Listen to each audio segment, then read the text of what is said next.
Mercenary. Chapter 1.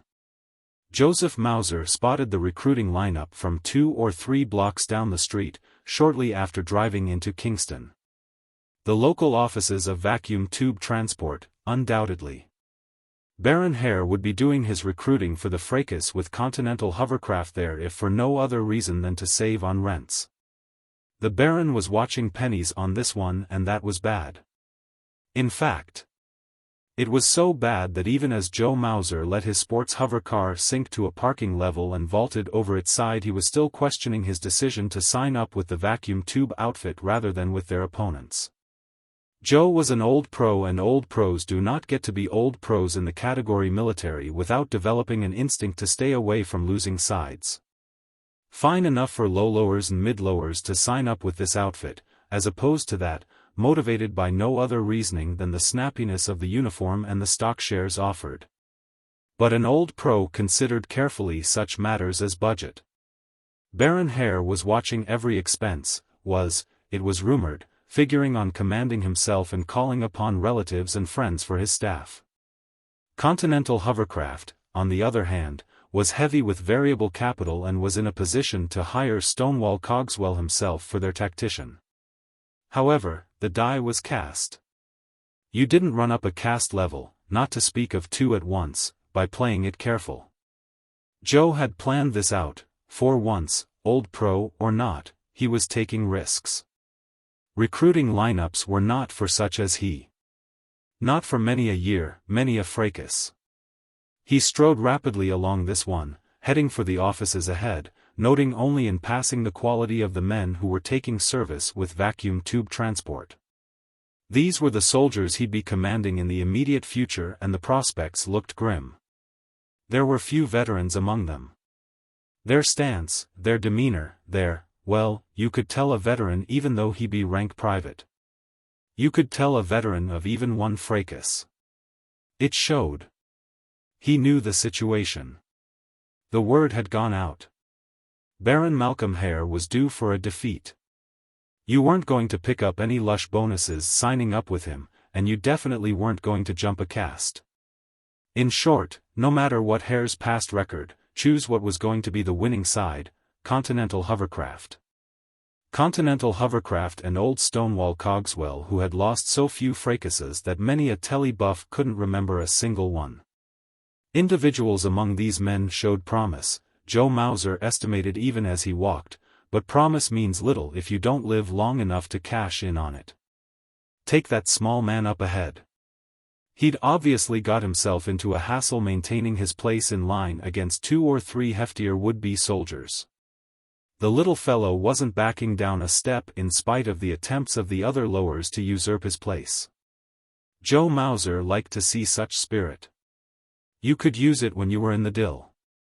As he drew abreast of the altercation, he snapped from the side of his mouth, "Easy, lads.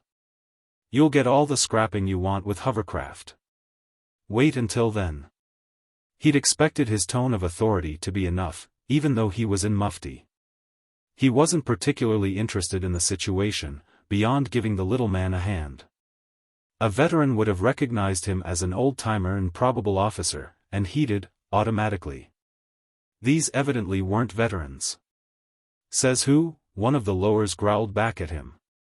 "You one of Baron Hare's kids, or something?" Joe Mauser came to a halt and faced the other. He was irritated, largely with himself. He didn't want to be bothered. Nevertheless, there was no alternative now. The line of men, all lowers so far as Joe could see, had fallen silent in an expectant hush. They were bored with their long wait. Now something would break the monotony. By tomorrow, Joe Mauser would be in command of some of these men. In as little as a week he would go into a full-fledged fracas with them. He couldn't afford to lose face. Not even at this point when all, including himself, were still civilian-garbed. When matters pickled, in a fracas, you wanted men with complete confidence in you. The man who had grumbled the surly response was a near physical twin of Joe Mauser, which put him in his early 30s. Gave him 5'11" of altitude and about 180 pounds. His clothes casted him lower, nothing to lose. As with many who have nothing to lose, he was willing to risk all for principle. His face now registered that ideal. Joe Mauser had no authority over him, nor his friends. Joe's eyes flicked to the other two who had been pestering the little fellow. They weren't quite so aggressive and as yet had come to no conclusion about their stand. Probably the three had been unacquainted before their bullying alliance to deprive the smaller man of his place. However, a moment of hesitation and Joe would have a trio on his hands. He went through no further verbal preliminaries. Joe Mauser stepped closer. His right hand lanced forward, not doubled in a fist but fingers close together and pointed, spear-like. He sank it into the other's abdomen, immediately below the rib cage, the solar plexus. He had misestimated the other two. Even as his opponent crumpled, they were upon him, coming in from each side. And at least one of them, he could see now, had been in hand-to-hand combat before. In short, another pro, like Joe himself. He took one blow, rolling with it, and his feet automatically went into the shuffle of the trained fighter. He retreated slightly to erect defenses, plan attack. They pressed him strongly, sensing victory in his retreat. The one mattered little to him. Joe Mauser could have polished off the oaf in a matter of seconds, had he been allotted seconds to devote. But the second, the experienced one, was the problem. He and Joe were well matched and with the oaf as an ally really he had all the best of it. Support came from a forgotten source, the little chap who had been the reason for the whole hassle. He waded in now as big as the next man so far as spirit was concerned, but a sorry fate gave him to attack the wrong man, the veteran rather than the tyro. He took a crashing blow to the side of his head which sent him sailing back into the recruiting line, now composed of excited, shouting verbal participants of the fray.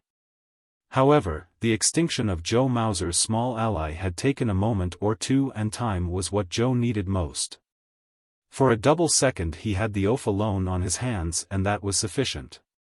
He caught a flailing arm, turned his back and automatically went into the movements which result in that spectacular hold of the wrestler, the flying mare. Just in time he recalled that his opponent was a future comrade in arms and twisted the arm so that it bent at the elbow, rather than breaking. He hurled the other over his shoulder and as far as possible, to take the scrap out of him, and twirled quickly to meet the further attack of his sole remaining foe. That phase of the combat failed to materialize. A voice of command bit out, "Hold it, you lads." The original situation which had precipitated the fight was being duplicated. But while the three lowers had failed to respond to Joe Mauser's tone of authority, there was no similar failure now. The owner of the voice, beautifully done up in the uniform of vacuum tube transport, complete to kilts and the swagger stick of the officer of rank colonel or above, stood glaring at them.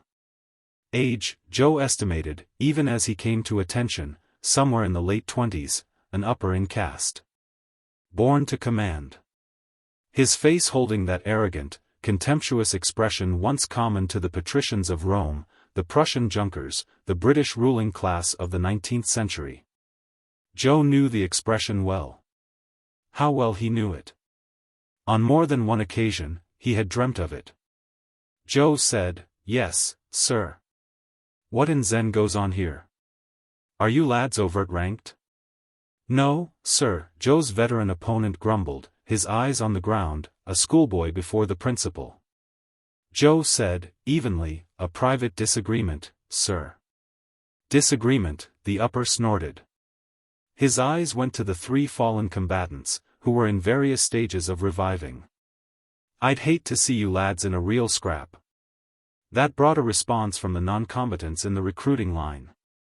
The bon mot wasn't that good but caste has its privileges and the laughter was just short of uproarious.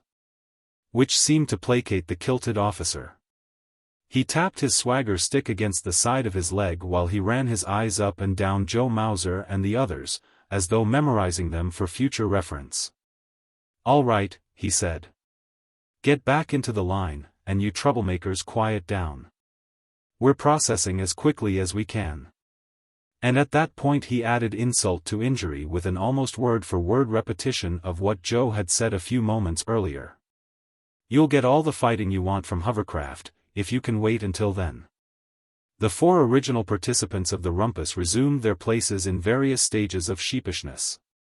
The little fellow, nursing an obviously aching jaw, made a point of taking up his original position even while darting a look of thanks to Joe Mauser, who still stood where he had when the fight was interrupted. The upper looked at Joe.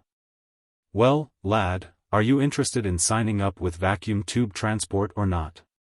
"Yes, sir," Joe said evenly. "Then, Joseph Mauser, sir. Category military, rank captain." "Indeed." The officer looked him up and down all over again, his nostrils high. "A middle, I assume. And brawling with recruits." He held a long silence. "Very well, come with me." He turned and marched off. Joe inwardly shrugged. This was a fine start for his pitch, a fine start. He had half a mind to give it all up, here and now, and head on up to Catskill to enlist with Continental Hovercraft. His big scheme would wait for another day. Nevertheless, he fell in behind the aristocrat and followed him to the offices which had been his original destination. 2 rank privates with 45-70 Springfields and wearing the hair kilts in such wise as to indicate permanent status in vacuum tube transport came to the salute as they approached. The upper preceding Joe Mauser flicked his swagger stick in an easy nonchalance. Joe felt envious amusement. How long did it take to learn how to answer a salute with that degree of arrogant ease? There were desks in here, and typers humming, as vacuum tube transport office workers, mobilized for this special service, processed volunteers for the company forces. Harried noncoms and junior grade officers buzzed everywhere, failing miserably to bring order to the chaos. To the right was a door with a medical cross newly painted on it. When it occasionally popped open to admit or emit a recruit, white-robed doctors, male nurses and half-nude men could be glimpsed beyond. Joe followed the other through the press and to an inner office at which door he didn't bother to knock. He pushed his way through, waved in greeting with his swagger stick to the single occupant who looked up from the paper and tape-strewn desk at which he sat. Joe Mauser had seen the face before on telly, though never so tired as this and never with the element of defeat to be read in the expression. Bullet-headed, barrel-figured Baron Malcolm Hare of vacuum tube transport category transportation, mid-upper, and strong candidate for upper-upper upon retirement. However, there would be few who expected retirement in the immediate future. Hardly. Malcolm Hare found too obvious a lusty enjoyment in the competition between vacuum tube transport and its stronger rivals. Joe came to attention, bore the sharp scrutiny of his chosen commander-to-be. The older man's eyes went to the kilted upper officer who had brought Joe along. "What is it, Balt?" The other gestured with his stick at Joe. "Claims to be rank captain. Looking for a commission with us, Dad." "I wouldn't know why." The last sentence was added lazily. The older Hare shot an irritated glance at his son. "Possibly for the same reason mercenaries usually enlist for a fracas, Balt." His eyes came back to Joe. Joe Mauser, still at attention even though in mufti, opened his mouth to give his name, category and rank, but the older man waved a hand negatively. "Captain Mauser, isn't it? I caught the fracas between Carbonaceous Fuel and United Miners, down on the Panhandle Reservation. Seems to me I've spotted you once or twice before, too." "Yes, sir," Joe said. This was some improvement in the way things were going. The older Hare was scowling at him. "Confound it, what are you doing with no more rank than captain? On the face of it, you're an old hand, a highly experienced veteran." "An old pro, we call ourselves," Joe said to himself. "Old pros, we call ourselves, among ourselves." Aloud, he said, "I was born a mid-lower, sir." There was understanding in the old man's face, but Balt Hare said loftily, "What's that got to do with it?" Promotion is quick and based on merit in category military. At a certain point, if you are good combat officer material, you speak your mind no matter the rank of the man you are addressing. On this occasion, Joe Mauser needed few words. He let his eyes go up and down Balt Hare's immaculate uniform, taking in the swagger stick of the rank colonel or above. Joe said evenly, "Yes, sir." Balt Hare flushed quick temper. "What do you mean by?" But his father was chuckling. "You have spirit, Captain." "I need spirit now." "You are quite correct. My son, though a capable officer, I assure you, has probably not participated in a fraction of the fracases you have to your credit. However, there is something to be said for the training available to we uppers in the academies. For instance, Captain, have you ever commanded a body of lads larger than, well, a company?" Joe said flatly. "In the Douglas-Boeing vs. Lockheed Cessna fracas we took a high loss of officers when the Douglas-Boeing outfit rang in some fast-firing French mitrailleuse we didn't know they had. As my superiors took casualties I was field promoted to acting battalion commander, to acting regimental commander, to acting brigadier. For 3 days I held the rank of acting commander of brigade. We won." Balt Hare snapped his fingers. "I remember that. Read quite a paper on it." He eyed Joe Mauser, almost respectfully. "Stonewall Cogswell got the credit for the victory and received his marshal's baton as a result. He was one of the few other officers that survived," Joe said dryly. "But, Zen. You mean you got no promotion at all?" Joe said, "I was up to low-middle from high-lower, sir. At my age, at the time, quite a promotion." Baron Hare was remembering, too. That was the fracas that brought on the howl from the Sovs. They claimed those mitrailleuse were post-1900 and violated the Universal Disarmament Pact.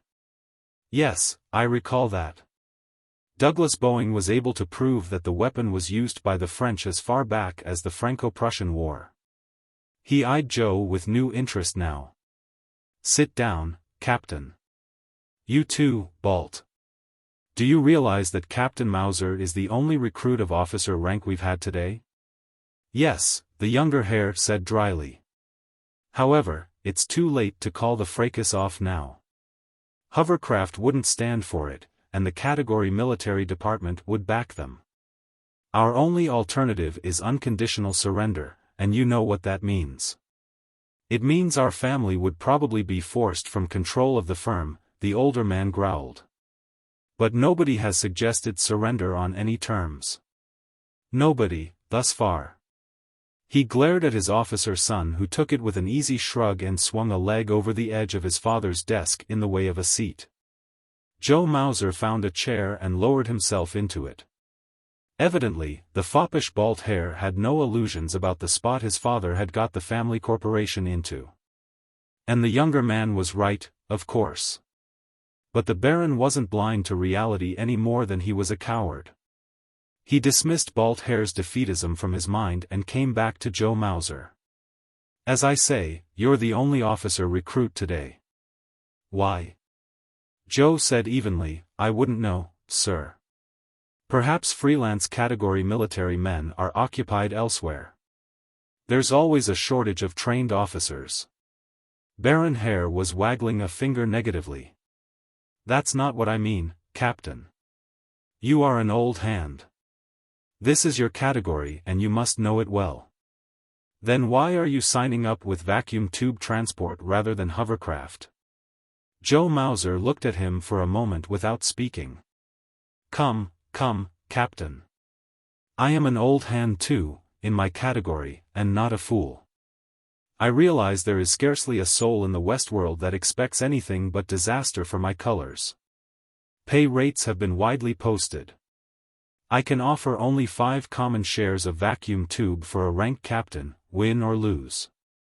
Hovercraft is doubling that, and can pick and choose among the best officers in the hemisphere. Joe said softly, "I have all the shares I need." Balt Hare had been looking back and forth between his father and the newcomer and becoming obviously more puzzled. He put in, well, what in Zen motivates you if it isn't the stock we offer? Joe glanced at the younger Hare to acknowledge the question, but he spoke to the Baron. Sir, like you said, you're no fool. However, you've been sucked in, this time. When you took on hovercraft, you were thinking in terms of a regional dispute. You wanted to run one of your vacuum tube deals up to Fairbanks from Edmonton. You were expecting a minor fracas, involving possibly 5,000 men. You never expected hovercraft to parlay it up, through their connections in the category military department, to a divisional magnitude fracas which you simply aren't large enough to afford. But hovercraft was getting sick of your corporation. You've been nicking away at them too long. So they decided to do you in. They've hired Marshal Cogswell and the best combat officers in North America, and they're hiring the most competent veterans they can find. Every fracas buff who watches telly figures you've had it. They've been watching you come up the aggressive way, the hard way, for a long time, but now they're all going to be sitting on the edges of their sofas waiting for you to get it. Baron Hare's heavy face had hardened as Joe Mauser went on relentlessly. He growled, is this what everyone thinks? Yes. Everyone intelligent enough to have an opinion. Joe made a motion of his head to the outer offices where the recruiting was proceeding. Those men out there are rejects from Catskill, where old Baron Zwerdling is recruiting. Either that or they're inexperienced low-lowers, too stupid to realize they're sticking their necks out. Not 1 man in 10 is a veteran. And when things begin to pickle, you want veterans. Baron Malcolm Hare sat back in his chair and stared coldly at Captain Joe Mauser. He said, at first I was moderately surprised that an old-time mercenary like yourself should choose my uniform, rather than Zwerdling's. Now I am increasingly mystified about motivation. So all over again I ask you, Captain, why are you requesting a commission in my forces which you seem convinced will meet disaster? Joe wet his lips carefully. I think I know a way you can win. Chapter 2. His permanent military rank the Hares had no way to alter. But they were short enough of competent officers that they gave him an acting rating and pay scale of major in command of a squadron of cavalry. Joe Mauser wasn't interested in a cavalry command this fracas, but he said nothing. Immediately, he had to size up the situation. It wasn't time as yet to reveal the big scheme. And, meanwhile, they could use him to whip the rank privates into shape. He had left the offices of Baron Hare to go through the red tape involved in being signed up on a temporary basis in the vacuum tube transport forces. And re-entered the confusion of the outer offices where the lowers were being processed and given medicals. He re-entered in time to run into a telly team which was doing a live broadcast. Joe Mauser remembered the news reporter who headed the team. He'd run into him 2 or 3 times in fracases. As a matter of fact, although Joe held the standard military category prejudices against telly, he had a basic respect for this particular newsman. On the occasions he'd seen him before, the fellow was hot in the midst of the action even when things were in the dill. He took as many chances as did the average combatant, and you can't ask for more than that. The other knew him, too, of course. It was part of his job to be able to spot the celebrities and near-celebrities. He zeroed in on Joe now, making flicks of his hand to direct the cameras. Joe, of course, was fully aware of the value of telly and was glad to cooperate. Captain Mauser, isn't it? Joe Mauser, who held out for 4 days in the swamps of Louisiana with a single company while his ranking officers reformed behind him. That was one way of putting it, but both Joe and the newscaster who had covered the debacle knew the reality of the situation. When the front had collapsed, his commanders, of upper caste, of course, had hauled out, leaving him to fight a delaying action while they mended their fences with the enemy. Coming to the best terms possible. Yes, that had been the United Oil versus Allied Petroleum fracas, and Joe had emerged with little either in glory or pelf. The average fracas fan wasn't on an intellectual level to appreciate anything other than victory. The good guys win, the bad guys lose, that's obvious, isn't it? Not 1 out of 10 tele-followers of the Fracases was interested in a well-conducted retreat or holding action. They wanted blood, lots of it, and they identified with the winning side. Joe Mauser wasn't particularly bitter about this aspect. It was part of his way of life. In fact, his pet peeve was the real buff. The type, man or woman, who could remember every fracas you'd ever been in, every time you'd copped one, and how long you'd been in the hospital. Fans who could remember, even better than you could, every time the situation had pickled on you and you'd had to fight your way out as best you could. They'd tell you about it, their eyes gleaming, sometimes a slightest trickle of spittle at the sides of their mouths. They usually wanted an autograph, or a souvenir such as a uniform button.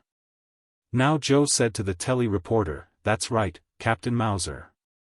Acting major, in this fracas, Freddie Soligen. You remember me, Captain?" "Of course I do, Freddie. We've been in the dill, side by side, more than once, and even when I was too scared to use my sidearm, you'd be scanning away with your camera." Haha, listen to the captain, folks. I hope my boss is tuned in. But seriously, Captain Mauser, what do you think the chances of vacuum tube transport are in this fracas? Joe looked into the camera lens, earnestly. "The best, of course, or I wouldn't have signed up with Baron Hare, Freddie. Justice triumphs, and anybody who is familiar with the issues in this fracas, knows that Baron Hare is on the side of true right." Freddie said, holding any sarcasm he must have felt, "What would you say the issues were, Captain?" "The basic North American free enterprise right to compete. Hovercraft has held a near monopoly in transport to Fairbanks. Vacuum tube transport wishes to lower costs and bring the consumers of Fairbanks better service through running a vacuum tube to that area. What could be more in the traditions of the West world? Continental Hovercraft stands in the way, and it is they who have demanded of the Category Military Department a trial by arms. On the face of it, justice is on the side of Baron Hare." Freddie Soligen said into the camera, "Well, all you good people of the tele world, that's an able summation the captain has made. But it certainly doesn't jibe with the words of Baron Zwerdling we heard this morning, does it? However, justice triumphs, and we'll see what the field of combat will have to offer. Thank you very much, Captain Mauser. All of us tuned in today, hope that you personally will run into no dill in this fracas." "Thanks, Freddie." "Thanks all," Joe said into the camera, before turning away. He wasn't particularly keen about this part of the job, but you couldn't underrate the importance of pleasing the buffs. In the long run it was your career, your chances for promotion both in military rank and ultimately in caste. It was the way the fans took you up, boosted you, idolized you, worshipped you if you really made it. He, Joe Mauser, was only a minor celebrity. He appreciated every chance he had to be interviewed by such a popular reporter as Freddie Soligen. Even as he turned, he spotted the 4 men with whom he'd had his spat earlier. The little fellow was still to the fore. Evidently, the others had decided the 1 place extra that he represented wasn't worth the trouble he'd put in their way defending it. On an impulse he stepped up to the small man who began a grin of recognition, a grin that transformed his feisty face. A revelation of an inner warmth beyond average in a world which had lost much of its human warmth. Joe said, "Like a job, soldier?" "Name's Max Mintz. Sure, I want a job. That's why I'm in this everlasting line." Joe said, "First fracas for you, isn't it?" "Yeah, but I had basic training in school." "What do you weigh, Max?" Max's face soured. "About 120. Did you check out on semaphore in school?" "Well, sure. I'm category food, subdivision cooking, branch chef, but, like I say, I took basic military training, like most everybody else. I'm Captain Joe Mauser. How'd you like to be my Batman?" Max screwed up his already not overly handsome face. "Gee, I don't know. I kinda joined up to see some action. Get into the dill. You know what I mean." Joe said dryly, "See here, Mainz, you'll probably find more pickled situations next to me than you'll want, and you'll come out alive." The recruiting sergeant looked up from the desk. It was Max Mainz's turn to be processed. The sergeant said, "Lad, take a good opportunity when it drops in your lap. The captain is one of the best in the field. You'll learn more, get better chances for promotion, if you stick with him." Joe couldn't remember ever having run into the sergeant before, but he said, "Thanks, Sergeant." The other said, evidently realizing Joe didn't recognize him, "We were together on the Chihuahua Reservation, on the jurisdictional fracas between the United Miners and the Teamsters, sir." It had been almost 15 years ago. About all that Joe Mauser remembered of that fracas was the abnormal number of casualties they'd taken. His side had lost, but from this distance in time Joe couldn't even remember what force he'd been with. But now he said, "That's right. I thought I recognized you, Sergeant." "It was my first fracas, sir."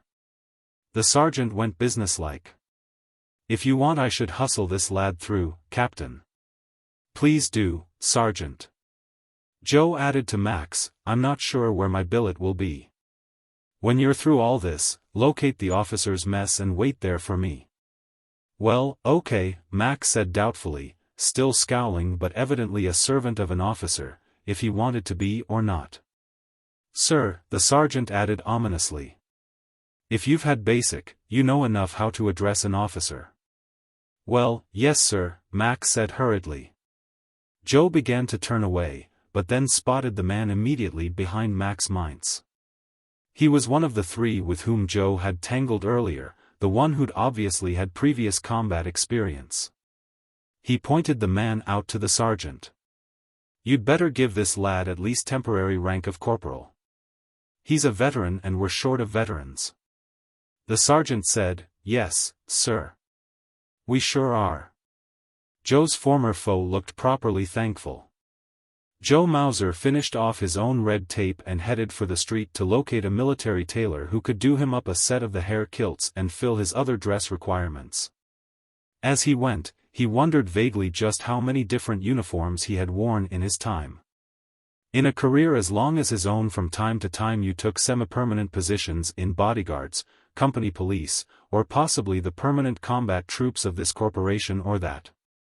But largely, if you were ambitious, you signed up for the fracases, and that meant into a uniform and out of it again in as short a period as a couple of weeks. At the door he tried to move aside but was too slow for the quick-moving young woman who caromed off him. He caught her arm to prevent her from stumbling. She looked at him with less than thanks. Joe took the blame for the collision. "Sorry," he said. "I'm afraid I didn't see you, Mississippi." "Obviously," she said coldly. Her eyes went up and down him, and for a moment he wondered where he had seen her before. Somewhere, he was sure. She was dressed as they dress who have never considered cost, and she had an elusive beauty which would have been even the more hadn't her face projected quite such a serious outlook. Her features were more delicate than those to which he was usually attracted.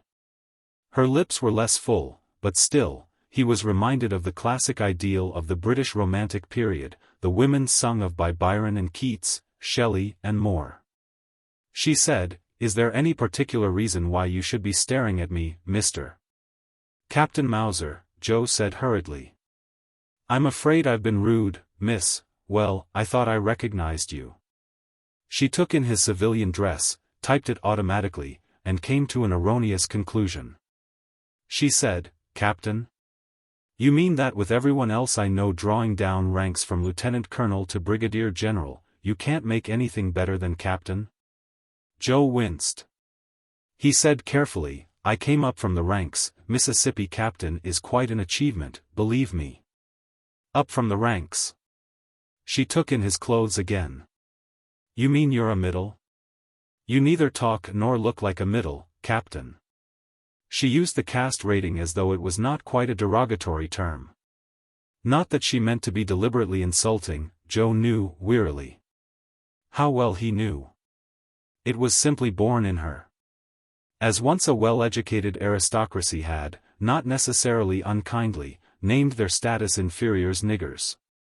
Or other aristocrats, in another area of the country, had named theirs greasers.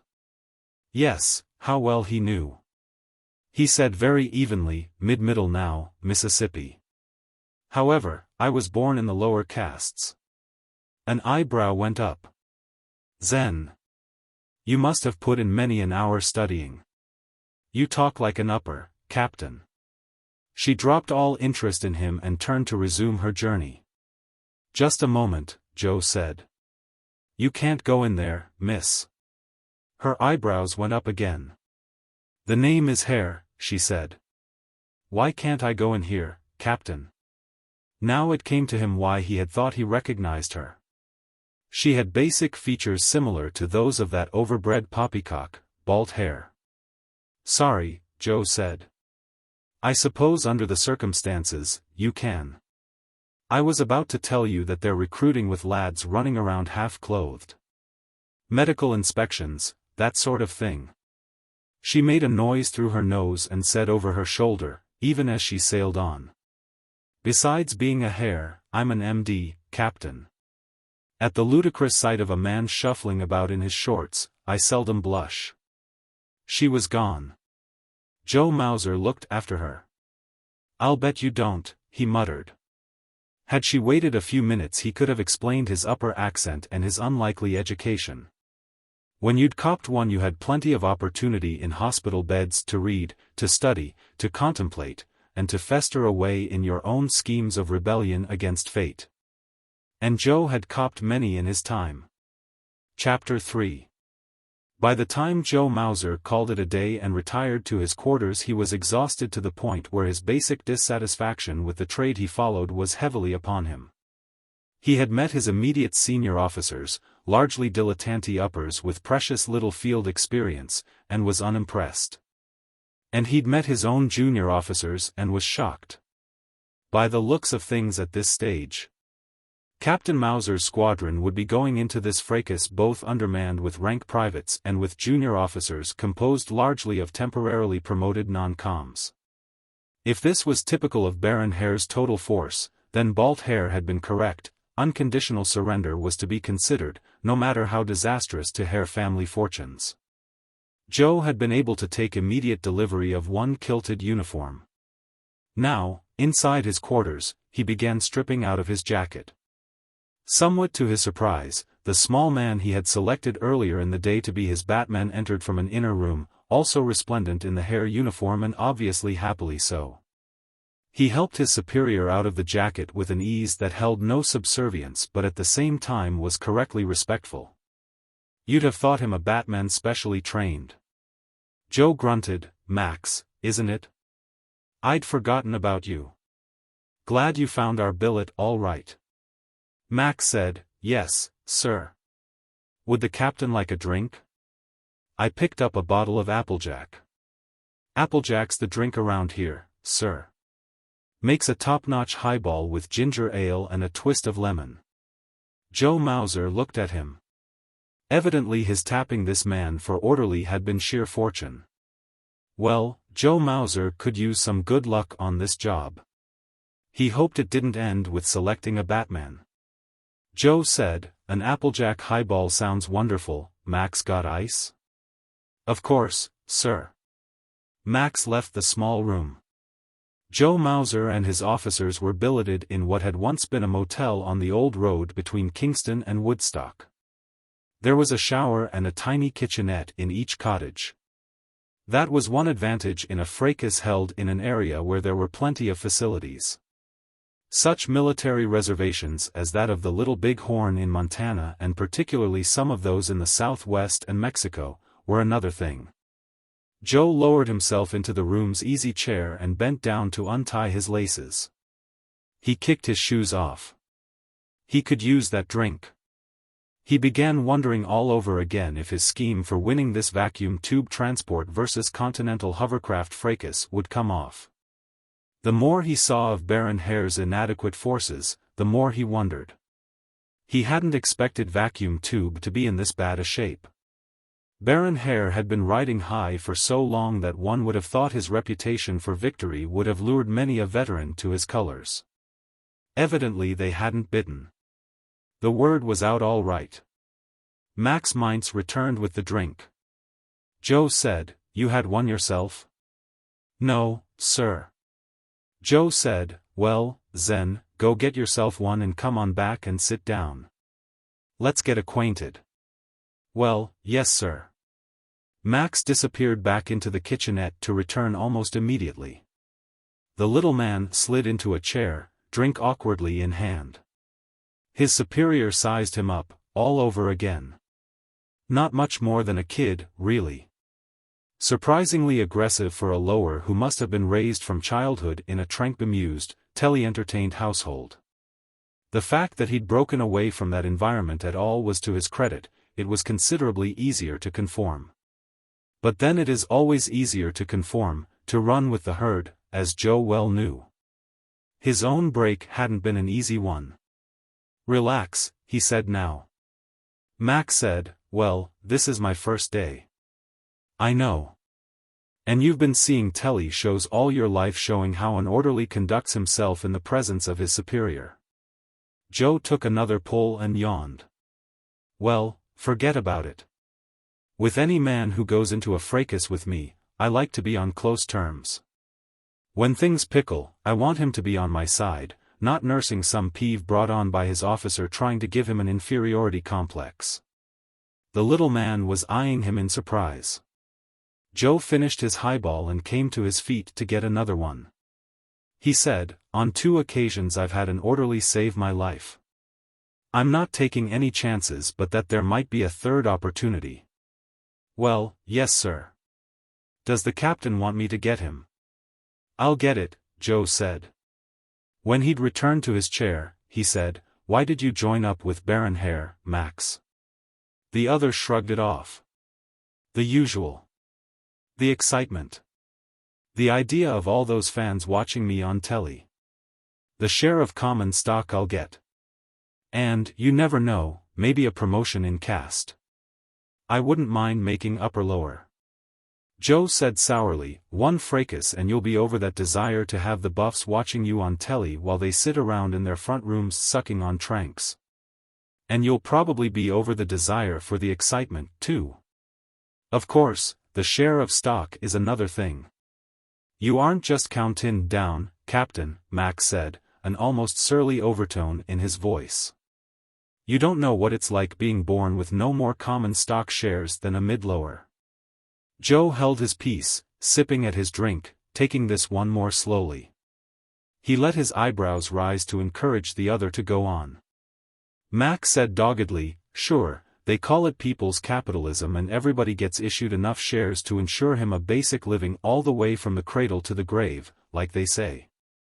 But let me tell you, you're a middle and you don't realize how basic the basic living of a lower can be." Joe yawned. If he hadn't been so tired, there would have been more amusement in the situation. Max was still dogged. "Unless you can add to those shares of stock, it's pretty drab, Captain. You wouldn't know." Joe said, "Why don't you work?" "A lower can always add to his stock by working." Max stirred in indignity. "Work? Listen, sir, that's just one more field that's been automated right out of existence. Category food preparation, subdivision cooking, branch chef. Cooking isn't left in the hands of slobs who might drop a cake of soap into the soup. It's done automatic. The only new changes made in cooking are by real top experts, almost scientists-like. And most of them are uppers, mind you." Joe Mauser sighed inwardly. So his find in Batman wasn't going to be as wonderful as all that, after all. The man might have been born into the food preparation category from a long line of chefs, but evidently he knew precious little about his field. Joe might have suspected. He himself had been born into clothing category, subdivision shoes, branch repair, cobbler, a meaningless trade since shoes were no longer repaired but discarded upon showing signs of wear. In an economy of complete abundance, there is little reason for repair of basic commodities. It was high time the government investigated category assignment and reshuffled and reassigned half the nation's population. But then, of course, was the question of what to do with the technologically unemployed. Max was saying, the only way I could figure on a promotion to a higher caste, or the only way to earn stock shares, was by crossing categories. And you know what that means. Either category military, or category religion, and I sure as Zen don't know nothing about religion. Joe said mildly, theoretically, you can cross categories into any field you want, Max. Max snorted. Theoretically is right, sir. You ever heard about anybody born a lower, or even a middle like yourself, cross categories to, say, some upper category like banking? Joe chuckled. He liked this peppery little fellow. If Max worked out as well as Joe thought he might, there was a possibility of taking him along to the next fracas. Max was saying, I'm not saying anything against the old-time way of doing things or talking against the government, but I'll tell you, Captain. Every year goes by it gets harder and harder for a man to raise his caste or to earn some additional stock shares. The Applejack had worked enough on Joe for him to rise against one of his pet peeves. He said, that term, the old-time way, is strictly telly-talk, Max. We don't do things the old-time way. No nation in history ever has, with the possible exception of Egypt. Socioeconomics are in a continual flux, and here in this country we no more do things in the way they did 50 years ago. Then 50 years ago they did them the way the American revolutionists outlined back in the 18th century. Max was staring at him. I don't get that, sir. Joe said impatiently, Max, the politico-economic system we have today is an outgrowth of what went earlier. The welfare state, the freezing of the status quo, the frigid fracas between the West world and the SOV world.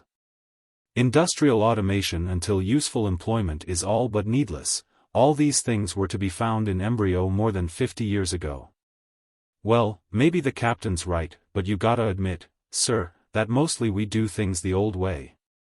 We still got the Constitution and the two-party system and... Joe was wearying of the conversation now. You seldom ran into anyone, even in middle caste, the traditionally professional class, interested enough in such subjects to be worth arguing with. He said, the Constitution, Max, has got to the point of the Bible. Interpret it the way you wish, and you can find anything. If not, you can always make a new amendment.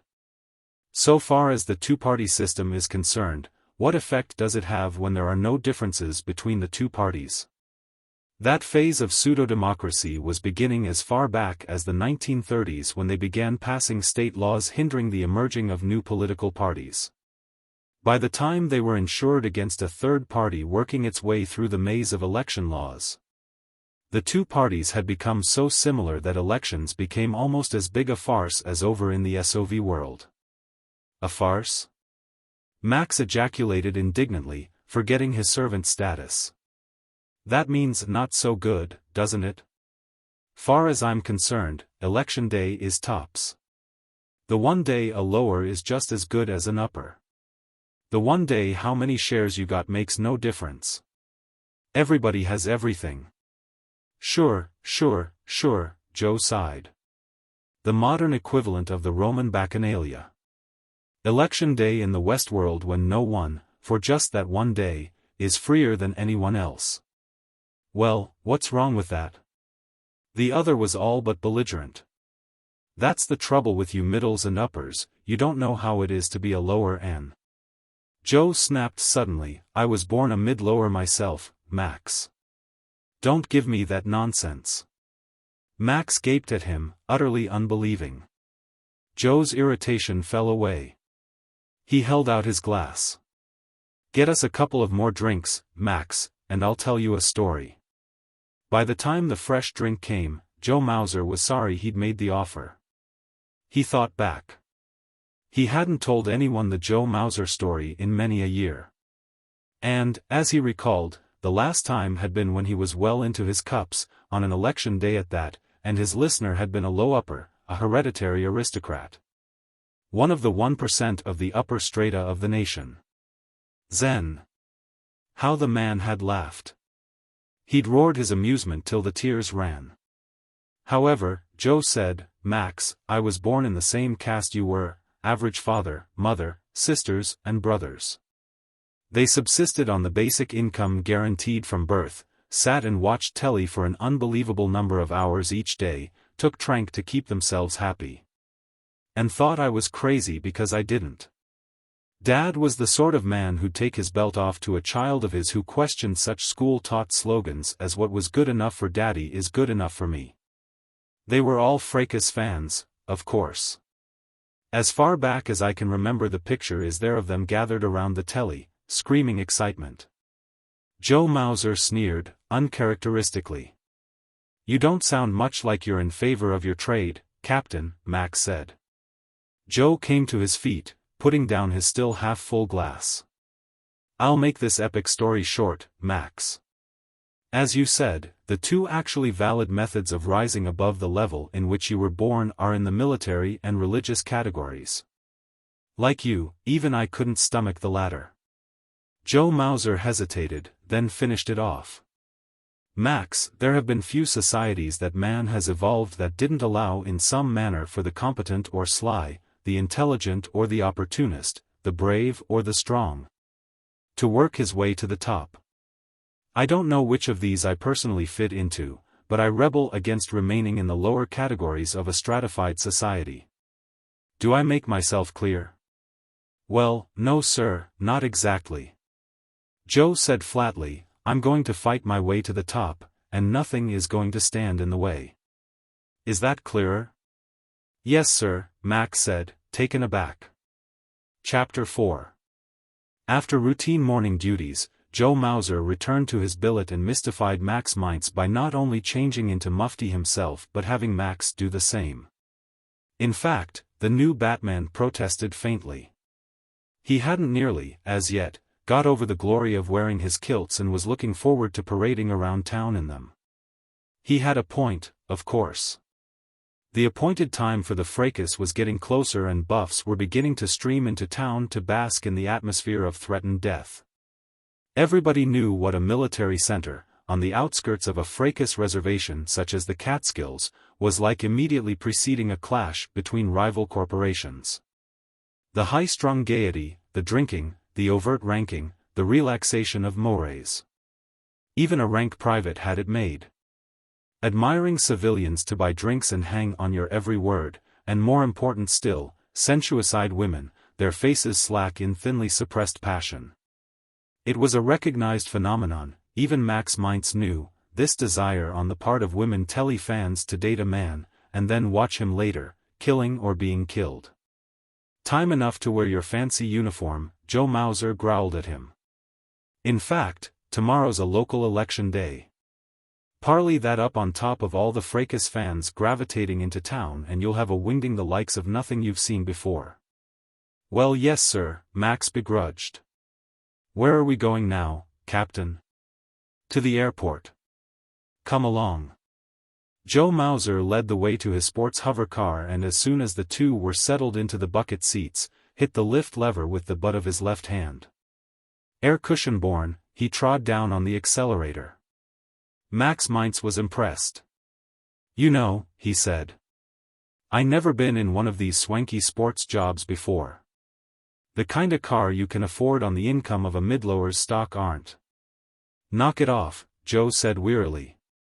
Carping will always have with us evidently, but in spite of all the beefing in every strata from low-lower to upper-middle. I've yet to see any signs of organized protest against our present politico-economic system. Hey, Max said. Don't get me wrong. What was good enough for Dad is good enough for me. You won't catch me talking against the government. Joe murmured. And all the other clichés taught to us to preserve the status quo, our people's capitalism.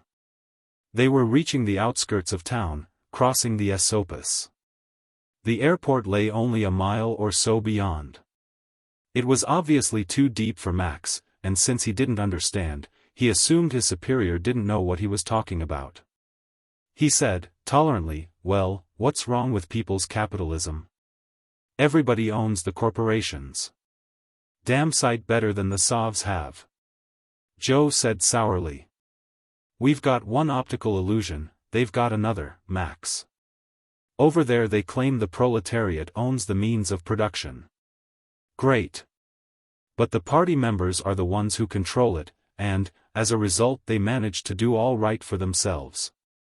The party hierarchy over there are like our uppers over here. Yeah. Max was being particularly dense. I've seen a lot about it on telly. You know, when there isn't a good fracas on, you tune to one of them educational shows, like. Joe winced at the term educational, but held his peace. It's pretty rugged over there. But in the West world, the people own a corporation stock and they run it and get the benefit. At least it makes a beautiful story, Joe said dryly. Look, Max. Suppose you have a corporation that has 200,000 shares out and they're distributed among 100,001 persons.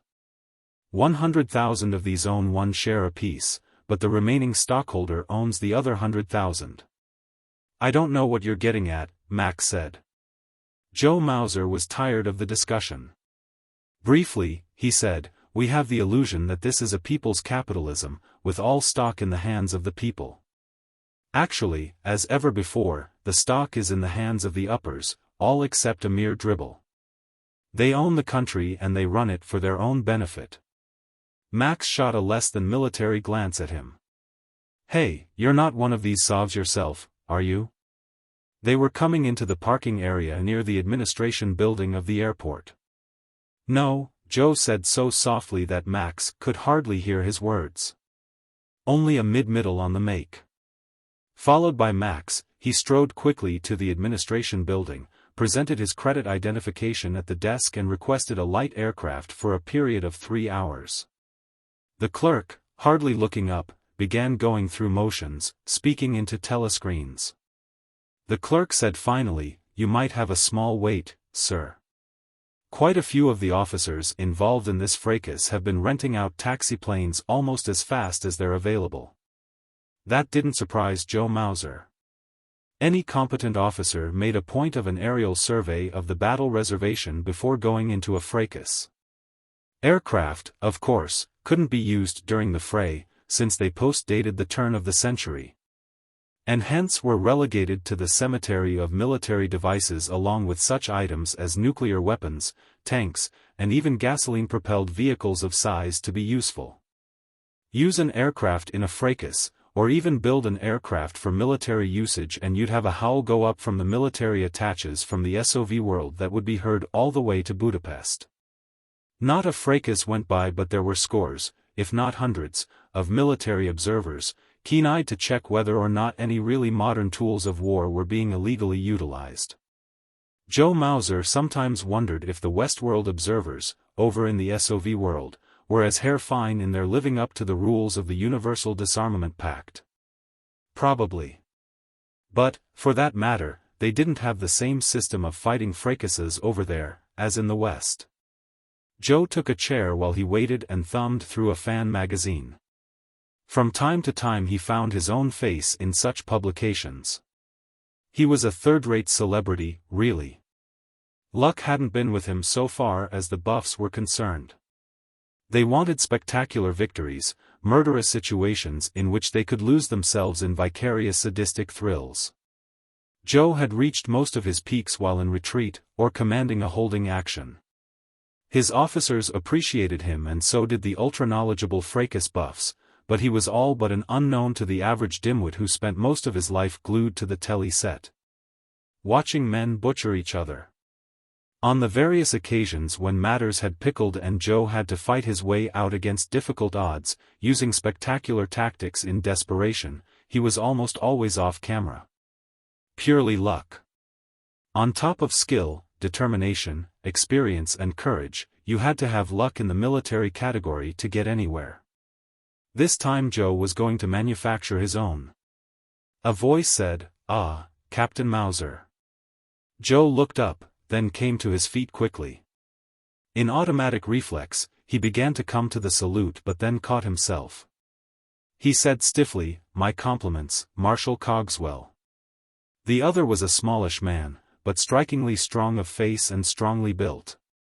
His voice was clipped, clear and had the air of command as though born with it. He, like Joe, wore mufti and now extended his hand to be shaken. "I hear you've signed up with Baron Hare, Captain. I was rather expecting you to come in with me. Had a place for a good aide-de-camp. Liked your work in that last fracas we went through together." "Thank you, sir," Joe said.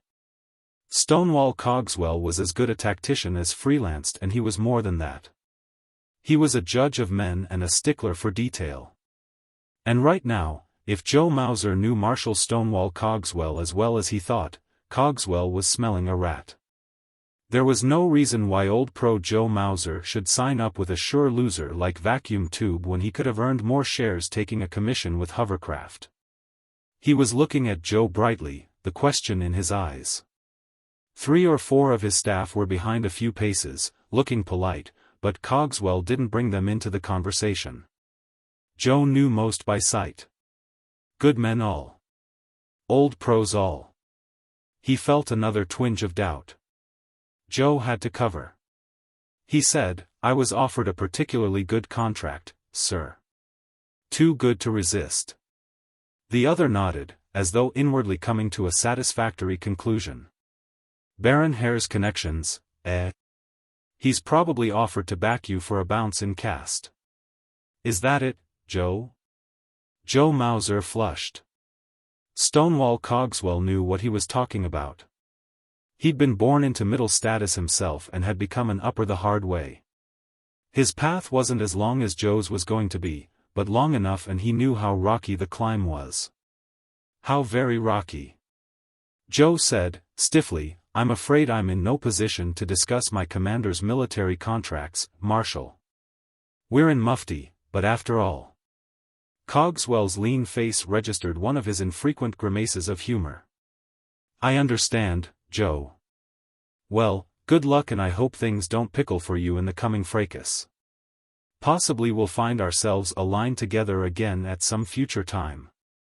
"Thank you, sir," Joe said, once more having to catch himself to prevent an automatic salute. Cogswell and his staff went off, leaving Joe looking after them. Even the Marshal's staff members were top men, any of whom could have conducted a divisional magnitude fracas. Joe felt the coldness in his stomach again. Although it must have looked like a cinch, the enemy wasn't taking any chances whatsoever. Cogswell and his officers were undoubtedly here at the airport for the same reason as Joe. They wanted a thorough aerial reconnaissance of the battlefield to be, before the issue was joined. Max was standing at his elbow. "Who was that, sir? Looks like a real tough one." "He is a real tough one," Joe said sourly. "That's Stonewall Cogswell, the best field commander in North America." Max pursed his lips. "I never seen him out of uniform before. Lots of times on telly, but never out of uniform. I thought he was taller than that." "He fights with his brains," Joe said, still looking after the craggy field marshal. "He doesn't have to be any taller." Max scowled. "Where'd he ever get that nickname, sir? Stonewall?" Joe was turning to resume his chair and magazine. "He's supposed to be a student of a top general back in the American Civil War. Uses some of the original Stonewall's tactics." Max was out of his depth. American Civil War? Was that much of a fracas, Captain? "It must have been before my time." "It was quite a fracas," Joe said dryly. "Lot of good lads died. 100 years after it was fought, the reasons it was fought seemed about as valid as those we fight fracases for today. Personally He had to cut it short. They were calling him on the address system. His aircraft was ready. Joe made his way to the hangars, followed by Max Mintz. He was going to pilot the airplane himself, and old Stonewall Cogswell would have been surprised at what Joe Mauser was looking for. Chapter 5. By the time they had returned to quarters, there was a message waiting for Captain Mauser. He was to report to the officer commanding reconnaissance. Joe redressed in the hair kilts and proceeded to headquarters. The officer commanding reconnaissance turned out to be none other than Bald Hair, natty as ever, and, as ever, arrogantly tapping his swagger stick against his leg. "Zen. Captain," he complained. "Where have you been? Off on a trank kick? We've got to get organized." Joe Mauser snapped him a salute. "No, sir. I rented an aircraft to scout out the terrain over which we'll be fighting." "Indeed. And what were your impressions, Captain?" There was an overtone which suggested that it made little difference what impressions a captain of cavalry might have gained. Joe shrugged. "Largely mountains, hills, woods. Good reconnaissance is going to make the difference in this one. And in the fracas itself, cavalry is going to be more important than either artillery or infantry. A Nathan Forrest fracas, sir. A matter of getting there fastest with the mostest." Bald Hair said amusedly. "Thanks for your opinion, Captain. Fortunately, our staff has already come largely to the same conclusions. Undoubtedly, they'll be glad to hear your wide experience bears them out." Joe said evenly, "It's a rather obvious conclusion, of course." He took this as it came, having been through it before. The dilettante amateur's dislike of the old pro. The amateur in command who knew full well he was less capable than many of those below him in rank. "Of course, Captain," Bald Hair flicked his swagger stick against his leg. "But to the point. Your squadron is to be deployed as scouts under my overall command. You've had cavalry experience, I assume?" "Yes, sir. In various fracases over the past 15 years. "Very well. Now then, to get to the reason I have summoned you. Yesterday in my father's office you intimated that you had some grandiose scheme which would bring victory to the hair colors. But then, on some thin excuse, refused to divulge just what the scheme might be." Joe Mauser looked at him unblinkingly. Bald Hair said, "Now I'd like to have your opinion on just how vacuum tube transport can extract itself from what would seem a poor position at best." In all there were 4 others in the office, 2 women clerks fluttering away at typers, and 2 of Bald Hair's junior officers. They seemed only mildly interested in the conversation between Balt and Joe. Joe wet his lips carefully. The Hair Scion was his commanding officer. He said, "Sir, what I had in mind is a new gimmick. At this stage, if I told anybody and it leaked, it'd never be effective, not even this first time." Hair observed him coldly. "And you think me incapable of keeping your secret?" "Ah, gimmick, I believe is the idiomatic term you used." Joe Mauser's eyes shifted around the room, taking in the other 4, who were now looking at him. Bait Hair rapped, "These members of my staff are all trusted Hair employees, Captain Mauser. They are not fly-by-night freelancers hired for a week or 2. Joe said, "Yes, sir. But it's been my experience that one person can hold a secret. It's twice as hard for 2, and from there on it's a decreasing probability in a geometric ratio." The younger Hair's stick rapped the side of his leg, impatiently. "Suppose I inform you that this is a command, Captain? I have little confidence in a supposed gimmick that will rescue our forces from disaster, and I rather dislike the idea of a captain of one of my squadrons dashing about with such a bee in his bonnet, when he should be obeying my commands." Joe kept his voice respectful. "Then, sir, I'd request that we take the matter to the Commander-in-Chief, your father." "Indeed?" Joe said, "Sir, I've been working on this a long time. I can't afford to risk throwing the idea away." Bait Hair glared at him. "Very well, Captain. I'll call your bluff, come along." He turned on his heel and headed from the room. Joe Mauser shrugged in resignation and followed him. The old Baron wasn't much happier about Joe Mauser's secrets than was his son. It had only been the day before that he had taken Joe on, but already he had seemed to have aged in appearance. Evidently, each hour that went by made it increasingly clear just how perilous a position he had assumed. Vacuum tube transport had elbowed, buffaloed, bluffed and edged itself up to the outskirts of the really big time. The Baron's ability, his aggressiveness, his flair, his political pull, had all helped, but now the chips were down.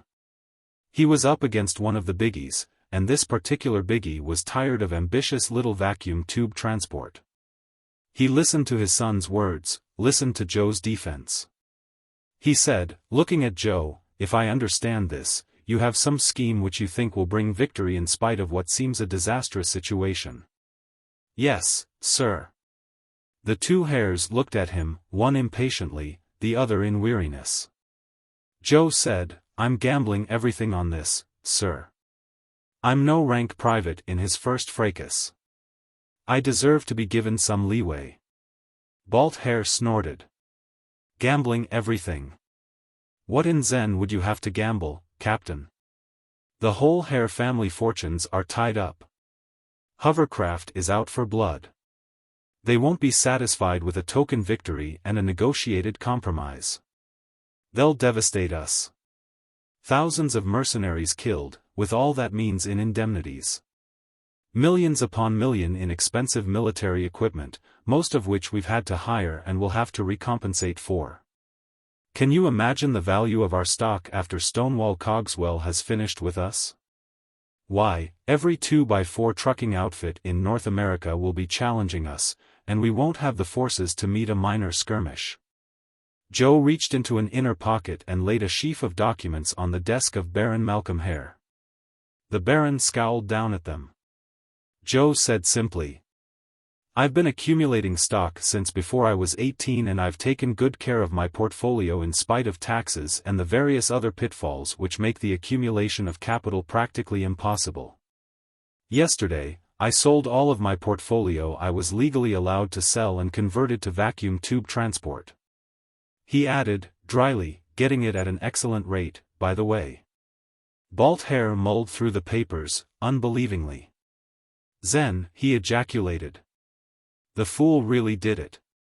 He's sunk a small fortune into our stock." Baron Hare growled at his son, "You seem considerably more convinced of our defeat than the captain, here. Perhaps I should reverse your positions of command." His son grunted, but said nothing. Old Malcolm Hare's eyes came back to Joe. "Admittedly, I thought you on the romantic side yesterday, with your hints of some scheme which would lead us out of the wilderness, so to speak. Now I wonder if you might not really have something. Very well, I respect your claimed need for secrecy. Espionage is not exactly an antiquated military field." "Thank you, sir." But the Baron was still staring at him. "However, there's more to it than that. Why not take this great scheme to Marshal Cogswell? And yesterday you mentioned that the telly sets of the nation would be tuned in on this fracas, and obviously you are correct. The question becomes, what of it?" The fat was in the fire now. Joe Mauser avoided the haughty stare of young Balt Hair and addressed himself to the older man. "You have political pull, sir. Oh, I know you don't make and break presidents. You couldn't even pull enough wires to keep hovercraft from making this a divisional magnitude fracas, but you have pull enough for my needs." Baron Hare leaned back in his chair, his barrel-like body causing that article of furniture to creak. He crossed his hands over his stomach. "And what are your needs, Captain Mauser?" Joe said evenly, "If I can bring this off, I'll be a fracas buff celebrity. I don't have any illusions about the fickleness of the telly fans, but for a day or two I'll be on top. If at the same time I had your all-out support, pulling what strings you could reach. Why then, you'd be promoted to upper, wouldn't you, Captain?" Balt Hair finished for him, amusement in his voice. "That's what I'm gambling on," Joe said evenly. The younger Hare grinned at his father superciliously. "So our captain says he will defeat Stonewall Cogswell in return for you sponsoring his becoming a member of the nation's elite. Good heavens, is the supposed cream of the nation now selected on no higher a level than this?" There was sarcasm in the words. The three men turned. It was the girl Joe had bumped into the day before. The Hares didn't seem surprised at her entrance. Nadine, the older man growled. Captain Joseph Mauser, who has been given a commission in our forces. Joe went through the routine of a middle-of-officer's rank being introduced to a lady of upper caste. She smiled at him, somewhat mockingly, and failed to make standard response. Nadine Hare said, "I repeat, what is this service the captain can render the House of Hare so important that pressure should be brought to raise him to upper caste? It would seem unlikely that he is a noted scientist, an outstanding artist, a great teacher." Joe said, uncomfortably, "They say the military is a science, too." Her expression was almost as haughty as that of her brother. "Do they? I have never thought so." "Really, Nadine," her father grumbled. "This is hardly your affair." "No? In a few days I shall be repairing the damage you have allowed, indeed sponsored, to be committed upon the bodies of possibly thousands of now healthy human beings." Balt said nastily, "Nobody asked you to join the medical staff, Nadine. You could have stayed in your laboratory, figuring out new methods of preventing the human race from replenishing itself." The girl was obviously not the type to redden, but her anger was manifest. She spun on her brother. "If the race continues its present maniac course, possibly more effective methods of birth control are the most important development we could make. Even to the ultimate discovery of preventing all future conception." Joe caught himself in mid-chuckle. "But not in time." She spun on him in his turn. "Look at yourself in that silly skirt. A professional soldier. A killer. In my opinion the most useless occupation ever devised by man. Parasite on the best and useful members of society. Destroyer by trade." Joe began to open his mouth, but she overrode him. "Yes, yes. I know. I've read all the nonsense that has accumulated down through the ages about the need for, the glory of, the sacrifice of the professional soldier. How they defend their country. How they give all for the common good. Zen. What nonsense." Balt Hare was smirking sourly at her. "The theory today is, Nadine, old thing, that professionals such as the captain are gathering experience in case a serious fracas with the Sovs ever develops. Meanwhile his training is kept at a fine edge fighting in our intercorporation, interunion, or union corporation fracases that develop in our private enterprise society." She laughed her scorn. "And what a theory! Limited to the weapons which prevailed before 1900. If there was ever real conflict between the SOV world and our own, does anyone really believe either would stick to such arms? Why, aircraft, armored vehicles, yes, and nuclear weapons and rockets, would be in overnight use." Joe was fascinated by her furious attack. He said, "Then, what would you say was the purpose of the fracases, miss?" "Circuses," she snorted. "The old Roman games, all over again, and 100 times worse. Blood and guts sadism. The quest of a frustrated person for satisfaction in another's pain. Our lowers of today are as useless and frustrated as the Roman proletariat, and potentially they're just as dangerous as the mob that once dominated Rome. Automation, the second industrial revolution, has eliminated for all practical purposes the need for their labor. So we give them bread and circuses. And every year that goes by the circuses must be increasingly sadistic, death on an increasing scale, or they aren't satisfied. Once it was enough to have fictional mayhem, cowboys and Indians, gangsters, or G.I.S versus the Nazis, Japs or commies, but that's past. Now we need real blood and guts." Baron Hare snapped finally, "All right, Nadine. We've heard this lecture before. I doubt if the captain is interested, particularly since you don't seem to be able to get beyond the protesting stage and have yet to come up with an answer." "I have an answer." Balt Hare raised his eyebrows, mockingly. "Yes. Overthrow this silly status society. Resume the road to progress. Put our people to useful endeavor, instead of sitting in front of their telly sets, taking trank pills to put them in a happy daze and watching sadistic fracases to keep them in thrills. And their minds from their condition. Joe had figured on keeping out of the controversy with this firebrand, but now, really interested, he said, progress to where? She must have caught in his tone that he wasn't needling. She frowned at him. I don't know man's goal, if there is one. I'm not even sure it's important. It's the road that counts. The endeavor. The dream. The effort expended to make a world a better place than it was at the time of your birth. Balt Hair said mockingly, that's the trouble with you, sis. Here we've reached utopia and you don't admit it. Utopia. Certainly. Take a poll. You'll find 19 people out of 20 happy with things just the way they are. They have full tummies and security, lots of leisure and trank pills to make matters seem even rosier than they are, and they're rather rosy already. Then what's the necessity of this endless succession of bloody fracases, covered to the most minute bloody detail on the telly? Baron Hare cut things short. We've hashed and rehashed this before, Nadine, and now we're too busy to debate further. He turned to Joe Mauser. Very well, Captain, you have my pledge. I wish I felt as optimistic as you seem to be about your prospects. That will be all for now, Captain. Joe saluted and executed an about-face. In the outer offices, when he had closed the door behind him, he rolled his eyes upward in mute thanks to whatever powers might be. He had somehow gained the enmity of Balt, his immediate superior, but he'd also gained the support of Baron Hare himself, which counted considerably more. He considered for a moment Nadine Hare's words. She was obviously a malcontent, but, on the other hand, her opinions of his chosen profession weren't too different than his own.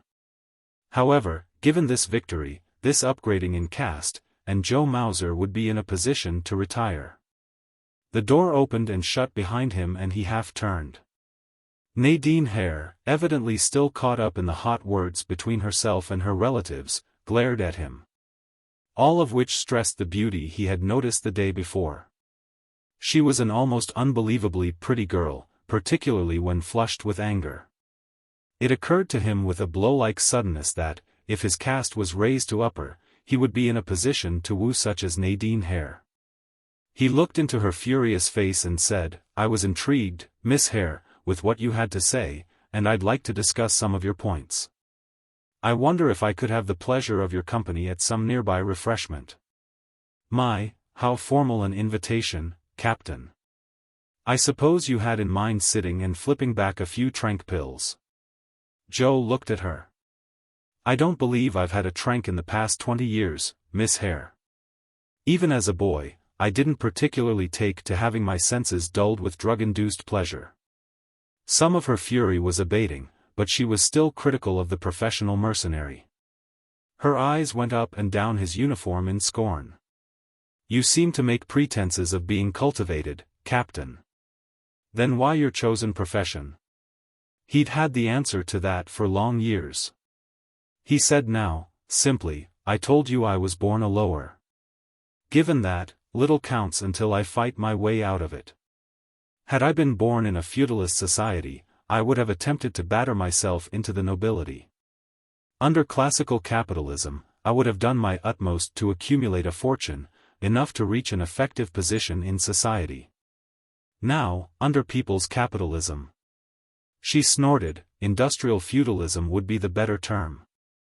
I realize I can't even start to fulfill myself until I am a member of the upper caste.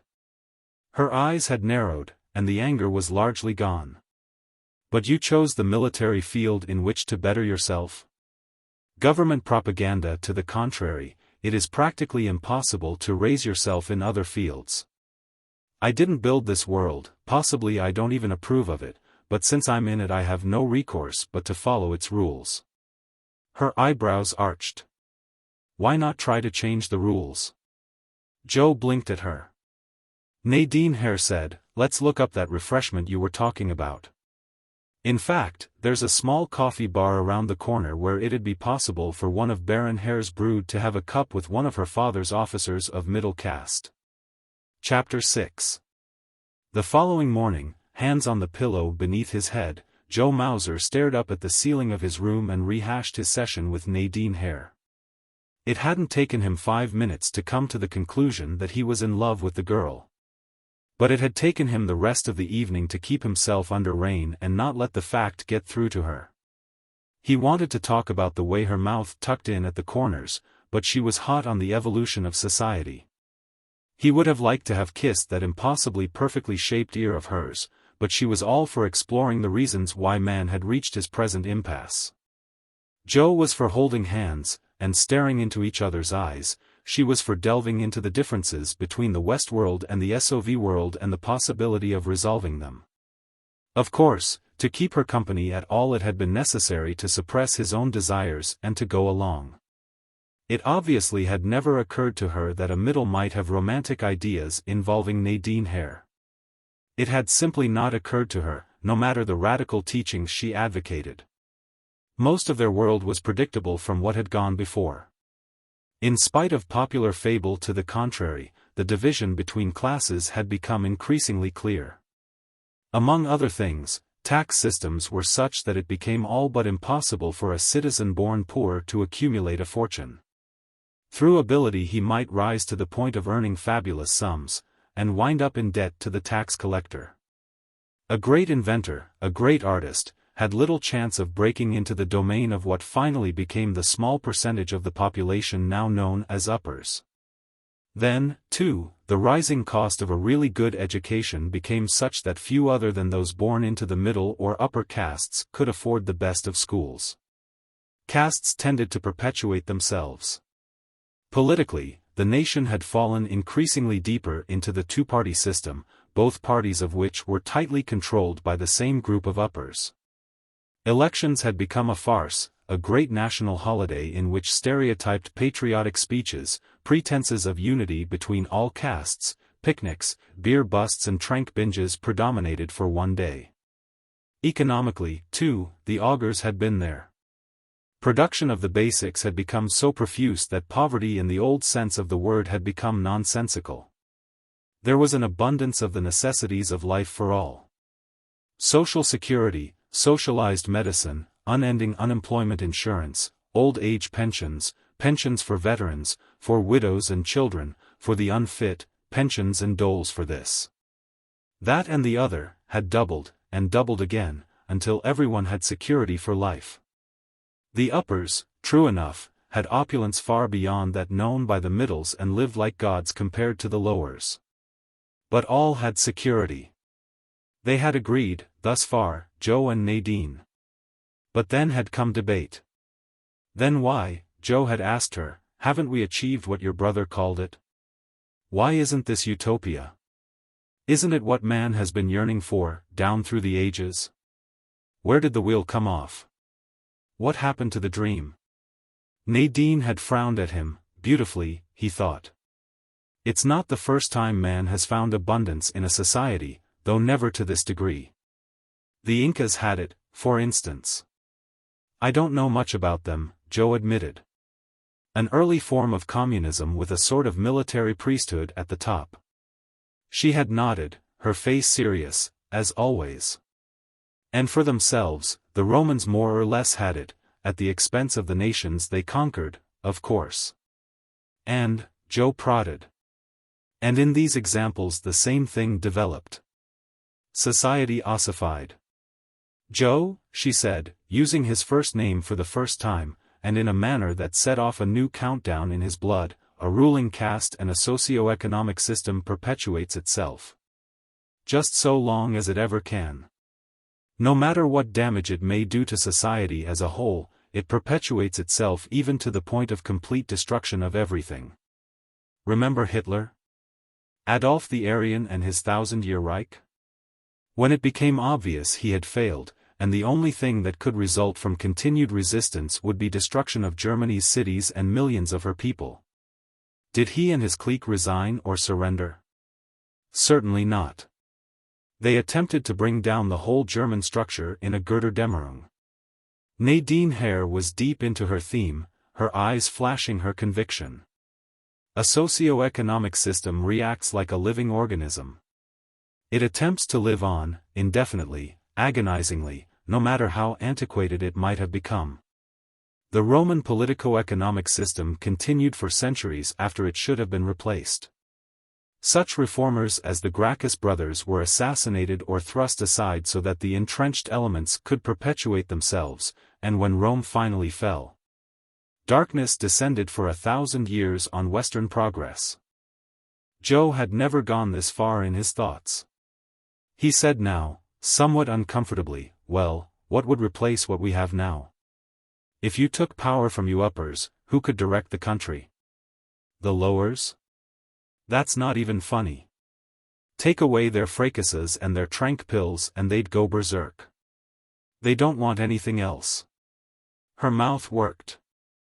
Admittedly, we've already allowed things to deteriorate much too far. We should have done something long ago. I'm not sure I know the answer.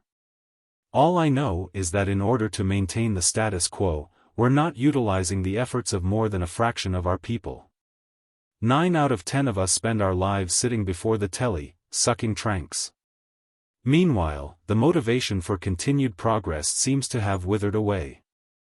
Our upper political circles are afraid some seemingly minor change might avalanche, so more and more we lean upon the old way of doing things.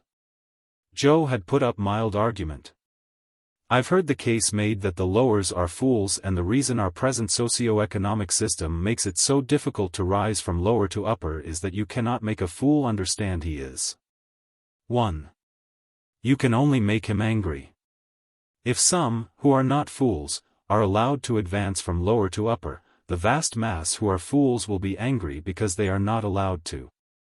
That's why the military category is made a channel of advance. To take that road, a man gives up his security and he'll die if he's a fool. Nadine had been scornful. That reminds me of the old contention by racial segregationalists that the Negroes smelled bad. First they put them in a position where they had insufficient bathing facilities, their diet inadequate, and their teeth uncared for. And then protested that they couldn't be associated with because of their odor. Today, we are born within our castes. If an upper is inadequate, he nevertheless remains an upper. An accident of birth makes him an aristocrat. Environment, family, training, education, friends, traditions and laws maintain him in that position. But a lower who potentially has the greatest of value to society, is born handicapped and he's hard put not to wind up before a telly, in a mental daze from trank. Sure he's a fool, he's never been allowed to develop himself. Yes, Joe reflected now, it had been quite an evening. In a life of more than 30 years devoted to rebellion, he had never met anyone so outspoken as Nadine Hare, nor one who had thought it through as far as she had. He grunted. His own revolt was against the level at which he had found himself in society, not the structure of society itself. His whole raison d'etre was to lift himself to upper status. It came as a shock to him to find a person he admired who had been born into upper caste, desirous of tearing the whole system down. His thoughts were interrupted by the door opening and the face of Max Reynolds grinning in at him. Joe was mildly surprised at his orderly not knocking before opening the door. Max evidently had a lot to learn. The little man blurted, "Come on, Joe. Let's go out on the town." "Joe?" Joe Mauser raised himself to one elbow and stared at the other. "Leaving aside the merits of your suggestion for the moment, do you think you should address an officer by his first name?" Max Reynolds came fully into the bedroom, his grin still wider. "You forgot. It's election day." "Oh." Joe Mauser relaxed into his pillow. "So it is. No duty for today, eh?" "No duty for anybody," Max crowed. "What did you say we go into town and have a few drinks in one of the upper bars?" Joe grunted, but began to arise. "What'll that accomplish?" "On election day, most of the uppers get done up in their oldest clothes and go slumming down in the lower quarters. Max wasn't to be put off so easily. Well, wherever we go, let's get going. Zen. I'll bet this town is full of fracas buffs from as far as Philly. And on election day, to boot. Wouldn't it be something if I found me a real fracas fan, some upper dame? Joe laughed at him, even as he headed for the bathroom. As a matter of fact, he rather liked the idea of going into town for the show. Max, he said over his shoulder, you're in for a big disappointment. They're all the same. Upper, lower, or middle. Yeah? Max grinned back at him. Well, I'd like the pleasure of finding out if that's true by personal experience. Chapter 7. In a faraway past, Kingston had once been the capital of the United States. For a short time, when Washington's men were in flight after the debacle of their defeat in New York City, the government of the United Colonies had held session in this Hudson River town. It had been its one moment of historic glory, and afterward Kingston had slipped back into being a minor city on the edge of the Catskills, approximately halfway between New York and Albany. Of most recent years, it had become one of the two recruiting centers which bordered the Catskill Military Reservation, which in turn was one of the score or so population-cleared areas throughout the continent where rival corporations or unions could meet and settle their differences in combat, given permission of the military category department of the government. And permission was becoming ever easier to acquire. It had slowly evolved, the resorting to trial by combat to settle disputes between competing corporations, disputes between corporations and unions, disputes between unions over jurisdiction. Slowly, but predictably. Since the earliest days of the First Industrial Revolution, conflict between these elements had often broken into violence, sometimes on a scale comparable to minor warfare. An early example was the union organizing in Colorado when armed elements of the Western Federation of Miners shot it out with similarly armed detectives hired by the mine owners. And later with the troops of an unsympathetic state government. By the middle of the 20th century, unions had become one of the biggest businesses in the country. And by this time a considerable amount of the industrial conflict had shifted to fights between them for jurisdiction over dues-paying members. Battles on the waterfront, assassination and counter-assassination by gun-toting goon squads dominated by gangsters, industrial sabotage, frays between pickets and scabs, all were common occurrences. But it was the coming of Telly which increasingly brought such conflicts literally before the public eye. Zealous reporters made ever greater effort to bring the actual mayhem before the eyes of their viewers, and never were their efforts more highly rewarded. A society based upon private endeavor is as jealous of a vacuum as is Mother Nature. Give a desire that can be filled profitably, and the means can somehow be found to realize it.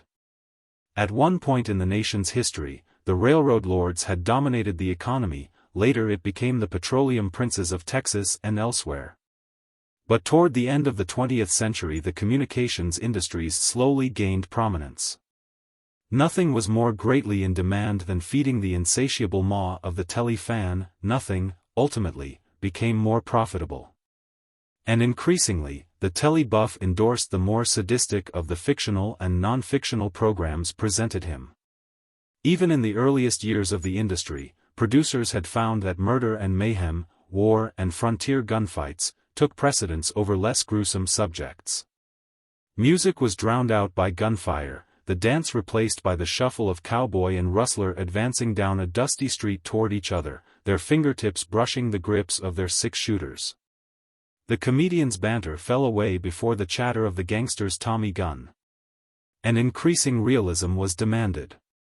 The Telly reporter on the scene of a police arrest, preferably a murder, a rumble between rival gangs of juvenile delinquents, a longshoreman's fray in which scores of workers were hospitalized. When attempts were made to suppress such broadcasts, the howl of freedom of speech and the press went up. Financed by tycoons clever enough to realize the value of the subjects they covered so adequately. The vacuum was there, the desire, the need. Bread the populace had. Trank was available to all. But the need was for the circus, the vicious, sadistic circus, and bit by bit, over the years and decades, the way was found to circumvent the country's laws and traditions to supply the need. A way is always found. The final Universal Disarmament Pact, which had totally banned all weapons invented since the year 1900 and provided for complete inspection, had not ended the fear of war. And thus there was excuse to give the would-be soldier, the potential defender of the country in some future internation conflict, practical experience. Slowly tolerance grew to allow union and corporation to fight it out, hiring the services of mercenaries. Slowly rules grew up to govern such fracases. Slowly a department of government evolved.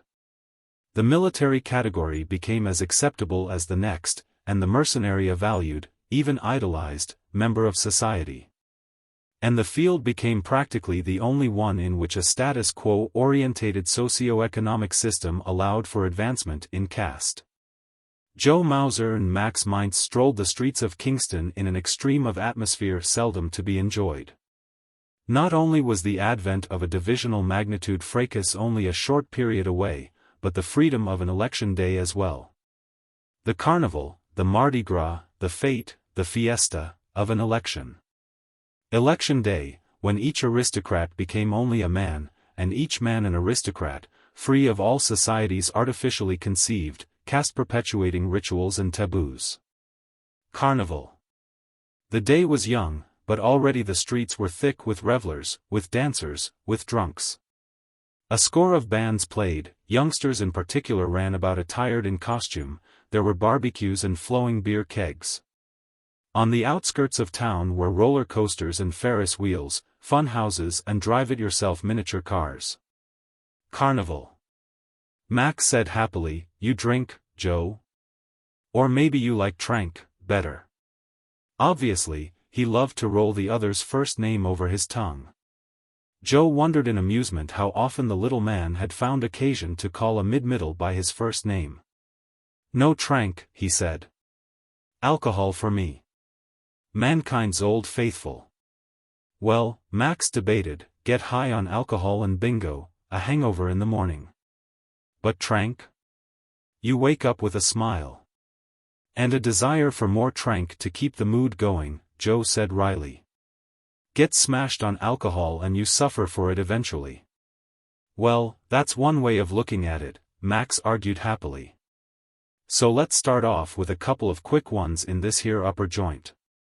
Joe looked the place over. He didn't know Kingston overly well, but by the appearance of the building and by the entry, it was probably the swankiest hotel in town. He shrugged. So far as he was concerned, he appreciated the greater comfort and the better service of his middle-caste bars, restaurants and hotels over the ones he had patronized when a lower. However, his wasn't an immediate desire to push into the preserves of the uppers, not until he had won rightfully to their status. But on this occasion the little fellow wanted to drink at an upper bar. Very well, it was election day. Let's go, he said to Max. In the uniform of a rank captain of the military category, there was little to indicate caste level, and ordinarily given the correct air of nonchalance, Joe Mauser, in uniform, would have been able to go anywhere, without so much as a raised eyebrow, until he had presented his credit card, which indicated his caste. But Max was another thing. He was obviously a lower, and probably a lower at that. But space was made for them at a bar packed with election day celebrants, politicians involved in the day's speeches and voting, higher-ranking officers of the Air Forces, having a day off. And various uppers of both sexes in town for the excitement of the fracas to come. Beer, Joe said to the bartender. Not me, Max crowed. Champagne. Only the best for Max Reynolds. Give me some of that champagne liquor I always been hearing about. Joe had the bill credited to his card, and they took their bottles and glasses to a newly abandoned table. The place was too packed to have awaited the services of a waiter, although poor Max probably would have loved such attention. Lower, and even middle bars and restaurants were universally automated, and the waiter or waitress a thing of yesteryear. Max looked about the room in awe. "This is living," he announced. "I wonder what they'd say if I went to the desk and ordered a room." Joe Mauser wasn't as highly impressed as his Batman. In fact, he'd often stayed in the larger cities, in hostelries as sumptuous as this, though only of middle status. Kingston's best was on the mediocre side. He said, "They'd probably tell you they were filled up." Max was indignant. "Because I'm a lower? It's election day." Joe said mildly, "Because they probably are filled up. But for that matter, they might brush you off. It's not as though an upper went to a middle or lower hotel and asked for accommodations." "But what do you want, Justice?" Max dropped it.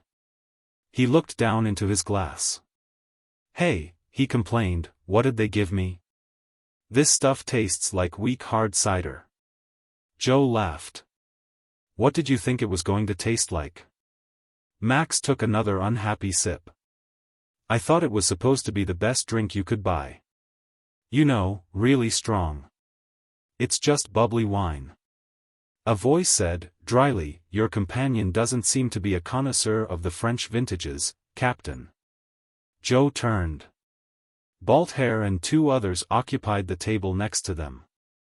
Joe chuckled amiably and said, "Truthfully, it was my own reaction, the first time I drank sparkling wine, sir." "Indeed," Hair said. "I can imagine." He fluttered a hand. Lieutenant Colonel Paul Warren of Marshal Cogswell's staff, and Colonel Lajos Arpad, of Budapest, Captain Joseph Mauser. Joe Mauser came to his feet and clicked his heels, bowing from the waist in approved military protocol. The other two didn't bother to come to their feet, but did condescend to shake hands. The SOV officer said, disinterestedly, "Ah yes, this is one of your fabulous customs, isn't it? On an election day, everyone is quite entitled to go anywhere. Anywhere at all." And, he made a sound somewhat like a giggle, "associate with anyone at all." Joe Mauser resumed his seat then looked at him. "That is correct. A custom going back to the early history of the country when all men were considered equal in such matters as law and civil rights. Gentlemen, may I present Rank Private Max Mintz, my orderly." Balt Hair, who had obviously already had a few, looked at him dourly. "You can carry these things to the point of the ludicrous, Captain. For a man with your ambitions, I'm surprised." The infantry officer the younger Hair had introduced as Lieutenant Colonel Warren, of Stonewall Cogswell's staff, said idly, "Ambitions? Does the captain have ambitions? How in Zen can a middle have ambitions, Balt?" He stared at Joe Mauser superciliously, but then scowled. "Haven't I seen you somewhere before?" Joe said evenly, "Yes, sir. 5 years ago we were both with the Marshal in a fracas on the Little Big Horn Reservation. Your company was pinned down on a knoll by a battery of field artillery. The Marshal sent me to your relief. We sneaked in, up an arroyo, and were able to get most of you out. I was wounded," the colonel said, the superciliousness gone and a strange element in his voice above the alcohol there earlier. Joe Mauser said nothing to that. Max Mintz was stirring unhappily now. These officers were talking above his head, even as they ignored him. He had a vague feeling that he was being defended by Captain Mauser, but he didn't know how, or why. Balt Hair had been occupied in shouting fresh drinks. Now he turned back to the table. "Well, Colonel, it's all very secret, these ambitions of Captain Mauser. I understand he's been an aide-de-camp to Marshal Cogswell in the past. But the Marshal will be distressed to learn that on this occasion Captain Mauser has a secret by which he expects to rout your forces. Indeed, yes, the Captain is quite the strategist." Balt Hair laughed abruptly. "And what good will this do the Captain? Why, on my father's word, if he succeeds, all efforts will be made to make the Captain a caste equal of ours. Not just on election day, mind you, but all 365 days of the year." Joe Mauser was on his feet, his face expressionless. He said, "Shall we go, Max? Gentlemen, it's been a pleasure." Colonel Arpad, a privilege to meet you. Colonel Warren, a pleasure to renew acquaintance. Joe Mauser turned and, trailed by his orderly, left. Lieutenant Colonel Warren, pale, was on his feet too. Balt Hare was chuckling. Sit down, Paul. Sit down. Not important enough to be angry about. The man's a clod. Warren looked at him bleakly. I wasn't angry, Balt. The last time I saw Captain Mauser I was slung over his shoulder. He carried, tugged and dragged me some 2 miles through enemy fire. Balt Hare carried it off with a shrug. Well, that's his profession. Category military. A mercenary for hire. I assume he received his pay. He could have left me. Common sense dictated that he leave me. Balt Hare was annoyed. Well, then we see what I've contended all along. The ambitious captain doesn't have common sense. Colonel Paul Warren shook his head. You're wrong there. Common sense Joseph Mauser has. Considerable ability, he has. He's one of the best combat men in the field. But I'd hate to serve under him. The Hungarian was interested. But why? Because he doesn't have luck, and in the deal you need luck. Warren grunted in sour memory. Had the tele-cameras been focused on Joe Mauser, there at the Little Big Horn, he would have been a month-long sensation to the tele-buffs, with all that means. He grunted again. There wasn't a tele-team within a mile. The captain probably didn't realize that, Balt Hare snorted. Otherwise his heroics would have been modified. Warren flushed his displeasure and sat down. He said, possibly we should discuss the business before us. If your father is in agreement, the fracas can begin in 3 days. He turned to the representative of the SOV world. You have satisfied yourselves that neither force is violating the disarmament pact? Lejos Arpad nodded. We will wish to have observers on the field, itself, of course. But preliminary observation has been satisfactory. He had been interested in the play between these two and the lower caste officer. He said now, pardon me. As you know, this is my first visit to the, West. I am fascinated. If I understand what just transpired, our Captain Mauser is a capable junior officer ambitious to rise in rank and status in your society. He looked at Balt Hare. Why are you opposed to his so rising? Young Hare was testy about the whole matter. Of what purpose is an upper caste if every Tom, Dick and Harry enters it at will? Warren looked at the door through which Joe and Max had exited from the cocktail lounge. He opened his mouth to say something, closed it again, and held his peace.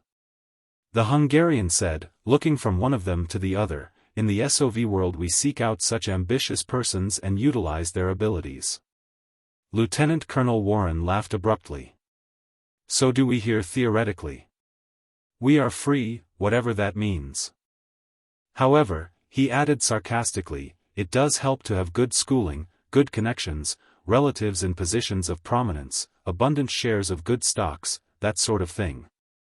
And these one is born with, in this free world of ours, Colonel Arpad. The SOV military observer clucked his tongue. An indication of a declining society. Balt Hare turned on him. And is it any different in your world, he said sneeringly. Is it merely coincidence that the best positions in the SOV world are held by party members, and that it is all but impossible for anyone not born of party member parents to become one? Are not the best schools filled with the children of party members? Are not only party members allowed to keep servants? And isn't it so that? Lieutenant Colonel Warren said, Gentlemen, let us not start World War III at this spot, at this late occasion. Chapter 8. Baron Malcolm Hare's field headquarters were in the ruins of a farmhouse in a town once known as Bearsville. His forces, and those of Marshal Stonewall Cogswell, were on the march but as yet their main bodies had not come in contact. Save for skirmishes between cavalry units, there had been no action. The ruined farmhouse had been a victim of an earlier fracas in this reservation which had seen in its comparatively brief time more combat than Belgium, that cockpit of Europe.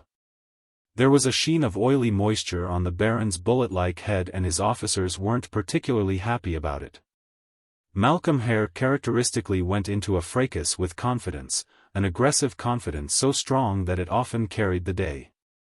In battles past, it had become a tradition that Hare's morale was worth 1,000 men, the energy he expended was the despair of his doctors who had been warning him for a decade.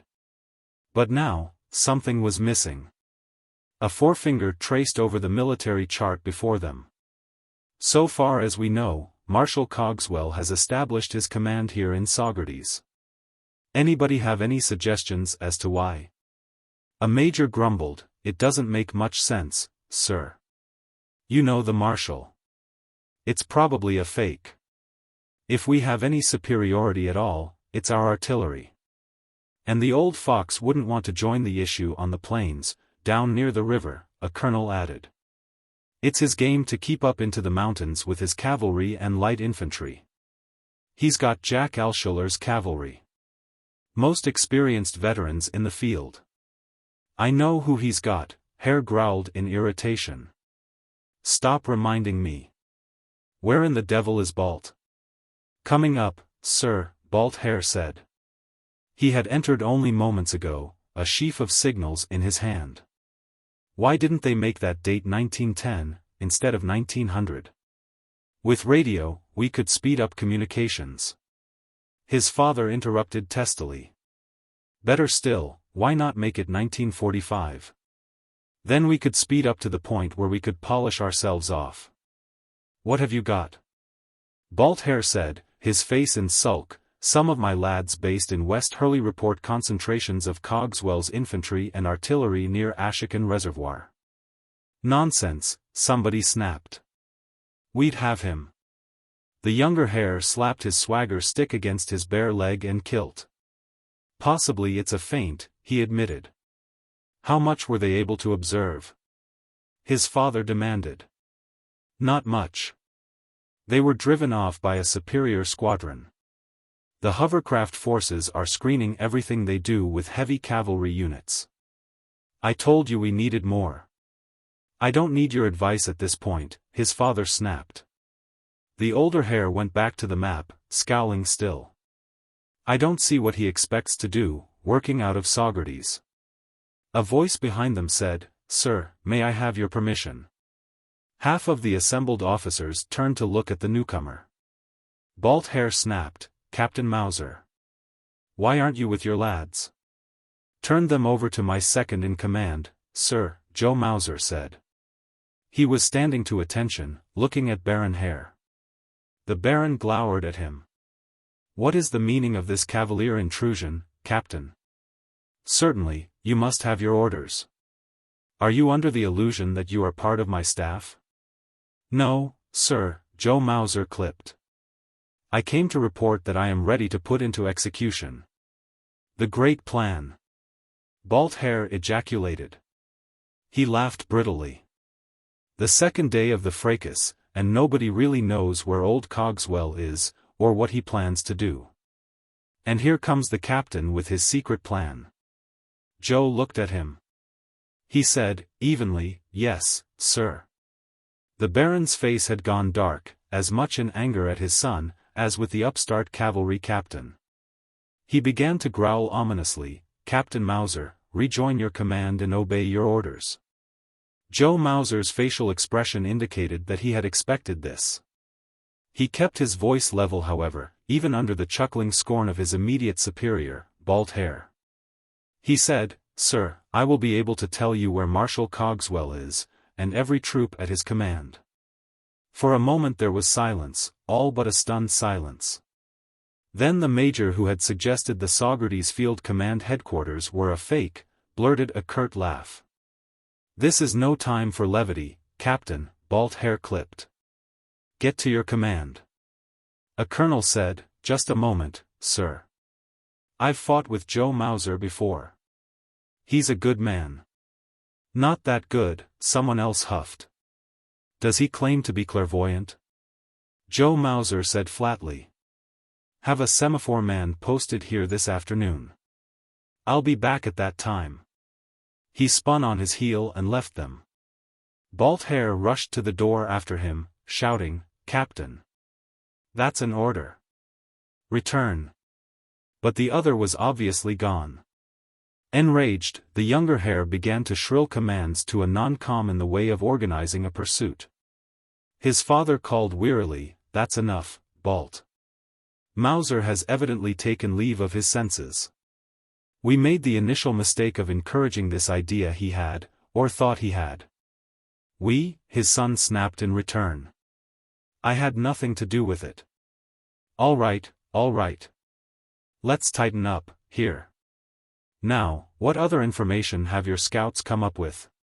Chapter 9. At the Kingston airport, Joe Mauser rejoined Max Mintz, his face drawn now. Everything go all right? The little man said anxiously. I don't know, Joe said. I still couldn't tell them the story. Old Cogswell is as quick as a coyote. We pull this little caper today, and he'll be ready to meet it tomorrow. He looked at the two-place sailplane which sat on the tarmac. Everything all set? Far as I know, Max said. He looked at the motorless aircraft. You sure you've been checked out on these things, Captain? Yes, Joe said. I bought this particular soaring glider more than a year ago, and I've put almost 1,000 hours in it. Now, where's the pilot of that light plane? A single-engine sports plane was attached to the glider by a 50-foot nylon rope. Even as Joe spoke, a youngster poked his head from the plane's window and grinned back at them. Ready? He yelled. Come on, Max, Joe said. Let's pull the canopy off this thing. We don't want it in the way while you're semaphoring. A figure was approaching them from the administration building. A uniformed man, and somehow familiar. A moment, Captain Mauser. Joe placed him now. The SOV World representative he'd met at Balt Hare's table in the upper bar a couple of days ago. What was his name? Colonel Arpad. Lajos Arpad. The Hungarian approached and looked at the sailplane in interest. As a representative of my government, a military attaché checking upon possible violations of the Universal Disarmament Pact, may I request what you are about to do, Captain? Joe Mauser looked at him emptily. How did you know I was here and what I was doing? The SOV colonel smiled gently. It was by suggestion of Marshal Cogswell. He is a great man for detail. It disturbed him that what did he call it, an old pro like yourself should join with vacuum tube transport, rather than continental hovercraft.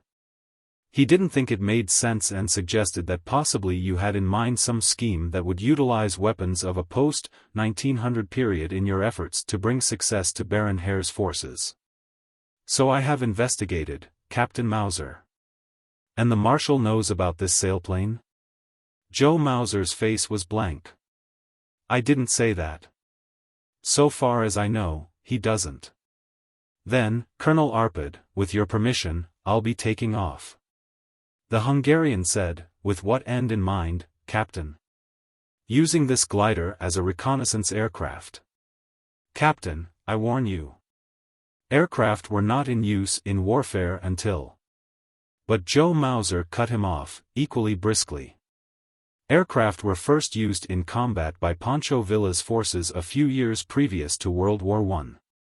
They were also used in the Balkan Wars of about the same period.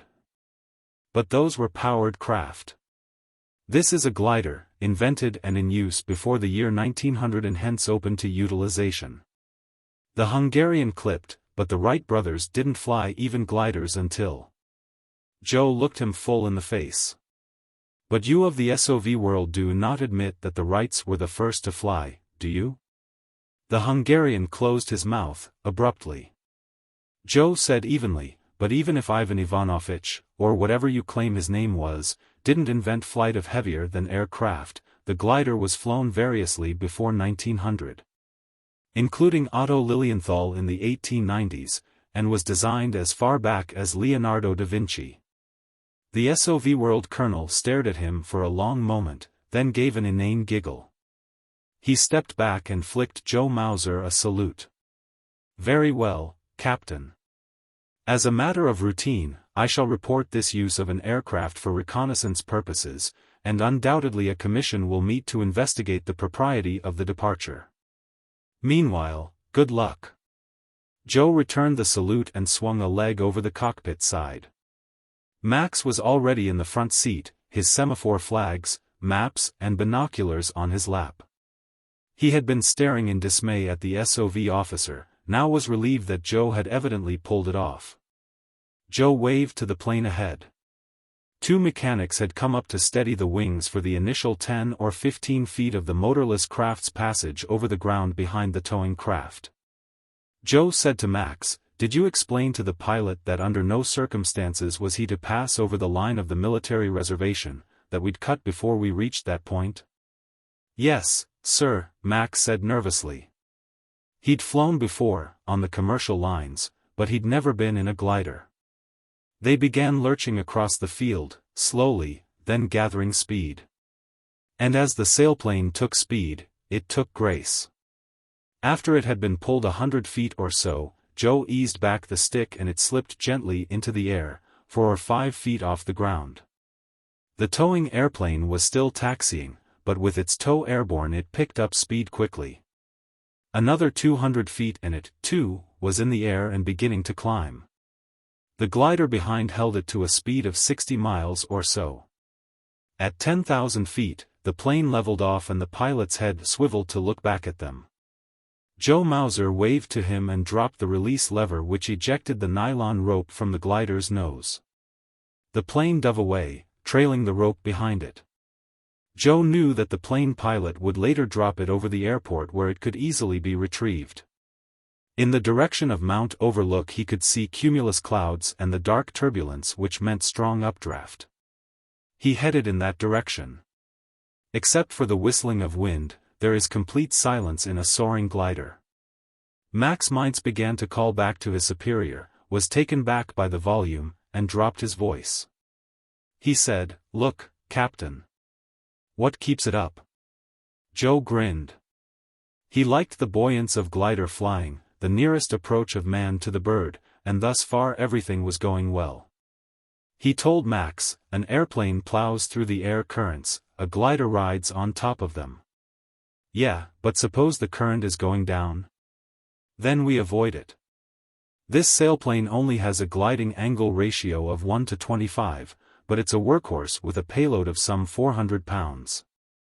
A really high-performance glider can have a ratio of as much as 1 to 40. Joe had found a strong updraft ere a wind ran up the side of a mountain. He banked, went into a circling turn. The gauge indicated they were climbing at the rate of 8 meters per second, nearly 1,500 feet a minute. Max hadn't got the rundown on the theory of the glider.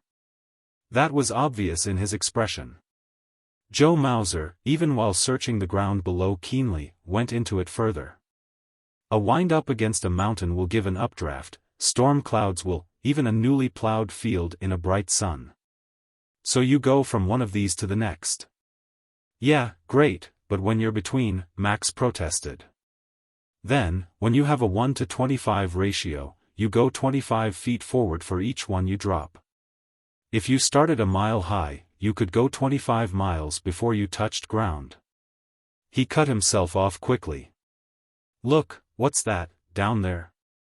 Get your glasses on it." Max caught his excitement. His binoculars were tight to his eyes. "Soldiers. Cavalry. They sure ain't ours. They must be hovercraft lads. And look, field artillery." Joe Mauser was piloting with his left hand, his right smoothing out a chart on his lap. He growled, "What are they doing there? That's at least a full brigade of cavalry. Here, let me have those glasses." With his knees gripping the stick, he went into a slow circle, as he stared down at the column of men. "Jack Alschuler," he whistled in surprise. "The marshals crack heavy cavalry. And several batteries of artillery. He swung the glasses in a wider scope and the whistle turned into a hiss of comprehension. They're doing a complete circle of the reservation. They're going to hit the Baron from the direction of Phoenicia. Chapter 10. Marshal Stonewall Cogswell directed his old-fashioned telescope in the direction his chief of staff indicated. "What is it?" he grunted. "It's an airplane, sir." "Over a military reservation with a fracas in progress?" "Yes, sir." The other put his glasses back on the circling object. "Then what is it, sir?" "Certainly not a free balloon." "Balloons," the marshal snorted, as though to himself. "Legal to use. The Union forces had them toward the end of the Civil War. But practically useless in a fracas of movement." They were standing before the former resort hotel which housed the marshal's headquarters. Other staff members were streaming from the building, and one of the ever-present tele-reporting crews were hurriedly setting up cameras. The marshal turned and barked, "Does anybody know what in Zen that confounded thing, circling up there, is?" Baron Zwerdling, the aging category transport magnate, head of Continental Hovercraft, hobbled onto the wooden veranda and stared with the others. "An airplane," he croaked. "Hare's gone too far this time. Too far, too far. This will strip him. Strip him, understand." Then he added, "Why doesn't it make any noise?" Lieutenant Colonel Paul Warren stood next to his commanding officer. "It looks like a glider, sir." Cogswell glowered at him. "A what?" "A glider, sir. It's a sport not particularly popular these days." "What keeps it up, confound it?" Paul Warren looked at him. "The same thing that keeps a hawk up, an albatross, a gull." "A vulture, you mean," Cogswell snarled. He watched it for another long moment, his face working. He whirled on his chief of artillery. "Jed, can you bring that thing down?" The other had been viewing the craft through field binoculars, his face as shocked as the rest of them. Now he faced his chief, and lowered the glasses, shaking his head. "Not with the artillery of pre-1900. "No, sir." "What can you do?" Cogswell barked. The artilleryman was shaking his head. "We could mount some Maxim guns on wagon wheels, or something. Keep him from coming low." "He doesn't have to come low," Cogswell growled unhappily. He spun on Lieutenant Colonel Warren again. "When were they invented?" He jerked his thumb upward. "Those things." Warren was twisting his face in memory. "Sometime about the turn of the century." "How long can the things stay up?" Warren took in the surrounding mountainous countryside. "Indefinitely, sir. A single pilot, as long as he is physically able to operate. If there are two pilots up there to relieve each other, they could stay until food and water ran out." "How much weight do they carry?" "I'm not sure. One that size, certainly enough for 2 men and any equipment they'd need. Say, 500 pounds. Cogswell had his telescope glued to his eyes again. He muttered under his breath, 500 pounds. They could even unload dynamite over our horses. Stampede them all over the reservation. What's going on?" Baron Zwerdling shrilled. "What's going on, Marshal Cogswell?" Cogswell ignored him. He watched the circling craft for a full 5 minutes, breathing deeply. Then he lowered his glass and swept the assembled officers of his staff with an indignant glare. "Ten Eyck," he grunted. An infantry colonel came to attention. "Yes, sir." Cogswell said heavily, deliberately. "Under a white flag. A dispatch to Baron Hare. My compliments and request for his terms. While you're at it, my compliments also to Captain Joseph Mauser." Zwerdling was bug-eyeing him. "Terms," he rasped. The marshal turned to him. "Yes, sir. Face reality. We're in the dill. I suggest you sue for terms as short of complete capitulation as you can make them." You call yourself a soldier, the transport tycoon began to shrill. Yes, sir, Cogswell snapped. A soldier, not a butcher of the lads under me. He called to the telly-reporter who was getting as much of this as he could. Mr. Sologen, isn't it? The reporter scurried forward, flicking signals to his cameraman for proper coverage. Yes, sir. Freddie Sologen, Marshal. Could you tell the telly fans what this is all about, Marshal Cogswell? Folks, you all know the famous Marshal. Marshal Stonewall Cogswell, who hasn't lost a fracas in nearly 10 years, now commanding the forces of Continental hovercraft. I'm losing one now, Cogswell said grimly. Vacuum tube transport has pulled a gimmick out of the hat and things have pickled for us. It will be debated before the military category department, of course, and undoubtedly the SOV World military attaches will have things to say. But as it appears now, the fracas as we have known it, has been revolutionized. Revolutionized? Even the telly-reporter was flabbergasted. You mean by that thing? He pointed upward, and the lenses of the cameras followed his finger. Yes, Cogswell growled unhappily. Do all of you need a blueprint? Do you think I can fight a fracas with that thing dangling above me, throughout the day hours? Do you understand the importance of reconnaissance in warfare? His eyes glowered. Do you think Napoleon would have lost Waterloo if he'd had the advantage of perfect reconnaissance such as that thing can deliver? Do you think Lee would have lost Gettysburg? Don't be ridiculous. He spun on Baron Zwerdling, who was stuttering his complete confusion. As it stands, Baron Hare knows every troop dispensation I make. All I know of his movements are from my cavalry scouts. I repeat, I am no butcher, sir. I will gladly cross swords with Baron Hare another day, when I, too, have, what did you call the confounded things, Paul? Gliders, Lieutenant Colonel Warren said. Chapter 11. Major Joseph Mauser, now attired in his best off-duty category military uniform, spoke his credentials to the receptionist. I have no definite appointment, but I am sure the Baron will see me, he said. Yes, sir.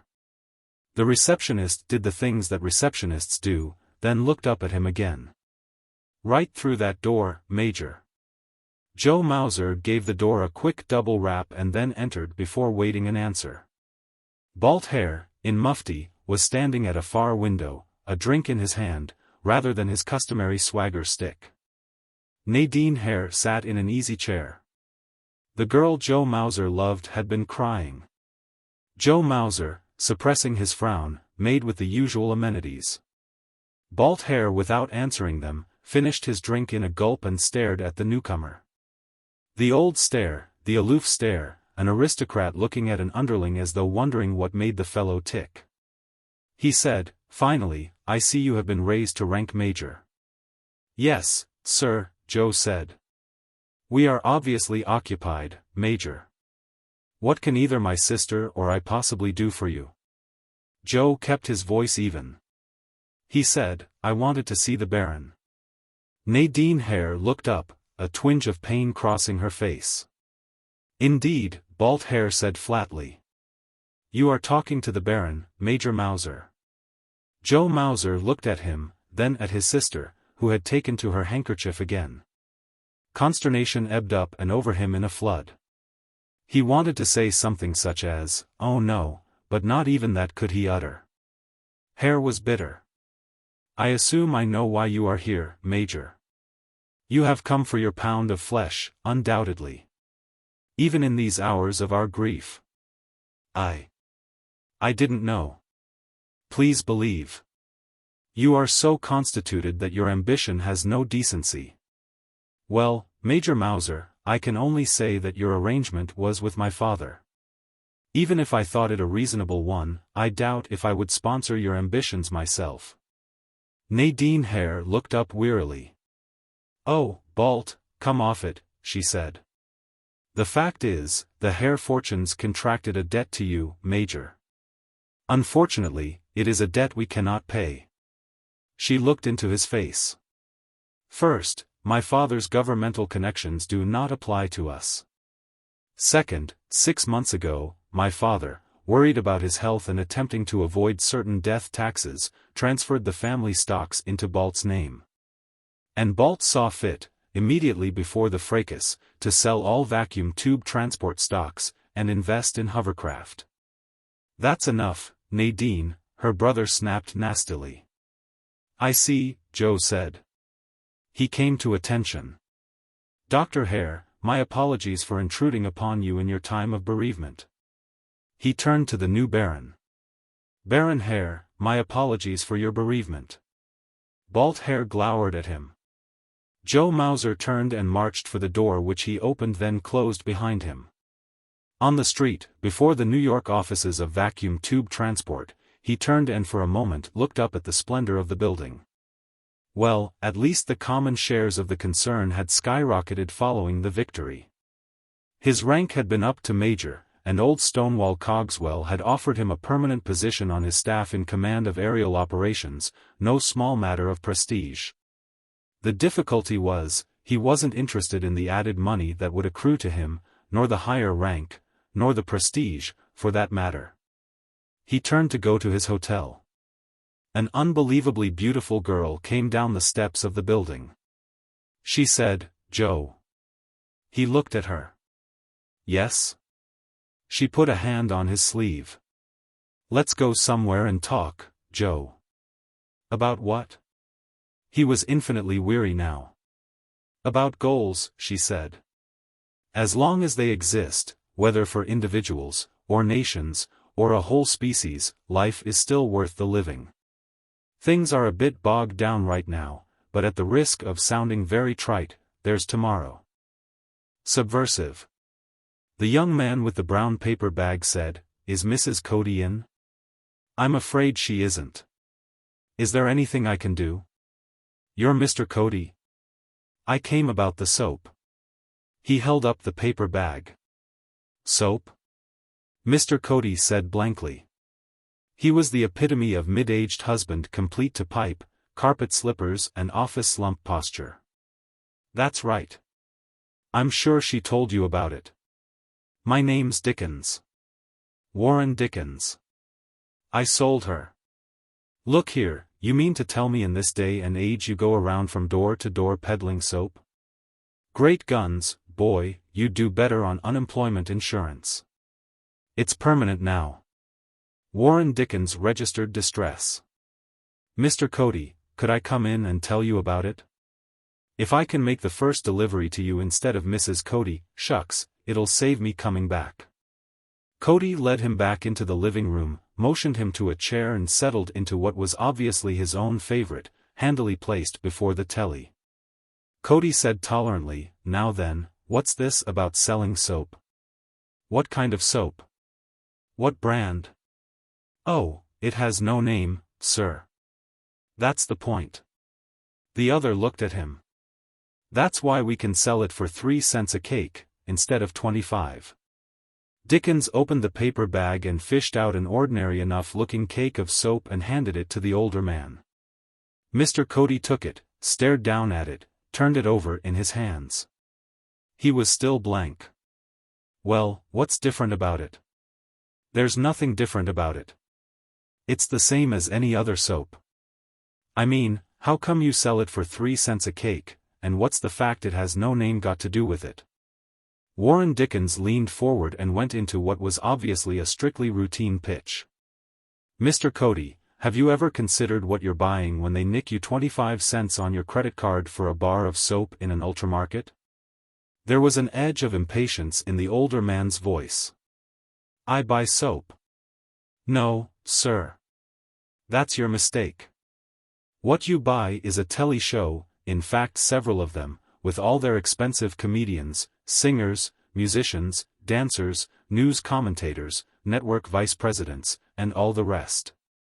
Then you buy fancy packaging.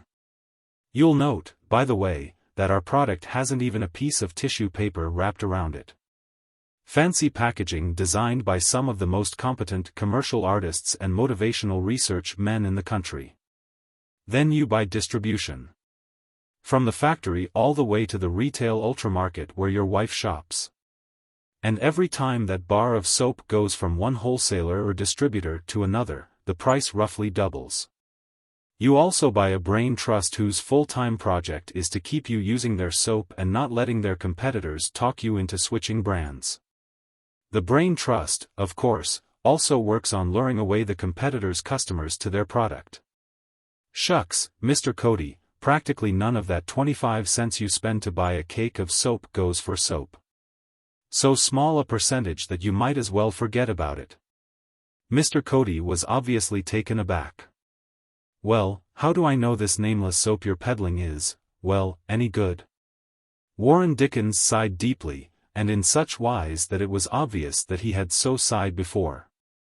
Sir, there is no difference between soaps. Oh, they might use a slightly different perfume, or tint it a slightly different color, but for all practical purposes common hand soap, common bath soap, is soap, period. All the stuff the copywriters dream up about secret ingredients and health for your skin, and cosmetic qualities, and all the rest, is Madison Avenue gobbledygook and applies as well to one brand as another. As a matter of fact, often two different soap companies, supposedly keen competitors, and using widely different advertising, have their products manufactured in the same plant. Mr. Cody blinked at him. Shifted in his chair. Rubbed his chin as though checking his morning shave. Well, then where do you get your soap? The same place. We buy in fantastically large lots from one of the gigantic automated soap plants. Mr. Cody had him now. Then how come you sell it for 3 cents a cake, instead of 25? I've been telling you. Our soap doesn't even have a name, not to mention an advertising budget. Far from spending fortunes redesigning our packaging every few months in attempts to lure new customers, we don't package the stuff at all. It comes to you, in the simplest possible wrapping, through the mails. A new supply every month. 3 cents a cake. No middlemen, no wholesalers, distributors. No nothing except soap at 3 cents a cake. Mr. Cody leaned back in his chair. I'll be darned. He thought it over. Listen, do you sell anything besides soap? Not right now, sir. But soap flakes are coming up next week and I think we'll be going into bread in a month or two. Bread? Yes, sir, bread. Although we'll have to distribute that by truck, and have to have almost 100% coverage in a given section before it's practical. A nickel a loaf. 5 cents a loaf. You can't make bread for that much. Oh, yes we can. We can't advertise it, package it, and pay a host of in-betweens, is all. From the bakery to you, period. Mr. Cody seemed fascinated.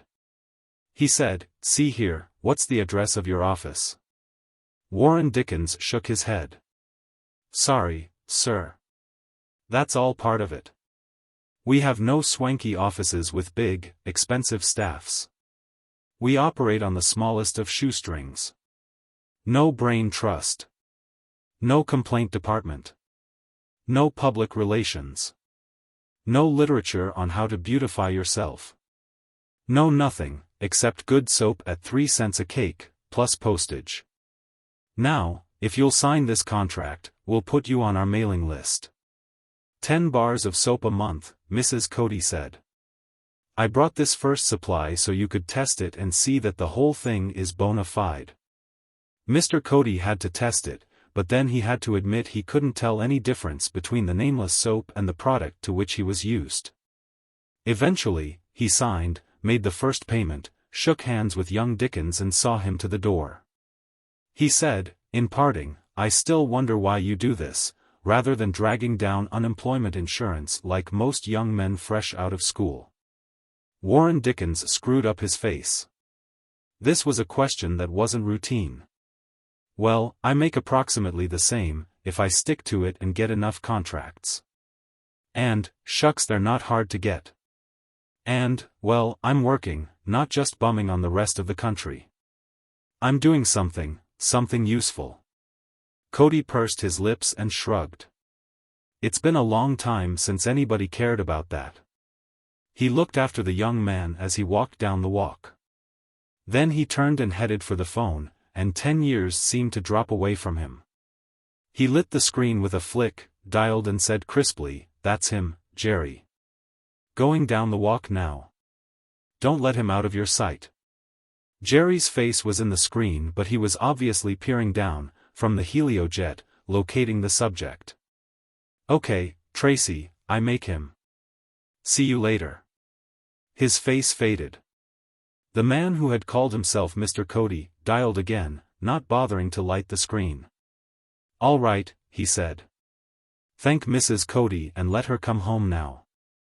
Frank Tracy worked his way down an aisle of automated phonotypers and other office equipment. The handful of operators, their faces bored, periodically strolled up and down, needlessly checking that which seldom needed checking.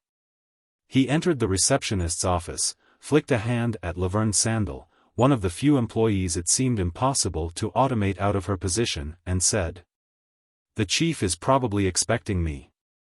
"That he is. Go right in, Mr. Tracy. I'm expecting a call from one of the operatives." "Put it through, Laverne." "Righto." Even as he walked toward the door to the sanctum sanctorum, he grimaced sourly at her. "Righto, yet. Isn't that a bit on the maze side? Doesn't sound very authentic to me. I can see you don't put in your telly time, Mr. Tracy. Slang goes in cycles these days. They simply don't dream up a whole new set of expressions every generation anymore because everybody gets tired of them so soon. Instead, older periods of idiom are revived. For instance, scram is coming back in." He stopped long enough to look at her, frowning. "Scram?" She took him in quizzically, estimating. "Possibly dust, or get lost, was the term when you were a boy." Tracy chuckled wryly, "Thanks for the compliment, but I go back to the days of Beat It." In the inner office the chief looked up at him. "Sit down, Frank. What's the word? Another exponent of free enterprise, prehistoric style?" Frank Tracy found a chair and began talking even while fumbling for briar and tobacco pouch. "No," he grumbled. "I don't think so, not this time. I'm afraid there might be something more to it." His boss leaned back in the massive old-fashioned chair he affected and patted his belly, as though appreciative of a good meal just finished. "Oh. Give it all to me." Tracy finished lighting his pipe, flicked the match out and put it back in his pocket, noting that he'd have to get a new one of these days. He cleared his throat and said, "Reports began coming in of house-to-house canvassers selling soap for 3 cents a bar." 3 cents a bar? They can't manufacture it for that. Will the stuff pass the health department? Evidently, Tracy said wryly. The salesman claimed it's the same soap as reputable firms peddle. Go on. We had to go to a bit of trouble to get a line on them without raising their suspicion. One of the boys lived in a neighborhood that was being canvassed for new customers and his wife had signed up. So I took her place when the salesman arrived with her first delivery. They delivered the first batch. I let him think I was Bob Cody and questioned him, but not enough to raise his suspicions. And? An outfit selling soap and planning on branching into bread and heavens knows what else. No advertising. No middlemen. No nothing, as the salesman said, except standard soap at 3 cents a bar. They can't package it for that. They don't package it at all. The chief raised his chubby right hand and wiped it over his face in a stereotyped gesture of resignation. Did you get his home office address? Maybe there's some way of buying them out, indirectly, of course. No, sir. It seemed to be somewhat of a secret. The other's eyes widened. Ridiculous. You can't hide anything like that. There's 100 ways of tracking them down before the day is out. Of course. I've got Jerome Wiseman following him in a heliojet. No use getting rough, as yet. We'll keep it quiet, assuming that meets with your approval. You're in the field, Frank. You make the decisions. The phone screen had lighted up and Laverne's piquant face faded in. The call Mr. Tracy was expecting from Operative Wiseman. Put him on, the chief said, lacing his plump fingers over his stomach. Jerry's face appeared in the screen. He was obviously parked on the street now. He said, "Subject has disappeared into this office building, Tracy. For the past 15 minutes he's kinda looked as though the day's work was through, and since this dump could hardly be anybody's home, he must be reporting to his higher-up." "Let's see the building," Tracy said. The portable screen was directed in such manner that a disreputable-appearing building, obviously devoted to fourth-rate businesses, was centered. "Okay," Tracy said. "I'll be over. You can knock off, Jerry." "Oh, except for one thing. Subject's name is Warren Dickens. Just for luck, get a complete dossier on him. I doubt if he's got a criminal or subversive record, but you never know." Jerry said, "Right," and faded. Frank Tracy came to his feet and knocked the rest of his pipe out into the gigantic ashtray on his boss' desk. "Well, I suppose the next step's mine. Check back with me as soon as you know anything more," the chief said. He wheezed a sigh as though sorry the interview was over and that he'd have to go back to his desk chores, but shifted his bulk and took up a sheaf of papers. Just as Tracy got to the door, the chief said, "Oh, yes. Easy on the rough stuff, Tracy. I've been hearing some disquieting reports about some of the overenthusiastic bully boys on your team. We wouldn't want such material to get in the telecasts." "Lard bottom," Tracy growled inwardly as he left. Did the chief think he liked violence? Did anyone in his right mind like violence? Frank Tracy looked up at the mid-century type office building. He was somewhat surprised that the edifice still remained. Where did the owners ever find profitable tenants? What business could be so small these days that it would be based in such quarters? However, here it was. The lobby was shabby. There was no indication on the list of tenants of the firm he was seeking, nor was there a porter. The elevator was out of repair. He did it the hard way, going from door to door, entering, hat in hand, apologetically, and saying, "Pardon me. You're the people who sell the soap?"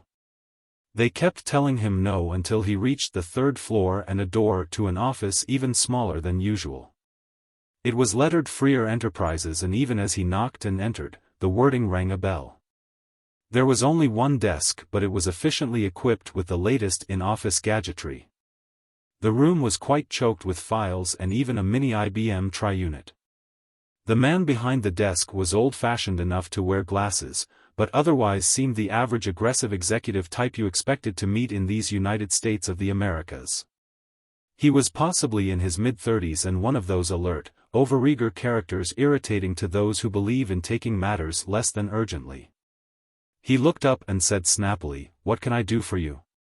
Tracy dropped into an easygoing characterization. "You're the people who sell the soap?" "That is correct.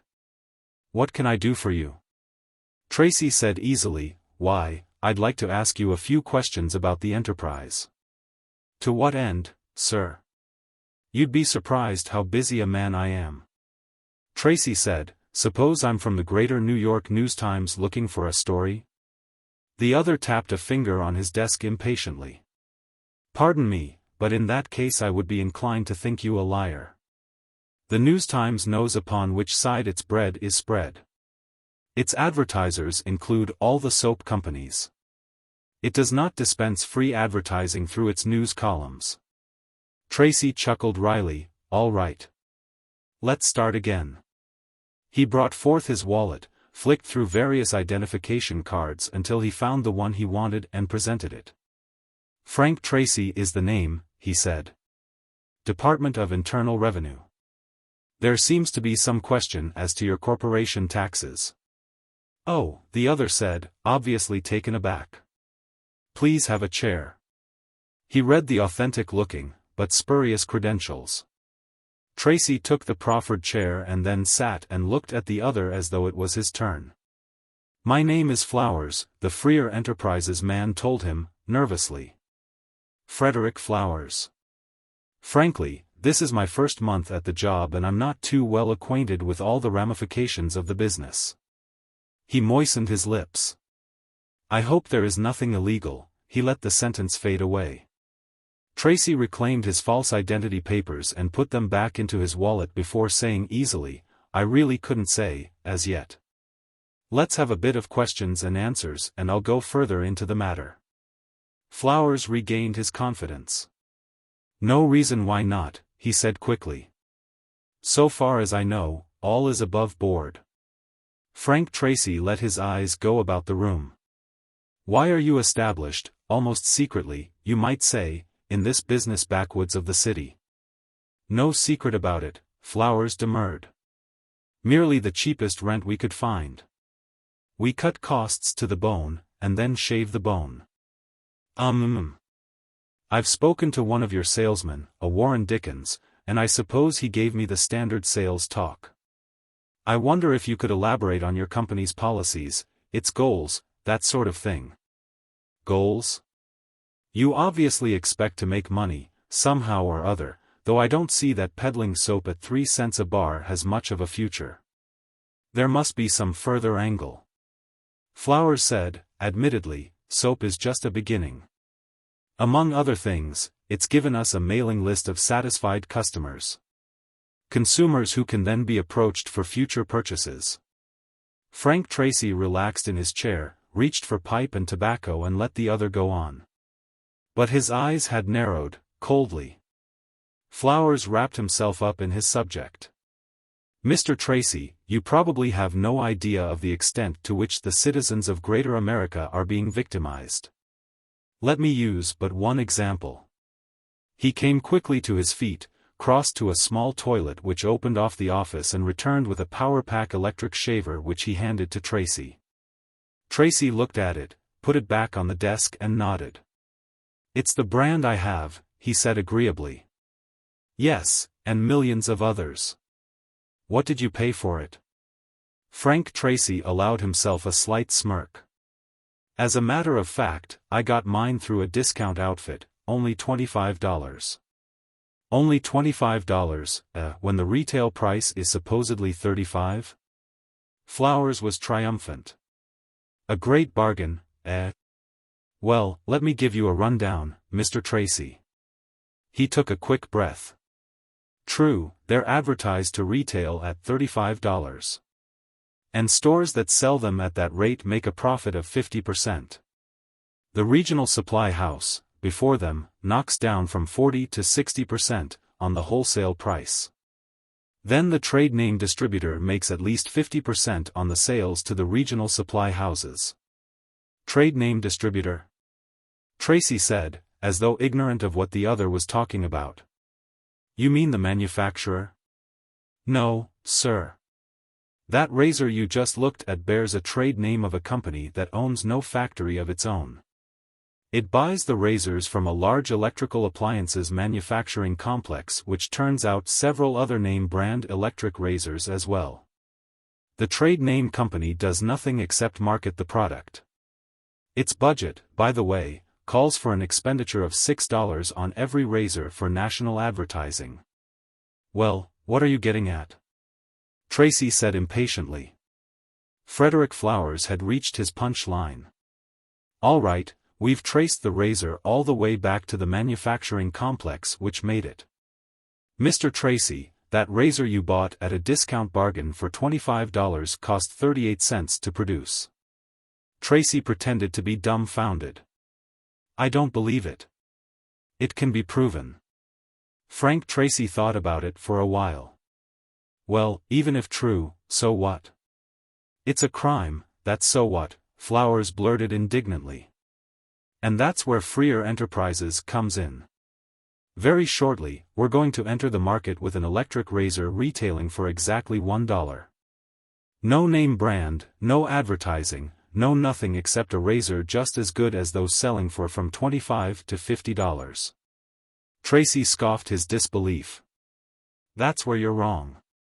No electric razor manufacturer would sell to you. They'd be cutting their own throats. The Freer Enterprises official shook his head, in scorn. That's where you're wrong. The same electric appliance manufacturer who produced that razor there will make a similar one, slightly different in appearance, for the same price for us. They don't care what happens to their product once they make their profit from it. Business is business. We'll be at least as good a customer as any of the others have ever been. Eventually, better, since we'll be getting electric razors into the hands of people who never felt they could afford one before. He shook a finger at Tracy. Manufacturers have been doing this for a long time. I imagine it was the old mail-order houses that started it. They'd get in touch with a manufacturer of, say, typewriters, or outboard motors, or whatever, and order tens of thousands of these. Not an iota different from the manufacturer's standard product except for the nameplate. They'd then sell these for as little as half the ordinary retail price. Tracy seemed to think it over for a long moment. Eventually he said, even then you're not going to break any records making money. Your distribution costs might be pared to the bone, but you still have some. There'll be darn little profit left on each razor you sell. Flowers was triumphant again. We're not going to stop at razors, once underway. How about automobiles? Have you any idea of the disparity between the cost of production of a car and what they retail for? Well, no. Here's an example. As far back as about 1930, a barge company transporting some brand new cars across Lake Erie from Detroit had an accident and lost a couple of hundred. The auto manufacturers sued, trying to get the retail price of each car. Instead, the court awarded them the cost of manufacture. You know what it came to: labor, materials, depreciation on machinery, everything? $75 per car. And that was around 1930. Since then, automation has swept the industry and manufacturing costs per unit have dropped drastically. The Freer Enterprises executive was now in full voice. But even that's not the ultimate. After all, cars were selling for as cheaply as $425 then. Let's take some items such as aspirin. You can, of course, buy small neatly packaged tins of 12 for 25 cents, but supposedly more intelligent buyers will buy bottles for 40 or 50 cents. If the druggist puts out a special for 15 cents a bottle, it will largely be refused since the advertising conditioned customer doesn't want an inferior product. Actually, of course, aspirin is aspirin and you can buy it, in 100-pound lots in polyethylene film bags, at about 14 cents a pound. Or in carload lots under the chemical name of acetylsalicylic acid, for 11 cents a pound. And any big chemical corporation will sell you USP-grade milk of magnesia at about $6 a ton. Its chemical name, of course, is magnesium hydroxide, or MgOH2, and you'd have 1,000 quarts in that ton. Buying it beautifully packaged and fully advertised, you'd pay up to $1.25 a pint in the druggist section of a modern ultramarket. Tracy had heard enough. He said crisply, "All right, Mr. Flowers, of Freer Enterprises, now let me ask you something. Do you consider this country prosperous?" Flowers blinked. Of a sudden, the man across from him seemed to have changed character, added considerable dynamic to his makeup. He flustered, "Yes, I suppose so. But it could be considerably more prosperous if..." Tracy was sneering. "If consumer prices were brought down drastically, eh?" Mr. Flowers, you're incredibly naive when it comes to modern economics. Do you realize that one of the most significant developments, economically speaking, took place in the 1950s, something perhaps more significant than the development of atomic power? Flowers blinked again, mesmerized by the other's new domineering personality. I don't know what you're talking about. The majority of employees in the United States turned from blue collars to white. Flowers looked pained. I don't. No, of course you don't, or you wouldn't be participating in a subversive attack upon our economy, which, if successful, would lead to the collapse of Western prosperity and eventually to the success of the Soviet complex.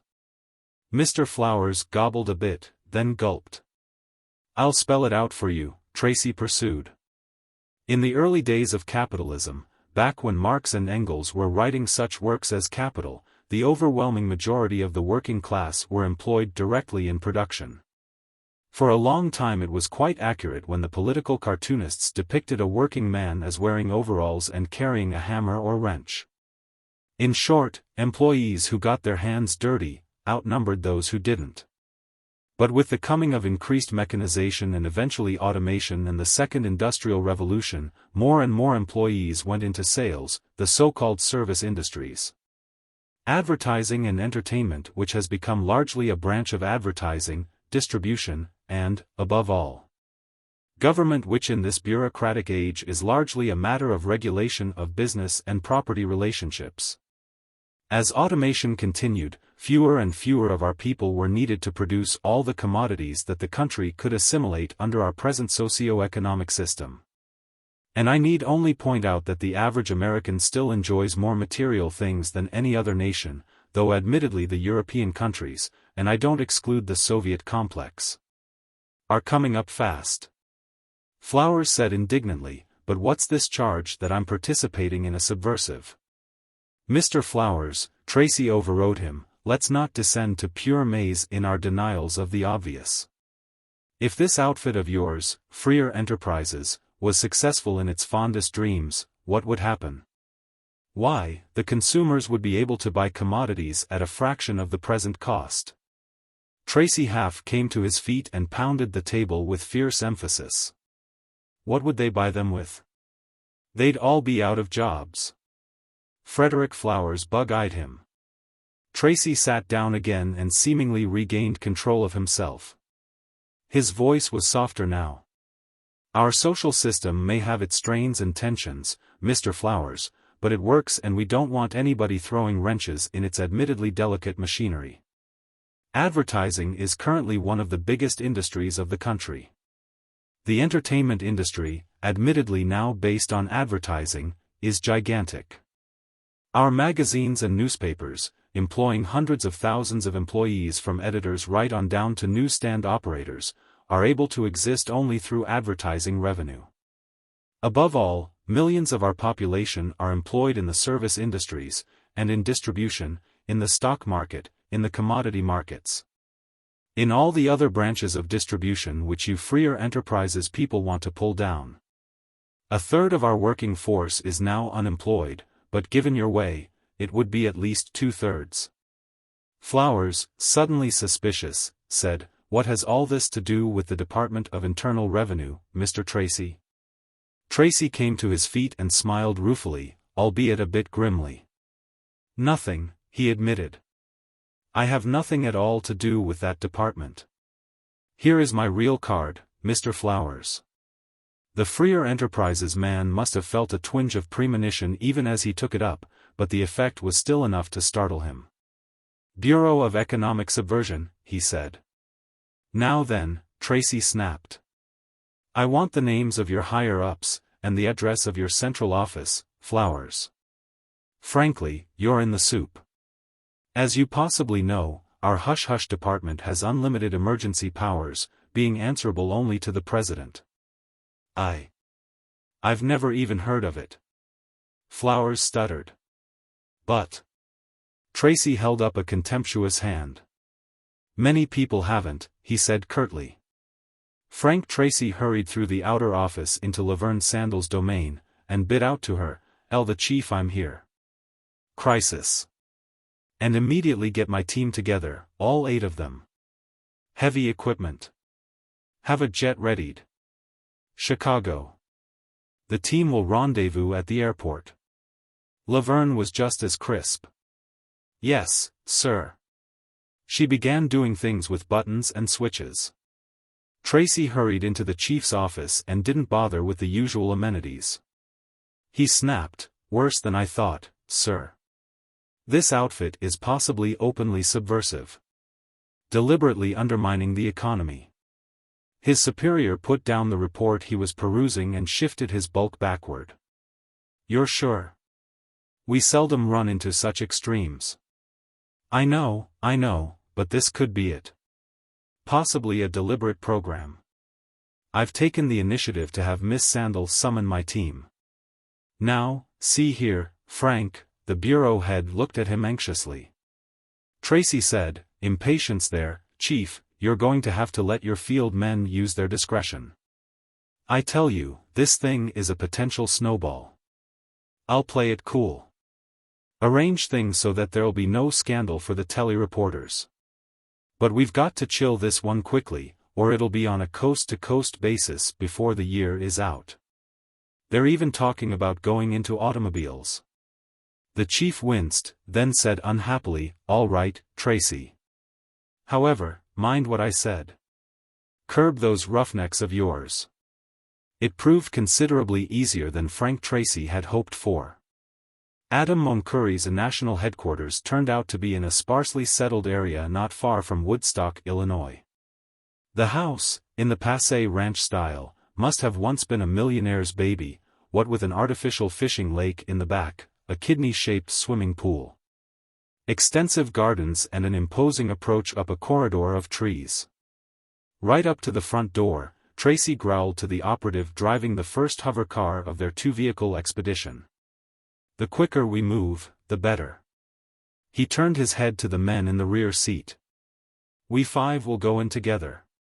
I don't expect trouble, they'll have had no advance warning. I made sure of that. Jerry has equipment in his car to blanket any radio sending. We'll take care of phones in the house. No rough stuff, we want to talk to these people. One of the men growled, suppose they start shooting? Tracy snorted. Then shoot back, of course. But just don't you start it. I shouldn't have to tell you these things. Got it, one of the others said. He shifted his shoulders to loosen the .38 recoilless in its holster. At the ornate doorway, the cars, which had been moving fast, a foot or so off the ground, came to a quick halt, settled, and the men disgorged, guns in hand.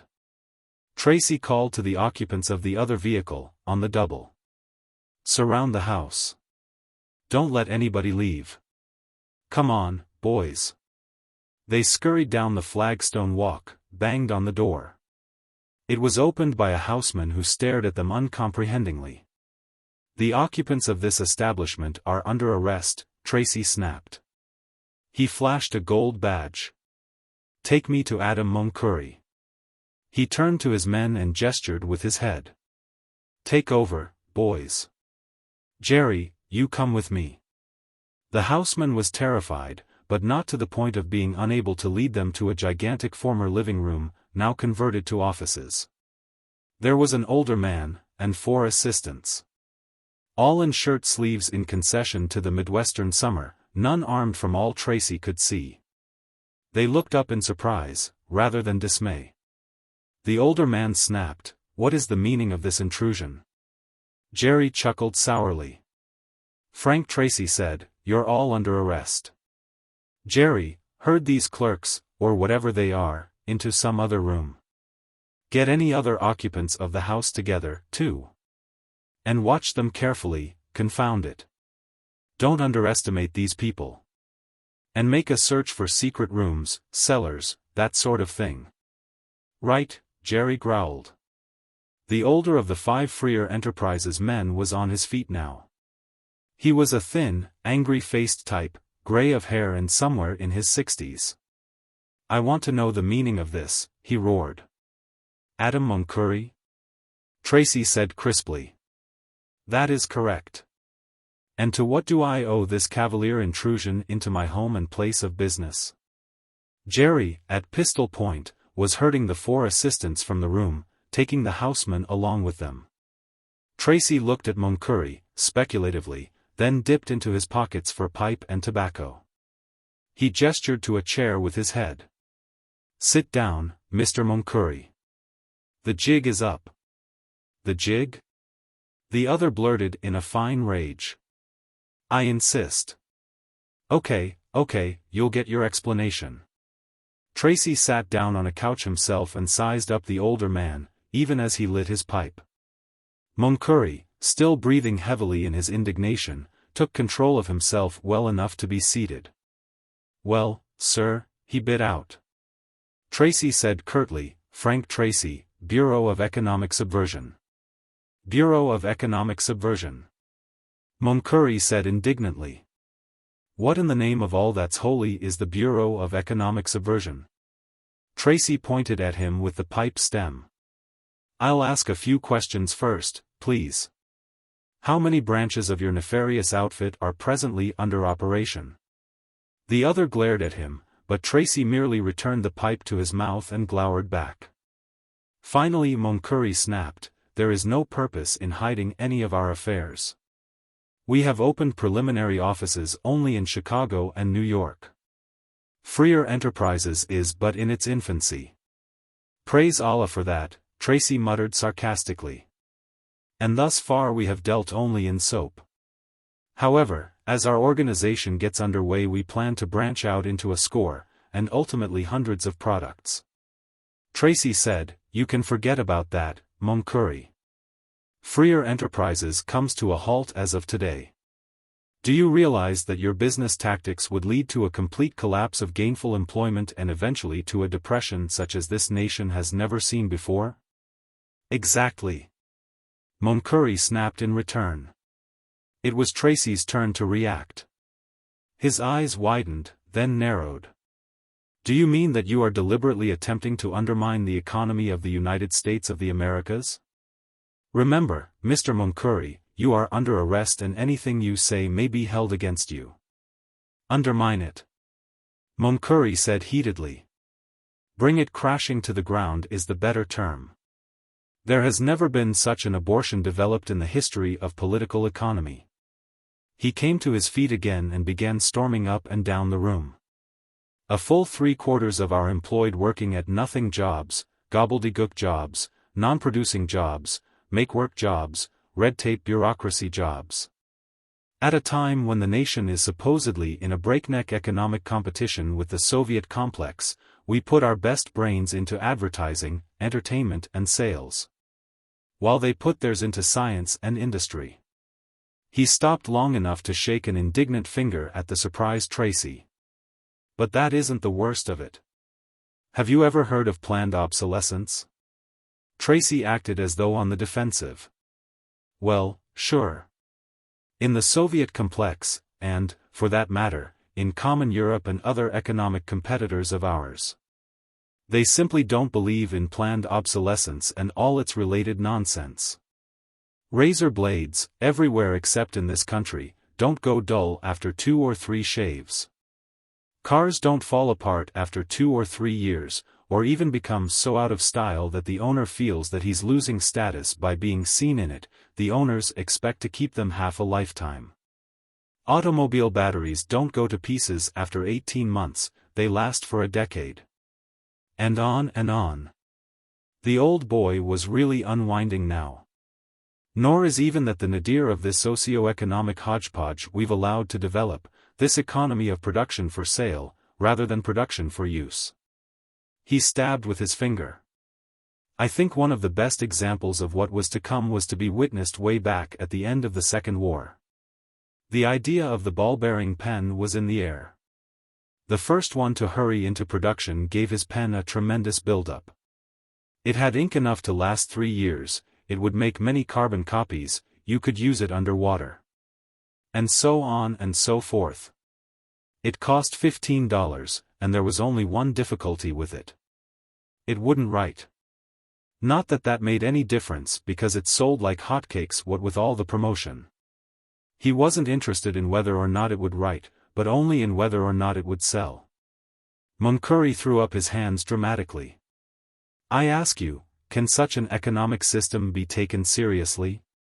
What's your point?" Tracy growled dangerously. He'd never met one this far out, before. "Isn't it obvious? Continue this ridiculous economy and we'll lose the battle for men's minds. You can't have an economic system that allows such nonsense as large-scale unemployment of trained employees, planned obsolescence, union featherbedding. And an overwhelming majority of those who are employed wasting their labor on unproductive employment. Tracy said, then if I understand you correctly, freer enterprises was deliberately organized for the purpose of undermining the economy so that it will collapse and have to be reorganized on a different basis.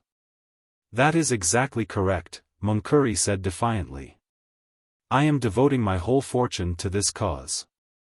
And there is nothing in American law that prevents me from following through with my plans. You're right there, Tracy said wryly. There's nothing in American law that prevents you. However, you see, I have no connection whatsoever with the American government. He slipped the gun from its holster. Frank Tracy made his way wearily into Laverne's domain. She looked up from the desk. Everything go all right, Mr. Tracy? I suppose so. Tell Comrade Zatov that I'm back from Chicago, please. She clicked switches, said something into an inner-office communicator, then looked up again. He'll see you immediately, Mr. Tracy. Pavel Zatov looked up from his endless paperwork and wheezed the sigh of a fat man. He correctly interpreted the expression of his field operative. Pour us a couple of drinks, Frank, or would you rather have it Frol, today? His best field man grunted as he walked over to the bar. Vodka, eh?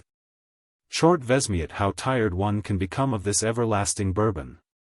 He reached into the refrigerator compartment and brought forth a bottle of iced Stolichnaya. He poured 2 3-ounce charges and brought them back to his bureau chief's desk. They toasted silently, knocked back the colorless spirit. Pavel Zatov said, well, Frol? The man usually called Frank Tracy said, the worst case yet. This one had quite a clear picture of the true situation.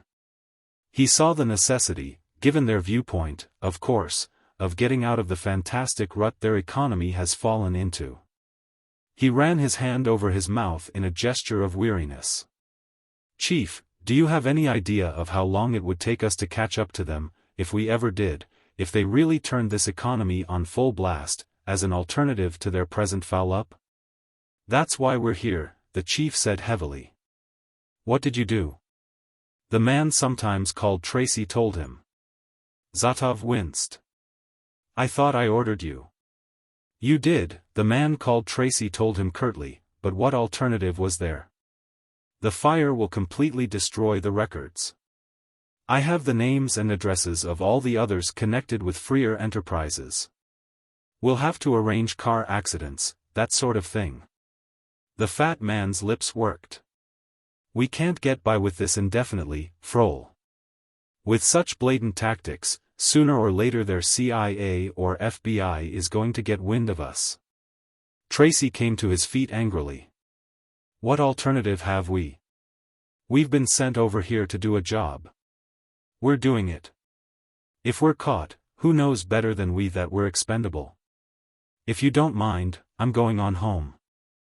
As he left the office, through the secret door that led through the innocuous-looking garage, the man they called Frank Tracy was inwardly thinking, Zatov might be my superior. And a top man in the party, but he's too soft for this job. Perhaps I'd better send a report back to Moscow on him. The common man. Frederick Braun, M.D., Ph.D., various other D.S., pushed his slightly crooked horn rims back on his nose and looked up at the 2-story wooden house. There was a small lawn before it, moderately cared for, and one tree. There was the usual porch furniture, and the house was going to need painting in another 6 months or so, but not quite yet. There was a 3-year-old hover car parked at the curb of a make that anywhere else in the world but America would have been thought ostentatious in view of the seeming economic status of the householder. Frederick Braun looked down at the paper in his hand, then up at the house again.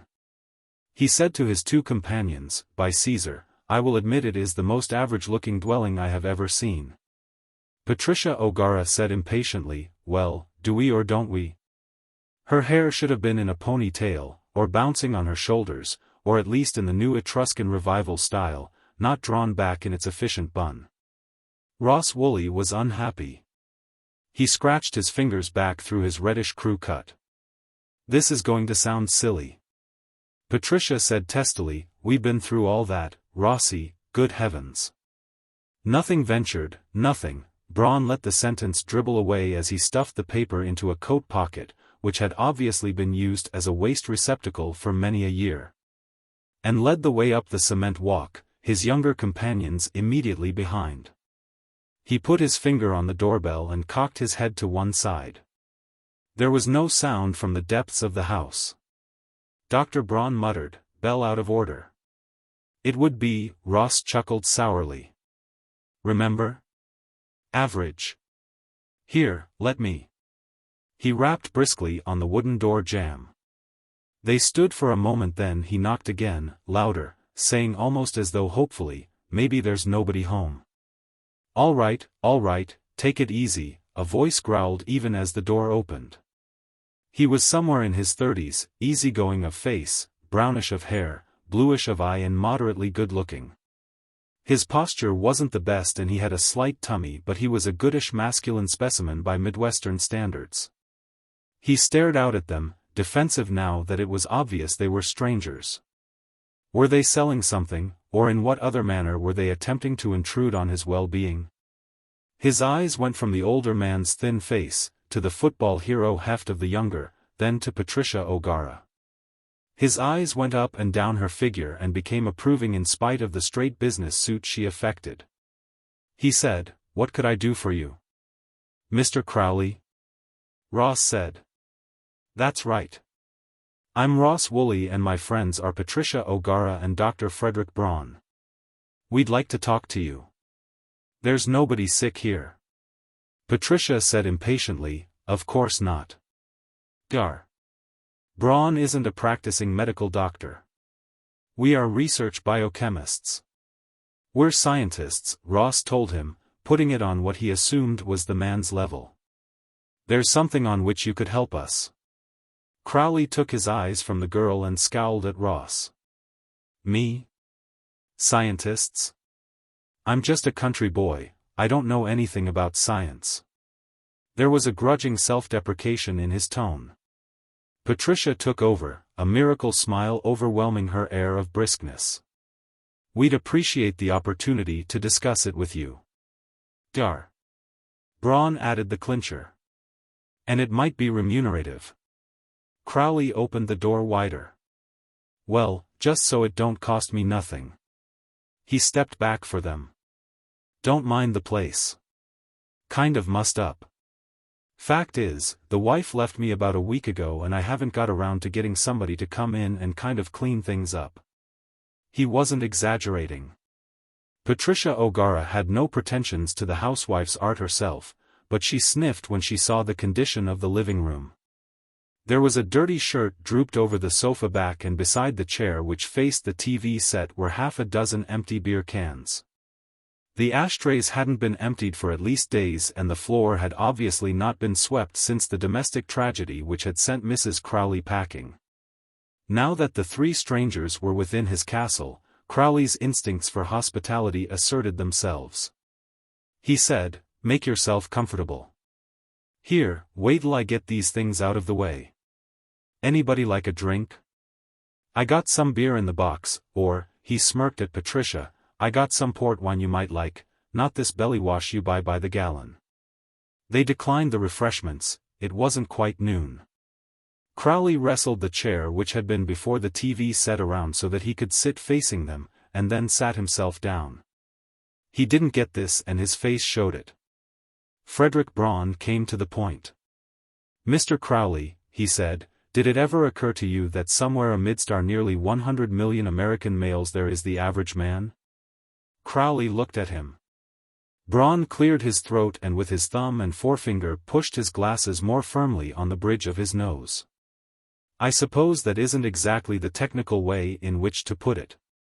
Ross Woolley shifted his football shoulders and leaned forward earnestly. "No, Doctor, that's exactly the way to put it." He said to Crowley, very seriously, "We've done this most efficiently. We've gone through absolute piles of statistics. We've done what?" Crowley all but wailed. "Take it easy, will you? What are you all talking about?" Patricia said impatiently, Mr. Crowley, you are the average American. The man on the street. The common man. He frowned at her. What did you mean, common? I'm as good as anybody else. That's exactly what we mean, Ross said placatingly. You are exactly as good as anybody else, Mr. Crowley. You're the average man. I don't know what the devil you're talking about. Pardon my language, Mississippi. Not at all, Patricia sighed. Dr. Braun, why don't you take over? We seem to all be speaking at once. The little doctor began to enumerate on his fingers. The center of population has shifted to this vicinity, so the average American lives here in the Middle West. Population is also shifting from rural to urban, so the average man lives in a city of approximately this size. Determining average age, height, weight is simple with government data as complete as they are. Also racial background. You, Mr. Crowley, are predominantly English, German and Irish, but have traces of 2 or 3 other nationalities. Crowley was staring at him. How in the devil did you know that? Ross said wearily, we've gone to a lot of trouble. Dr. Braun hustled on. You've had the average amount of education, didn't quite finish high school. You make average wages working in a factory as a clerk. You spent some time in the army but never saw combat. You drink moderately, are married and have 1 child, which is average for your age. Your IQ is exactly average and you vote Democrat except occasionally when you switch over to Republican. Now wait a minute, Crowley protested. You mean I'm the only man in this whole country that's like me? You mean I'm the average guy, right in the middle? Patricia O'Gara said impatiently. You are the nearest thing to it, Mr. Crowley. Actually, possibly one of 100 persons would have served our purpose. Okay, Crowley interrupted, holding up a hand. That gets us to the point. What's this here purpose? What's the big idea prying, like, into my affairs till you learned all this about me? And what's this stuff about me getting something out of it? Right now I'm between jobs. The doctor pushed his battered horn rims back on his nose with his forefinger. Yes, of course, he said reasonably. Now we get to the point. Mr. Crowley, how would you like to be invisible? The 3 of them looked at him. It seemed to be his turn. Crowley got up and walked into the kitchen. He came back in a moment with an opened can of beer from which he was gulping even as he walked. He took the can away from his mouth and said carefully, You mean like a ghost? No, of course not, Braun said in irritation. By Caesar, man, have you no imagination? Can't you see it was only a matter of time before someone, possibly working away on an entirely different subject of research, stumbled upon a practical method of achieving invisibility? Now, wait a minute, Crowley said, his voice belligerent. I'm only a country boy, maybe, without any egghead background, but I'm just as good as the next man and just as smart. I don't think I like your altitude. Attitude, Ross Woolley muttered unhappily. He shot a glance at Patricia O'Gara but she ignored him. Patricia turned on the charm. Her face opened into smile and she said soothingly, Don't misunderstand, Mr. Crowley. May I call you Don? I'm sure we're going to be associates. You see, Don, we need your assistance. This was more like it. Crowley sat down again and finished the can of beer. Okay, it won't hurt to listen. What's the pitch? The older man cleared his throat. We'll cover it quickly so that we can get to the immediate practical aspects. Are you interested in biodynamics? No, of course not. Let me see. Are you at all familiar with the laws pertaining to refraction of? No. He cleared his throat again, unhappily. Have you ever seen a medusa, Mr. Crowley? The gelatinous umbrella-shaped free-swimming form of marine invertebrate related to the coral polyp and the sea anemone? Ross Woolley scratched his crew cut and grimaced. Jellyfish, doctor, jellyfish. But I think the Portuguese man-of-war might be a better example. Oh, jellyfish, Crowley said. Sure, I've seen jellyfish. I got an aunt lives near Baltimore. We used to go down there and swim in Chesapeake Bay. Sting the devil out of you. What about it? Patricia leaned forward, still smiling graciously. I really don't see a great deal of point going into theory, gentlemen. She looked at Ross and Dr. Braun, then back at Crowley. Don, I think that what the doctor was leading up to was an attempt to describe in layman's language the theory of the process onto which we've stumbled. He was using the jellyfish as an example of a life form all but invisible. But I'm sure you aren't interested in technical terminology, are you? A good deal of gobbledygook, really, don't you think? Yeah, that's what I say. Let's get to the point. You mean you think it's possible to make a guy invisible? Nobody could see him, eh? It's not a matter of thinking, Ross said sourly. We've done it. Crowley stared at him. Done it? You mean, you, personal? You got invisible? Yes.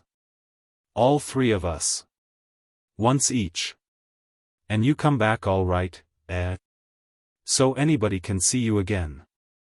The doctor said reasonably, here we are, quite visible. The effect of the usual dosage lasts for approximately 12 hours. They let him assimilate it for a few minutes. Some of the ramifications were coming home to him. Finally he got up and went into the back again for another can of beer. By this time Ross Woolley was wishing he would renew his offer, but the other had forgotten his duties as a host. He took the can away from his mouth and said, You want to make me invisible. You want me to, kind of experiment on. His eyes thinned. Why pick me? The doctor said carefully, because you're the common man, the average man, Mr. Crowley. Before we release this development, we would like to have some idea of the scope of the effects. The beer went down chuck-a-luck. Crowley put the can aside and licked his bottom lip, then rubbed it with a fingertip. He said slowly, Now take it easy while I think about this. He blinked. Why, you could just walk into a bank and... The three were watching him, empty-faced. Exactly, Dr. Braun said. Frederick Braun stared gloomily from the hotel suite's window at the street below. He peered absently at his thin wrist, looked blank for a moment, then realized all over again that his watch was being cleaned. He stared down at the street once more, his wrinkled face unhappy. The door opened behind him and Patricia O'Gara came in briskly and said, No sign of the guinea pig yet, eh? No. Where's Rossi? The doctor cleared his throat. There was an item on the newscast. A humor bit. It seems that the head waiter of the Gourmet. Have you ever eaten at the Gourmet, Patricia? Do I look like a millionaire?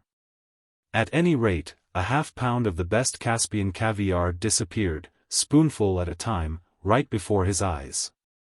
Patricia looked at him. Good heavens. Yes. Well, Ross has gone to pay the tab. Patricia looked at her watch. The effects will be wearing off shortly. Crowley will probably be back at any time. We warned him about returning to visibility in the middle of some street, completely nude. She sank into a seat and looked up at the doctor. I suppose you admit I was right. Her voice was crisp. The other turned on her. And just why do you say that? This caviar bit. Our friend, Donald Crowley, has obviously walked into the Gourmet restaurant, having heard it was the most expensive in New York. And ate as much as he could stuff down of the most expensive item on the menu. The elderly little doctor pushed his battered horn rims farther back on his nose. Tell me, Patricia, when you made the experiment, did you do anything, anything at all, that saved you some money? Uncharacteristically, she suddenly giggled. I had the time of my life riding on a bus without paying the fare. Braun snorted. Then Donald Crowley, in eating his caviar, did substantially the same thing. It's probably been a life's ambition of his to eat in an ultra-swank restaurant and then walk out without paying. To be frank, the doctor cleared his throat apologetically, it's always been one of mine. Patricia conceded him a chuckle, but then said impatiently, it's one thing my saving 15 cents on a bus ride, and his eating $25 worth of caviar. Merely a matter of degree, my dear. Patricia said in irritation, why in the world did we have to bring him to New York where he could pull such childish tricks? We could have performed the experiment right there in Far Cry, Nebraska. Dr. Braun abruptly ceased the pacing he had begun and found a chair. He absently stuck a hand into a coat pocket, pulled out a crumbled piece of paper, stared at it for a moment, as though he had never seen it before, grunted, and returned it to the pocket. He looked at Patricia O'Gara. We felt that on completely unknown territory he would feel less constrained, don't you remember? In his hometown, his conscience would be more apt to restrict him. Something suddenly came to her. She looked at her older companion suspiciously. That newscast. Was there anything else on it? Don't look innocent, you know what I mean. Well, there was one item. Out with it, she demanded. The Hotel Belafonte threatens to sue that French movie star, Brigitte whatever her name is. Brigitte Lorraine, Patricia said, staring. What's that got to do with Donald Crowley? The good doctor was embarrassed. It seems that she came running out of her suite, semi-dressed and screaming that the hotel was haunted. Good heavens, Patricia said with sudden vision. That's one aspect I hadn't thought of. Evidently Crowley did. Patricia O'Gara said definitely, my point's been proven. Our average man is a slob. Give him the opportunity to exercise unlimited freedom without danger of consequence and he becomes an undisciplined and dangerous lout. Ross Woolley had come in, scowling, just in time to catch most of that. He tossed his hat onto a table and fished in his pockets for pipe and tobacco. Nuts, Pat, he said. In fact, just the opposite's been proven. Don's just on a fun binge. Like a kid in a candy shop. He hasn't done anything serious. Went into a fancy restaurant and ate some expensive food. Sneaked into the hotel room of the world's most famous sex symbol and got a close-up look. He grinned suddenly. I wish I had thought of that. Ha! Patricia snorted. Our engagement is off, you peeping Tom. Children, Braun chuckled. I'll admit, though, I think Ross is correct. Don's done little we three didn't when first given the robe of invisibility. We experimented, largely playfully, even childishly. Patricia bit out, this experiment is ridiculous, anyway, and I don't know why I ever agreed to it. Scientific? Nonsense. Where are our controls? For it to make any sense we'd have to work with scores of subjects. Suppose we do agree that the manner in which Don Crowley has reacted is quite harmless. Does that mean we can release this discovery to the world? Certainly not. Ross said sullenly, but you agreed that we'd go by the results of this. I agreed to no such thing, Rossi Woolley, you overgrown lug. All I agreed to do was consider the results. I was, and am, of the opinion that if the person our politicians so lovingly call the common man was released of the restrictions inhibiting him, he'd go hog wild and destroy both society and himself. What is to prevent murder, robbery, rape and a score of other crimes, given invisibility for anyone who has a couple of dollars with which to go into a drugstore and purchase our serum? Her fiancé sighed deeply, jamming tobacco fiercely into the bowl of his briar. He growled, look, you seem to think that the only thing that restricts man is the fear of being punished. There are other things, you know. Good heavens, she said sarcastically. Name one. There is the ethical code in which he was raised, based on religion or otherwise. There is the fact that man is fundamentally good, to use a trite term, given the opportunity. My education has evidently been neglected, Patricia said, still argumentatively. I've never seen evidence to support your claim. I'm not saying individuals don't react negatively, given opportunity to be antisocial, he all but snarled. I'm just saying people in general, common, little people, trend toward decency, desire the right thing. Individuals my neck, Patricia snapped back. Did you ever hear of Rome and the games? Here a whole people, millions of them, were given the opportunity to indulge in sadistic spectacles to their heart's desire. How many of them stayed home from the games? She laughed in ridicule. Ross flushed. Some of them did, confound it. Dr. Braun had been taking in their debate, uncomfortably. As though in spite of himself, he said now, very few, I am afraid. Religious ethic, Patricia pursued, relentlessly. The greatest of the commandments is thou shalt not kill, but comes along a war in which killing becomes not only permissible but an absolute virtue, and all our good Christians, Jews, Mohammedans and even Buddhists, who supposedly are not even allowed to kill mosquitoes, wade in with sheer happiness. War releases abnormal passions, Ross said grudgingly. You don't need a war. Look at the Germans, supposedly one of our most highly civilized people. When the Nazi government released all restraints on persecution of the Jews, Gypsies and others, you know what happened. This began in peacetime, not in war. Dr. Braun shifted in his chair. He said, his voice low, we needn't look beyond our own borders. The manner in which our people conducted themselves against the Amerinds from the very beginning of the white occupation of North America was quite shocking. Ross said to him, I thought you were on my side. The Indian Wars were a long time ago. We're more advanced now. Dr. Braun said softly, my father fought against Geronimo in Arizona. It wasn't so long ago as all that. Ross Woolley felt the argument going against him and lashed back. We've been over and over this, what's your point? Patricia said doggedly, the same point I tried to make from the beginning. This discovery must not be generally released. We'll simply have to suppress it. The door opened behind them. They turned. Nothing was there. Ross, scowling, lumbered to his feet to walk over and close it. Hey, take it easy, a voice laughed. Don't walk right into a guy. Ross stopped, startled. Dar. Braun and Patricia stood up and stared, too. Crowley laughed. You all look like you're seeing a ghost. Ross rumbled a grudging chuckle. It'd be all right if we saw the ghost, it's not seeing you that's disconcerting.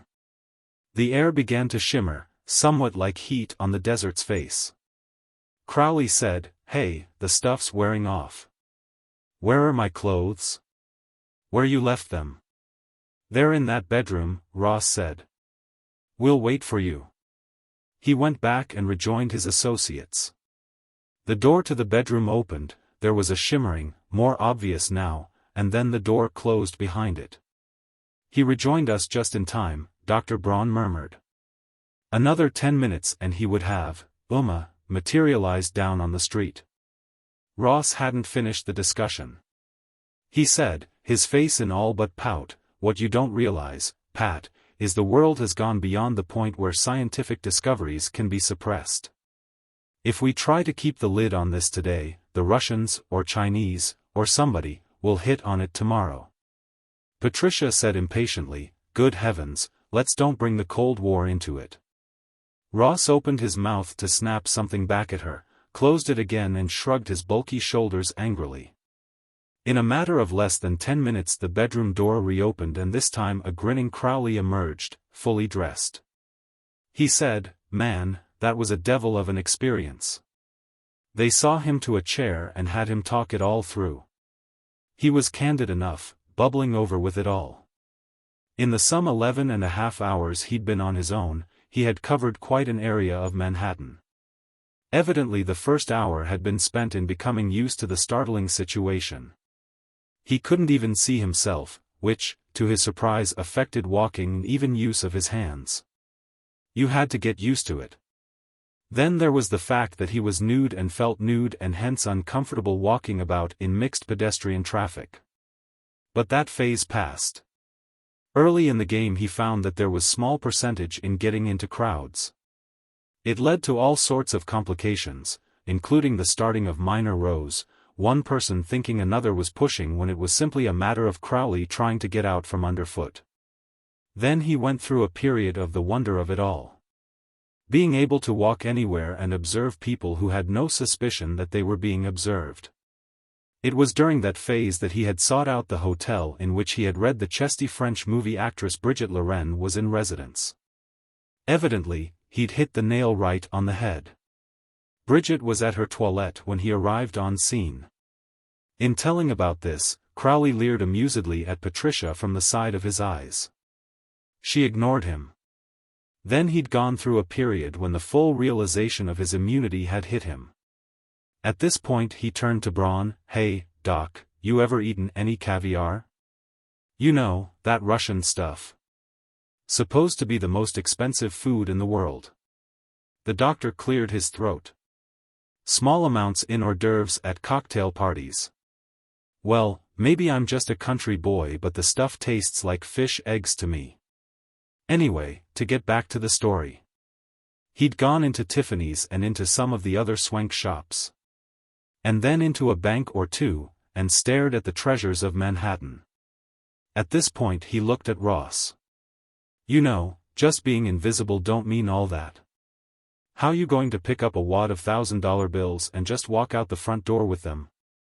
Everybody'd see the dough just kind of floating through the air. I came to the same conclusion myself, when I experimented, Ross said wryly. He had ridden on the subways, free. He had eaten various food in various swank restaurants.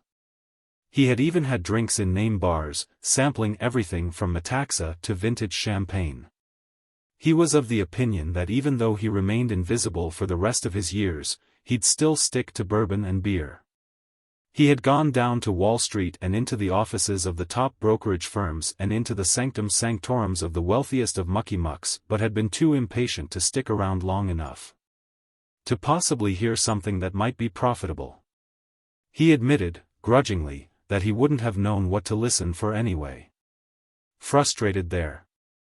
He had gone back uptown and finally located the hangout of one of the more renowned sports promoters who was rumored to have gangster connections and was currently under bail due to a boxing scandal. He had stayed about that worthy's office for an hour, gleaning nothing more than several dirty jokes he'd never heard before. All this activity had wearied him, so he went to the Waldorf, located an empty suite in the tower and climbed into bed for a nap after coolly phoning room service to give him a call in 2 hours. That had almost led to disaster. Evidently, someone on room service had found the suite to be supposedly empty and had sent a boy up to investigate. However, when he had heard the door open, Crowley had merely rolled out of the bed and left, leaving a startled bellhop behind staring at rumpled bedclothes which had seemed to stir of their own accord. The rest of the day was little different from the first hours. He had gone about gawking in places he couldn't have had he been visible. Into the dressing room of the Roxy, into the bars of swank private clubs, into the offices of the FBI. He would have liked to have walked in on a poker game with some real high rollers playing, such as Nick the Greek, but he didn't have the time nor know-how to go about finding one. Crowley wound it all up with a gesture of both hands, palms upward. I gotta admit, it was fun, but what the devil good is it? They looked at him questioningly. Crowley said, I mean, how's it practical? How can you make a buck out of it, if you turn it over to the public, like? Everybody'd go around robbing everybody else and you'd all wind up equal. Gar. Braun chuckled in deprecation. There would be various profitable uses, Don. One priceless one would be scientific observation of wildlife. For that matter, there would be valid usage in everyday life. There are often personal reasons for not wishing to be observed. Celebrities, for instance, wishing to avoid crowds. Yeah, Crowley laughed, or a businessman out with his secretary. Dr. Braun frowned. Of course, there are many other aspects. It would mean the end of such things as the Iron Curtain. And also the end of such things as American immigration control. There are many, many ramifications, Don, some of which frighten us. The world would be never quite the same. Crowley leaned forward confidentially. Well, I'll tell you. I was thinking it all out. What we got to do is turn it over to the army and soak them plenty for it. The others ignored his cutting himself a piece of the cake. Ross Woolley merely grunted bitterly. Patricia said impatiently, we've thought most of these things through, Don. However, Dr. Braun happens to be quite a follower of Lord Russell. Crowley looked at her blankly. He's a pacifist, she explained. Braun pushed his glasses back more firmly on his nose and said, gently. The military already have enough gadgets to destroy quite literally everything, and I trust one set of them no more than the other. If both sides had our discovery, then, very well, each would go about attempting to find some manner of penetrating the invisibility, or taking various measures to protect their top secrets. But to give it to just one would be such an advantage that the other would have to embark immediately upon a desperate attack before the advantage could be fully realized. If we turn this over to the Pentagon, for exclusive use, the Soviets would have to begin a preventative war as soon as they learned of its existence. You read? Crowley said, scowling. The doctor shrugged hopelessly. No, he said. Crowley turned to the other two. If you think it's the patriotic thing to do, why don't one of you sell it to the government? Patricia said testily, you don't understand, Don. Even if we were so thoroughly in disagreement that we would act unilaterally, we couldn't. You see, this is a three-way discovery. No one of us knows the complete process. His face twisted. Look, maybe some of this egghead stuff doesn't get through to me, but I'm not stupid, see? You got the stuff, haven't you? You gave me that shot this morning. Braun took over, saying reasonably, Don, this discovery was hit upon by accident. The three of us are employed in the laboratories of a medical research organization. I am the department head. Patricia and Ross were doing some routine work on a minor problem when they separately stumbled upon some rather startling effects, practically at the same time. Each, separately, brought their discoveries to me, and, working you might say intuitively, I added some conclusions of my own, and, well, I repeat, the discovery was stumbled upon. Crowley assimilated that. None of you knows how to do it, make those injections by himself? That is correct. Each knows just one phase of the process. Each must combine with the other two. Patricia said impatiently, and thus far we wish to keep it that way. Rossi believes the discovery should be simultaneously revealed on a worldwide basis, and let man adapt to it as best he can. I think it should be suppressed until man has grown up a little, if he ever does. The doctor vacillates between the two positions. What he would truly like to see, is the method kept only for the use of qualified scientists, but even our good doctor realizes what a dream that is. Crowley took them all in, one at a time. Well, what the devil are you going to do? That's a good question, Ross said unhappily. This experiment was a farce, Patricia said irritably. After all our trouble locating Don, our common man, we have found out nothing that we didn't know before. His reactions were evidently largely similar to our own and... She broke it off and frowned thoughtfully. The other three looked at her questioningly. Patricia said, you know, we simply haven't seen this thing through as yet. What do you mean, Pat? Ross growled. She turned to him. We haven't given Don the chance to prove which one of us is right. One day is insufficient. Half the things he wished to do, such as sneaking around picking up stock tips in Wall Street and inside information on sporting events. Hey, take it easy, Crowley protested. I was just, curious. Ross said heatedly, that's not fair. I'll admit, I, too, thought of exactly the same possibilities. But thinking about them and going through with them are different things. Haven't you ever thought about what you'd do if given the chance to be worldwide supreme dictator? But, truly, if the job was offered, would you take it? Good heavens, Patricia said disgustedly, remind me to break off our engagement if I haven't already done it. I hate overpowering men.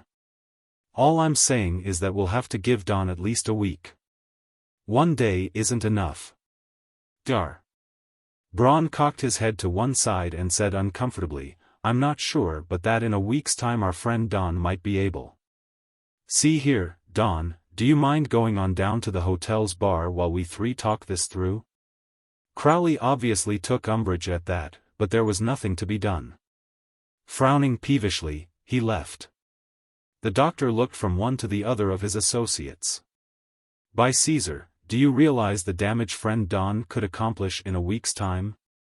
Patricia laughed at him. That's what I keep telling the two of you. Do you realize the damage any person could do with invisibility? Not to speak of giving it to every Tom, Dick and Harry in the world. Ross said, we've started this, let's go through with it. I back Pat's suggestion, that we give Don sufficient serum to give him 12 hours of invisibility a day for a full week. However, we will ration it out to him day by day, so that if things get out of hand we can cut his supply. That's an idea, Patricia said. And I suspect that within half the period we'll all be convinced that the process will have to be suppressed. Ross leaned forward. Good. I suggest we three keep this suite and get Don a room elsewhere, so he won't be inhibited by our continual presence. Once a day we'll give him enough serum for one shot and he can take it any time he wishes to.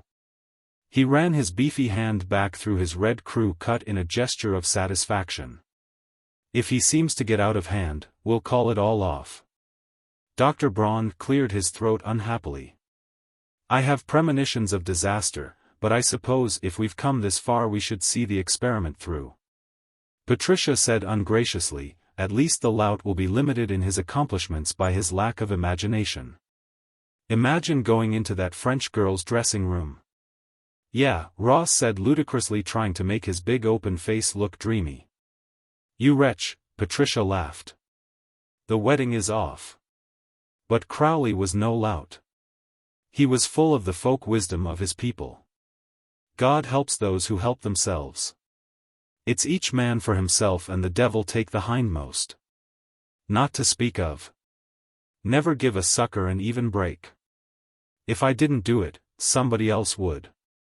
Had he been somewhat more of a student he might also have run into that nugget of the ancient Greek. Morals are the invention of the weak to protect themselves from the strong. Once convinced that the three eggheads were incapable of realizing the potentialities of their discovery, he had little difficulty in arguing himself into the stand that he should. It helped considerably to realize that in all the world only 4 persons, including himself, were aware of the existence of the invisibility serum. He spent the first day in what Marx called in Das Kapital the original accumulation of capital, although it would seem unlikely that even in the wildest accusations of the most confirmed Marxist. No great fortune was ever before begun in such wise. It was not necessary, he found, to walk into a large bank and simply seemingly levitate the money out the front door. In fact, that would have meant disaster. However, large sums of money are to be found elsewhere on Manhattan, and for 11 hours Crowley used his native ingenuity and American know-how. Most of which had been gleaned from watching TV crime shows.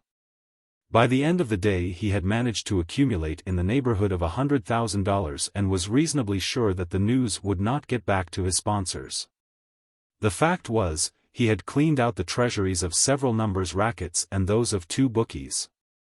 It was important, he well realized, that he be well underway before the 3 eggheads decided to lower the boom.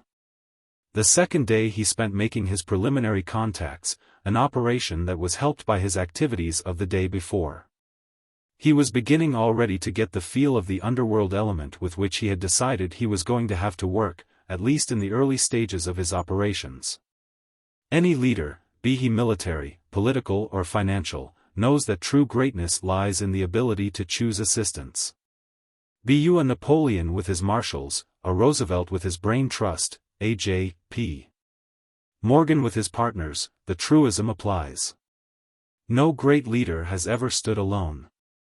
But Crowley also knew instinctively that he was going to have to keep the number of his immediate associates small. They were going to have to know his secret, and no man is so naive as not to realize that while one person can keep a secret, it becomes twice as hard for two, and from that point on the likelihood fades in a geometric progression. On the 5th day he knocked on the door of the suite occupied by Dr. Braun and his younger associates and pushed his way in without waiting for response. The three were sitting around awaiting his appearance and to issue him his usual day's supply of serum. They greeted him variously, Patricia with her usual brisk, almost condescending smile, Dr. Braun with a gentle nod and a speaking of his first name, Ross Woolley sourly. Ross obviously had some misgivings, the exact nature of which he couldn't quite put his finger upon. Crowley grinned and said, "Hello, everybody. Sit down, Don," Braun said gently. "We have been discussing your experiment." While the newcomer was finding his seat, Patricia said testily, "Actually, we are not quite happy about your reports, Don. We feel if you'll pardon us, an evasive quality about them. As though you aren't completely frank." "In short," Ross snapped, "have you been pulling things you haven't told us about?" Crowley grinned at them. "Now you folks are downright suspicious." Dr. Braun indicated some notes on the coffee table before him. "It seems hardly possible that your activities would be confined largely to going to the cinema, to the swankier nightclubs and eating in the more famed restaurants." Crowley's grin turned into a half-embarrassed smirk. Patricia thought of a small boy who had been caught in a mischief but was still somewhat proud of himself. He said, "Well, I gotta admit that there's been a few things. Come on over to my place and I'll show you." He looked at Braun. "Hey, Doc, about how much is one of them Rembrandt paintings worth?" Braun rolled his eyes toward the ceiling. "Great Caesar," he murmured. He came to his feet and looked around at the rest of them. "Let us go over there and learn the worst," he said. At the curb, before the hotel, Ross Woolley looked up and down the street for a cab. Crowley said, his voice registering self-deprecation, "Over here." Over here was a several-toned, fantastically huge hover limousine, a nattily dressed, sharp-looking, expressionless-faced young man behind the wheel. The three looked at Crowley. He opened the door. "Climb in, folks. Nothing too good for you scientists, eh?" Inside, sitting next to a window with Patricia beside him and Dr. Braun at the far window, and with Ross in a jump seat, Crowley said expansively, "This is Larry. Larry, this is Doc Braun and his friends I was telling you about, Ross Woolley and Pat O'Gara. They're like scientists." Larry said, "Hi," without inflection, and tooled the heavy car out into the traffic. Ross spun on Crowley. "Don, where'd you get this car?" Crowley laughed. "You'll see. Take it easy. You'll see a lot of things." They were too caught up in their own thoughts and in the barrage of demands they were leveling at Crowley to notice direction. It wasn't until they were already on the George Washington Bridge that Patricia blurted, "Don, this isn't the way to your hotel." Crowley said tolerantly, "Take it easy, Pat. We're taking a short detour. Something I have to show you in Jersey." "I don't like this," Ross snapped. The redhead shifted his heavy shoulders in a reflexive protest against the confining tweed coat he wore. "Relax," Crowley told him reasonably. "I've been thinking things out quite a bit and I've got a lot to discuss with you folks." They were across the bridge now and Larry headed into the maze which finally unraveled itself to the point that it was obvious they were heading north. Larry hit the lift lever and they rose 10 feet from the surface. Dr. Braun said evenly, "You had no intention of taking us to your room. You used that as a ruse to get us out of our hotel and, further, across the bridge until we are now in a position where it's quite impossible for us to summon police assistance." Crowley grinned. "That's right, didn't I tell you these three were real eggheads, Larry? Look how quick he figured that out."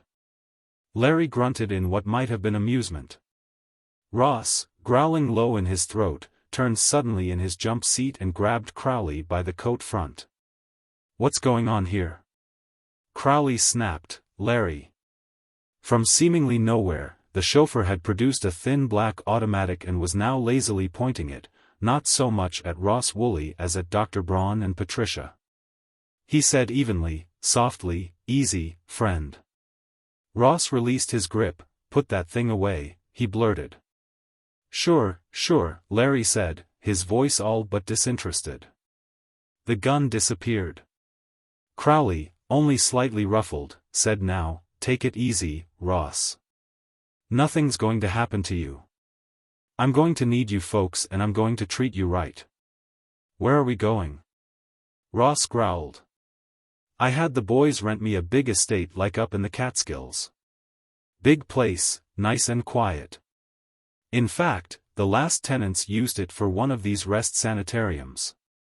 You know, rich people with DTS or trying to get a monkey off their back."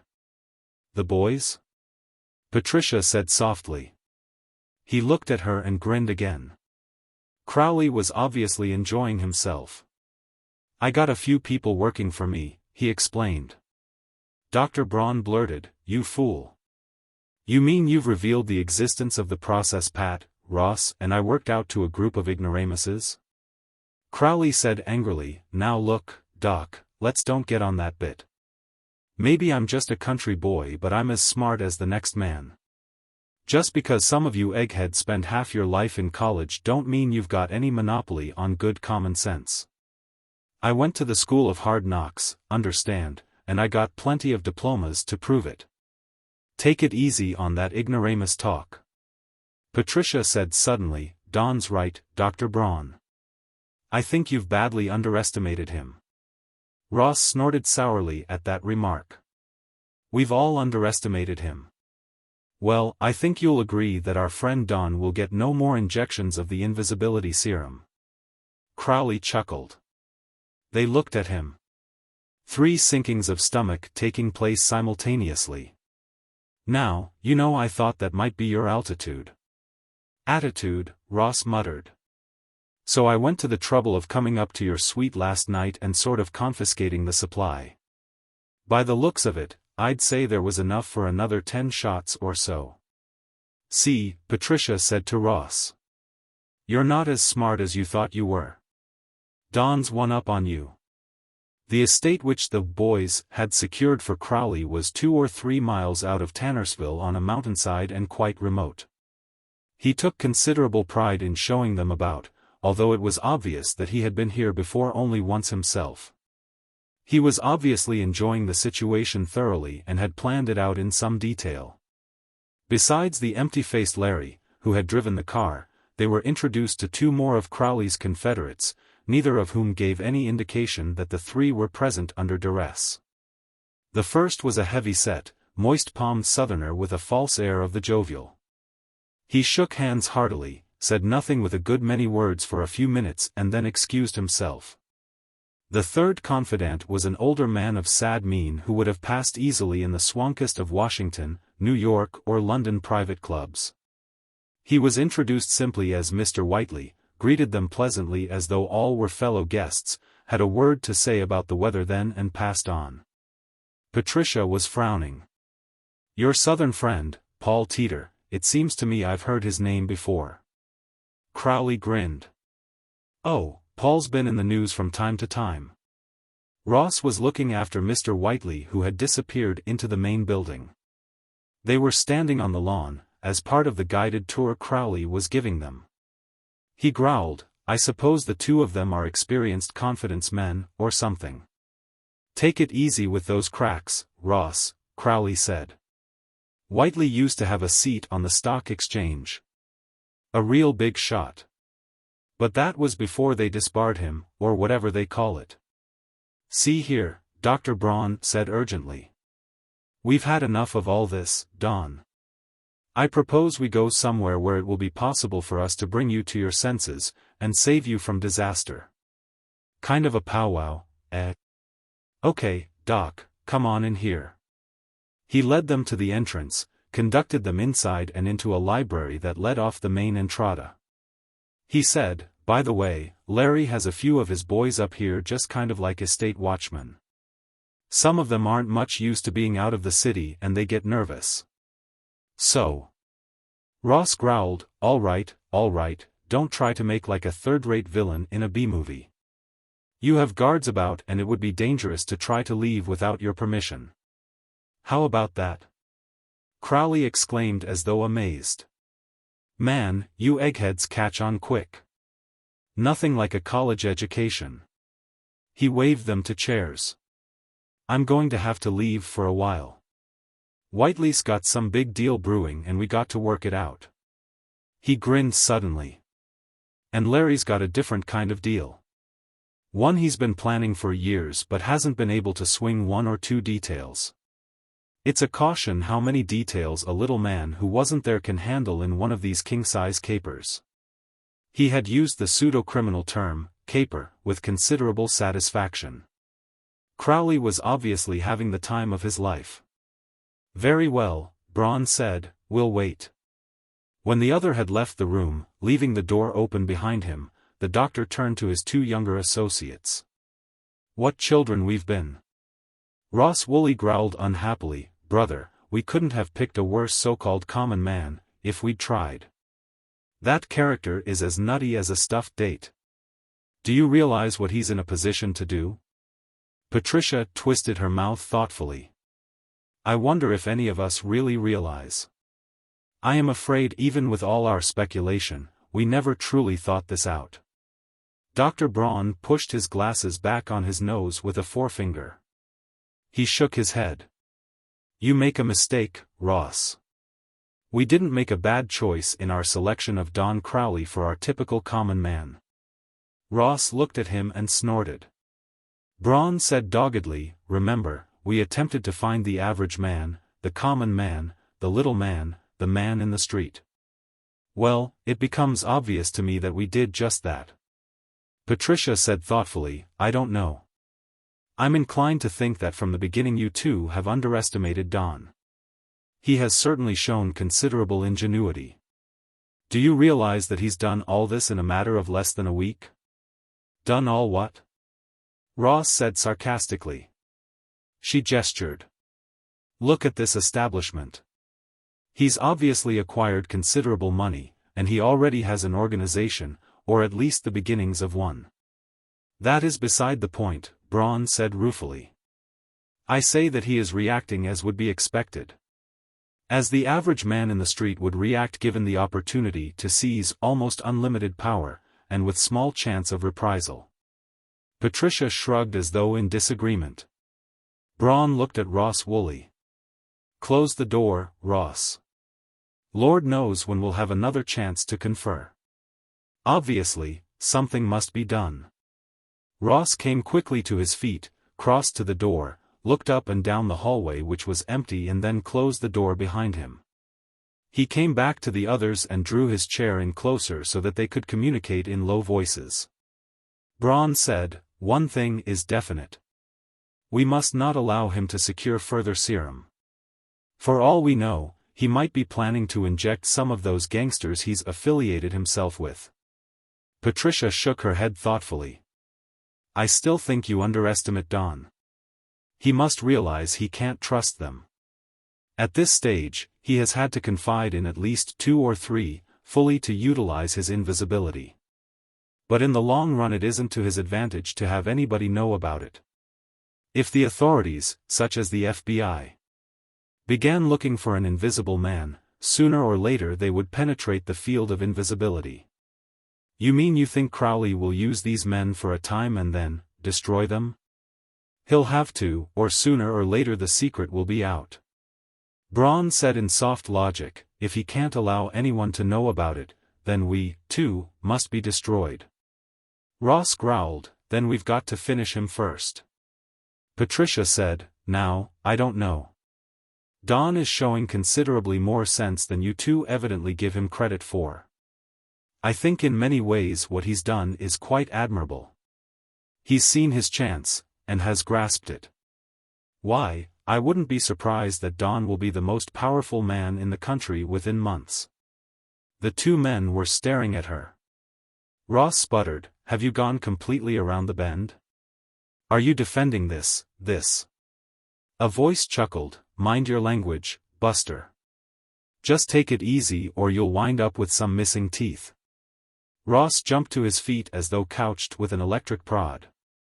Dr. Braun stiffened in his chair and his eyes darted about the room. Patricia alone seemed collected. "Don Crowley," she exclaimed. "You should be ashamed of yourself, listening in on private conversations." "Yeah," the voice said. "However, it's handy to know what the other side is dreaming up in the way of a bad time for you. Sit down, Buster. I've got a few things to say." Muttering, Ross resumed his place. The doctor sighed deeply and sank back onto the sofa he had been occupying. The three could see an indentation magically appear in the upholstery of an easy chair across from them. Crowley's voice said confidently, "You know, from the first, I've kept telling you eggheads that I'm not stupid, but none of you've bothered to listen. You think just because you spent 6 or 8 years of your life in some college that you're automatically smarter than other people.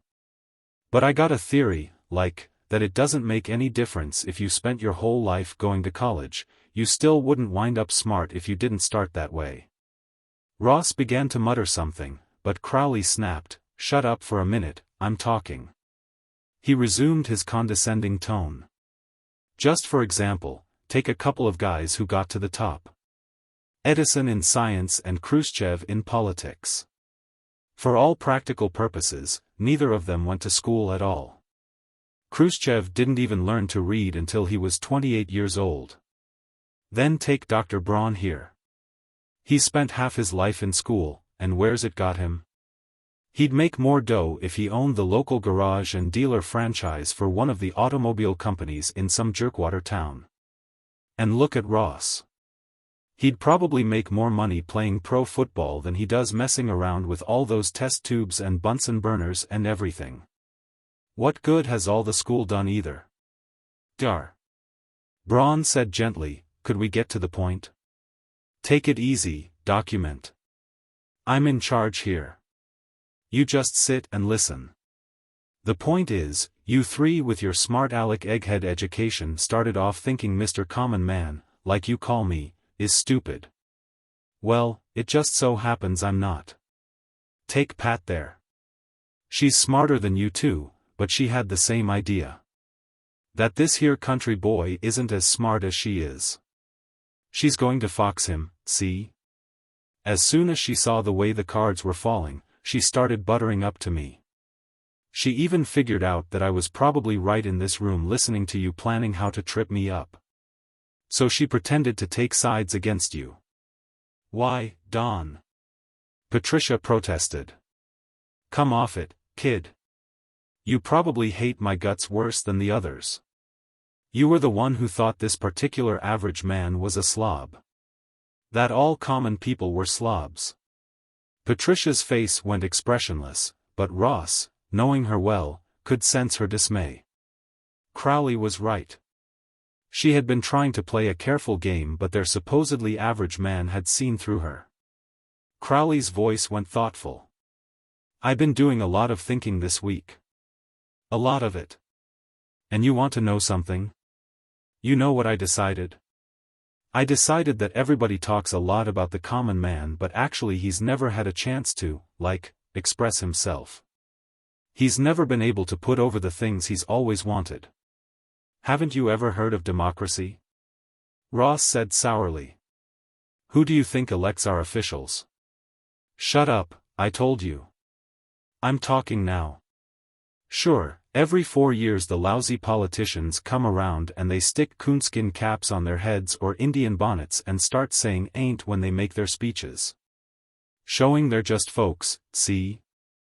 They go out into the country, and stick a straw in their mouth and talk about crops to the farmers, all that sort of thing. But they aren't really common folks. Most of them are lawyers or bankers or something. They run those political parties and make all the decisions themselves. The common man never really has anything to say about it. Braun said reasonably, you have your choice. If you think one candidate is opposed to your interests, you can elect the other. Crowley grunted his contempt. But they're both the same. No, there hasn't been no common man in Washington since Lincoln, and maybe he wasn't. Well, I'll tell you something. The kind of talk I hear down in the corner saloon from just plain people makes a lot more sense to me than all this stuff the politicians pull. Dar. Braun cleared his throat and stared at the seemingly empty chair from whence came the other's belligerent voice. Are you thinking of entering politics, Don? Maybe I am. Good heavens, Patricia ejaculated. Oh, I'm not smart enough, eh? Well, listen baby, the eggheads don't seem to be so great in there. Maybe it's time the common man took over. Dar. Braun said reasonably, but see here, Crowley, the ability to achieve invisibility doesn't give you any advantages in swinging elections or... He broke off in mid-sentence and did a mental double-take. Crowley laughed in contempt. The biggest thing you need to win elections, Doc, is plenty of dough. And I'll have that. But I'll also have the way to do more muckraking than anybody in history. I'll sit in on every important private get-together those crook politicians have. I'll get the details of every scheme they cook up.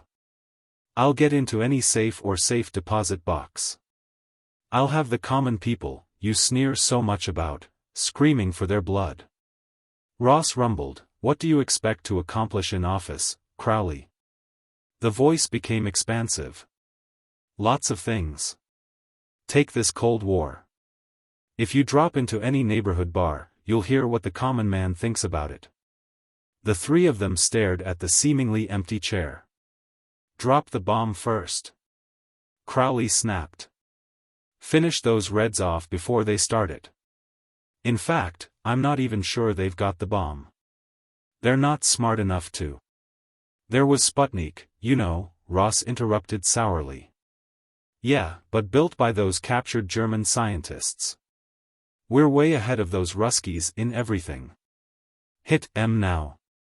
Finish M off. The eggheads in Washington are scared of their own shadows. Another thing I'd end is getting suckered in by those French and English politicians. What does America need with those countries? They always start up these wars and get us to bail them out. And I say stop all this foreign aid and keep the money in our own country. And we can do a lot of cleaning up right here, too. We got to kick all the commies out of the government. Make all the commies and socialists and these egghead liberals illegal. In fact, I'm in favor of shooting them. When you got an enemy, finish him off. And take the Jews. I'm not anti-Semitic, understand. Some of my best friends are Jews. But you got to realize that wherever they go they cause trouble.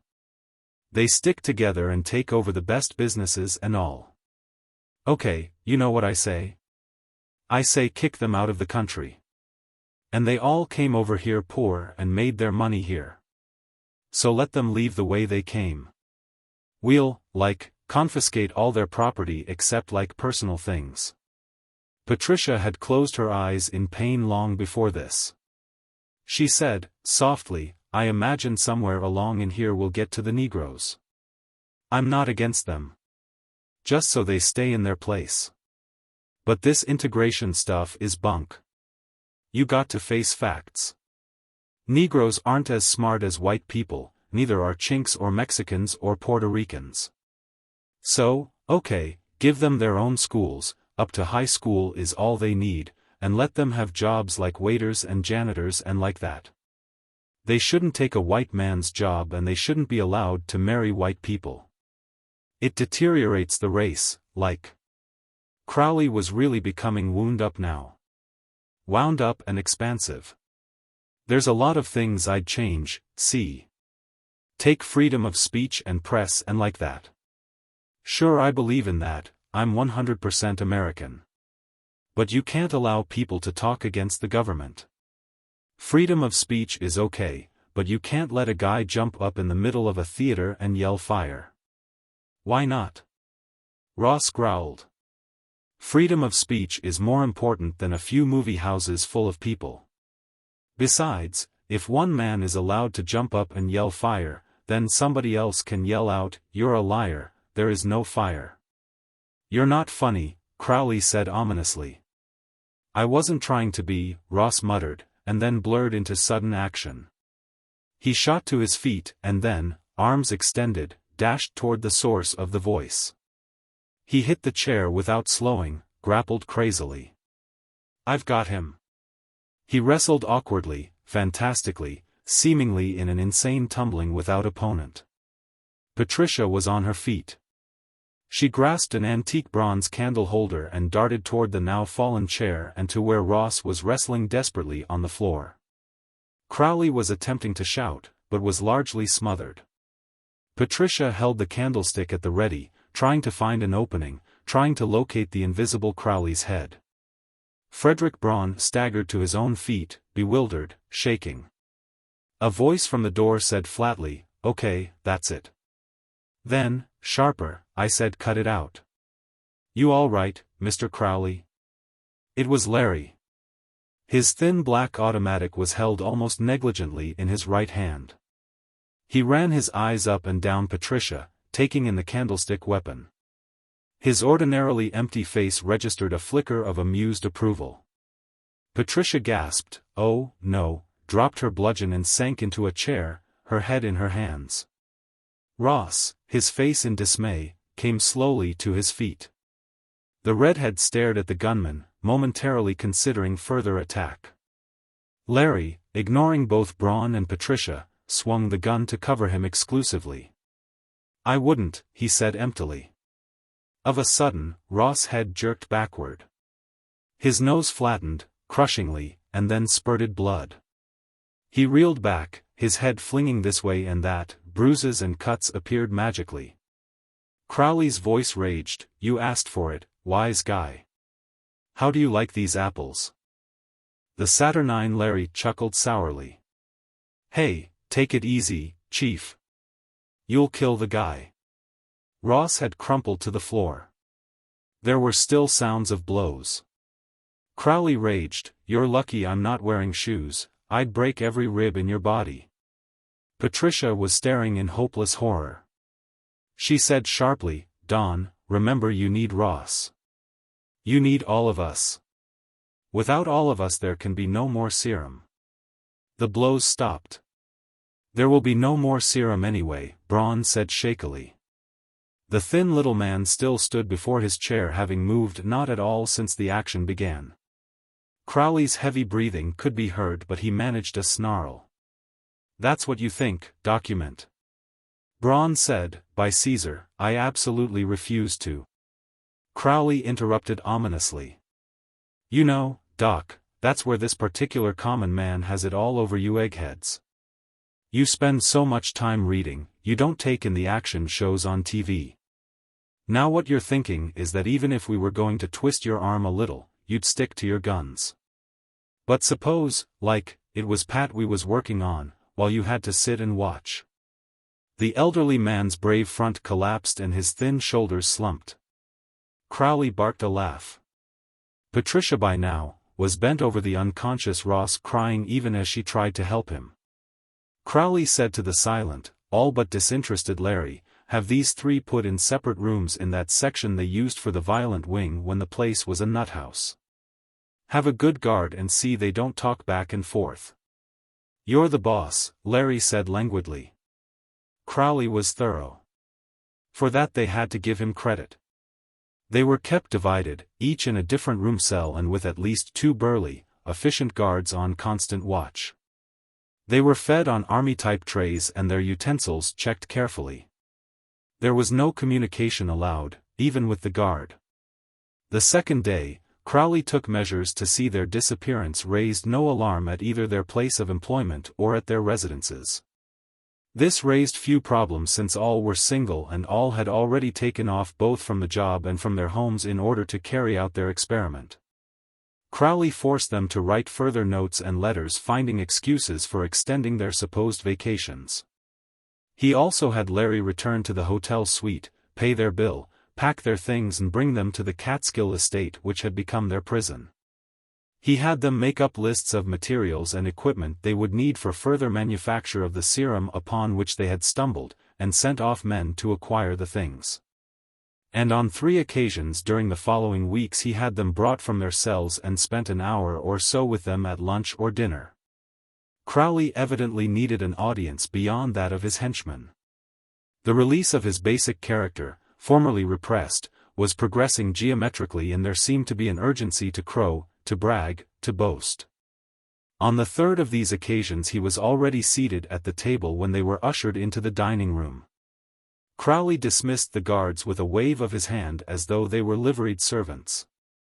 All had eaten, but there were liqueurs and coffee, cigars and cigarettes on the broad table. Ross sank into a chair and growled, "Well, what hath the great man wrought by now?"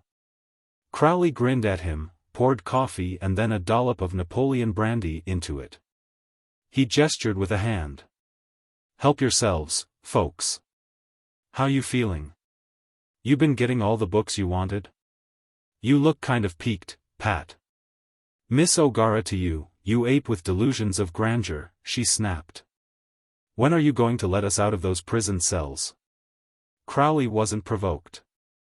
The strong can afford to laugh at the malcontent weak. "That's one of the things you never know," he said easily. "You sure you want out? Something the doc said the other day had a lot of fact in it. The fewer people know about this secret of mine, the better off I'll be, and the better off I am, the better off the whole country is going to be, and I gotta think about that. I got responsibilities. A combination of Engine Charlie and Louis XIV, eh?" Ross muttered, running his beefy hand back over his crew cut. It was a relief to get out of his room and talk with the others, but he didn't want Crowley to see that. "What's that?" The other was impatient of conversation that went above his head. "Dar." Braun explained gently. "One said, 'I am the state,' and the other, 'Anything that's good for my corporation is good for the United States,' or something quite similar." Crowley sipped at his coffee royal. "Well, anyway, Pat, the day you're ready to leave that cell, you'd better start worrying, 'cause that'll mean I don't need you anymore." Ross growled, "You didn't answer my question. Robbed any banks lately, great man?" The other eyed him coldly. "Take it easy, Buster. Maybe in the early stages of the common man movement we have to take some strong-arm measures, but that stage is about finished." Patricia O'Gara was interested in spite of herself. She said, "You mean you already have all the money you need?" He was expansive. Obviously there was nothing to lose with these 3, and he liked a sounding board. In spite of his alleged contempt for eggheads, there was an element in Crowley which wished to impress them, to grant him equal status in their own estimations. There's a devil of a lot to know about big finance. You need a starter, but once you get it, the stuff just rolls in automatic. He grinned suddenly, almost boyishly. "Especially when you got a certain little advantage, like me." Braun said, interestedly, "How do you put your advantage to work?" "Well, now, I gotta admit we aren't quite out of the woods. We need more capital to work with, but after tonight we'll have it. Remember that Brink's job up in New England a long time ago? Well, we got something lined up even bigger. I work with Larry and his boys to pull it. Then there's another thing cooking that Whiteley's been keeping tabs on. It looks like IBM is going to split its stock, 3 for 1. I gotta attend their next secret executive meeting and find out. If they do, we buy in just before, see? We buy on margin, buy options, all that sort of jazz. Whiteley knows all about it. Then we got another big deal in Washington. Looks like the government might devaluate the dollar. Whiteley explained it to me, kind of. Anyway, I got to sit in on a conference the president's gonna have. If they really decide to devalue, then Whiteley and me, we go ahead and put every cent we got into Swiss gold. Then the day after devaluation, we switch it all back into dollars again. Double our money. Oh, we got all sorts of angles, document. By Caesar, Braun ejaculated. You seem to have. Patricia had poured herself some coffee and was sipping it, black, even as she stared at him. But, Don, what do you need all this money for? You already have more than plenty. Why not call it all off? Get out from under. Ross grunted, too late, Pat. Can't you see? He's got the power urge already. Crowley ignored him and turned to her, pouring more coffee and cognac for himself. I'm not running up all this dough just for me. You think you're the only one's got ideals, like? Let me tell you, I might just be a country boy but I got ambitions to put some things right in this world. Such as, Patricia prodded, bitterness in her voice. Ah, we went through all that the other day. The thing is, now it's really underway. If you was seeing the newspapers these days, you'd know about the Common Man Party. Oh, Ross muttered unhappily. It's just getting underway, Crowley said modestly. But we're hiring 2 of the top Madison Avenue outfits to handle publicity and we're recruiting some of the best practical politicians in the field. Practical politicians. Ross snorted. Types like Huey Long, McCarthy, Pendergast, I suppose. The other misunderstood him. Yeah, and even better. We're going in big for TV time, full-page ads in the newspapers and magazines. That sort of thing. The average man's getting tired of the same old talk from the Republicans and Democrats. Paul Teeter thinks we might have a chance in the next election, given enough dough to plow into it. Ross leaned back disdainfully. What a combination. Whiteley, the broker who has been barred from activity on Wall Street, Teeter, the crooked politician, but with connections from top to bottom, and Larry, whatever his name is. Morrizzoni, Crowley supplied. You know where I first ran into his name? In one of them true crime magazines. He's a big operator. I'll bet he is, the redhead growled. Probably with good mafia connections. I'm surprised you haven't attempted to take over that outfit. Crowley laughed abruptly. We're working on that, pal. Just take it easy and all these things will work their way out. But meanwhile I didn't bring you jokers here to make snide remarks. I got work for you. I'm fresh out of that serum and you 3 are going to brew me up another batch. They looked at him, Dr. Braun, Ross Woolley, Patricia O'Gara, their faces registering stubbornness, revolt and dismay. He shook his head. Larry and some of his boys have experience. I gotta admit, I wouldn't even want to watch. I'm for standing firm, Braun said stiffly. There are but 3 of us. The most they can do is kill us. But if this man's insanity is released on the world. Crowley was shaking his head in deprecation. Like when you say the worst we can do is kill you. Man, haven't you heard about the Nazis and commies and all? You ought to read some of the men's adventure magazines. How do you think Joe Stalin got all them early Bolsheviks to confess? You think they weren't tough buzzards? Why make us go to all the trouble, when you just cave in eventually anyway? Save yourself the grief. Patricia said impatiently, he's right, I'm afraid. I would collapse rather quickly under physical coercion.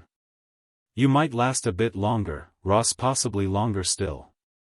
But in the end we would concede. Crowley said, as though in amazement, you know, eggheads aren't as stupid as some would reckon. Okay, folks, I got a laboratory all fixed up with your things. Let's go. Ah, Ross, old pal, I'm carrying heat, as Larry would say, so let's don't have any trouble, eh? He had been as good as his word in regards to the laboratory. It was obviously one of the rooms used by the staff when the place had been a sanitarium. Now, each of the 3 had all the equipment and supplies they required. Crowley took a seat at the far end of the room, facing them. There had been a guard outside the door when they entered and a call would bring him in seconds. Even so, Crowley sat in such wise that his right hand was ready to plunge inside his coat to the gun that evidently was holstered there. He said, okay, folks, let's get about it. It took them half an hour or so to sort out those materials each needed in his own contribution to the end product. Their captor looked at his watch impatiently. Let's get a move on, here. I thought this was going to take a few minutes. Patricia said testily, what's the hurry, Don? He grinned at her. Tonight's the big night. This evening, just before closing, I walk into. Well, you don't have to know the name. Like I said, it'll make the Brinks job look like peanuts. They lock up the place and leave, see? Okay, about 2 o'clock in the morning, when the city's dead, Larry and the boys drive up into an alley, behind. I go around, one by one, and sock the 4 guards on the back of the head. Then I open up for Larry and they take their time and clear the place out. From then on, we got all the dough we need to start pyramiding it up on the stock exchange and like that. Patricia had drawn on rubber gloves, pulled a lab apron around her. She began reaching for test tubes, measuring devices. She murmured softly, what keeps you from telling yourself you're nothing but a crook, Don? When we first met you, it seems a terribly long time ago, back there in Far Cry, you didn't seem to be such a bad egg. We didn't know, then, he was a cracked egg, Ross muttered. He looked to where Crowley slouched, his eyes narrow as though considering his chances of rushing the other. Crowley grinned and shook his head. Don't try it, Buster. Crowley looked at Patricia. You don't get it, sister. It's like somebody or other said. The ends, justify the means. That means. I know what it means, Patricia said impatiently. Dar. Braun, who rather hopelessly was also beginning to work at the equipment their captor had provided, said reasonably, Don, the greater number of the thinkers of the world have rejected that maxim. If you will, analyze it, you will find that the end and the means are one. Yeah, a lot of complicated egghead gas. What I'm saying, Pat, is that what I'm eventually heading for is good for everybody. At least it's good for all real 100% Americans. Everybody's going to go to college and guaranteed to come out with what you 3 got, a doctor's degree. Everybody's going to get a guaranteed annual wage, like, whether or not they can do any work. It's not a guy's fault if he gets sick or unemployed or something. Everybody. Shades of all the social reformers who ever lived, Ross muttered. By Caesar, Braun said in despair, I have an idea you'll get the vote of every half-wit in the country. Crowley came to his feet. I don't like that kind of talk, Doc. Maybe I'm just a country boy, but I know what the common man wants and what I'm going to do is give it to him. Patricia looked up from her work long enough to frown at him. What special are you going to get out of this, Don? That took him back for a moment and he scowled at her. Come, she said. You've already admitted to we 3 just what you think and are going to do. Now, how do you picture yourself, after all this has been accomplished? His face suddenly broke into its grin, a somewhat sly element in it now. You know, when I get this all worked out, the folks are going to be pretty thankful. I'll bet, Ross muttered. He, too, was working at his element of compounding the serum. Yeah, they will, Buster, Crowley said truculently.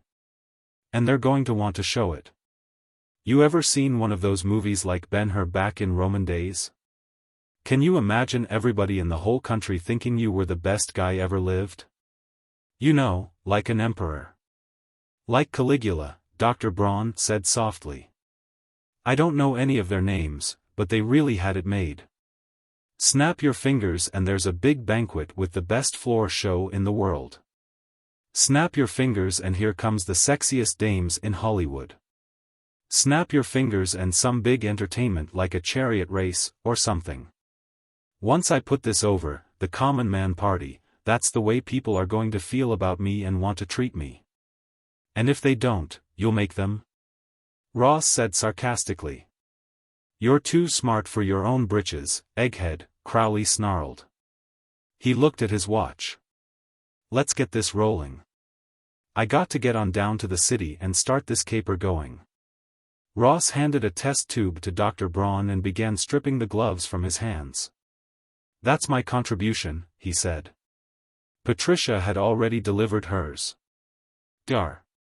Braun combined them, then heated the compound, adding a distillate of his own. He said, "When this cools." Crowley crossed the room to the door and said something to the guard there. He returned in a moment with an anthropoid ape in a cage. He sat it on the table and looked at them.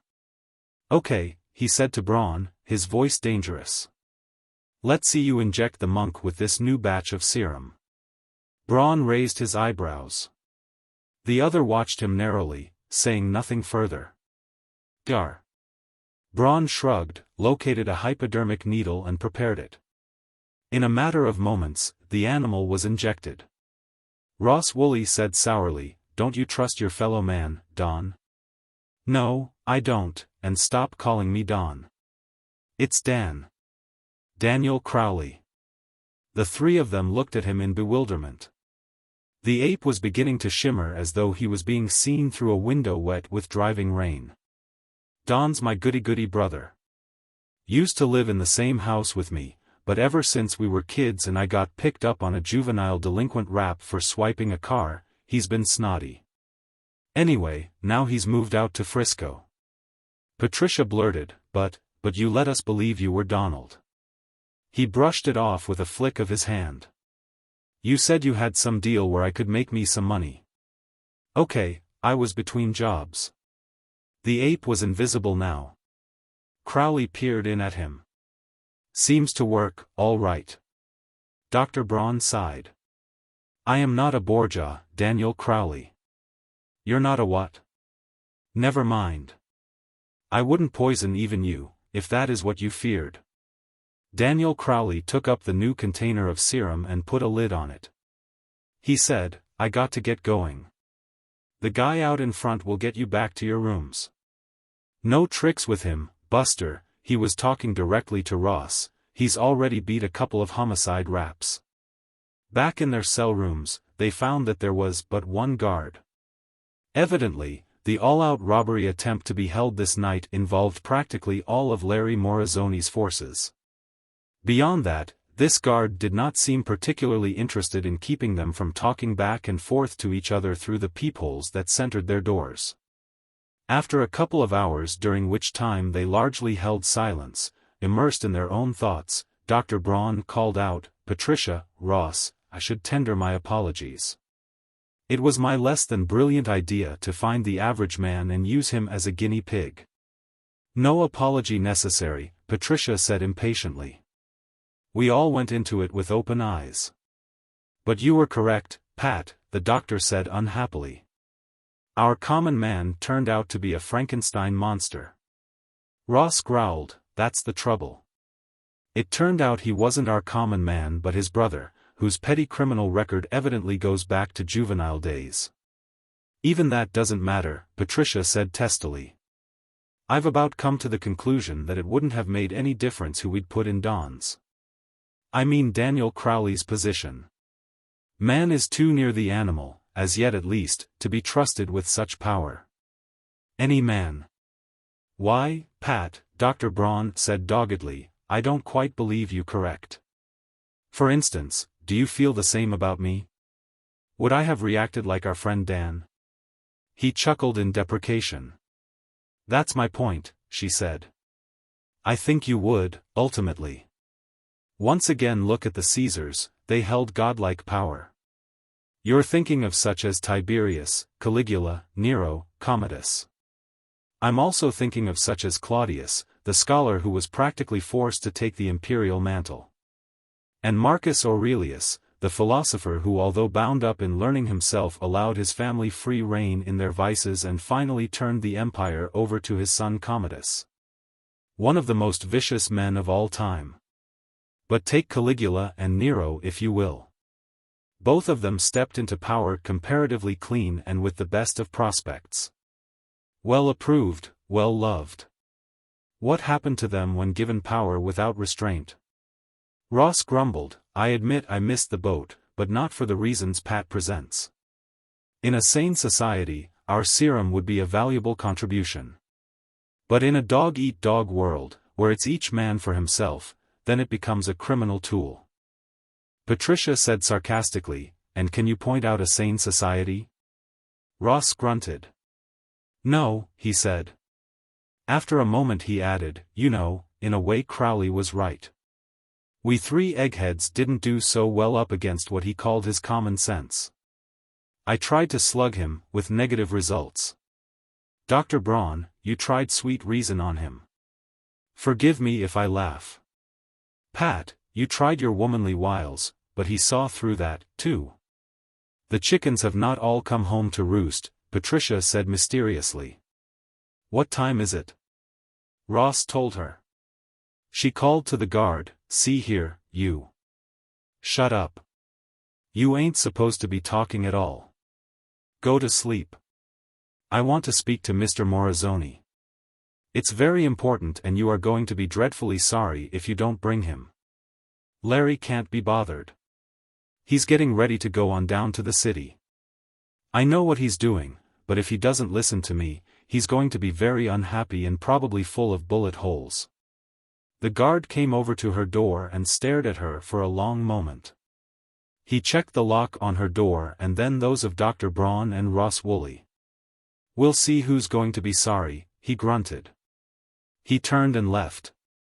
When he returned it was with both Larry Morrison and Paul Teeter, Dan Crowley's political advisor. Morrison growled, what goes on? You squares looking for trouble? Patricia said testily, I suggest you let us out of here, Mr. Morrison. If you do, we pledge not to press kidnapping charges against you. I believe you are aware of the penalty in this state. You trying to be funny? Definitely not, Mr. Morrison, Patricia said icily. Daniel Crowley bragged to us of your plans for tonight. The hoodlum muttered a contemptuous obscenity under his breath. Paul Teeter, the heavy-set southerner said jovially, but what has this to do with releasing you, Miss O'Gara? Admittedly Dan is a bit indiscreet but, he let the sentence fade away. Yes, Patricia said. I realize that he is a non-professional in your ranks, and have little doubt that eventually you would have surmounted whatever precautions he has taken to keep you in underling positions. That's beside the point. The point is that by this time Daniel Crowley has, infiltrated the institution you expected to burglarize tonight. He is inside, and you are still outside. There are 4 guards also inside, whom he is expected to eliminate before you can join him. He told you everything all right, the jerk, Larry said coldly. But so what? So Dan Crowley had us make up a new amount of serum tonight and tested it on a chimpanzee in the lab. If you'll go and check, you'll undoubtedly find the chimp is again visible. The gunman looked at Paul Teeter blankly. The others' reactions were quicker. The serum lasts for 12 hours, Teeter barked. This batch lasts for 3 hours, Patricia said definitely. Your friend Crowley is suddenly going to become visible right before the eyes of those 4 guards, and long before he had expected to eliminate them. Teeter barked, Larry, check that monkey. Doc Braun spoke up for the first time since the appearance of the 2. He said dryly, you'll also notice that the animal is sound asleep. It seems that I added a slow-acting but rather potent sleeping compound to the serum. The gunman started from the room in a rush. Ross called after him, if you'll look closely, you'll also note the chimp's skin has turned a brilliant red. There have been some basic changes in the pigment. Holy smokes, Paul Teeter protested, mopping his face with a handkerchief. Didn't he take any precautions against you people at all? Ross said, he was too busy telling us how smart a country boy he happened to be. Larry returned in moments, biting his lip in the first nervous manifestation any of them had ever seen in him. He took Teeter to one side. Patricia called to them impatiently. You have no time and no one to contact Crowley now. Don't be fools. Mend your bridges while you can.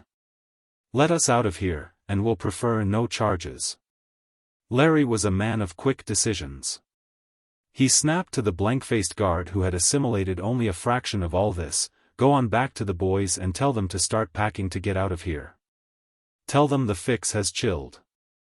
It's all off. I'll be there in a few minutes." "Okay, Chief." The other had the philosophical outlook of those who were meant to take orders and knew it. He left. Larry and Teeter opened the cell doors. Teeter said, "How do we know we can trust you?" Ross looked at him. Larry said, "It's a deal. Give us an hour to get out of here. Then use the phone if you want to call a taxi, or whatever. I ain't stupid, this thing was too complicated to begin with." When Teeter and Morozoni were gone, the three stood alone in the corridor, looking at each other. The doctor pushed his glasses back onto his nose with a thumb and forefinger. "By Caesar," he said. Ross ran a hefty paw back through his red crew cut and twisted his face into a mock grimace. "Well," he said, "I have to revise my former statement. I used brute strength against Crowley, the doctor used sweet reason, and Pat her womanly wiles. And all failed. But as biochemists, each working without the knowledge of the others, we used science, and it paid off.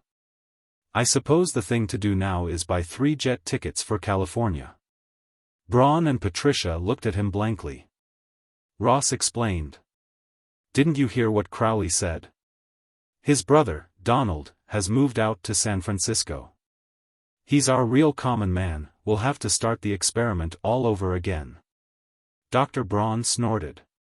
Patricia O'Gara, hands on hips, snapped, "Ross Woolley, our engagement is off."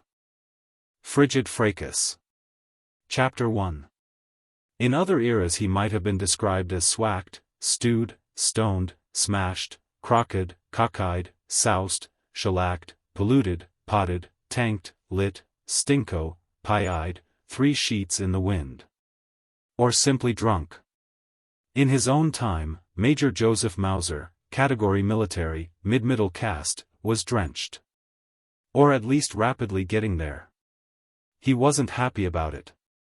It wasn't that kind of a binge. He lowered one eyelid and concentrated on the list of potables offered by the auto bar.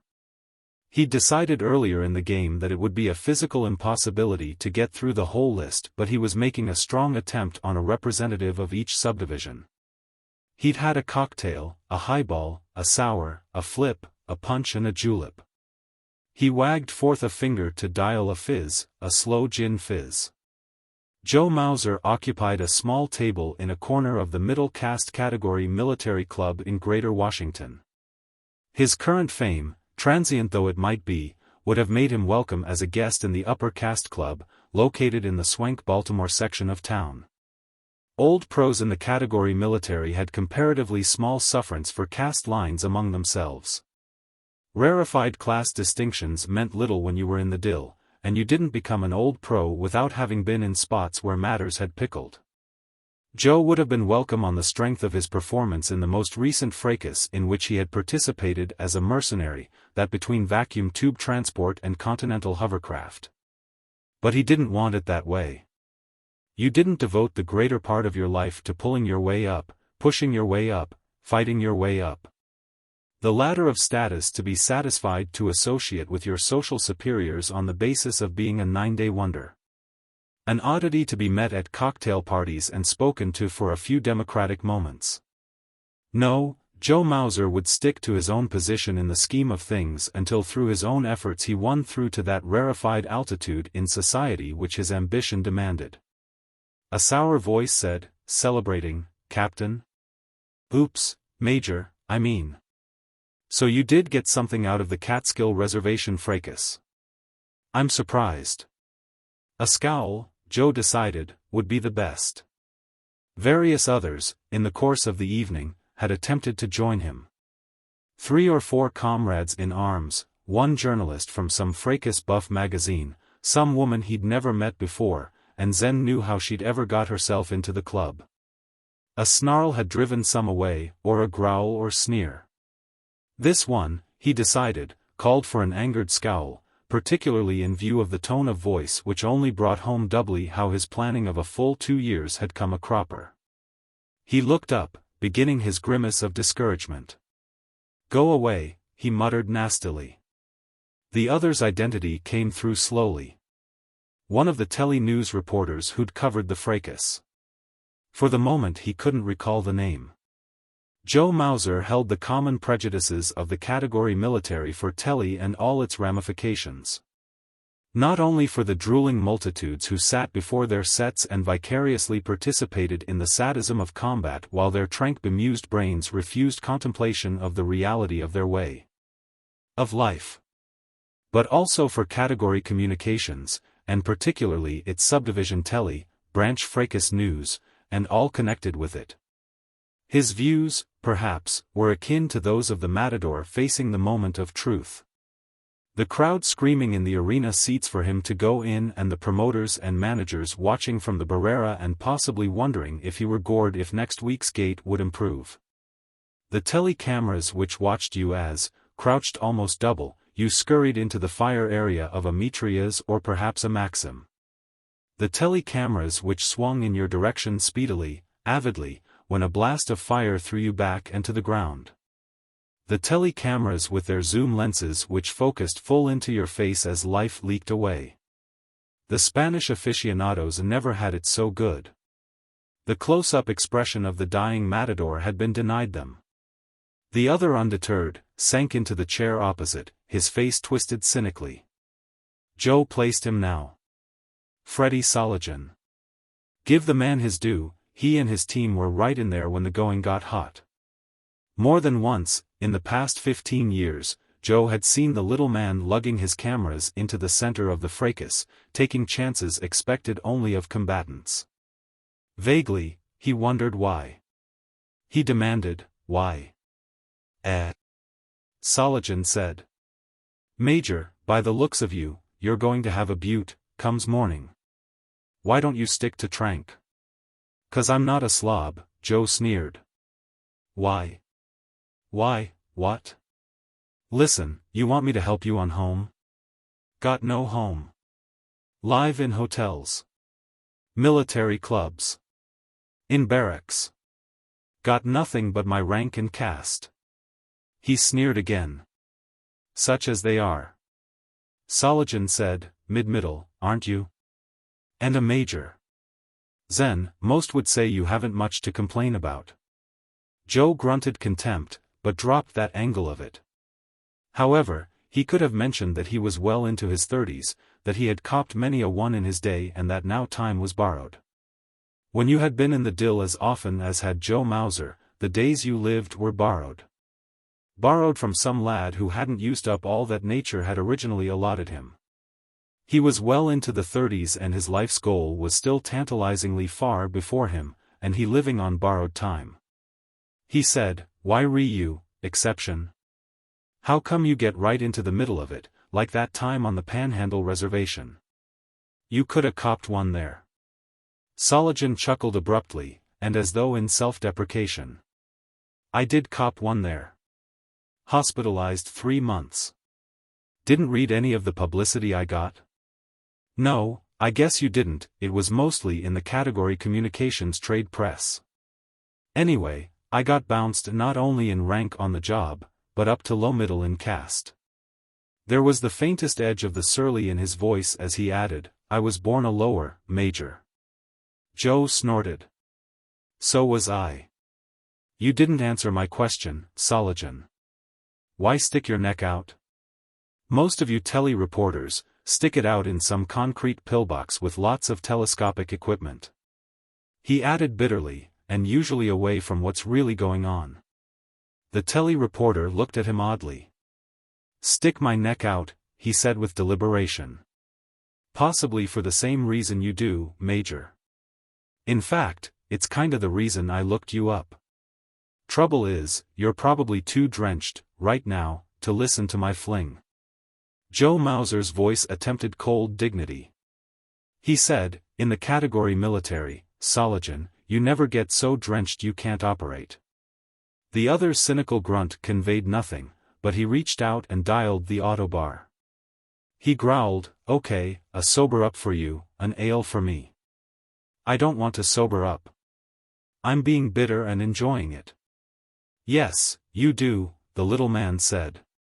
"I have the answer to your bitterness." He handed Joe the pill. "You see, what's wrong with you, Major, is you've been trying to do it alone. What you need is help." Joe glowered at him, even as he accepted the medication. "I make my own way, Sologen. I don't even know what you're talking about." "That's obvious," the other said sourly. He waited, sipping his brew, while the sober-up worked its miracle.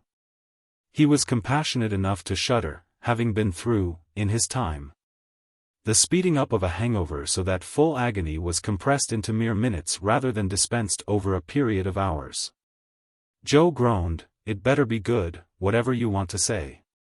Freddie Sologen asked, at long last, tilting his head to one side and taking Joe in critically. "You know one of the big reasons you're only a major?" Joe Mauser looked at him. The telly reporter said, "You haven't got any mustache." Joe Mauser stared at him. The other laughed cynically. "You think I'm drivel-happy, eh? Well, maybe a long scar down the cheek would do even better. Or, possibly, you ought to wear a monocle, even in action." Joe continued to stare, as though the little man had gone completely around the bend. Freddie Sologen had made his first impression. He finished the ale, put the glass into the chute and turned back to the professional mercenary. His voice was flat now, all expression gone from his face. "All right," he said. "Now listen to my fling. You've got a lot to learn." Joe held his peace, if only in pure amazement. He ranked the little man opposite him in both caste and in professional attainments. Besides which, he was a combat officer and unused to being addressed with less than full respect, even from superiors. For unlucky Joe Mauser might be in his chosen field, but respected he was. Freddie Sologen pointed a finger at him, almost mockingly. "You're on the make, Mauser. In a world where few bother anymore, you're on the way up. The trouble is, you took the wrong path many years ago." Joe snorted his contempt of the other's lack of knowledge. "I was born into the clothing category, subdivision shoes, branch repair. In the old days they called us cobblers. You think you could work your way up from mid-lower to upper caste with that beginning, Sologen? Zen. We don't even have cobblers anymore, shoes are thrown away as soon as they show wear." Sure. Theoretically, under people's capitalism, you can cross categories into any field you want. But have you ever heard of anybody doing any real jumping of caste levels in any category except military or religion? I didn't take the wrong path, religion is a little too strong for even my stomach, which left the category military the only path available. Freddie had heard him out, his face twisted sourly. He said, "Now, you misunderstand. I realize that the military's the only quick way of getting a bounce in caste. I wish I'd figured that out sooner, before I made a trade out of the one I was born into, communications. It's too late now, I'm into my 40s with a busted marriage but the proud papa of a kid." He twisted his face again in another grimace. "By the way, the boy's a novitiate in category religion." Some elements were clearing up in Joe's mind. He said, in comprehension, "So, we're both ambitious." "That's right, Major. Now, let's get back to fundamentals. Your wrong path is the manner in which you're trying to work your way up into the elite. You've got to become a celebrated hero, Major. And it's the telly fan, the fracas buff, who decides who the category military heroes are. Those are the slobs you have to toady to. In the long run, nobody else counts." I know. All the old pros, even big names like Stonewall Cogswell and Jack Alschuler, think you're a top man. Great. But how many buff clubs you got to your name? How often do the buff magazines run articles about you? How often do you get interviewed on telly, in between fracases? Have the movies ever done the Joe Mauser story? Joe twisted uncomfortably. All that stuff takes a lot of time. I've been keeping myself busy. Right. Busy getting shot at. I'm a mercenary. That's my trade. Freddie spread his hands. Okay. If that's all you're interested in, shooting lads signed up on the other side, or getting shot by them, that's fine. But you know, Major, he cocked his head to one side, and peered knowingly at Joe, I've got a sneaking suspicion that you don't particularly like combat. Some do, I know. Some love it. I don't think you do. Joe looked at him. Freddie said, you're in it because of the chance for promotion, nothing else counts. Joe remained silent. Freddie pushed him. Who are the names every fracas buff knows? Jerry Sturgeon, captain at the age of 21, and so damned pretty in those fancy uniforms he wears. How many times have you ever heard of him really being in the dill? He knows better. Captain Sturgeon spends his time prancing around on that famous palomino of his in front of the telly lenses, not dodging bullets. Or Ted Soul. Colonel Ted Soul. The dashing soul with his two Western-style six-shooters, slung low on his hips, and that romantic limp and craggy face. My, do the female buffs go for Colonel Soul. I wonder how many of them know he wears a special pair of boots to give him that limp. Old Jerry's a long-time drinking pal of mine, he's never copped one in his life. What's more, another year or so and he'll be a general, and you know what that means. Almost automatic jump to upper caste. Joe's face was working. All this was not really news to him. Like his fellow old pros, Joe Mauser was fully aware of the glory grabbers. There had always been the glory grabbers from mythological Achilles, who sulked in his tent while his best friend died before the walls of Troy, to Alexander, who conquered the world with an army conceived and precision trained by another man whose name is all but forgotten, to the swashbuckling Custer who sacrificed self and squadron rather than wait for assistance. Freddie pushed him. How come you're never on lens when you're in there going good, Major? Ever thought about that? When you're commanding a rearguard action, maybe, trying to extract your lads when the situation's pickled, who's in the telly lens where all the stupid buffs can see him? One of the manufactured heroes. Joe scowled. The who? Come off it, Major. You've been around long enough to know heroes are made, not born. We stopped having much regard for real heroes a long time ago. Lindbergh and Byrd were a couple of the last we turned out. After that, we left it to the Norwegians to do such things as crew the Kon-Tiki. Or to the English to top Everest, whether or not the Britisher made the last 100 feet slung over the shoulder of a Sherpa. I don't know if it was talking movies, the radio, the coming of telly, or what. Possibly all three. But we got away from real heroes, they're not exciting enough.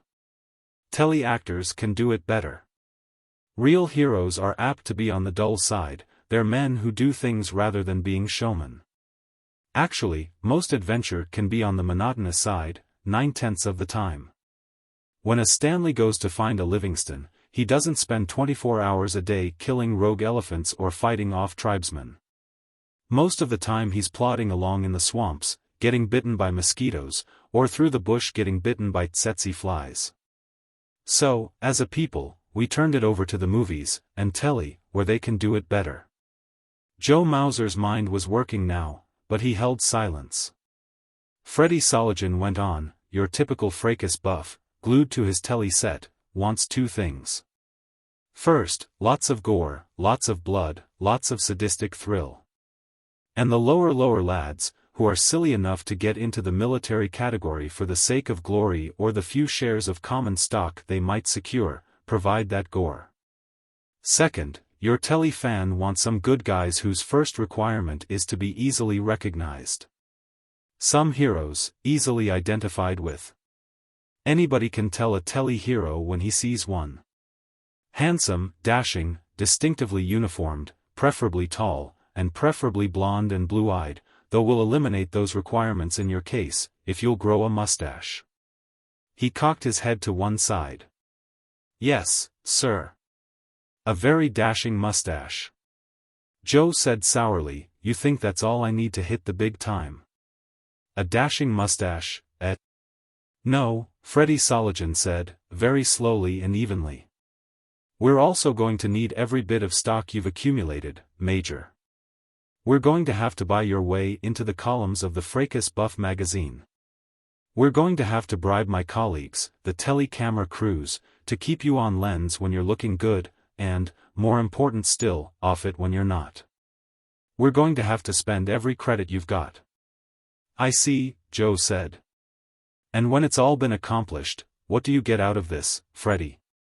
Freddie Soligen laid it on the line. When it's all been accomplished, you'll be an upper. I'm ambitious, too, Joe. Just as ambitious as you are. I need an in. You'll be it. I'll make you. I have the know-how. I can do it. When you're made, you'll make me. Chapter 2. When Major Mauser, escorting Dr. Nadine Hare, daughter of the late Baron Hare of Vacuum Tube Transport, entered the swank exclusive room of the Greater Washington branch of the Ultra Hotels. The orchestra ceased the dreamy dance music it had been playing and struck up the lilting, "The Girl I Left Behind Me." As they followed the maitre d'hotel to their table, Nadine frowned in puzzled memory, and after they were seated, she said, "That piece, where have I heard it before?" Joe cleared his throat uncomfortably. An old marching song, come down from way back. Popular during the Civil War. The 7th Cavalry rode forth to that tune on the way to their rendezvous with the Sioux at the Little Big Horn. She frowned at him, puzzled still. You seem to know an inordinate amount about a simple tune, Joe. Then she said, why, now I remember where I've heard it recently. Wednesday, when I was waiting for you at the Agora bar. The band played it when you entered. He picked up the menu, hurriedly. The exclusive room was ostentatious to the point of menus and waiters. What'll you have, Nadine? He still wasn't quite at ease with her first name. Offhand, he could never remember having been on a first-name basis with a mid-upper, certainly not one of the female gender. But she was not to be put off. Why, Joe Mauser, you've acquired a theme song, or whatever you call it. I didn't know you were that well known among the nitwits who follow the Fracases. Why next they'll be forming those ridiculous buff clubs. Her laughter tinkled. The Major Joe Mauser Club. Joe flushed. As a matter of fact, there are 3, he said unhappily. One in Mexico City, one in Bogota, and one in Portland. I've forgotten if it's Oregon or Maine. She was puzzled still, and ignored the waiter who, standing there, made Joe nervous. Establishments which boasted live waiters were rare enough in Joe Mauser's experience that he could easily remember the number of occasions he'd attended them. Nadine Hare, to the contrary, an hereditary aristocrat born, was totally unaware of the flunkey's presence and would remain so until she required him. She looked at Joe from the side of her eyes, suspiciously. That new mustache which gives you such a romantic air. Your new uniform, very gallant. You look like one of those Imperial Hussars or something. And your tele-interviews. By a stretch of chance, I saw one of them the other day. That master of ceremonies seemed to think you are the most dashing soldier since Jeb Stuart. Joe said to the waiter, champagne, please. That worthy said apologetically, may I see your credit card, Major? The exclusive room is limited to upper. Nadine said coldly, the Major is my guest. I am Dr. Nadine Hare. Her voice held the patina of those to the manner born, and not to be gainsaid. The other bowed hurriedly, murmured something placatingly, and was gone. There was a tick at the side of Joe's mouth which usually manifested itself only in combat. He said stiffly, I am afraid we should have gone to a middle establishment. Nonsense. What difference does it make? Besides, don't change the subject. I am not to be fooled, Joe Mauser. Something is afoot. Now, just what? The tic had intensified. Joe Mauser looked at the woman he loved, realizing that it could never occur to her that he, a mid-middle, would presume to think in terms of wooing her. That even in her supposed scorn of rank, privilege and status, she was still, subconsciously perhaps, a noble and he a serf. Evolution there was in society, and the terms were different, but it was still a world of class distinction, and she was of the ruling class, and he the ruled, she a patrician, he a pleb. His voice went very even, very flat, almost as though he was speaking to a foe. When we first met, Nadine, I told you that I had been born a mid-lower. Why, I don't know, but from my earliest memories I revolted against the strata in which birth placed me. History, I have had lots of time to read history, in hospital beds, tells me there have been few socioeconomic systems under which the strong, intelligent, aggressive, cunning or ruthless couldn't work their way to the top. Very well, I intend to do it under people's capitalism. Industrial feudalism, she murmured. Call it what you will. I won't be happy until I'm a member of that 1% on top. She looked into his face. Are you sure you will be then? I don't know, he said angrily. But I've heard the argument before. It's been used down through the ages by apologists for the privileged classes. Pity the poor rich man. While the happy slaves are sitting down on the levee, strumming their banjos, the poor plantation owner is up in his mansion drowning his sorrows in mint juleps. She had an edge of anger, too. All right, she snapped. But I'll tell you this, Joe Mauser. The world is out of gear, but the answer isn't for individuals to better their material lot by jumping their caste statuses. The waiter brought their wine, and, both angry, both held their peace until he had served it and left. What is the answer? He said, mock in his voice. It's easy enough for you, on top, to tell me, below, that the answer isn't in making my way to your level. She was interrupted in her hot reply by a rolling of the orchestra's drums and the voice of a domineering MC who managed effectively to drown all vocal opposition at the tables. Grinning inanely, holding on to his portable, wireless mic, he babbled along about the wonderful people present tonight and the good time being had by all. The exclusive room being founded on pure snobbery, he made great to-do about the celebrities present. This politician, that actress, this currently popular songstress, that baron of industry. Joe and Nadine ignored most of his chatter, still glaring at each other, until he came to. And those among us who are fracas buffs, and who isn't a fracas buff these days, given the merest drop of red blood? Fracas buffs will be thrilled to know that they are spending the evening in the company of the intrepid Major Joseph Mauser. Behind him, the orchestra broke into the quick strains of The Girl I Left Behind Me, whose most recent act of sheer military genius and daringo combined resulted in his all but single-handed winning of the fracas between continental hovercraft and vacuum tube transport, and thus inflicting defeat upon none other than Marshal Stonewall Cogswell for the first time in more than a decade. The MC babbled on, now about another present celebrity, a retired pugilist, once a champion. Nadine looked into his face. I think I understand now. You mentioned that in any society how did you put it, the strong, intelligent, aggressive, cunning or ruthless could work their way to the top. You've tried strength, intelligence, and aggressiveness, haven't you, Joe? They didn't work. At least, not fast enough. So now you're giving cunning a try. Will ruthlessness be next, Joe Mauser? He was saved an answer. A hulking body in evening wear stood next to their table, swaying. Joe looked up into a face glazed by either trank or alcohol. He didn't know the other man and for a moment failed to realize the other's purpose. The man was mumbling something that didn't come through. Joe, irritated, said, What in Zen do you want? The stranger shook his head, as though to clear it. He sneered, the famous Joe Mauser, the brave soldier boy. Well, lemme tell you something, soldier boy, you don't look so tough to me with your cute little mustache and your fancy pants uniform. You look like a Molly to me. That's too bad, Joe bit out. And now, if you'll just go away. He turned his face from the other. Joe. Nadine said in an alarmed warning.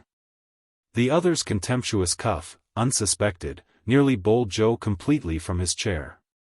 As it was, he barely caught himself. His attacker shuffled backward and Joe recognized the trained step of the professional boxer. The other's identity now came to him, although he was no follower of pugilism, a sport largely out of favor since the rapid growth of tele-scanned fracases. Boxing at its top had never been more than an inadequate replacement of the games once held in the Roman area. Joe was on his feet, instantly the fighting man under attack. The table that he and Nadine occupied was a ringside one, and in open view of half the room, but that meant nothing. He was under attack and for the nonce-surprised, on the defensive. How'd you like them apples, soldier boy? The professional pugilist chuckled nastily. His left flicked forward and Joe barely avoided its connecting with his face. He threw aside, for the time, any attempt to explain the other's uncalled-for aggression. Unless he did something, and quick, he was going to be a laughing stock, rather than the hero into which Freddie Soligen was trying to build him. Nadine said, anxiously, Joe, please, the waiters will deal with. He didn't hear her. Joe Mauser, with all his hospital studies, had never heard of the Marquis of Queensberry.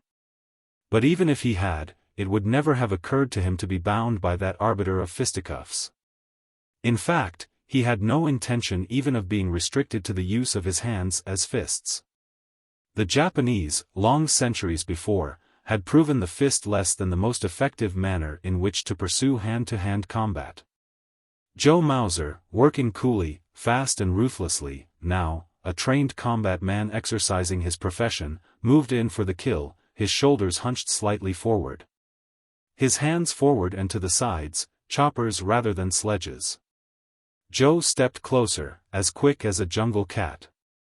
His left hand leapt forward to the other's neck, hacked, came back into another blurring swing, hacked again. His opponent grunted agony. But a man does not become heavyweight champion without being able to take as well as give punishment. Joe's attacker tucked his chin into his shoulder, fighter style, and moved in throwing off the effects of the karate blows. Somehow, he seemed considerably less drunk or overtrank than he had short moments before, and there was rage in his face, rather than glaze. One of the blows caught Joe on a shoulder and sent him reeling back. At the same time, behind the other, Joe could see the maitre d'hotel flanked by 3 waiters, hurrying up. He was going to have to do something, and do it quickly.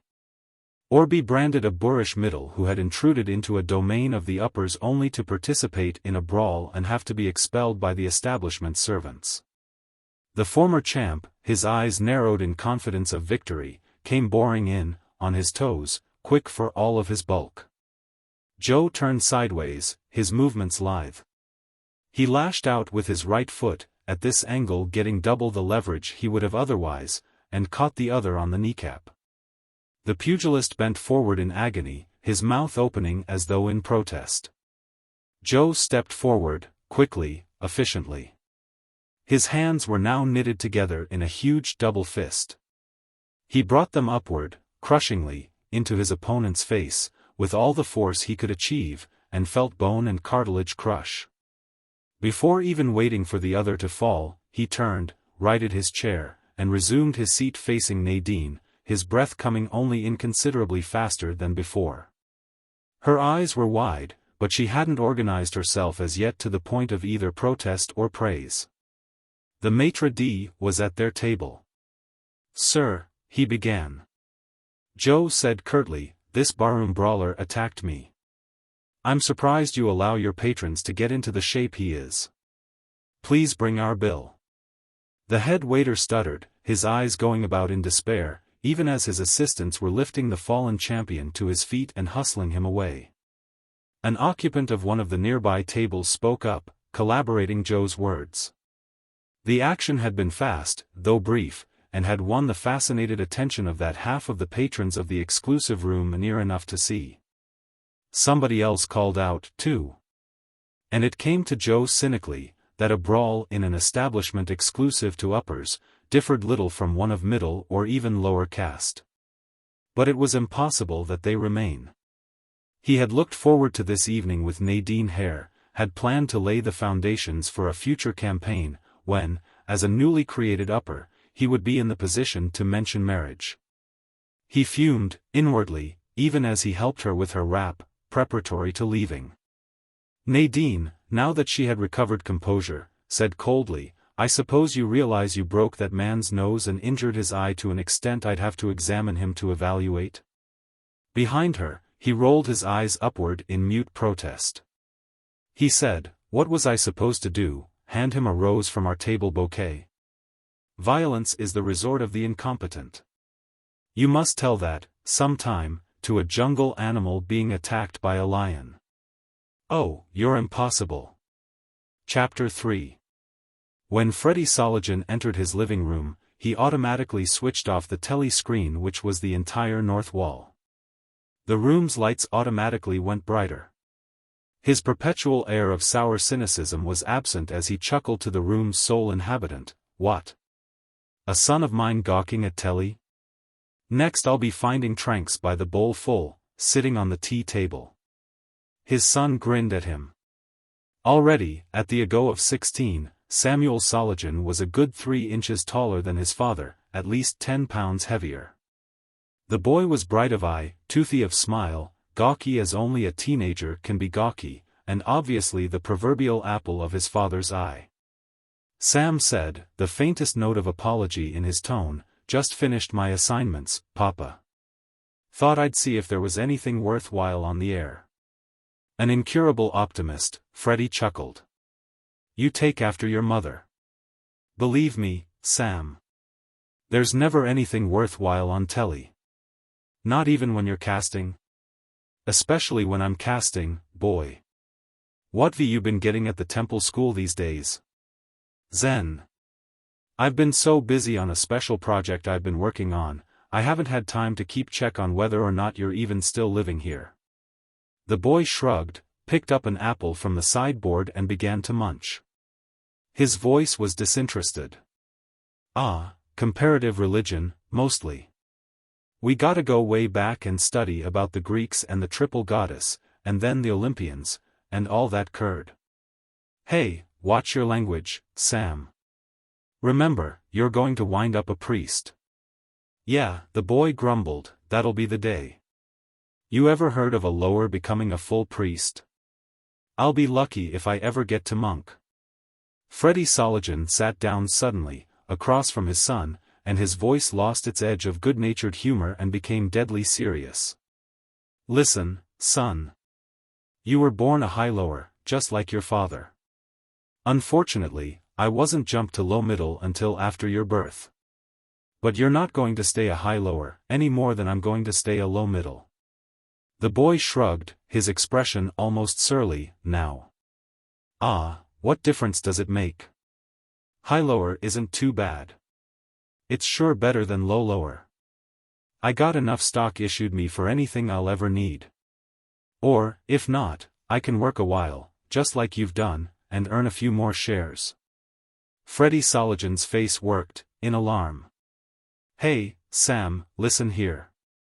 We've been over this before, but maybe not as thoroughly as we should have.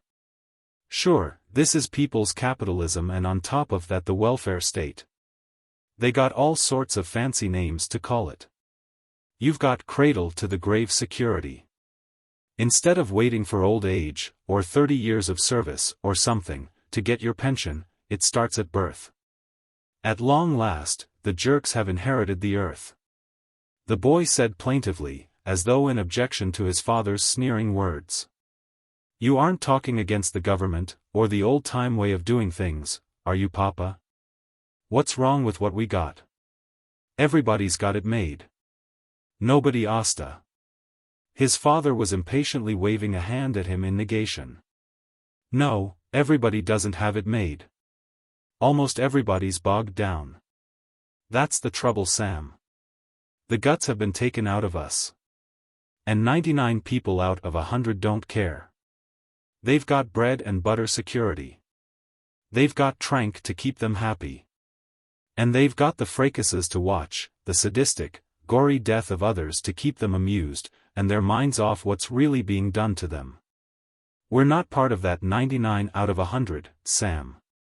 We're two of those who aren't jerks. We're on our way up out of the mob, to where life can be full. Got it, son? A full life. Doing things worth doing. Thinking things worth thinking. Associating with people who have it on the ball. He had come to his feet in his excitement and was pacing before the boy who sat now, mouth slightly agape at his father's emphasis. Sam, listen. I'm getting along. Already in my 40s, and I never did get much education back when I was your age. Maybe I'll never make it. But you can. That's why I insisted you switch categories. You were born into communications, like me, but you've switched to religion. Why'd you think I wanted that? I don't know, Papa. I thought maybe. His father snorted. Look, son, I haven't spent as much time with you as I should. Especially since your mother left us. She just couldn't stand what she called my being against everything. She was one of the jerks, Sam. You oughtn't to talk about my mother that way, Sam said sullenly. All right. I just meant that she was willing to spend her life sucking on trank, watching telly, and living on the pittance income from the unalienable stock shares issued her at birth. But let's get to this religious curd. Son, whatever con man first thought up the idea of gods put practically the whole human race on the sucker list. You say they're giving you comparative religion in your classes at the temple now, eh? Okay, have you ever heard of a major religion where the priests didn't do just fine for themselves? But Papa. Well, shucks, there's always been. Certainly, individuals. Crackpots, usually, out of tune with the rest of the priesthood. But the rank and file do pretty well for themselves. Didn't you point out earlier that a lower, in our society, never makes full priest? Not to speak of bishop, or ultrabishop. They're uppers, part of the ruling hierarchy. Well, what's all this got to do with me getting into category religion? I'd think it'd be more fun in communications, like you. Gee, Papa, going around meeting all those famous. Freddie Soligen's face worked. Look, son. Sure, I meet lots of people on top. But the thing is, eventually you're going to become one of those people, not just interview them. He began pacing again in nervous irritation. Sam, those on top want to stay there. Like always. They freeze things so they, and their kids, will remain on top. In our case, they've made it all but impossible for anybody to progress from the caste they were born in. Not impossible, but almost. They've got to allow for the man with extraordinary ability, like, to bust out to the top, if he's got it on the ball.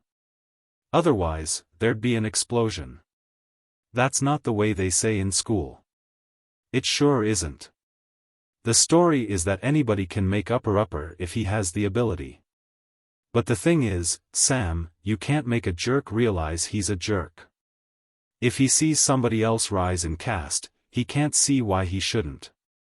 That's why real rising has been restricted to category military and category religion.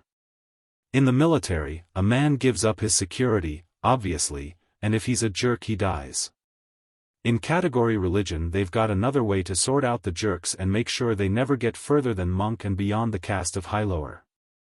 Gods always work in mysterious ways, and anybody in category religion who doesn't have faith in the wisdom of the gods' mysterious choices of who to ordain and who to reject, obviously shows that he's not really got the true faith, which is, of course, essential to a priest, not to speak of bishop or ultrabishop.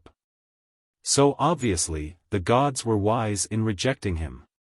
In simpler words, the would-be priest who simply hasn't got what it takes, can be given the heave-ho without it being necessary for him, or his family or friends, to understand why.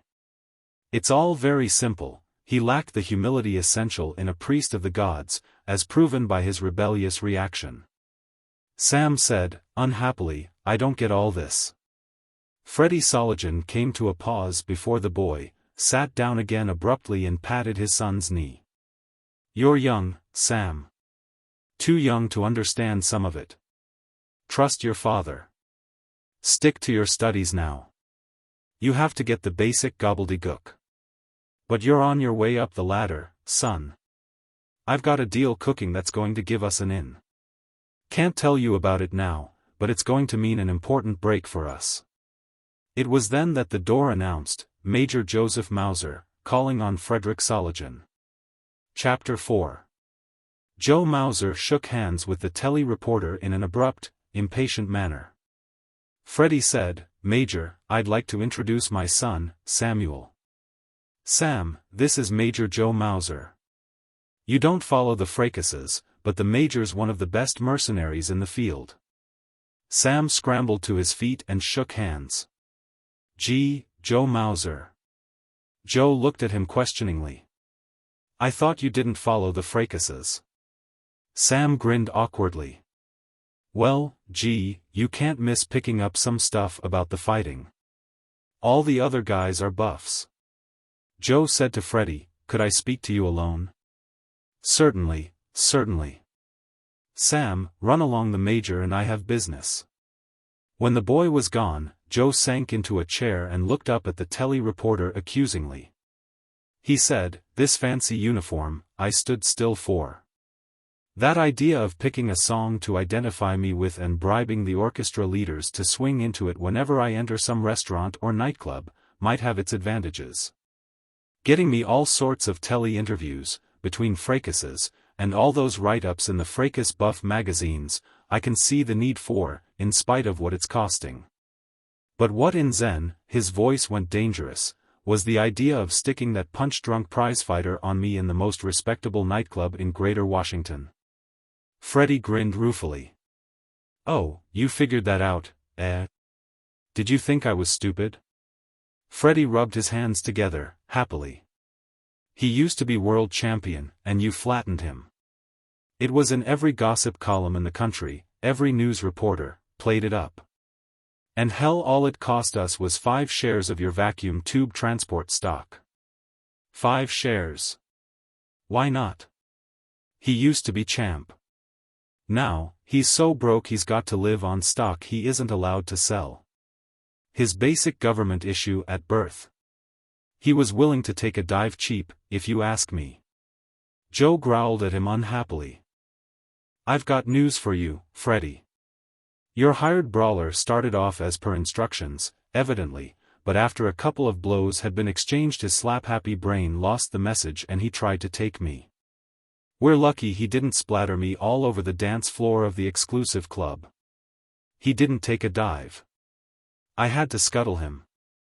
Freddie blinked. Zen. Sure, Joe growled. Look, next time you decide to spend 5 shares of my stock on some deal like this, let me know, eh? Freddie walked to the sideboard and got glasses. Whiskey, he said. Tequila, if you've got it, Joe said. Look, I'm beginning to have second thoughts about this campaign. Where's it got us, so far?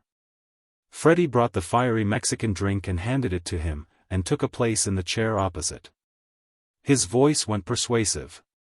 It's going fine. You're on everybody's lips.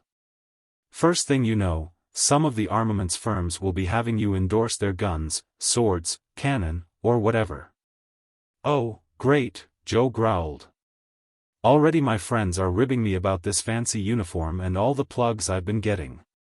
The glory grabber isn't any more popular today among real pros than he's ever been. Who gives a damn? Freddie sneered, cynically.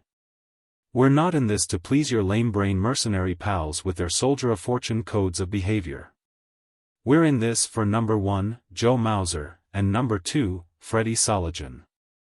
Joe put away the greater part of his drink. Sure. But where are we now? Your campaign has been in full swing for months. What's accomplished? The small telly reporter was indignant. What's accomplished? We've got 3 major Joe Mauser buff clubs in full swing and 5 more starting up. And next month you're going to be on the cover of the Fracas Times. And I'm still a major and still mid-middle cast. And my stock shares available for bribery are running short. Freddie twisted his mouth and looked worriedly down into his glass. He said unhappily, we need a gimmick to climax all this. Some kind of gimmick to bring you absolutely to the top. A gimmick? Joe demanded. What do you mean, a gimmick? You're going to have to do something really spectacular. Make you the biggest telly hero of them all. We'll have to get you into a real fracas and pull something dramatic. I don't know what, I don't seem to be able to come up with an angle. But when I do, I'll guarantee that every telly camera covering the fracas will be zeroed in on Joe Mauser. Great, Joe growled. I've got just the gimmick. It'll wow them. The telly reporter looked up, hopefully. I'll get killed in a burst of glory, Joe said. Chapter 5. A servant took Joe Mauser's cap at the door and requested that Joe follow him. Joe trailed behind on the way to the living room of the mansion, somewhat taken aback by the, to him, ostentation of the display of the luxuries of yesteryear. Among them was to be numbered the butler. Servants, other than military batmen, were simply not in Joe's world. Only the uppers were in position to utilize the full time of individuals. Long years past, those tasks which once called for servants had been automated, from automated elevators to automated babysitters. The servant announced him and then seemingly disappeared in the brief moment while Joe was bowing formally over Nadine Hare's hand. Even while murmuring the appropriate banalities, Joe wondered how one acquired the ability to seemingly disappear, once one's services were no longer needed. Each man to his own trade, he decided. He had a date with Nadine, but it turned out that the piquant upper was not alone. In fact, it was obvious that she had not as yet got around to dressing for her appointment with Joe. He had promised to take her soaring in his sailplane. She was attired, as always, as those dress who have never considered the cost of clothing. And, as ever, when Joe saw her newly, after a period of a day or more away, he was taken with her intensity and her almost brittle beauty. What was it that the aristocrat seemed able to acquire after but a generation or two of what they were pleased to call breeding? That aloof quality, the exquisite gentility. Joe, Nadine said, you'll be pleased to meet Philip Holland, Category Government, Rank Secretary. Phil, Major Joseph Mauser. The other, possibly 40, shook hands firmly and looked into Joe's face. He had a crisp manner. Good heavens, yes, he said. That remarkable innovation of using an engineless aircraft for reconnaissance. My old friend, Marshal Cogswell, was speaking of it the other day. I assume that in advance you purchased stock in the firms which manufacture such craft, Major. They must be booming. Joe grimaced wryly. No, sir.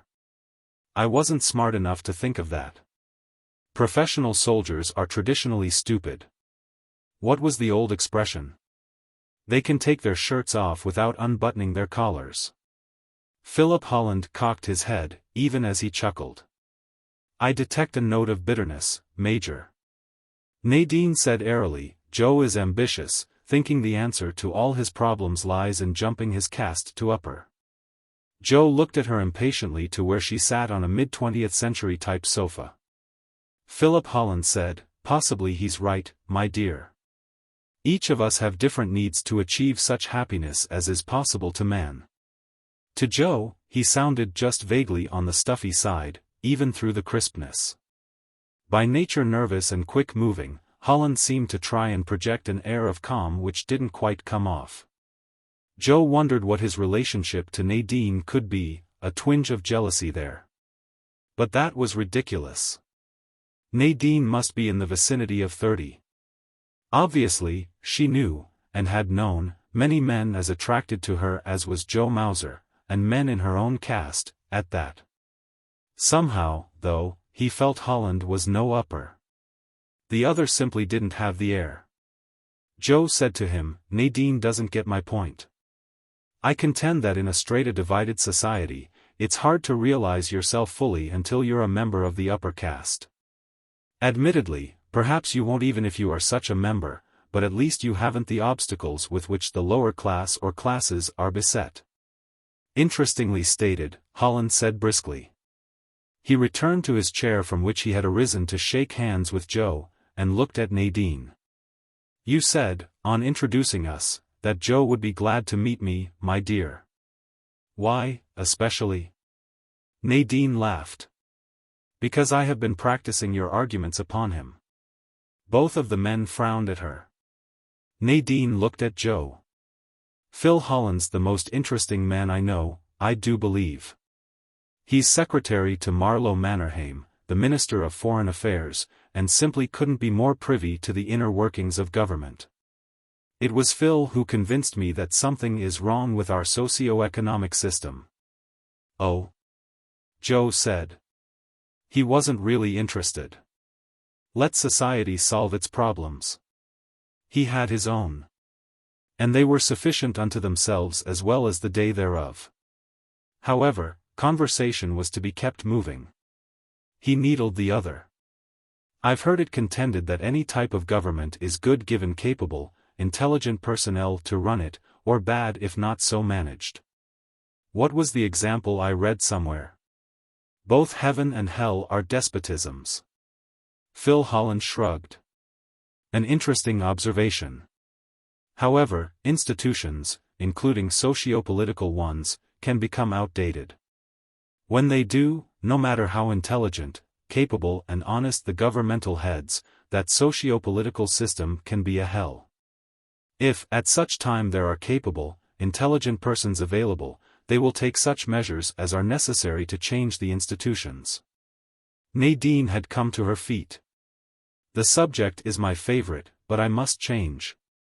Joe is taking me egg-lighting, and I'm sure this frock isn't de rigueur. You gentlemen will excuse me? She was off before they had time to come to their feet. Joe Mauser settled himself again, crossing his legs. He said, idly, and you think our basic institutions have reached the state of needing change? Perhaps, although as a member of the government category, it should hardly be my position to advocate such. He seemed to switch subjects. Have you read much of the Roman ludi, the games as we call them? The gladiators and such? Joe shrugged. I've read a bit about them. It's been pointed out, in fact by Dr. Hare, among others, that basically our present-day fracases serve the same purposes. That instead of bread and circuses, provided by the Roman patricians to keep the unemployed Roman mob from becoming restive, we give them trank pills and tele-violence. Holland nodded, but that isn't the point I was making right now. What I was thinking was that at first the Roman games were athletic affairs without bloodshed. It wasn't until 264 BC that 3 pairs of slaves were sent in to fight with swords. By 183 BC the number had gone up to 60 pairs. By 145 BC 90 pairs fought for 3 days. But that was just the beginning. They really got underway with the dictators. Sulla put 100 lions into the arena, but Julius Caesar topped that with 400 and Pompey that with 600, plus over 400 leopards and 20 elephants. Augustus beat them all with 3,500 elephants and 10,000 men killed in a series of games. But it was the emperors who really expanded the ludi. Trajan had 10,000 animals killed in the arena to celebrate his victory over the Dacians, not to mention 11,000 people. Are you surprised at my memory? The subject has always fascinated me. For one thing, I am a great believer in the theory that history repeats itself. As time went on, arenas were built all over the empire, even small towns boasted their own. In Rome, the number of them grew so that eventually an avid follower could attend every day, the year around. And as they increased in quantity they also had to grow more extreme to hold the fans' attention. The Emperor Philip, in celebrating the 1000th anniversary of the founding of Rome, had killed 1,000 pair of gladiators, a rhinoceros, 6 hippopotami, 10 hyenas, 10 giraffes. 20 wild asses, 10 tigers, 10 zebras, 30 leopards, 60 lions, 32 elephants, 40 wild horses. I am afraid I forgot the rest. Joe stirred in his chair. The other's personality grew on him. The crisp voice had a certain magnetic quality that made what he said important, somehow. However, Joe's interest in Roman history wasn't exactly paramount. Holland said, "You wonder at what I am driving, eh? Do you realize the expense involved in getting a rhinoceros to Rome in those days? Not to speak of hippopotami, tigers, lions and leopards. Few people realize the extent to which the Romans went to acquire exotic animals to be slaughtered for the edification of the mob. They penetrated as far south as Kenya. There are still the ruins of a Roman fort there, as far east as Indonesia, as far north as the Baltic, and there is even evidence that they brought polar bears from Iceland." Philip Holland snorted, as though in contempt.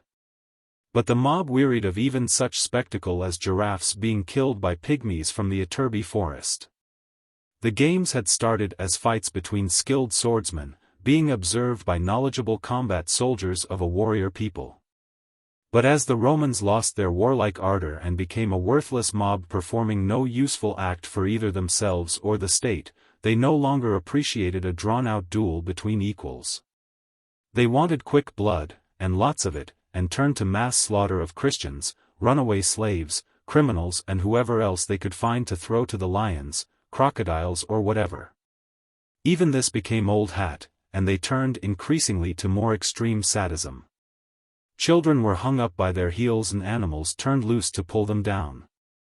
Men were tied face to face with rotting corpses and so remained until death. Animals were taught to rape virgins. Joe Mauser stirred again. What in Zen was this long monologue on the Roman games leading to? Holland said, "By the way, contrary to some belief, the games didn't end upon Christianity becoming the dominant faith and finally the state religion. Constantine legalized Christianity in 313 AD, but it wasn't until 365 that Valentinian passed a law against sacrificing humans to animals in the arena, and the gladiator schools remained in operation until 399.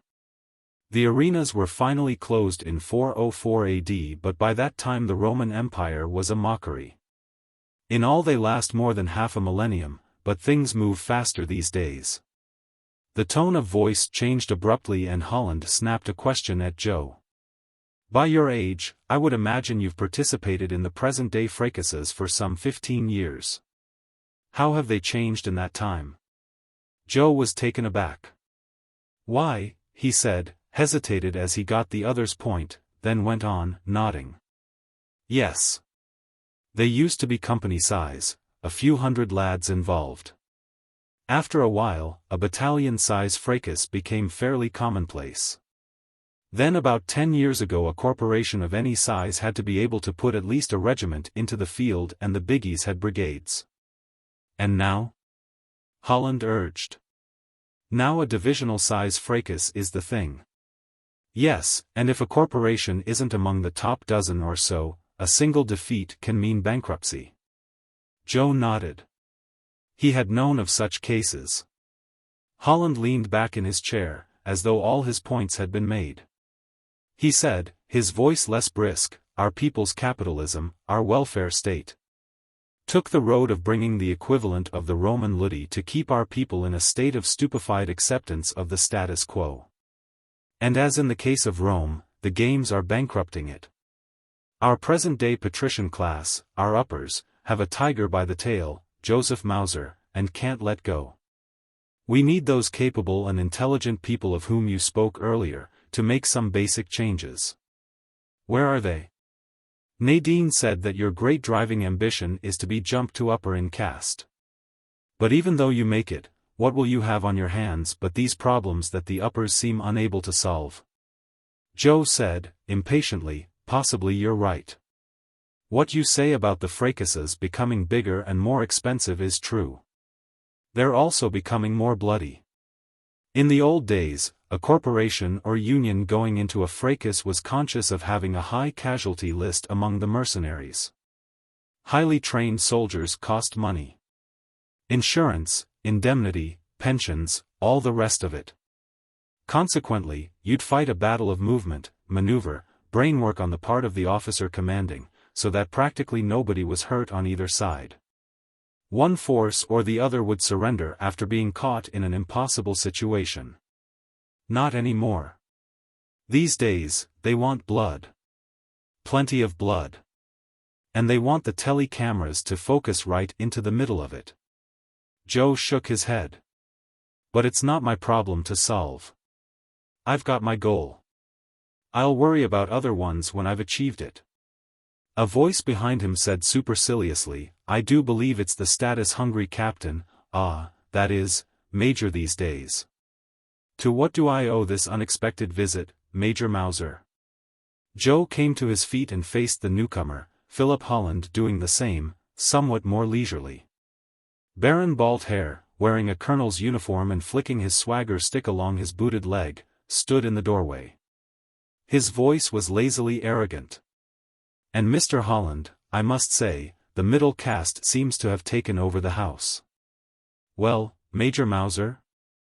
I assume you do not labor under the illusion that you are welcome in this dwelling. In category military rank is observed whilst in uniform, even though neither individual is currently on active service.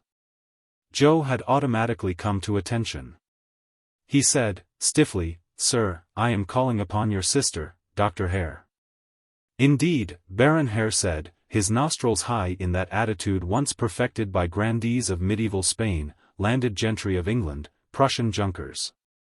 I find that my sister, in her capacity as medical scientist, seems to go to extreme in her research. What aspect of the lower classes is she studying in your case, Major? Joe flushed. Baron Hare, he said, we seem to have got off on the wrong foot when we participated in that fracas against continental hovercraft under your father, the late Baron. I would appreciate an opportunity to start over again. Would you indeed? Bald Hair said loftily. He turned his eye to Philip Holland, whose mouth bore the slightest suggestions of suppressed humor. Unless I am mistaken, the conversation at the time of my entry seemed to have a distinctly subversive element. Shouldn't this be somewhat surprising in the Secretary of the Administration's Foreign Minister? Philip Holland said crisply, you must have intruded, that is, entered, at the end of a sentence, Baron Hare. We were merely discussing the various methods, down through the ages, that ruling classes have utilized to perpetuate themselves in power. Hare obviously disbelieved him. He said, for example? There are many examples, Holland said, reseating himself. For instance, the medieval feudalistic class who dominated the ignorant and highly superstitious serfdom soon found it expedient to add to their titles by grace of God. As though it was God's wish that they be count or baron, prince or king. What serf would dare attempt the overthrow of his lord, in the face of God's wishes? I see, Bald Hair said. And other examples? Holland shrugged. The Chinese mandarins utilized possibly the most unique method of a governing class perpetuating itself ever known, certainly one of the most gentle. Hare was scowling at him, obviously out of his depth, as was Joe Mauser for that matter. Holland said crisply, the mandarins devised a written language so complicated that it took at least 10 years to master reading and writing. Thus assuring that only the very well-to-do could afford to educate their sons. When invaded, as so often China has been invaded, only the mandarins were in the position to serve the conquerors by carrying on the paperwork so vital to any advanced society. So, still in control of the machinery of government, they continued to perpetuate themselves. And shortly, as history is reckoned, we found the conquerors assimilated and the mandarins still in power. Bald Hair said impatiently, I seem to be under the impression that you were speaking of more current times, when I entered, Mr. Holland. From the door, Nadine said, Good heavens, Balt, are you badgering my guests again? The three men faced her. Balt said nastily, I am astonished that you persist in bringing members of the lower orders into my home, Nadine. Our home, Balt. In fact, if you must bring up such matters before outsiders, you will recall that you converted your portion of the family estate into Continental hovercraft stock. Shortly before father met Baron Zwerdling's forces in the recent fracas. No wonder you dislike Major Mauser. Through his efforts, our company won, rather than losing as you had expected. Her brother, who could have been only slightly her senior, was obviously enraged. Are you suggesting that I am not welcome to stay in this, our family home, simply because the property is in your name? Not at all, she sighed. You are always at home here, Balt. I simply demand that you exercise common courtesy to my guests. He turned and walked stiff-kneed from the room. Sorry, Joe said to Nadine. Why? She said simply. The fact of the matter is that Balt and I are continually at each other. He is quite the active member of the Nathan Hale Society. Joe frowned his ignorance and looked at Holland. Holland chuckled. An ultra-conservative, reactionary might be the better term, organization devoted to witch hunting and such in its efforts to maintain the status quo, Major. Once again, history repeats itself. Such groups invariably evolve when basic change threatens a socioeconomic system. He looked at Nadine. I must be going, my dear. My, how charming you look. If this is the customary garb whilst going egg-lighting, I shall have to take up the sport. Why Phil, inane words of flattery from serious old you. Joe squirmed inwardly, wondering again upon what basis was the friendship of Nadine Hare and Philip Holland. The butler entered and said, A call for Major Mauser, if you please. Only Max Mainz, his Batman during his last fracas and now permanently attached to Joe, knew that he might be found at this address. Joe said to Nadine, Would you pardon me for a moment? I assume it's something important, or I wouldn't be disturbed.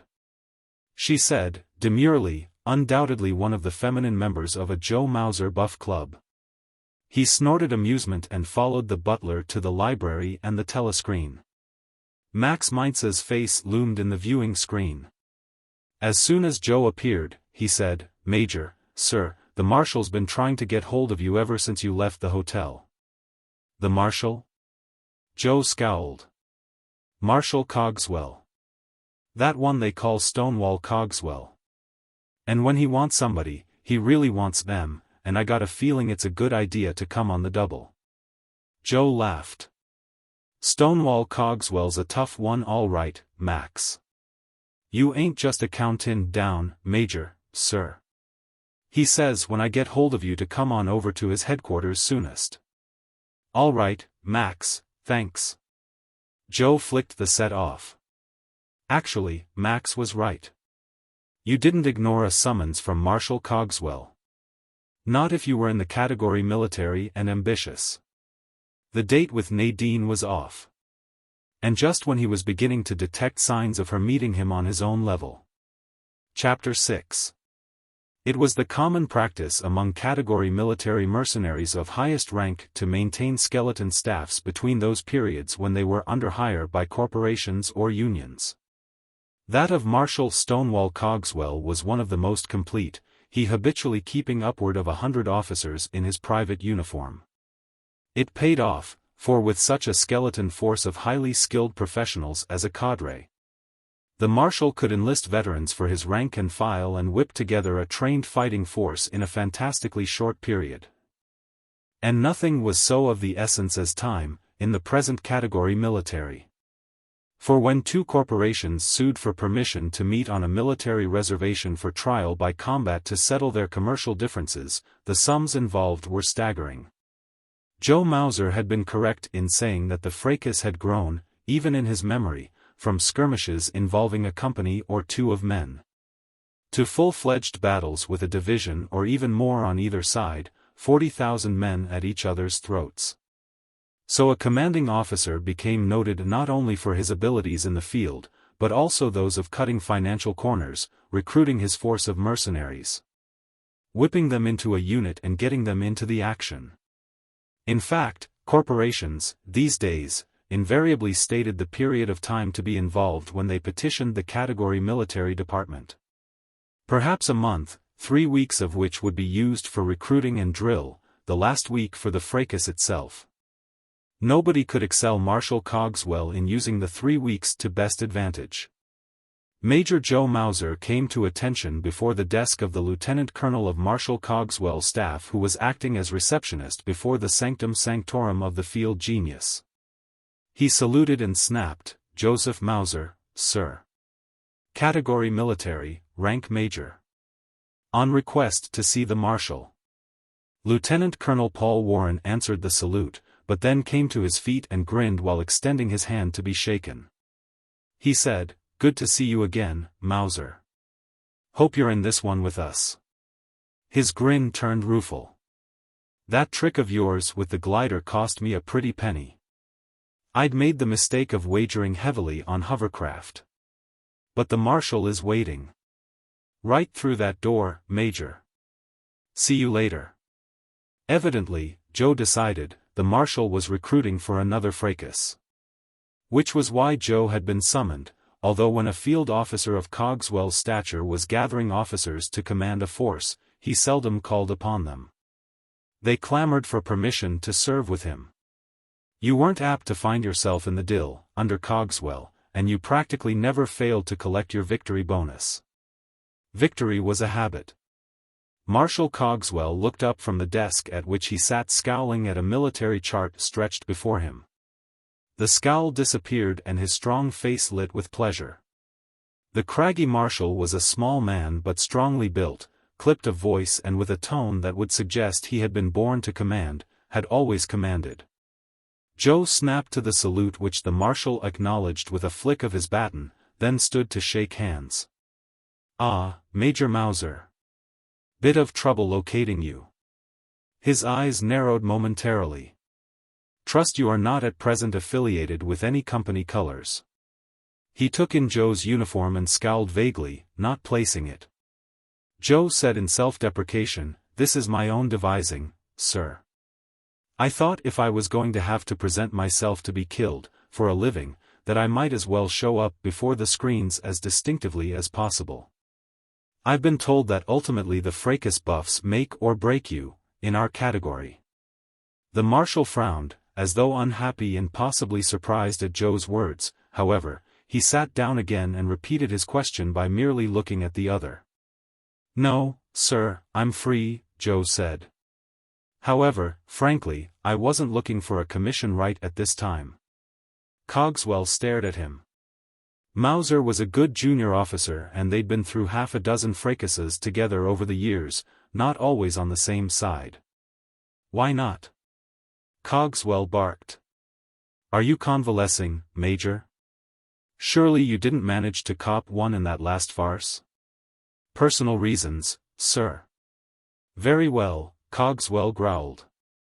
"However, I'm going to attempt to sway you, Major.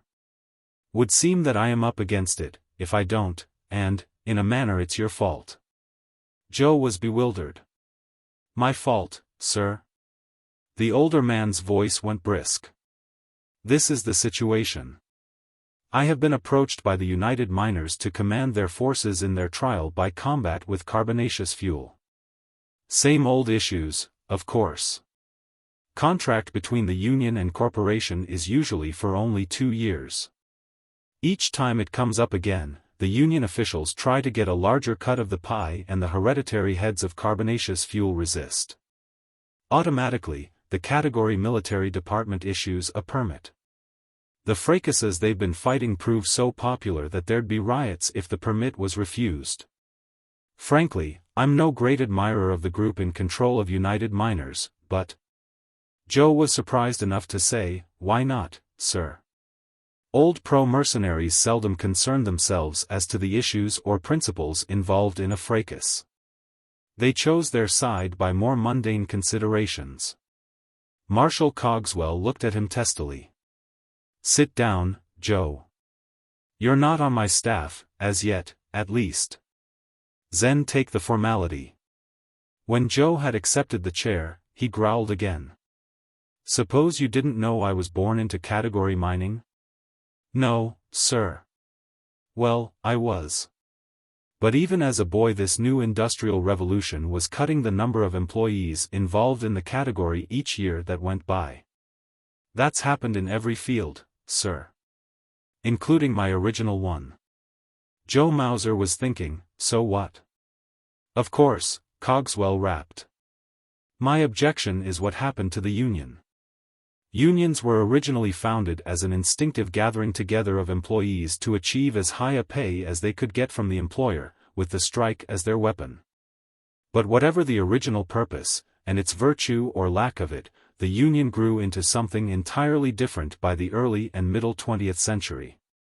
Such unions as the United Miners grew to such a size that they, themselves, became some of the largest business organizations in the country. And eventually they came to be run, like any other business, for the benefit of those who owned or controlled them. The professional labor leader evolved, motivated by his own interests and finally becoming, in his despotic control of the union, backed by goon squads and gangsters. As powerful a man as was to be found in the country. Seldom were strikes any longer held to better the condition of the individual union members. Instead, the issues were contracts which allowed for fabulous sums to go into the union coffers where they were at the disposal of the union officials. The marshal grunted sourly. Now that the whole industry of mining is all but completely automated and only a few thousands employed actively, there are confounded few miners not on the unemployed list. But the union officials wax as fat as ever, what with the percentages of each ton mined going into so-called welfare funds, and such. He looked at Joe, evidently conscious that he had made an inordinately long speech for the supposedly taciturn Stonewall Cogswell. He cleared his throat and said, "Not that it's my affair. I switched categories to military, in my youth. Let us get to the point. I've been caught napping, Joe." That was an unlooked-for confession to come from Stonewall Cogswell. Joe said nothing, waiting for more. The marshal shook his baton at the younger officer. "By utilizing that confounded glider of yours as a reconnaissance craft, you revolutionized present warfare, Major. Act of absolute ingenuity, and I admired it. Unfortunately, I failed to realize the speed with which every professional in our category would jump upon the bandwagon and secure gliders for himself." Joe saw light. "Been caught short," Cogswell rapped. "Short of gliders. Short of even one glider. And within a few weeks I'm committed to a divisional-size fracas." He pushed back his chair, angrily. "General McCord is in command of the carbonaceous fuel forces. Met him before, and always brought up victory only by the skin of my teeth. But this time he has 2 gliders. I have none. But, sir, surely you can either buy or rent several craft on the market. Confound it. It's not the machines that are unavailable, but the trained pilots to operate them. The sport hasn't been popular in half a century. Not overly so, even then. But training a pilot. Training a pilot, nonsense." The marshal was shaking his baton at him again, in indignation. "A pilot won't do. He must also be a trained reconnaissance man. Must be able to follow terrain from the air. Identify military forces both in nature and number. I needn't tell you this, Major. You above all know the problem." It hadn't occurred to Joe, but the other was obviously right. There couldn't be more than a few dozen men in category military who could hold down both the job of pilot and reconnaissance officer. In another 6 months, the situation would have changed. Officers would quickly be trained. But now? As Cogswell said, he was caught short. Joe came to his feet. "Sir, I'll have to consider the commission. Frankly, my plans were otherwise." Cogswell started at him grimly. "Mauser, you've always been one of the best. An old pro, in every sense of the word. However, there have been some rumors going around about your ambitions." Joe said stiffly, "Sir, my ambitions are my own business, whatever these rumors." Didn't say I believed them, Major. We've been together too often when the situation has pickled for me to judge you without more evidence than gossip. What I was leading up to, is this. There's nothing wrong with ambition. If you see me through in this, I'll do what I can toward pushing your promotion. Joe came to the salute again. Thank you, sir. I'll consider the commission and let you know by tomorrow. Cogswell flicked the baton, in his nonchalant answer to salute. That will be all, then, Major. Chapter 7. Freddie Soligen wasn't at home when Joe Mauser called. The category military officer was met, instead, by young Sam Soligen, clothed this day in the robes of a novitiate of the temple. Joe remembered now that Freddie had mentioned the boy in training in category religion. Sam led him back into the living room, switching off the telescreen which had been tuned in on one of the fictionalized fracases of the past. Poor entertainment, when compared to the real thing, for any fracas buff, but better than nothing. In fact, it was even contended by some that if you got yourself properly tranked you could get almost as much emotion from a phony fracas, as they were called, as for the genuine. Gee, sir, Sam said, Papa was supposed to be back by now. I don't know where he is. If you want to wait. Joe shrugged and picked himself a chair. He took in Sam's robes and made conversation. Studies tough in the temple schools? He asked. The teenager realized it was a make-talk question. He said, not much. A lot of curd about rituals and all. You have to memorize it. Curd, yet, Joe laughed. You don't sound particularly pious, Sam. Come to think of it, I suppose any child of Freddie's could hardly be. Sam said, his young voice urgent, Papa said you were on your way up, Major Mauser. Just like us. Gee, how come you chose category military, instead of religion? Joe Mauser looked at the other.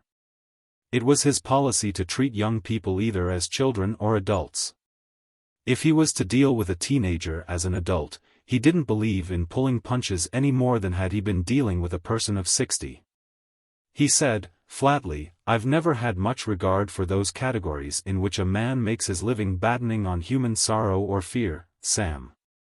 That includes in my book such fields as religion, undertakers, and their affiliates, and even most doctors, for that matter. He added, to explain the last inclusion, they profit too much from illness, for my satisfaction.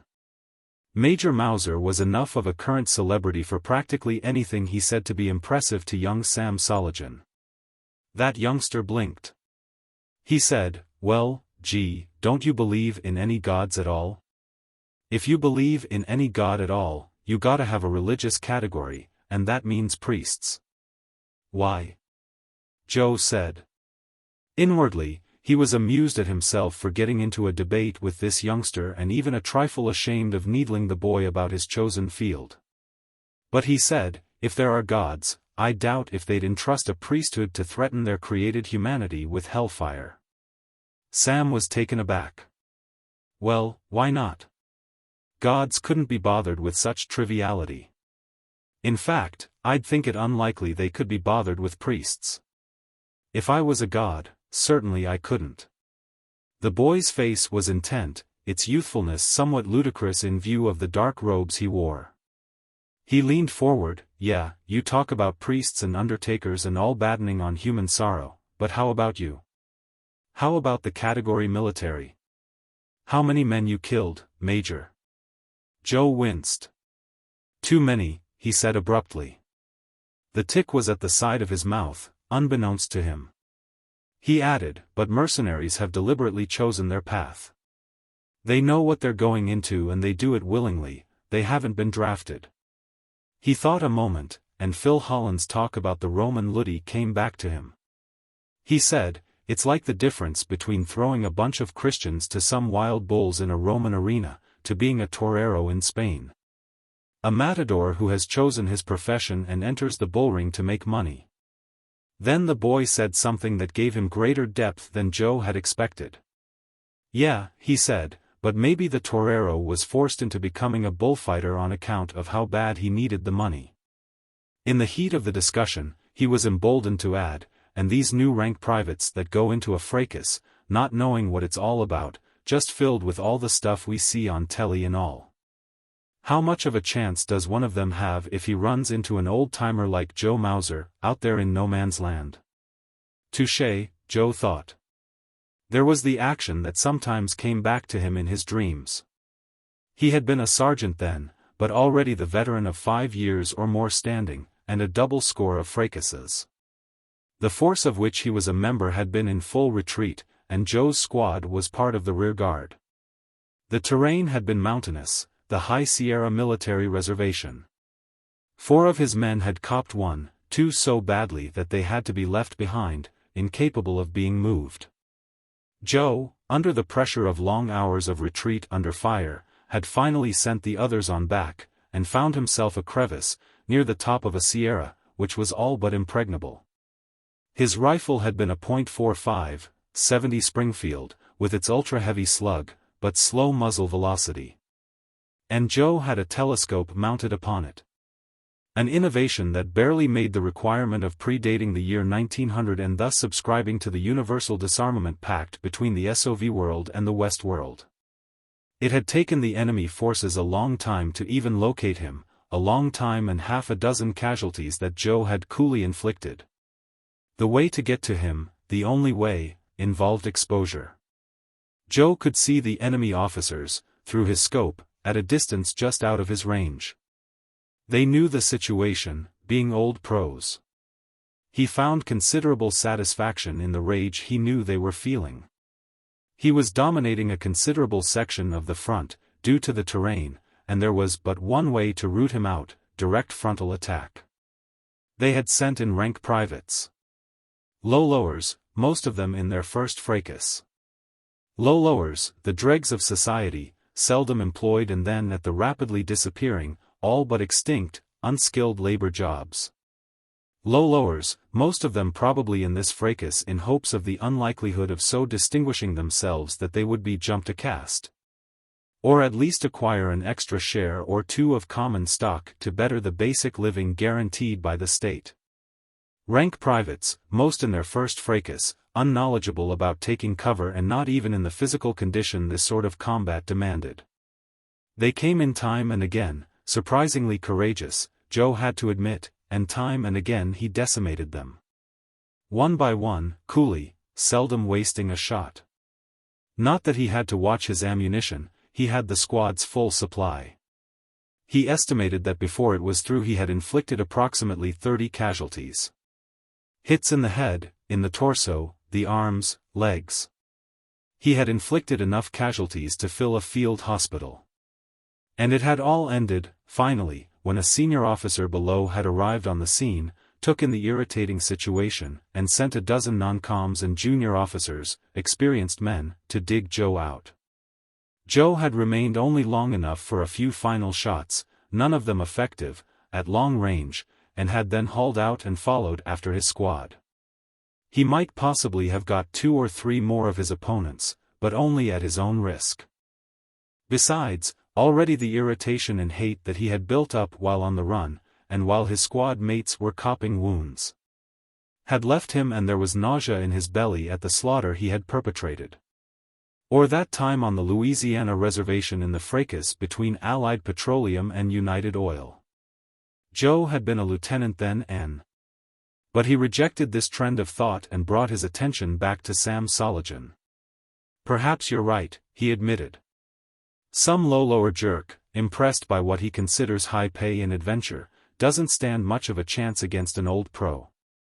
The gawky Tiager broke into a toothy smile. Gee, I wasn't arguing with you, Major. I don't know anything about it. How about telling me about one of your fracases, You know, sometime you really got in the dill. Joe snorted.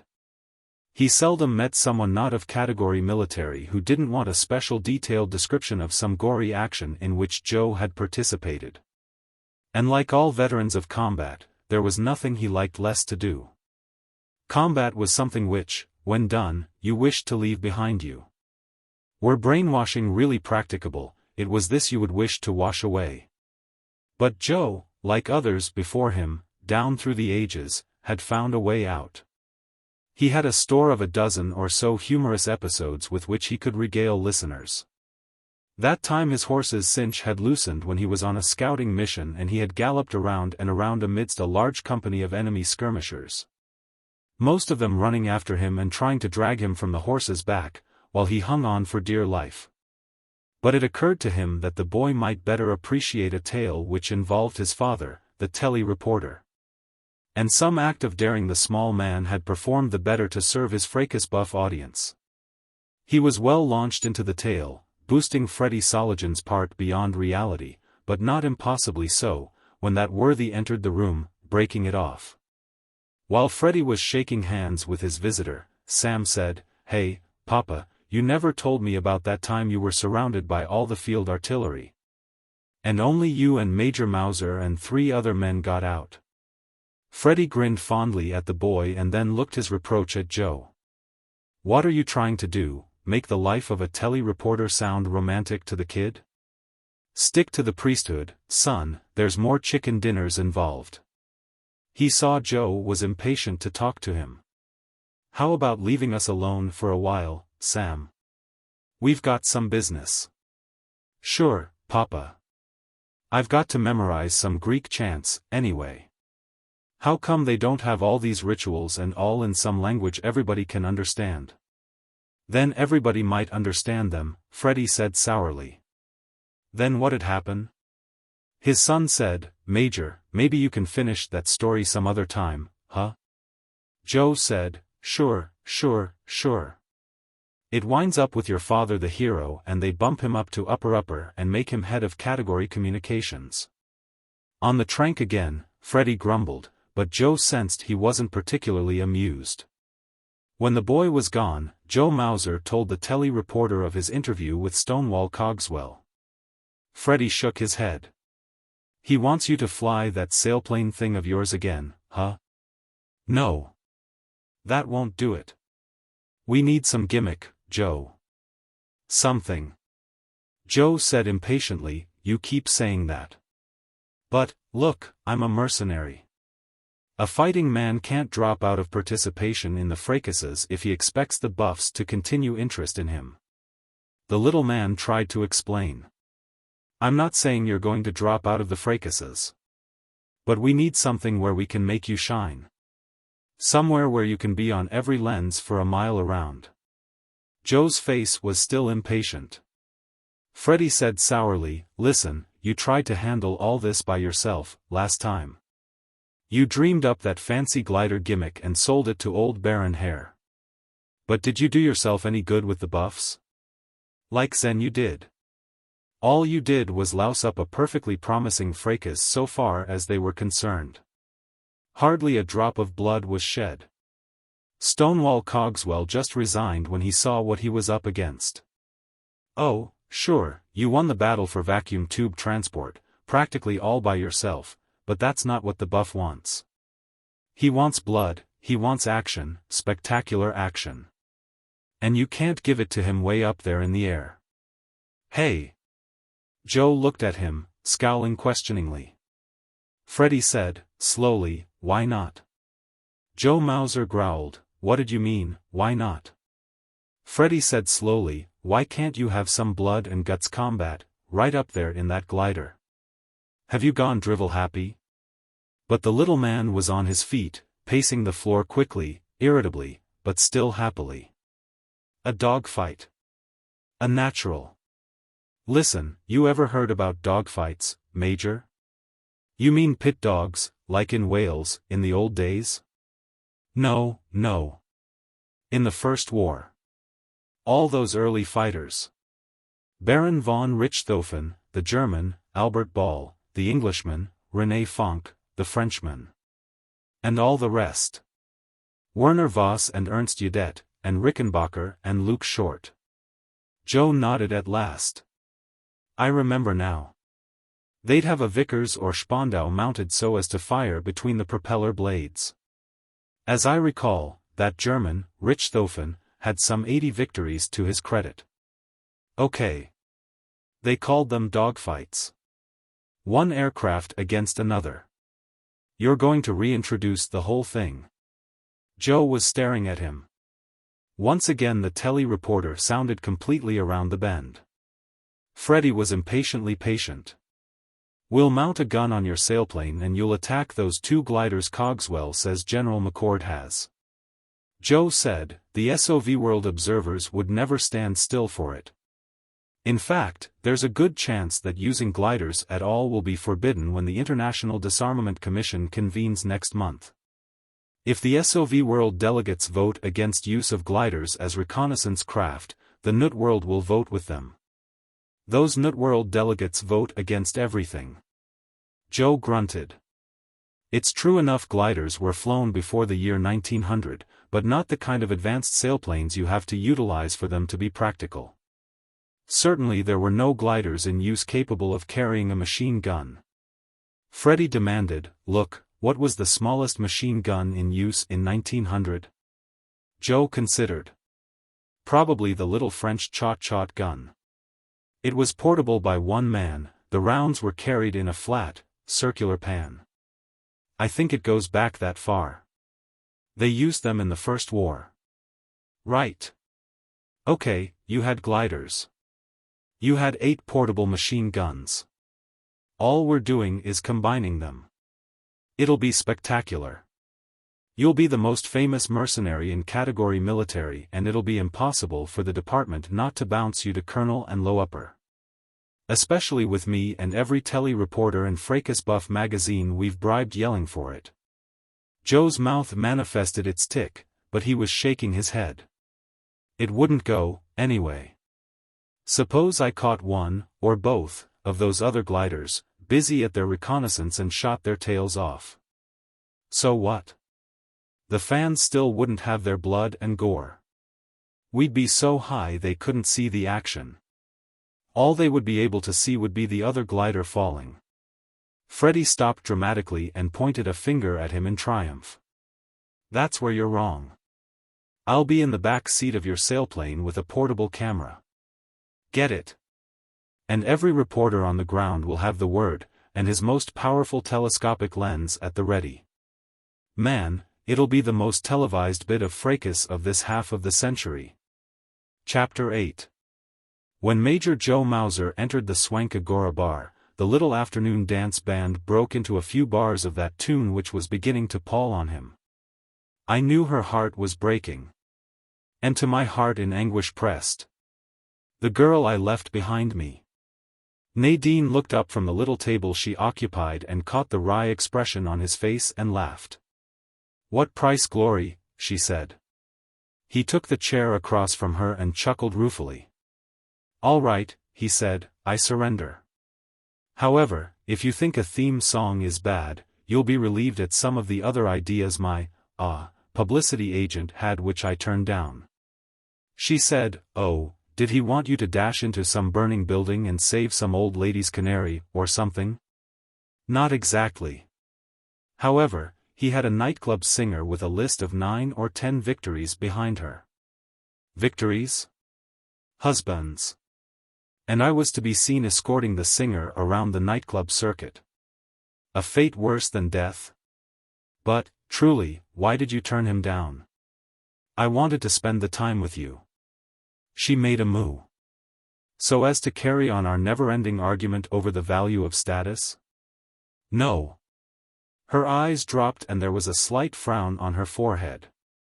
Joe interpreted it to mean that she took exception to one of mid-middle caste speaking to her in this wise.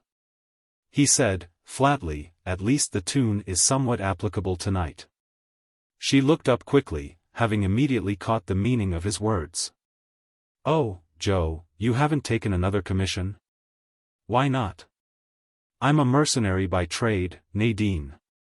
He was vaguely irritated by her tone. But you admittedly made a small fortune on the last fracas. You were one of the very few investors in the whole country who expected vacuum tube transport to boom, rather than go bankrupt. You simply don't need to risk your life further, Joe. He didn't bother to tell her that already the greater part of his small fortune had been siphoned off in Freddie Soligen's campaign to make him a celebrity. He said, instead, the stock shares I'll make aren't particularly important, Nadine.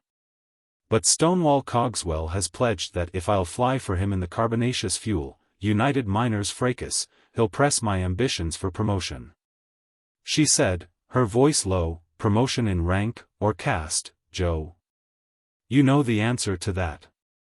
But, Joe, to risk your life, Joe, for such a silly thing. He said softly, such a silly thing as attaining to a position which will enable me to court openly the girl I love? She flushed, looked into his face quickly. Her flush deepened and her eyes went to her folded hands, on the table. He said nothing. Nadine said finally, her voice so low as almost not to be heard, perhaps I would be willing to marry a man of middle caste. He was taken with surprise, but even in thrilling to the meaning of her words, his head was shaking in negation. Nadine Hare, category medicine, rank doctor, mid-upper, married to Major Joseph Mauser, category military, mid-middle. Don't be ridiculous, Nadine. It would be as though back in the 20th century you would have married a Negro or Oriental. She was stirred with anger. There is no law preventing marriage between castes. Nor was there law, in most states, against marrying between races. But there were few who dared, and, of those, few who were allowed to be happy. It's no go, Nadine.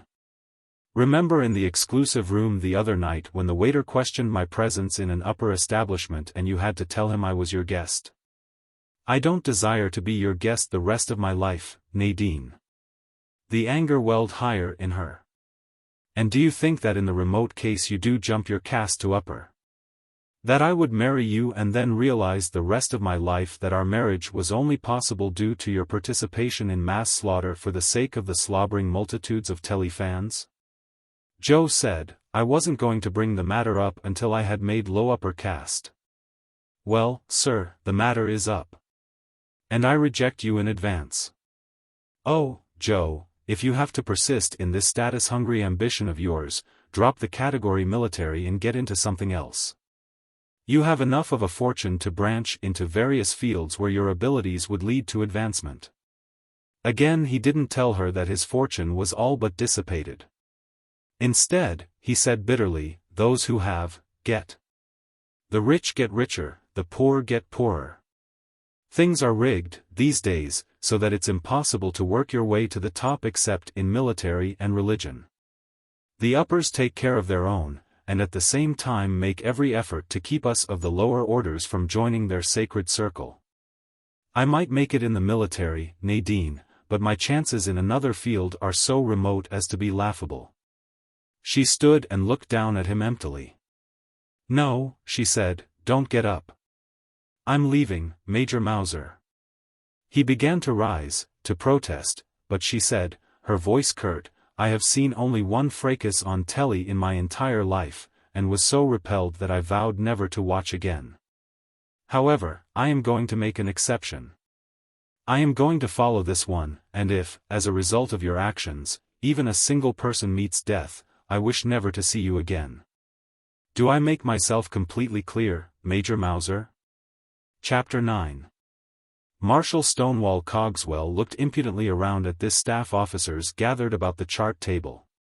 Gentlemen, he said, I assume you are all familiar with the Battle of Chancellorsville? No one bothered to answer and he chuckled. I know what you are thinking, that had any of you refrained from a thorough study of the campaigns of Lee and Jackson, he would not be a member of my staff. The craggy marshal traced with his finger on the great military chart before them. Then you will have noticed the similarity of today's dispensation of forces to that of Joseph Hooker's Army of the Potomac and Lee's Army of Northern Virginia, on May 2, 1863. He pointed with his baton. Our stream, here, would be the Rappahannock, this woods, the wilderness. Here would be Fredericksburg and here Chancellorsville. One of his colonels nodded. My regiment occupies a position similar to that of Jubal Early. Absolutely correct, the marshal said crisply. Gentlemen, I repeat, our troop dispensations, those of Lieutenant General McCord and myself, are practically identical. Now then, if McCord continues to move his forces here, across our modern-day Rappahannock, he makes the initial mistake that finally led to the opening which allowed Jackson's brilliant 15-mile flanking march. Any questions, thus far? There were some murmurs, no questions. The accumulated years of military service of this group of veterans would have totaled into the hundreds. Very interesting, eh? The Marshal pursued. Jed, your artillery is massed here. It's a shame that General Jack Altshuler has taken a commission with carbonaceous fuel. We could use his cavalry. He would be our J.E.B. Stewart, eh? Lieutenant Colonel Paul Warren cleared his throat unhappily. Sir, Jack Altshuler is the best cavalryman in North America. I would be the last to deny it, Paul. Yes, sir. And he's fought half his fracases under you, sir. Your point, Paul, the Marshal said crisply. He knows your methods, sir. For that matter, so does Lieutenant General McCord. He's fought you enough. There was silence in the staff headquarters, broken suddenly by Cogswell's curt chuckle. Paul, I'm going to recommend to the Category Military Department your promotion to full colonel on the strength of that. You were the first to see what I have been getting to. Gentlemen, do you realize what General McCord and his staff are doing this very moment? I would wager my reputation that they are poring over a campaign chart of the Battle of Chancellorsville. The craggy veteran bent back over the map again, his voice dropped all humor and he stabbed with his baton. Here, here, and here. They expect us to duplicate the movements of Lee. Very good, we shall. But the advances of Lee and Jackson, we will make feints. And the feints made by Lee and Jackson will be our attacks in force. Gentlemen, we are going to literally reverse the Battle of Chancellorsville. Major Mauser. Joe Mauser had been in the background as befitted his junior rank. Now he stepped to the table's edge. Yes, sir. The Marshal indicated a defile. Were we actually duplicating the Civil War battle, this would have been the right flank of Sedgwick's 2 Army Corps. We're not dealing in Army Corps these days but only regiments, however, the position is relatively as important. Jack Altshuler's cavalry is largely concentrated here. When the action is joined, he can move in one of 3 ways. Through this defile, is least likely. However, if his heavy cavalry does work its way through here, I must know immediately. This is crucial, Joe. Any questions? No, sir. The Marshal turned his attention to his chief of artillery. Jed, when we need your guns, we're going to need them badly, but I doubt if that time will develop until the 2nd or 3rd day of the fracas. Going to want as clever a job of camouflage done as possible. The other scowled. Camouflage, sir? Confound it, yes. French term, I believe. Going to want your guns so hidden that those 2 gliders of McCord's will fail to spot them. The Marshal grimaced in the direction of Joe Mauser, who, having his instructions, had fallen back from the table again. When you reintroduced aerial observation to the fracas, Major, you set off a whole train of related factors. Camouflage is going to be in every field officer's lexicon from this day on. Which reminds me. He looked to his artilleryman. Yes, sir. Put your mind to work on devising Maxim gun mounts to be used to keep enemy gliders at as high altitude as possible, or preferably, of course, to bring them down. We'll need an anti-aircraft squadron, in short. Better put young Wiley on it. Yes, sir. Chapter 10. The airport nearest to the Grant Memorial Military Reservation was some 10 miles distance from the borders which, upon the scheduling of a fracas, were closed to all aircraft. And to all persons unconnected with the fracas, with the exception only of tele-crews and military observers from the SOV world and the NUT world. Present to satisfy themselves that weapons of the post-1900 era were not being utilized. The distance, however, wasn't of particular importance. The powered aircraft which would tow Joe Mauser's glider to a suitable altitude preliminary to his riding the air currents, as a bird rides them, could also haul him to a point just short of the military reservation's border. Joe Mauser turned up on the opening day of the fracas, which was scheduled for a period of 1 week, or less. If one or the other of the combatants was able to achieve total victory in such short order. He was accompanied by Freddie Soligen, who, for once, was without a crew to help him with his cameras and equipment. Instead, he sweated it out alone, helped only by Max Mintz, who was being somewhat huffy about this tele-reporter taking over his position as observer. They approached the sailplane, and while Joe Mauser checked it out, in careful detail, Freddie Soligen and Max began loading the equipment into the graceful craft's second seat, immediately behind the pilot. Max growled, "How's you going to be able to lift all this weight, Major, sir?" Joe said absently, testing the ailerons, "We'll make it." "Freddie isn't any heavier than you are, Max. Besides, this sailplane is a workhorse. I sacrificed gliding angle for weight-carrying potential." That meant absolutely nothing to Max Mintz, so he took it out by awarding the tele-reporter with a rare combination of glower and sneer. Freddie said, "Oh, here they come, Joe." However, he kept his head low, storing away his equipment, and seemingly ignored the approach of the 3 distinctive uniformed officers. Joe said from the side of his mouth, "Get that you-know-what out of sight, soonest." He turned as the trio neared, came to attention and saluted. The foremost of the 3, his tunic so small at the waist that he could only have been wearing a girdle, answered the salute by tapping his swagger stick against the visor of his cap. "Major Mauser," he said in acknowledgement. He made no effort to shake hands, turning instead to his 2 companions. He said, "Lieutenant Colonel Krishnalal Majumdar, of Bombay, Major Mohammed Kamil, of Alexandria, may I introduce the..."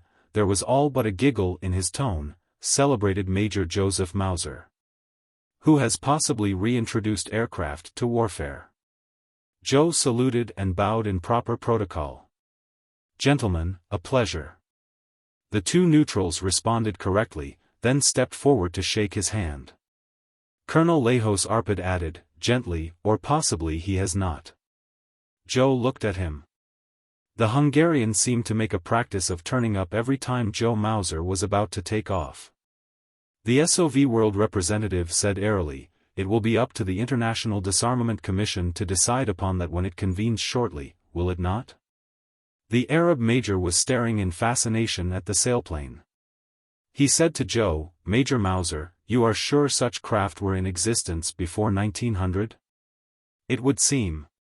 Joe said definitely, designed as far back as Leonardo and flown in various countries in the 18th century. He looked at the Hungarian. "Including, so I understand, what was then Tsarist Russia." The SOV World officer ignored the obvious needling, saying merely, "It is quite true that the glider was first flown by an obscure inventor in the Ukraine, however. That is not what particularly interests us today, Major. Perhaps the Commission will find that the use of the glider is permitted for observation, however. It is obvious that before the year 1900 by no stretch of the imagination could it be contended that they were, or could have been, used for, say, bombing." He turned quickly and pointed at Freddie Soligen, who, already seated in the sailplane, was watching them, his face not revealing his qualms. "What has that man been hiding within the craft?" Joe said formally, "Gentlemen, may I introduce Frederick Soligen, Category Communications, Subdivision Tele-News, rank Senior Reporter. Mr. Soligen has been assigned to cover the fracas from the air." Freddie looked at the SOV World officer and said innocently, "Hiding? You mean my portable camera, and my power pack, and my auxiliary lenses, and my..." All right, Arpad snapped. The Hungarian was no fool and obviously smelled something wrong in this atmosphere. He turned to Joe. "I would remind you, Major, that you as an individual are responsible for any deviations from the basic Universal Disarmament Pact. You, And any of your superiors who can be proven to have had knowledge of such deviation. I am familiar with the Articles of War, as detailed in the Pact, Joe said dryly. And now, gentlemen, I am afraid my duty calls me. He bowed stiffly, saluted correctly. A pleasure to make your acquaintance, Colonel Majumdar, Major Camel. Colonel Arpad, a pleasure to renew acquaintance. They answered his salute and stared after him as he climbed into the sailplane and signaled to the pilot of the light plane which was to tow him into the air. Mack's minds ran to the tip of one wing, lifting it from the ground and steadying the glider until forward motion gave direction and buoyancy. Freddy Soligen growled, "Zen. If they'd known I had a machine gun tucked away in this tripod case." Joe said unhappily, "The Sovs have obviously decided to put up a howl about the use of aircraft in the West world." He shifted his hand on the stick, gently, and the glider, which had been sliding along on its single wheel, lifted ever so gently into the air. Joe kept it at an altitude of about 6 feet until the light plane was airborne. Freddy growled, "How come the Hungarians have become so important in the SOV world? I thought it was the Russians who started their whole shooting match." Joe said wryly, "That's something some of the early timers like Stalin didn't figure out when they began moving in on their neighbors. They could have learned a lesson from Hollywood about the Hungarians. What was the old saying? If you've got a Hungarian for a friend, you don't need any enemies." Freddy laughed, even as he looked apprehensively over the sailplane's side. He said, "Yeah, or that other one. The Hungarians are the only people who can enter a revolving door behind you and come out in front." Joe said, "Well, that's what happened to the Russians." He pointed. "There's the reservation. We'll be cutting from the airplane in a moment now. Listen, were you able to find out who either of General McCord's glider pilots are?" "Yeah," Freddy told him. "Both are captains. One named Bob Flaubert and the other Jimmy Hideka." "Bob Flaubert?" Jeb growled. "He's an artilleryman. We've been in the Dill together half a dozen times." Freddy was staring below, trying to understand the terrain from this perspective. While Joe was tripping the lever which let the tow rope drop away from the glider, the tele-reporter said, "Both of them used to fly light planes for sport. When you started this new glider angle, they must have seen the possibilities and took it up immediately. But you ought to be able to fly circles around them, they just haven't had the time for experience with planes without motors." "Bob, eh?" Joe said softly. "He saved my life once. 5 minutes later, I saved his." Freddy looked at him quickly. "Zen," he complained. "It's no time to be thinking of that. So now you're even with him. And you're both hired mercenaries in a fracas." "But I've got a gun and he hasn't," Joe growled. "Good." Freddy snapped at him. They had cut away from the light plane and Joe headed for the area which Cogswell had ordered him particularly to keep scanned. Jack Altshuler was a fox, in combat. His heavy cavalry had more than once swung a fracas. At the same time, he kept himself alert for the other gliders. It seemed probable, since the enemy forces had two, that they would use them in relays. Which meant, in turn, that it was unlikely Joe would find them both in the air at once. In other words, if he attacked the one, possibly shooting it down, then the other would be warned, would mount a gun of its own, and it would no longer be a matter of shooting a clay pigeon. Joe turned to mention this over his shoulder to Freddy Soligen, just in time to catch the shadow above and behind him. "Holy Zen!" he snapped, kicking right rudder, thrusting his stick to the right and forward. "What the devil?" Freddy protested, looking up from adjusting a lens on his camera. 3 or 4 .30 caliber slugs tore holes in their left wing, the rest of the burst missing completely. Joe dove sharply, gained speed, winged over and reached desperately for altitude. The others were above him. He yelled back at the cameraman, "Put that chot-chot gun together for me. Be ready to hand me pans of ammo. And if you want blood and gore on that tele lens of yours, get going." it still hadn't got through to the smaller man. What in devil's going on? Joe banked again, grabbing for a current rising along a hill slope, circled, reaching for altitude before they could get over to him and make another pass. He snapped bitterly, "Did I say something about poor old Bob Flaubert not having a gun, while I did? Well, poor old Bob's obviously got at least as much firepower as we have. Freddie, I'm afraid matters have pickled." The other was startled. "Do I have to draw a picture?" Joe said. "Look." He pointed to where the other two crafts circled, possibly 100 meters above and 500 to the right of them. The other two gliders bore a single passenger apiece, and were seemingly moving as quietly as were Joe and Freddie, but gliders in motion are deceptive. Joe shot a glance at his rate of climb indicator. He was doing all right at 6 meters per second, 1,000 feet a minute, considering his weight. Freddie had at last awakened to the fact that they were in combat and even that the enemy had drawn first blood. The wound taken in their wing was not serious, from Joe's viewpoint, but the torn holes in the fabric were obvious. But the little man had not gained his intrepid reputation as a tele-cameraman without cause. He moved fast, both to get the small French machine gun into Joe's hands and to get himself into action as a cameraman. He snapped, "What's the situation?" Joe, circling, praying the updraft wouldn't give out on him before it did on the others, on their opposite hill, said, "We weigh too much. Altitude counts. What've you got back there that can be thrown out?" As he talked, he was shrugging himself out of his leather flying jacket. "Nothing," Freddie said in anguish. "I cut down my equipment to the barest, like you said. You've got extra lenses and stuff, out with them." Joe tossed his coat over the glider's side, began unlacing his shoes. "And all your clothes. Clothes are heavy. I need my equipment to get long-range shots, like when one of them crashes." The little man was scanning the others through his viewfinder, even as he argued, and shrugging out of his own jacket. The updraft gave out and the rate of climb meter began to register a drop. Joe swore and shot a glance at his opponents. Happily, they, too, had lost their currents, both were now heading for him. Joe clipped out to his companion. "We're not going to be getting shots of them crashing, unless we lose more weight. Overboard with everything you can possibly afford, Freddie. That's an order." There was one thing in his favor. He had a year's flying experience, more than 6 months of it in this very glider. The stick and rudder bar were as though appendages of his body.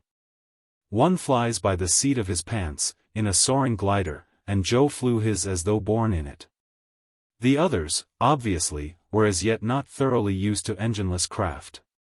He banked away from them, flying as judiciously as possible, begrudging each foot dropped.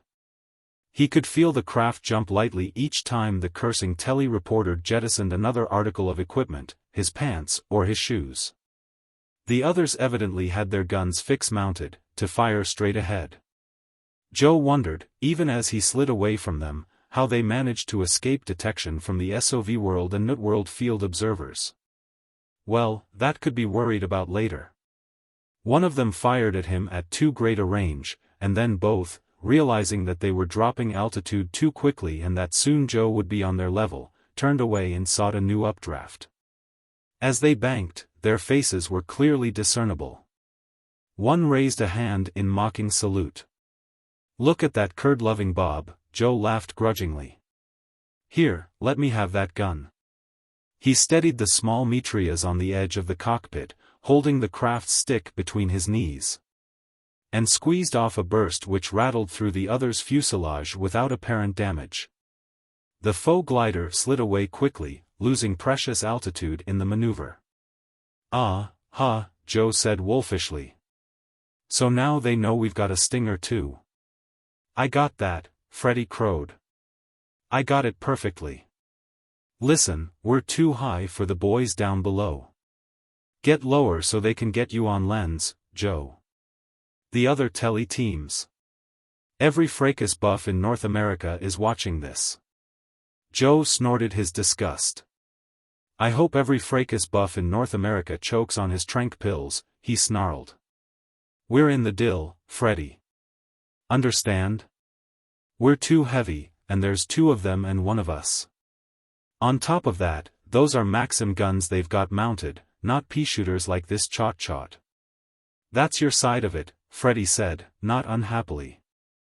I take care of the photography. Get closer, Joe. Get closer. Joe had found another light updraft and gained a few hundred feet, but so had the others. They circled. His experience balanced their advantage of the lesser weight. Happily, their glide ratios didn't seem to be any better than his own. Had they high-performance gliders of 40, or even 35, gliding angle ratios, he would have been lost. Nothing else you can toss out, he growled at Freddy. What the zen? Freddy muttered nastily. You want me to jump? That's an idea, Joe growled wolfishly, even as he circled.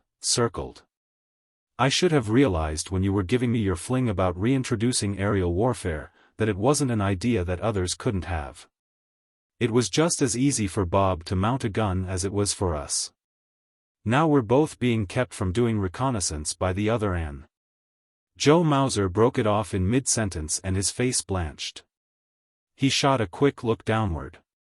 All three gliders had climbed considerably, and the terrain below was indistinct. Joe snapped, hand me those glasses. What glasses? What's the matter? Freddy complained. Try to get closer to them and let me get a close-up of you giving them a burst. My binoculars. Joe snapped urgently. I want to see what's going on below. Oh, Freddy said. I threw them out. Along with all the rest of the equipment. Glasses, semaphore flags, that sun blinker you had. All of it went overboard with my extra lenses. The craft was so banked as almost to have the wings perpendicular to Earth. Joe shot an agonized look at the smaller man, then back again at the Earth below, trying desperately to narrow his eyes for keener vision. Freddy said, What in Zen's the matter with you? What difference does it make what they're doing down below? We're all occupied up here, thanks. This is a frame-up, Joe growled. Bob and that other pilot. They weren't out on reconnaissance, this morning. They were laying for me. They're out to keep me from seeing what's going on down there. And I know what's going on. Jack Altschuler's pulling a fast one. Here we go, Freddy, hang on. He slapped his flap brake lever with his left hand, winged over and began dropping like a shot as his gliding angle fell off from 25 to 1 to 10 to 1. In seconds the other two gliders were after him, riding his tail.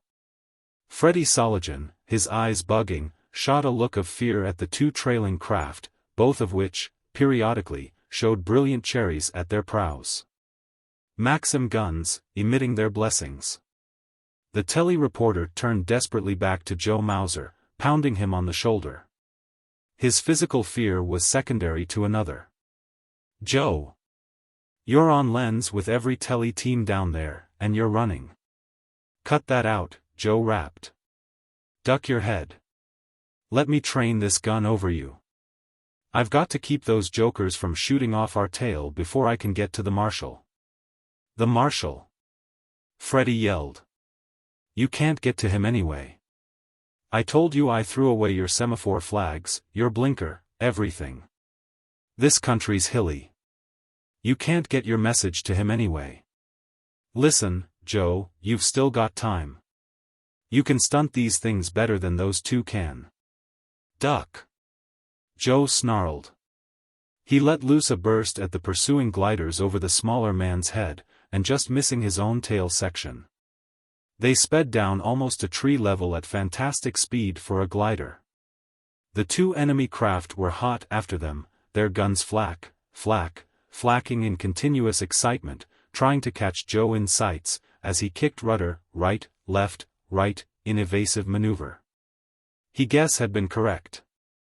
The swashbuckling Jack Altschuler had known his many times commander even better than Cogswell had realized. Instead of 3 alternative maneuvers open to the wily cavalryman, he'd ferreted out a 4th and his full force, hauling mountain guns on muleback with them. We're trailing over a supposedly impossible mountain path which originally could not have been more than a deer track. Freddie Soligen, in back, was holding his head in his hands in surrender. He could have focused on the troops below, but the desire wasn't in him. Not one fracas buff in 100 could comprehend the complications of combat, the need for adequate reconnaissance, the need for Joe to get through. He made one last plea. "Joe, we've put everything into this. Every share of stock you've accumulated. All I have, too. Don't you realize what you're doing, so far as the buffs are concerned? Those 2 half-trained pilots behind have you on the run." Joe growled, "And 20,000 lads down below are depending on me to report on Altschuler's horse. But you can't win, anyway. You can't get your message to Cogswell." Joe shot him a wolfish grin. "Want a bet? Ever heard of a crash landing, Freddie? Hang on."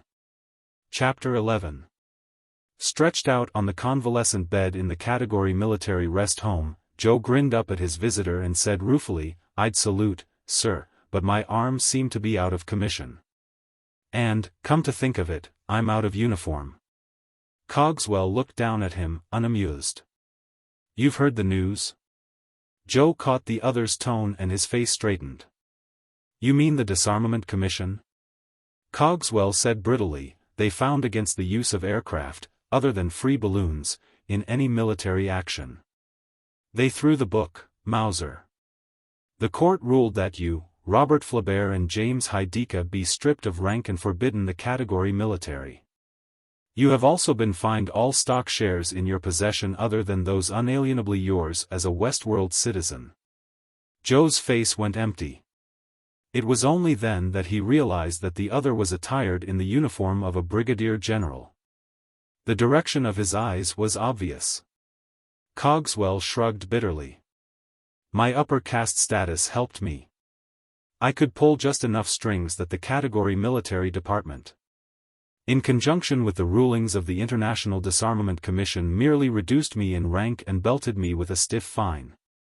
Your friend, your former friend, should say, Freddie Soligen, testified in my behalf. Testified that I had no knowledge of your mounting a gun." The former marshal cleared his throat. His testimony was correct. "I had no such knowledge and would have issued orders against it, had I known. The fact that you enabled me to rescue the situation into which I'd been sucked, helped somewhat my feelings toward you, Mauser. But only somewhat." Joe could imagine the other's bitterness. He had fought his way up the hard way to that marshal's baton. At his age, he wasn't going to regain it.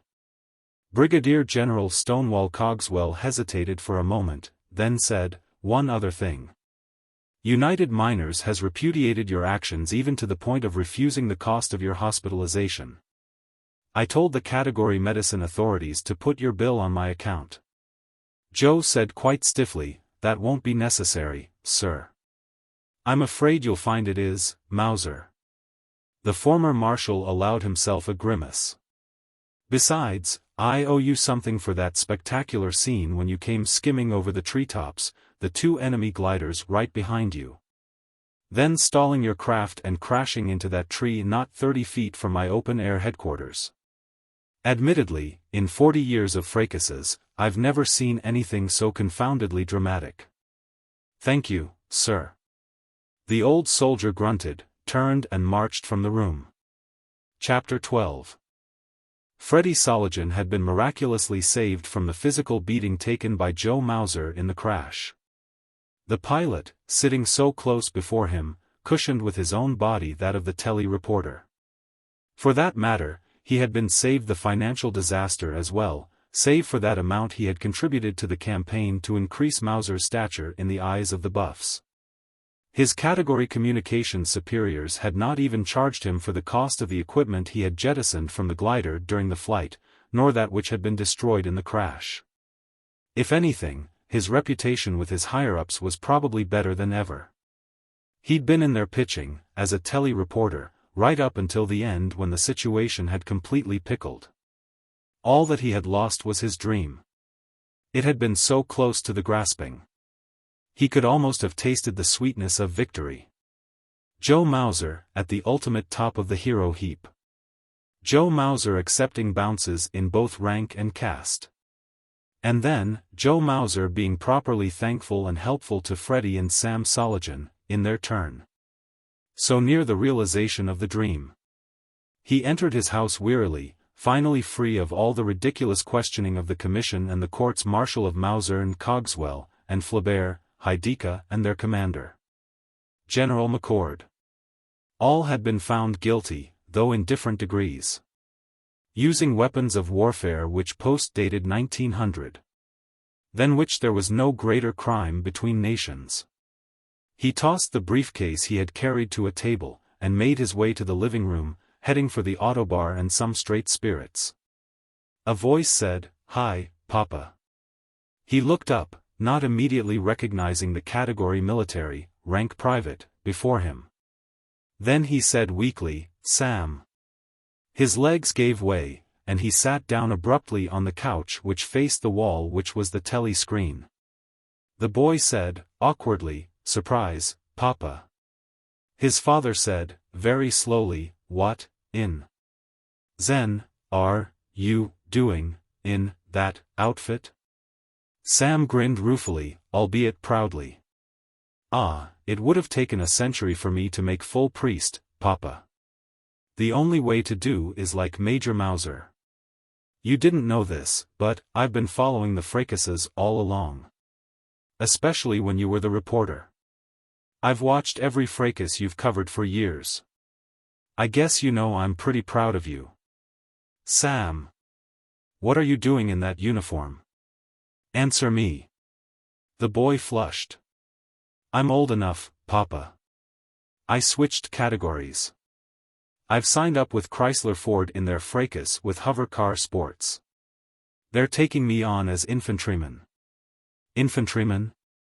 Freddie winced, and closed his eyes. "Listen, boy, where'd you get the idea that," he started over again. "But all your life I've given you the inside on the category military, Sam. All your life. No trank in our home. No watching the telly day in and out. You've gone to school. More than I ever did. You were going to be a temple priest." Sam sat down too, vaguely surprised at this father's reaction. "Ah, Papa, everybody's a fracas buff now. Everybody. You can't get away from it. Well, I want to be like Major Mauser. Get so all the fans know me, want my autograph, all that. And all the excitement of being in a fracas, getting in the dill, and all. I just want to be like the other fellas, Papa." Freddie could only stare at him. Sam tried to explain. "Shucks, it was really you that made me want to become a mercenary. You're the best telly reporter of them all. When you cover a fracas, Papa, you really do it. You can see everything." He shook his head in admiration. "Gosh, you really feel the emotion. It's the most exciting thing in the world." "Yeah, son," Freddie Soligen said emptily. "I suppose it is." Chapter 13. Joe was able to get around on auto crutches by the time she finally arrived, a stereotype visitor. Done up brightly, a box of candy in one hand, flowers in the other. He could see her coming across the lawn, from the visitors' offices. He wished that he had worn his other suit. His clothing was on the skimpy side when uniforms were subtracted. She came up to him. "Well, Joe." He looked at the flowers and attempted a grin. "Lilies would have been more appropriate, considering the shape I'm in." Nadine said, "I've just been talking to the staff doctors. You're not in as bad shape as all that. Some bone mending, is all." The grin turned wry. "I wasn't just thinking of the physical shape." He settled to the stone bench which stood to one side of the walk he had been exercising upon before her arrival. For a moment, she remained standing. He looked up at her. Well, he said. I didn't break your condition, he said. Am I still receivable? She frowned. Joe said, bitterly, you told me that you were going to take the fracas in, and if my actions resulted in any casualties, you never wanted to see me again. She took the place beside him. I did watch. For a time, the rest of the battle going on below was ignored and you were full on lens for at least 20 minutes. I was never so frightened in my life. Joe said, the first step toward becoming a buff. First you're scared. Vicariously. But it's fun to become scared, when nothing can really happen to you. It becomes increasingly exciting to see others threatened with death, and then actually to die before you. After a while, you're hooked. She looked carefully at the flowers. That's not exactly what I meant. I was frightened for you, Joe. Not thrilled. He looked at her for a long moment.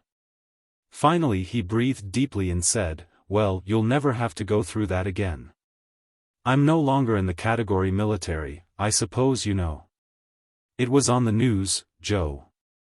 She laughed without amusement. In fact, I knew even before.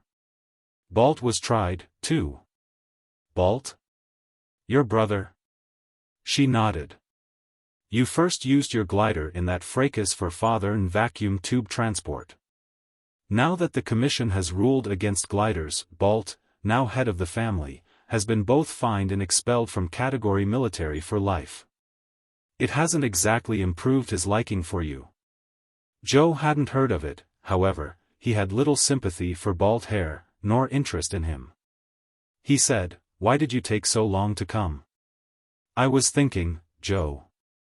And then you finally came. Yes. He looked away and into unseen distances. Finally he cleared his throat and said, Nadine, the first time I ever talked to you to any extent, I mentioned that I wanted to achieve the top in this status world of ours. I mentioned that I hadn't built this world, and possibly didn't even approve of it, but since I'm in it and have no other recourse, I must follow its rules. She nodded. I remember.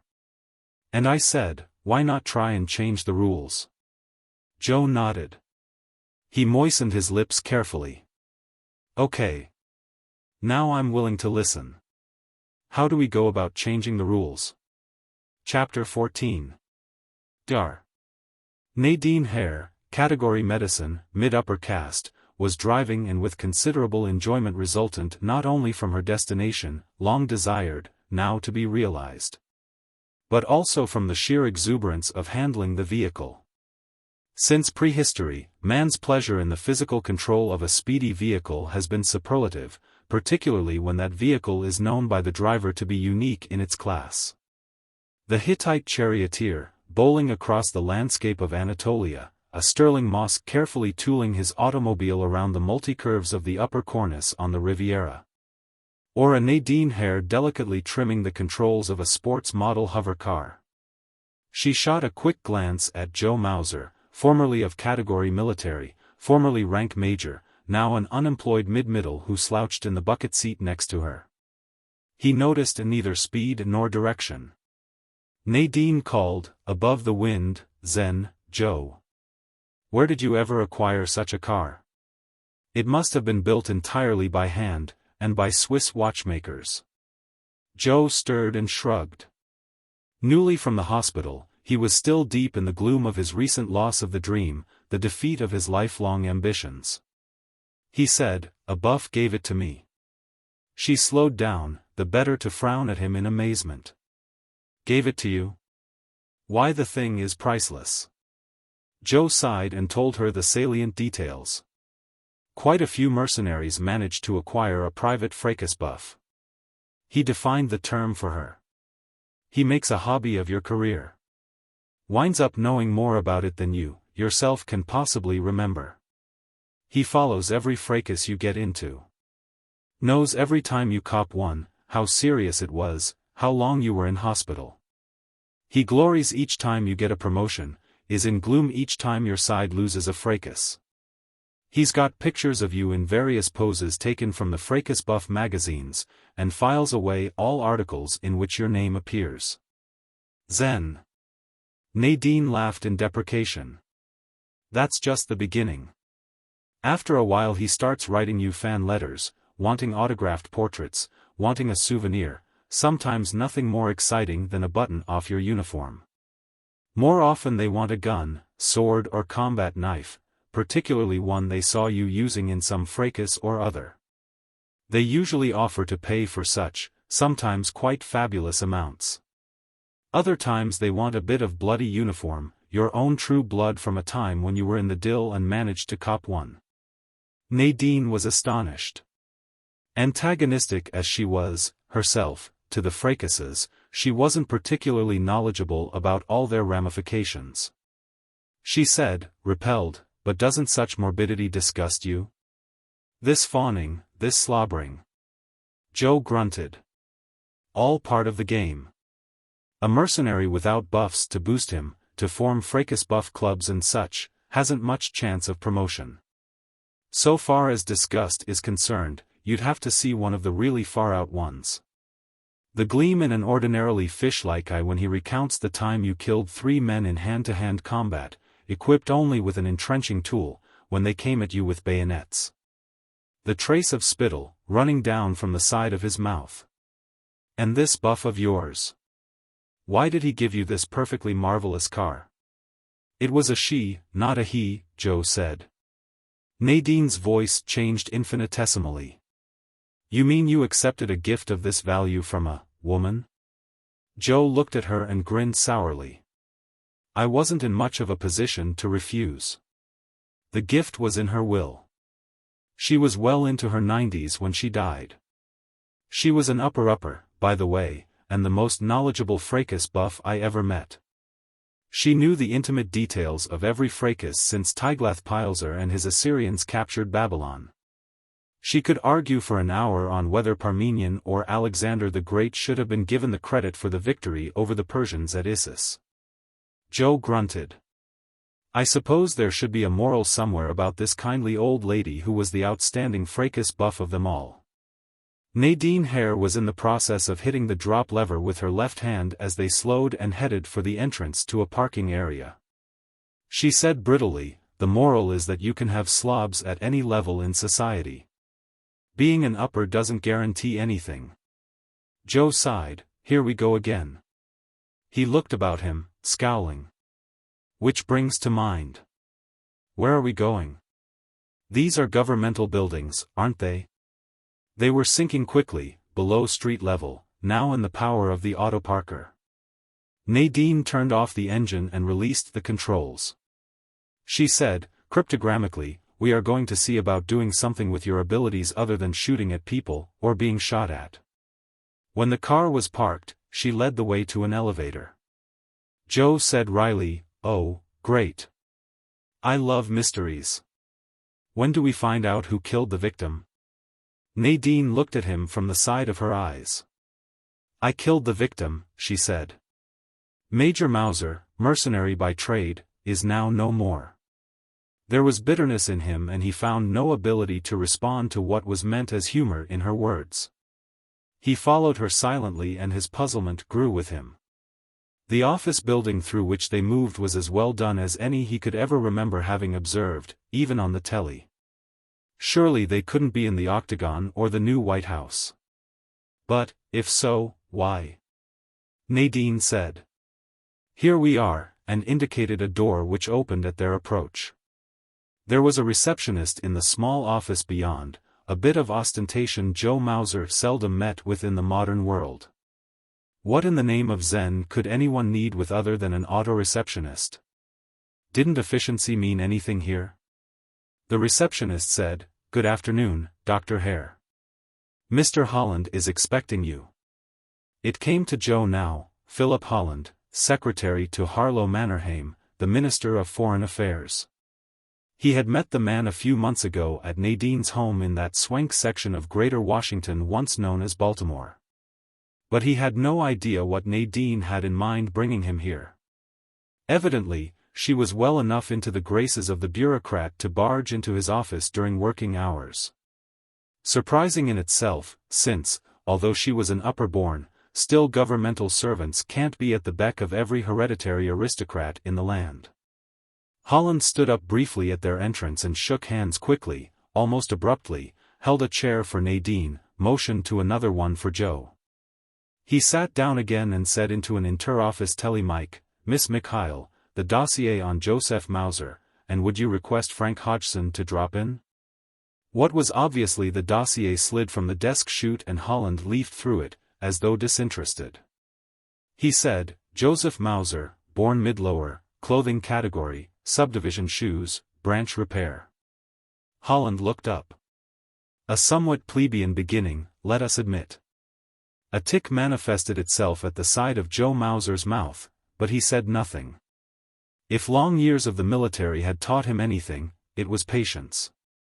The other man had the initiative now, let him use it. Holland cast his eyes ceilingward, and, without referring to the dossier before him, said, "Crossed categories at the age of 17 to military. Remaining a rank private for 3 years, at which time promoted to corporal. Sergeant followed in another 3 years, and upon reaching the rank of lieutenant, at the age of 25 was bounced in caste to high-lower. After distinguishing himself in a fracas between Douglas Boeing and Lockheed Cessna was further raised to low-middle caste. By the age of 30 had reached mid-middle caste and rank captain.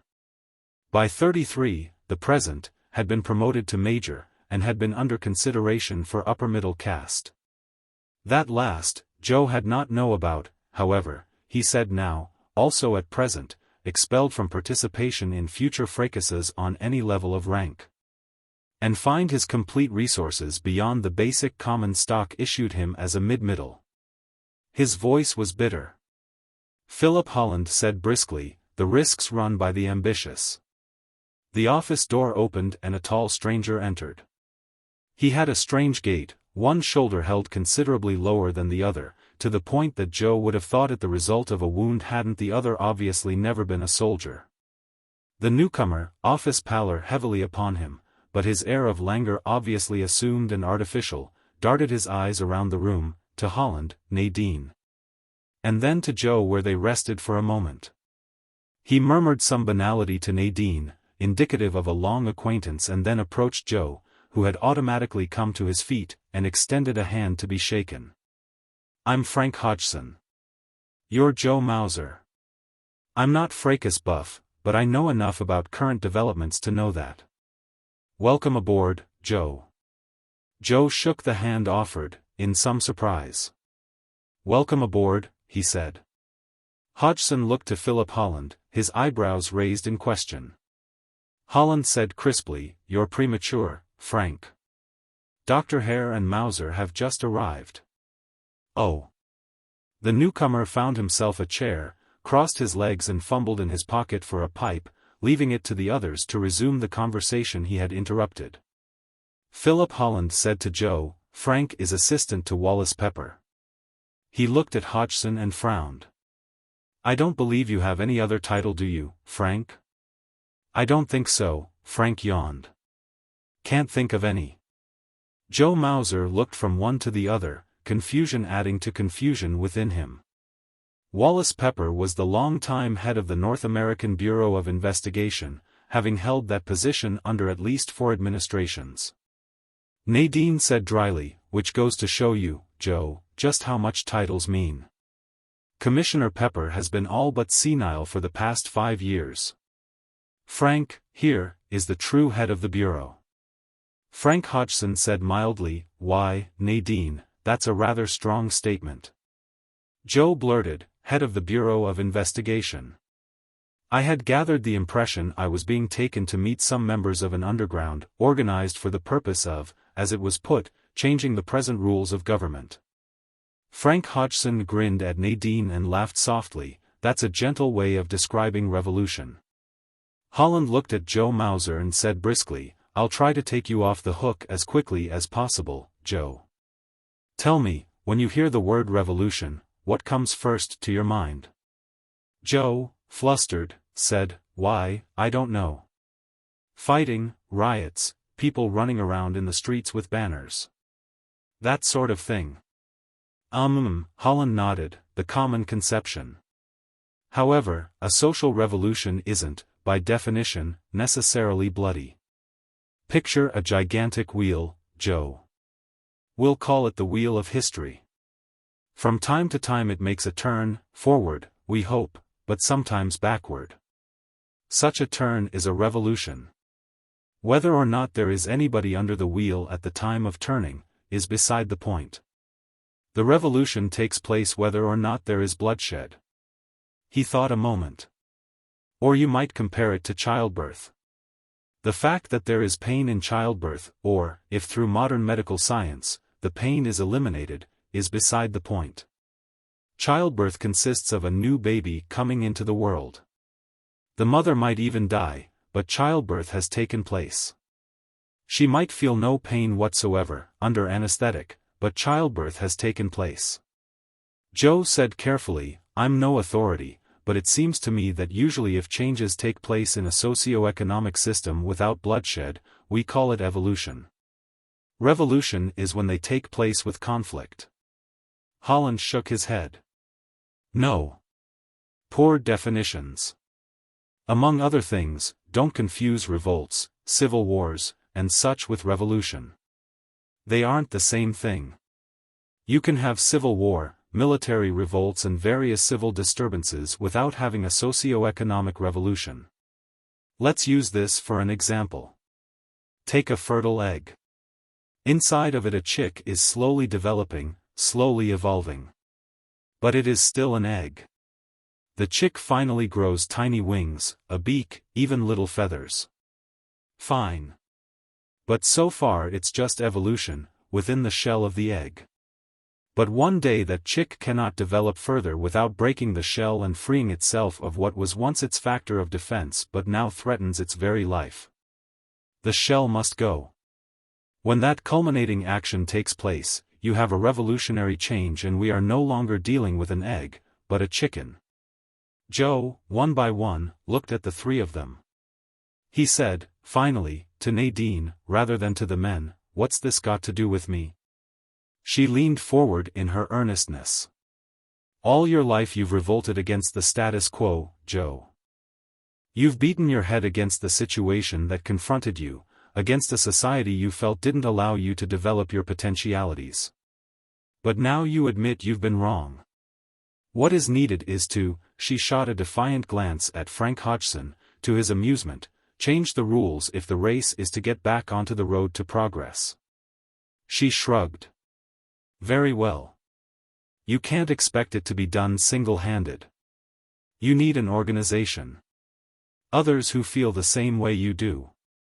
Here we are. He was truly amazed now. When he had finally admitted interest in what Nadine had hinted to be a subversive organization, he'd had in mind some secretive group, possibly making their headquarters in a hidden cellar. Complete with primitive printing press, and possibly some weapons. He most certainly hadn't expected to be introduced to the Secretary of the Foreign Minister, and the working head of the North American Bureau of Investigation. Joe blurted, but you mean you uppers are actually planning to subvert your own government? Holland said, I'm not an upper. I'm a mid-middle. What are you, Frank? Darned if I know, Hodgson said. I forget. I think I was bounced up to upper middle about 10 years ago, for some reason or other, but I was busy at the time and didn't pay much attention. Every once in a while one of the uppers I work with gets all excited about it and wants to jump me to upper, but somehow or other we've never got around to it. What difference does it make? Joe Mauser was not the type to let his mouth fall agape, but he stared at the other, unbelievingly. What's the matter? Hodgson said. Nothing, Joe said. Philip Holland said briskly, let's get on with it. Nadine, his voice had a dry quality, is one of our most efficient talent scouts. It was no mistake I met you at her home, a few weeks back, Joe. She thought you were potentially one of us. I admit to having formed the same opinion, upon our brief meeting. I now put the question to you direct. Do you wish to join our organization, the purpose of which is admittedly, to change our present socioeconomic system and, as Nadine put it, get back on the road to progress? Yes, Joe said. I do. Very well, welcome aboard, as Frank said. Your first assignment will take you to Budapest. They were throwing these curves too fast for Joe. Noted among his senior officers as a quick man, thinking on his feet, he still wasn't up to this sort of thing. Budapest, he ejaculated. The capital of the SOV world? But why? Philip Holland looked at him patiently. There are many ramifications to revolution, Joe. Particularly in this present day with its frigid fracas which has gone on for generations between the West world and the SOV world, and with the Nut world standing at the sidelines glaring at us both. You see, really efficient revolutions may simply not look like revolutions at all, just unusual results of historic accidents. And if we're going to make this one peacefully, we've got to take every measure to assure efficiency. One of these measures involves a thorough knowledge of where the SOV world stands, and what it might do if there were any signs of a changing in the status quo here in the West world. Frank Hodgson said idly, I believe you have met Colonel Lejos Arpad. Joe said, puzzled still again, why, yes. One of their military attaches. An observer of our fracases to see whether or not the Universal Disarmament Pact is violated. But also, Colonel Arpad is probably the most competent espionage agent working out of Budapest. That corseted, giggling nincompoop. Frank Hodgson laughed softly. If even an old pro like yourself hasn't spotted him, then we have one more indication of Arpad's abilities. Philip Holland took up the ball again. The presence of Colonel Arpad in Greater Washington is no coincidence.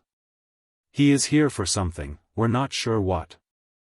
However, rumors have been coming out of the SOV world, and particularly Siberia, and the more backward countries to the south, such as Xinjiang. Rumors of an underground organized to overthrow the Sovs. And that religious thing, Nadine added. Frank Hodgson murmured, yes, indeed. We received 2 more reports of it today. All looked at him. He said to Joe, some fanatic in Siberia. A Tavinian, one of the Turkic-speaking peoples in that area once called Tunatuva, and now the Tavinian Autonomous Oblast. He's attracting quite a following. Destroy the machines. Go back to the old way. Till the soil by hand. Let the women spin and weave, make clothing on the hand loom once more. Ride horses, rather than hovercraft and jets. That sort of thing. And, oh yes, kill those who stand in the way of this holy mission. And you mean this is catching hold in this day and age? Joe said. Like wildfire, Hodges said easily. And I wouldn't be too very surprised if it would do the same over here. Pressures are generating, in this world of ours. We'll either make changes peaceably or Zen knows what will happen. The Sovs haven't been exposed to religion for several generations, Joe. Probably the party heads had forgotten it as a potential danger. Here in the West world we do better. The temple provides us with a pressure valve in that particular area, but I still wouldn't like to see our trank and telly-bemused morons subjected to a sudden blast of revival-type religion. Joe looked back at Holland. I still don't get my going to Budapest. How, why, when? Holland glanced at a desk watch and became brisk. I have an appointment with the president, he said. We'll have to turn this over to some of the other members of this group. They'll explain details, Joe. Nadine's going, too. In her case, as a medical attaché in our embassy, in Budapest. You'll go as a military observer, check on potential violations of the Universal Disarmament Pact. A sudden thought struck him. I imagine it would add to your prestige and possibly open additional doors to you, if you carried more status. He looked again at the telemic on his desk. Miss Mikhail, in my office here is Joseph Mauser, now mid-middle in caste. Please take the necessary steps to raise him to low upper, immediately. I'll clear this with Tom, and he'll authorize it as recommended through the White House. It that clear?" In a daze, Joe could hear the receptionist's voice. "Yes, sir. Joseph Mauser to be raised to low upper caste immediately." Chapter 15. Budapest, basically, had changed little over half a millennium. The Danube, seldom blue except when seen through the eyes of a twosome between whom spark has recently been struck, still wandered its way dividing the old town of Pest from the still older town of Buda. Where the stream widens there is room for the 112 acres of Margitsaget, or Margaret Island to the west world. Down through the ages, through Celts and Romans, Slavs and Huns, Turks and Magyars, none have been so gross as to use Margitsaget for other than a park. Buda, lying to the west of the Danube, is of rolling hills and bluffs and of ancient towers, fortresses, castles and walls which have suffered through 100 wars, a score of revolutions. It dominates the younger, more dynamic, Pest which stretches out on the flat plains to the east so that though you stand on the Harmashataraji hill of Buda and strain your eyes, you are hard put to find the furthest limits of Pest. The jetport was on the outskirts of Pest, and the craft carrying Nadine Hare, Joseph Mauser and Max Mainz, settled in for a gentle landing. The autopilot more delicate far than human eye served by human hand. Max, his eyes glued to the window, said, "Well, gee, it don't look much different than a lot of the other towns we passed over." Nadine looked at him and laughed. She alone of the three of them had ever been outside the boundaries of the Westworld, having attended several international medical conventions. Over the years, the Frigid Fracas had laid its chill on tourism, so that now travel between Westworld and SOV world was all but unknown. And even visiting the Nut world was considered a bit far out and somewhat suspect of going beyond the old-time way of doing things, even among the uppers. Securing a passport for a middles trip, not to speak of a lowers, involved such endless bureaucratic red tape as to be nonsensical. Nadine said to Joe's Batman, "What did you expect, Max?" "Well, I don't know, Miss Hare. I mean, Dr. Hare. Kind of gloomier, like." "Shucks, I've seen this here town on telly a dozen times." "And seeing is believing," Joe muttered cynically. "It looks as though we have a reception committee." He looked at Nadine. "Are we supposed to know each other?" She shrugged and made a moue. "It would be somewhat strange if we didn't, seeing that we flew over in the same aircraft, and were the only passengers to come this far." He nodded, and as the plane came to a halt, helped her from her chair, even as the plane's ladder slipped out and touched to the ground. Joe grunted and said, as though to himself, "You realize that for all practical purposes there hasn't been any improvement in aircraft for a generation?" Nadine looked at him from the side of her eyes, even as they descended. "That's what I keep telling you, Joe. We've become ossified. When a society, afraid of change, adopts a policy of maintaining the status quo at any cost, progress is arrested. Progress means change." He grinned at her. Sure. Please, no more lectures, teacher. Let what's already in my head stew a while." On the ground, Nadine was met by one contingent from the embassy and from the SOV world authorities, and Joe and Max by another. Joe became occupied, hardly more than noticing that she had been whisked away in a hover limousine, ornately bedecked with official flags and stars.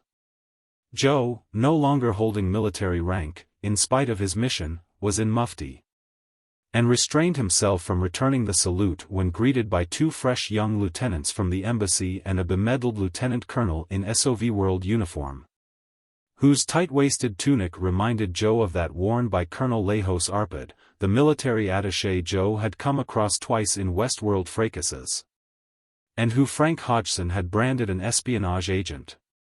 Joe swore again, inwardly, that these Hungarian officers must wear girdles under their uniforms, and wondered vaguely if they did so in combat. The lieutenants, who could have been twins, so alike were they in size, bright smiling faces, uniform and words of welcome, saluted Joe, shook hands. and then turned to introduce him to the SOV World officer. One of them said, "Major Mauser, may we present you to Lieutenant Bela Kossuth of the Pink Army?" They were, evidently using Joe's old title of rank, as if he were retired rather than dismissed from the category military. It meant little to Joe Mauser. The SOV officer clicked his heels, bowed from the waist, extended his hand to be shaken. His waist might be pinched in like that of a girl of the 19th century, but his hand was dry and firm. "The fame of Joseph Mauser has penetrated to the proletarian paradise," he said, his voice conveying sincerity. Joe shook and said, "Pink Army? I thought you called it." The colonel was indicating a hover limousine with a sweeping gesture that would have seemed overly graceful, had not Joe felt the grip of the man only a moment earlier. Kossuth interrupted him politely, "The plane was a trifle late and the banquet we have prepared awaits us, Major. A multitude of my fellow officers are anxious to meet the famed Joseph Mauser. Would it surprise you to know that I have replayed, a score of times, your celebrated holding action on the Louisiana Military Reservation? Zut! Unbelievable! With but a single company of men." Joe was looking at him blankly. Celebrated. Joe couldn't but remember the fracas the mincing Hungarian was talking about. When the front had collapsed, Joe, then a captain, had held his position in the swamps while his superiors were supposedly reforming behind him. Actually, while they frantically tried to reach terms with the enemy. One of the Westworld lieutenants laughed at Joe's expression. "You're going to have to get used to the fact that there are as many fracas buffs over here, sir, as there are back home." The SOV colonel waggled a finger at him. "But, no, you misunderstand completely, Lieutenant Anderson. We study the bloody fracases of the West. Following the campaigns of such tacticians as your Marshal Stonewall Cogswell goes far toward the training of our own Pink Army in its, fracases." That brought up a dozen questions in Joe's mind, but first he turned and indicated Max, who'd been standing behind, his eyes wide, and taking in the luxurious airport, the vehicles about it. The buildings, the airport workers, few in number though they be, the road leading to the city beyond. Joe said, "Gentlemen, may I present Max Meintz?" The faces of the lieutenants went blank, and one of them coughed as though apologetically. The SOV colonel looked from Joe to Max, and then back again, his face assuming that expression so well known to Joe for so very long. The aristocrat looking at one of lower class as though wondering what made the fellow tick. Kossuth said, "But surely this, chap, is a servant, one of your, what do you call them, a lower?" Max blinked unhappily and looked at Joe. Joe Mauser said evenly, "I had heard the SOV world was the utopia of the proletariat. However, gentlemen, Max Meintz is my friend as well as my assistant." The three officers murmured something stiffly to Max, who, a lower born, was not overly nonplussed by the situation. Then, he knew the three were upper caste. What was Major Mauser getting into a tizzy about? He was given a seat in the front, where the chauffeur would have once been, and the others took places in the rear, one of the lieutenants dialing the hovercar's destination. Joe Mauser said, "I am afraid my background is hazy, Colonel Kossuth. You mentioned the Pink Army. You also mentioned your own fracases. I knew you maintained an army, of course, but I thought the fracas was a West development. In fact, your military attaches are usually on the scornful side." The two lieutenants grinned, but Kossuth said seriously, "Major, as always, nations which hold each other at arm's length, use different terminology to say much the same thing. It need not be confusing, if one digs below to find reality. Perhaps, for a moment, we four can lower barriers enough for me to explain that whilst in the Westworld you hold your fracases to," he began enumerating on his fingers, 1. Settle disputes between business competitors, or between corporations and unions. 2. To train soldiers for your defense requirements. 3. To keep bemused a potentially dangerous lower class. "I object to that, Colonel," one of the lieutenants said hotly. The SOV officer ignored him. To dispose of the more aggressive potential rebels, by allowing them to kill each other off in the continual combat.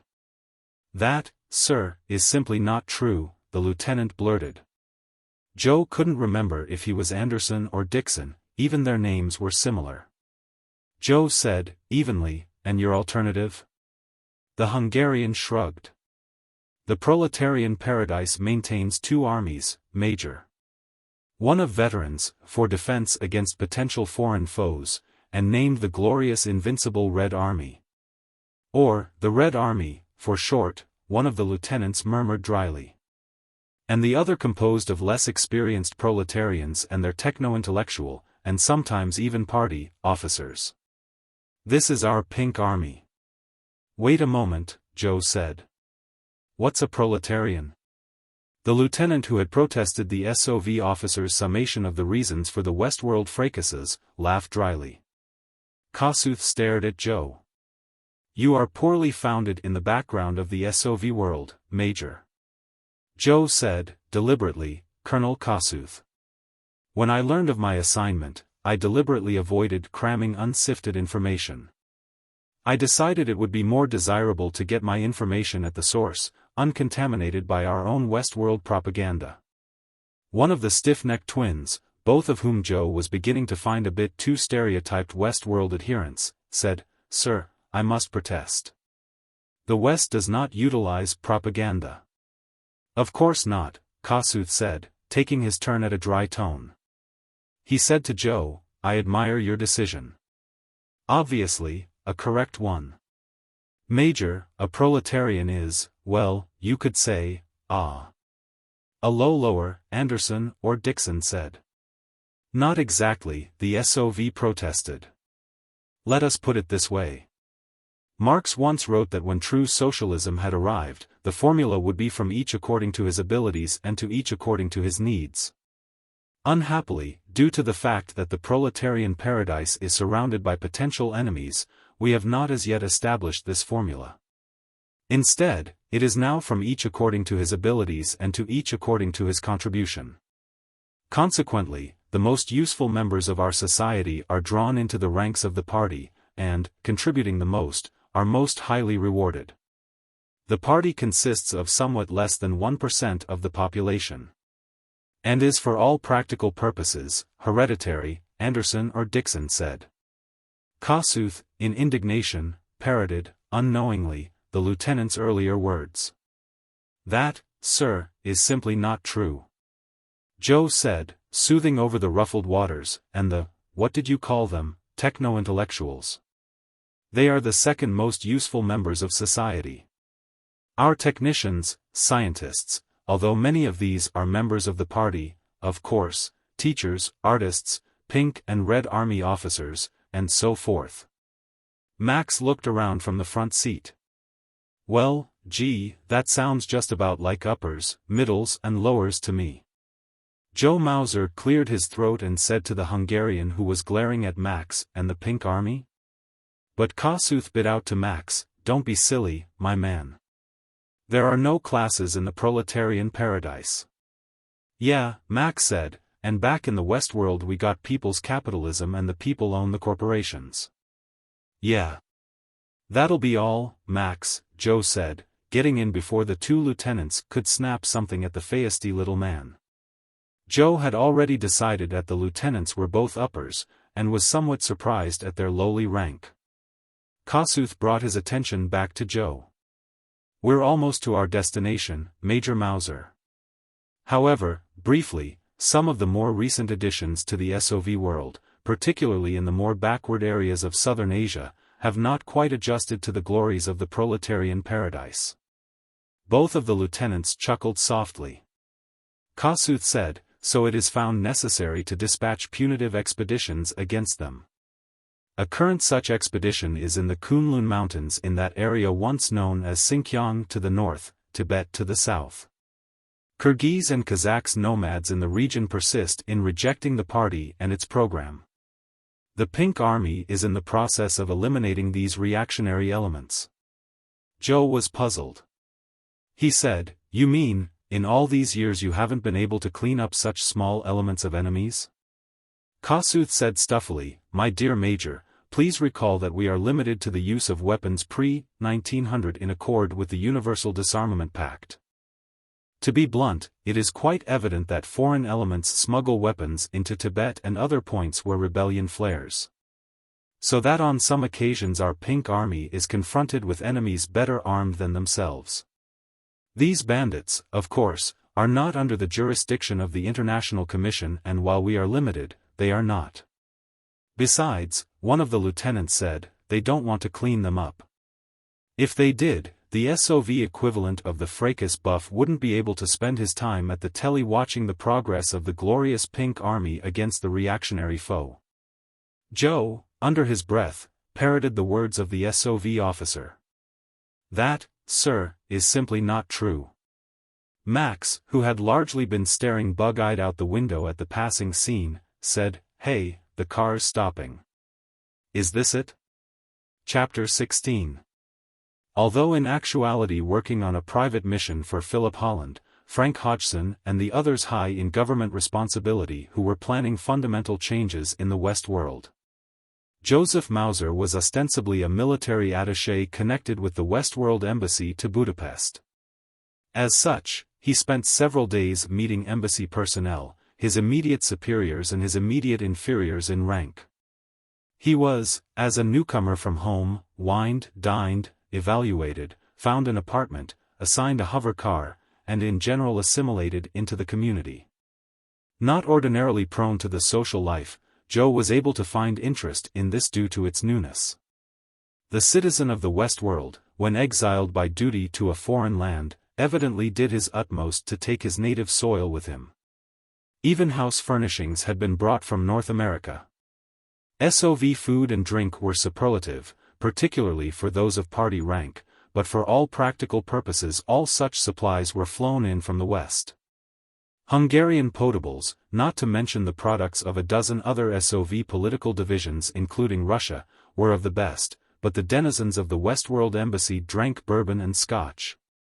Or at most the products of the vines of California.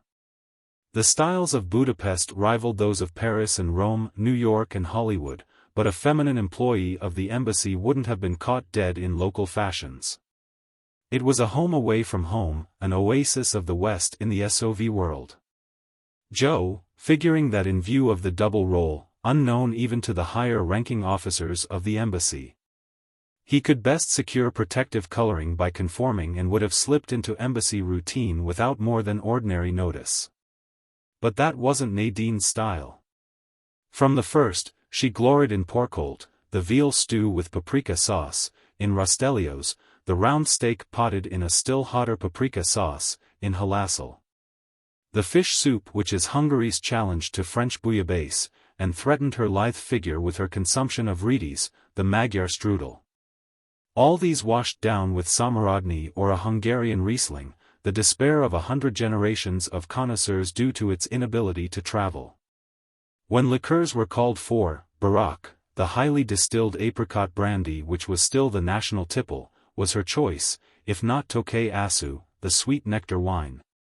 Once allowed only to be consumed by nobility, so precious was it considered.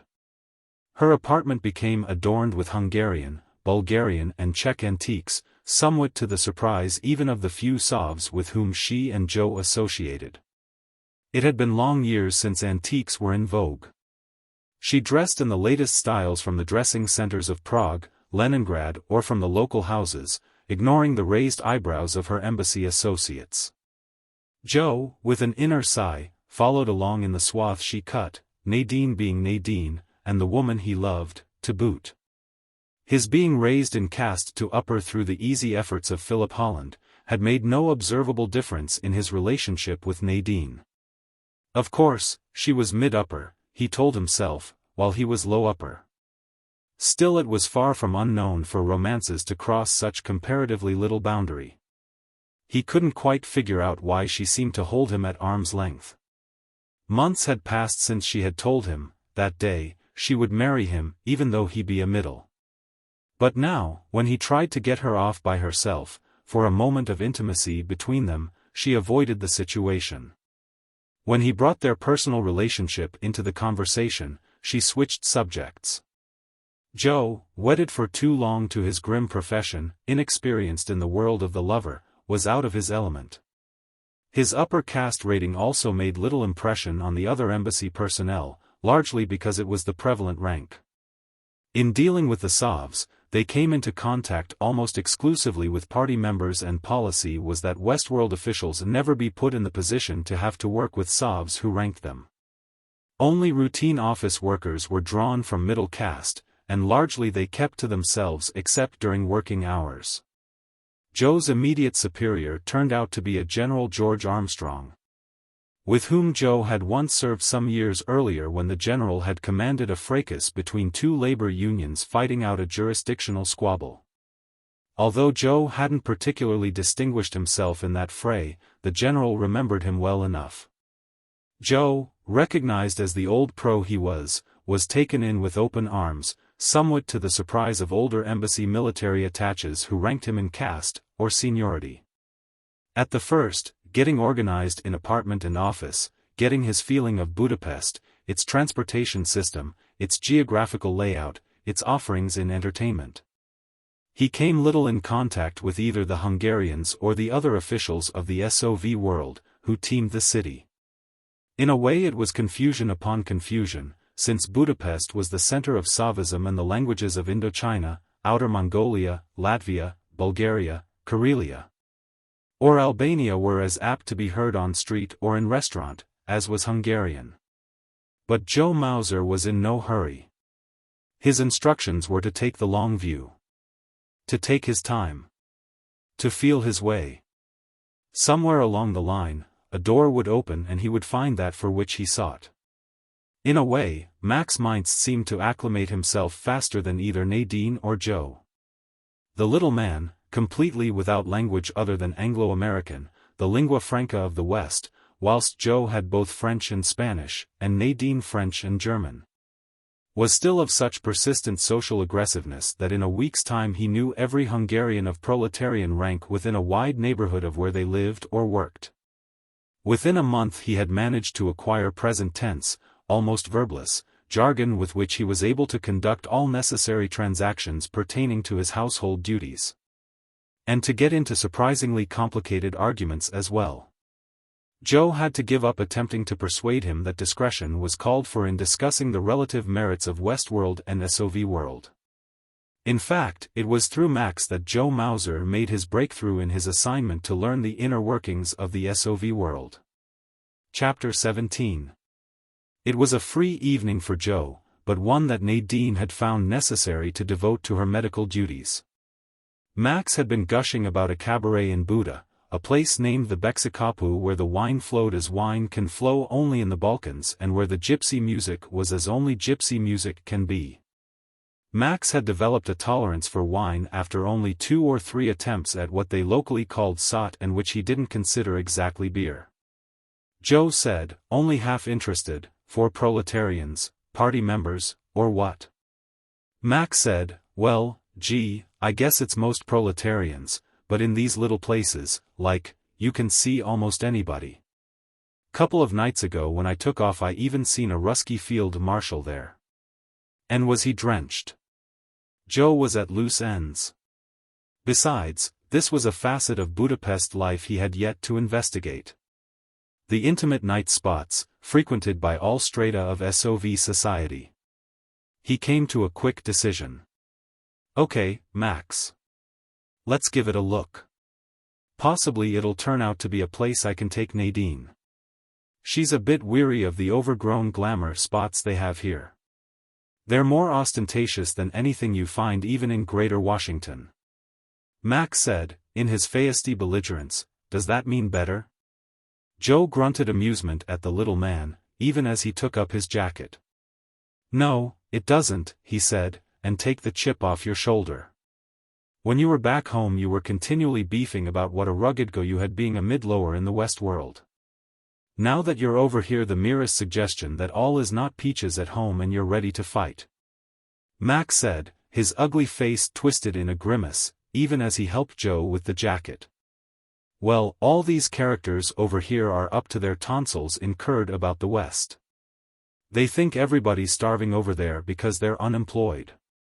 And they think the lowers are, like, ground down, and all. And that there's lots of race troubles, and all. Even as they left the apartment, Joe was realizing how much closer Max had already got to the actual people, than either he or Nadine. But he was still amused. He said, "And wasn't that largely what you used to think about things over here, when you were back home? How many starving have you seen?" Max grunted. "Well, you know, that's right. They're not as bad off as I thought. Some of those telly shows I used to watch was kind of exaggerated, like." Joe said absently, if international fracases would be won by newspapers and telly reporters, the Sovs would have lost the Frigid Fracas as far back as when they still called it the Cold War. The Bexikapu turned out to be largely what Max had reported and Joe expected. A rather small cellar cabaret, specializing in Hungarian wines and such nibbling delicacies as Turos Susa, the cheese gnocchis. But specializing as well or even more so in romantic atmosphere dominated by heartstring touching of gypsy violins, as musicians strolled about quietly, pausing at this table or that to lean so close to a feminine ear that the lady was all but caressed. It came to Joe that there was more of this in the SOV world than at home. The SOV proletarians evidently spent less time at their telly sets than did the lowers in the West world.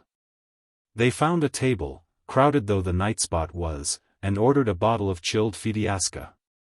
It wasn't until the waiter had recorded the order against Joe's international credit identification, that it was realized he and Max were of the West. So many non-Hungarians, from all over the SOV world, were about Budapest that the foreigner was an accepted large percentage of the man in the street. Max said, making as usual no attempt to lower his voice. "Well, look there. There's a sample of them not being as advanced, like, as the West world. A waiter. Imagine using waiters in a beer joint. How come they don't have autobars and all?" Sure, Joe said dryly. "And canned music, and a big telly screen, instead of a live show. Maybe they prefer it this way, Max. You can possibly carry automation too far." "Nah," Max protested, taking a full half glass of his wine down in one gulp. "Don't you see how this takes up people's time? All these waiters and musicians and all could be home, relaxing, like. And watching telly and sucking on tranks," Joe said, not really interested and largely arguing for the sake of conversation. A voice from the next table said coldly in accented Anglo-American, "You don't seem to appreciate our entertainment, gentlemen of the West." Joe looked at the source of the words. There were 3 officers, only one in the distinctive pinch-waisted uniform of the Hungarians, a captain. The other 2 wore the SOV epaulets which proclaimed them majors, but Joe didn't place the nationality of the uniforms. There were several bottles upon the table, largely empty. Joe said carefully, "To the contrary, we find it most enjoyable, sir." But Max had had 2 full glasses of the potent Fidiasca and besides was feeling pleased and effervescent over his success in getting Joe Mauser, his idol, to spend a night on the town with him. He'd wanted to impress his superior with the extent to which he had get to know Budapest. Max said now, "We got places just as good as this in the West, and bigger too. Lots bigger.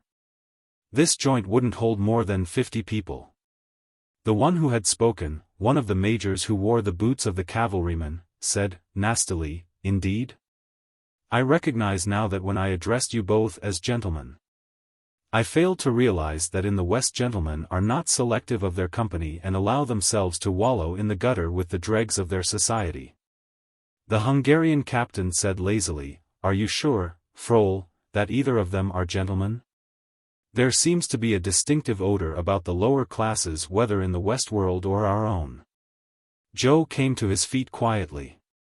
Max said, suddenly sobered, "Hey, Major, sir, easy. It ain't important." Joe had picked up his glass of wine.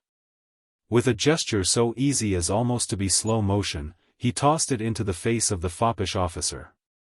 The Hungarian, aghast, took up his napkin and began to brush the drink from his uniform, meanwhile sputtering to an extent verging on hysteria. The major, who had been seated immediately to his right, fumbled in assistance, meanwhile staring at Joe as though he were a madman. The cavalryman, though, was of sterner stuff. In the back of his mind, Joe was thinking, even as the other seized a bottle by its long neck and broke off the base on the edge of the table, now this one's from the Pink Army, an old pro. And a Ruskie, sure as Zen made green apples. The major came up, kicking a chair to one side. Joe hunched his shoulders forward, took up his napkin and with a quick double gesture, wrapped it twice around his left hand, which he extended slightly. The major came in, the jagged edges of the bottle advanced much as a sword. His face was working in rage, and Joe, outwardly cool, decided in the back of his mind that he was glad he'd never have to serve under this one. This one gave way to rage and temper when things were pickling and there was no room for such luxuries in a fracas. Max was yelling something from behind, something that didn't come through in the bedlam that had suddenly engulfed the Bexikapu. At the last moment, Joe suddenly struck out with his left leg, hooked with his foot the small table at which the 3 SOV officers had been sitting and twisted quickly, throwing it to the side and immediately into the way of his enraged opponent. The other swore as his shins banged the side and was thrown slightly forward, for a moment off balance. Joe stepped forward quickly, precisely, and his right chopped down and to the side of the other's prominent jawbone. The Ruskie, if Ruskie he was, went suddenly glazed of eye.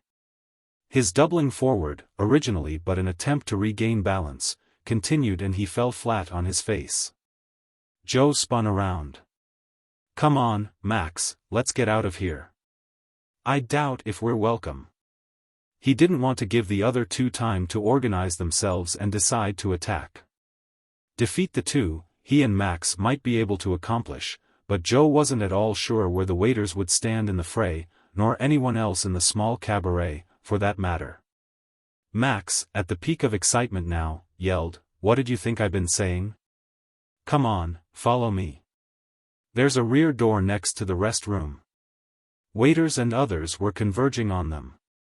Joe Mauser didn't wait to argue, he took Max's word for it and hurried after that small worthy, going round and about the intervening tables and chairs like an old-time broken-field football player. Chapter 18.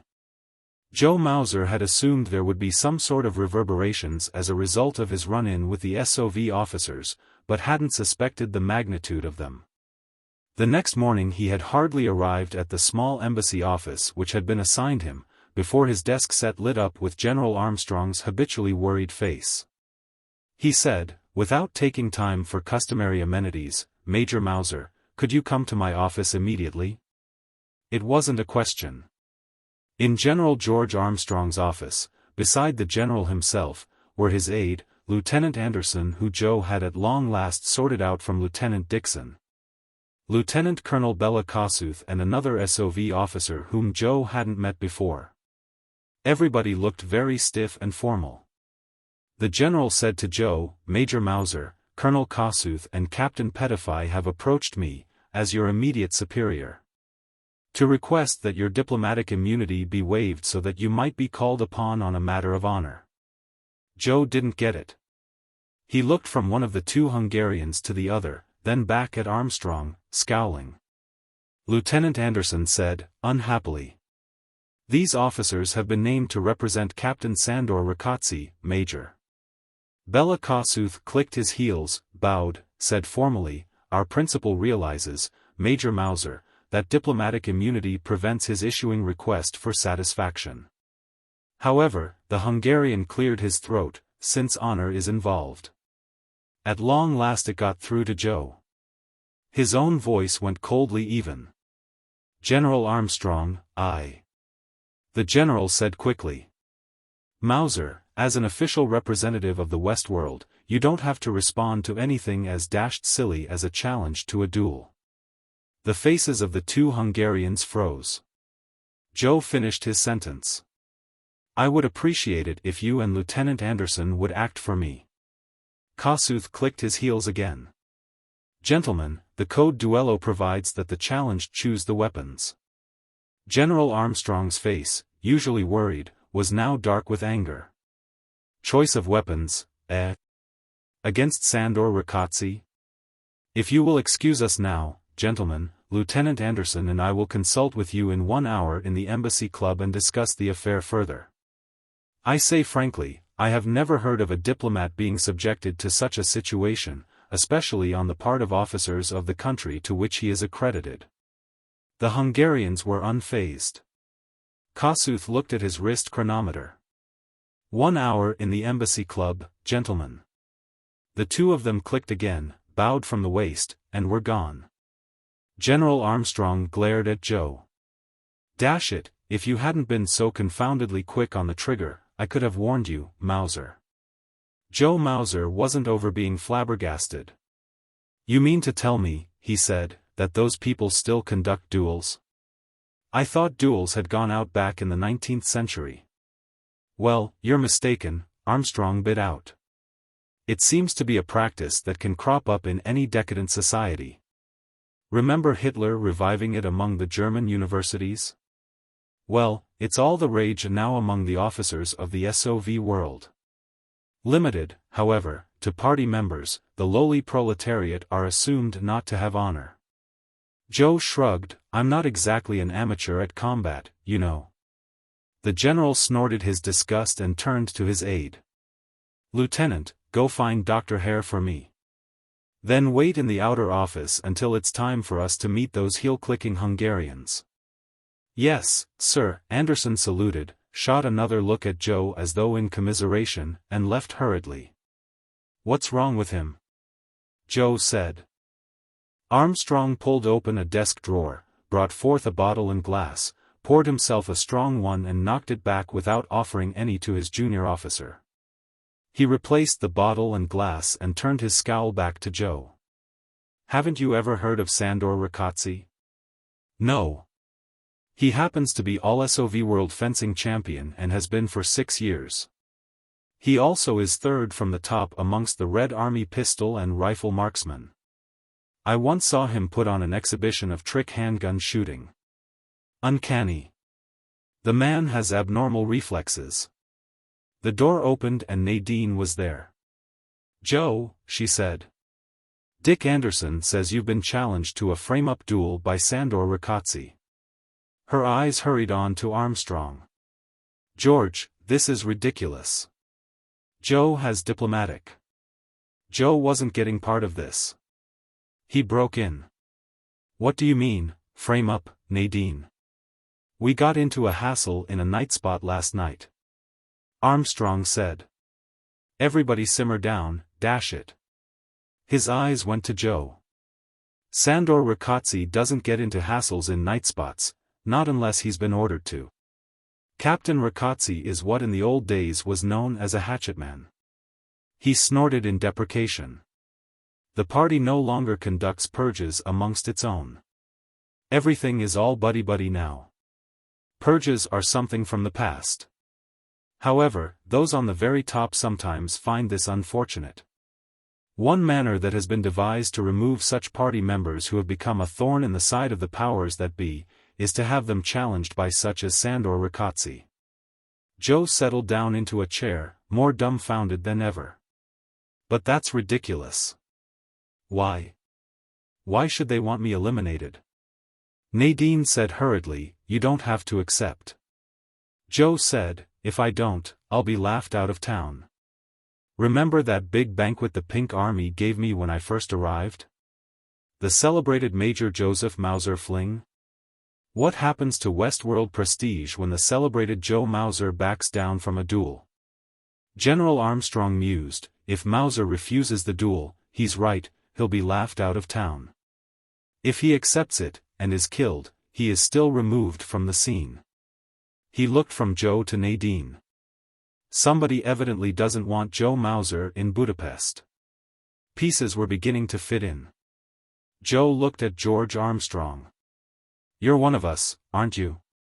One of the Phil Holland, Frank Hodgson group. He looked at Nadine. Why wasn't I told? Am I a junior member or something, that I can't be trusted? Armstrong snorted. You should study up on revolutionary routine, Joe. The smaller the unit of organization, the better. The fewer members you know, the fewer you can betray. Here in the SOV world, back before the Sovs came to power, the size of their cells was 5 members, so the most any one person could betray was 4. The tick started at the side of Joe's mouth.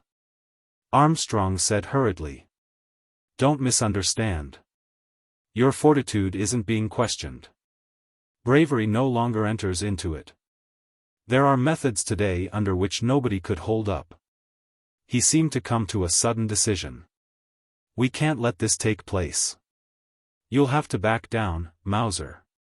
Somehow, there's been a leak and your real purpose in being in Budapest is known. Very well, Phil Holland and the others will simply have to send someone else to replace you. But Joe had had enough by now. Look, he said.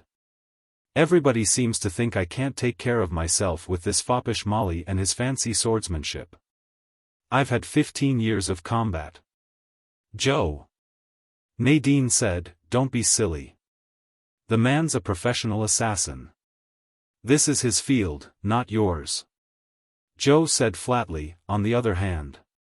I have a job to do and it doesn't involve being run out of Budapest. General Armstrong said, dash it, don't go drivel happy on us, Mauser. I've just told you, the man's the best swordsman in Europe and Asia combined, and the 3rd best shot.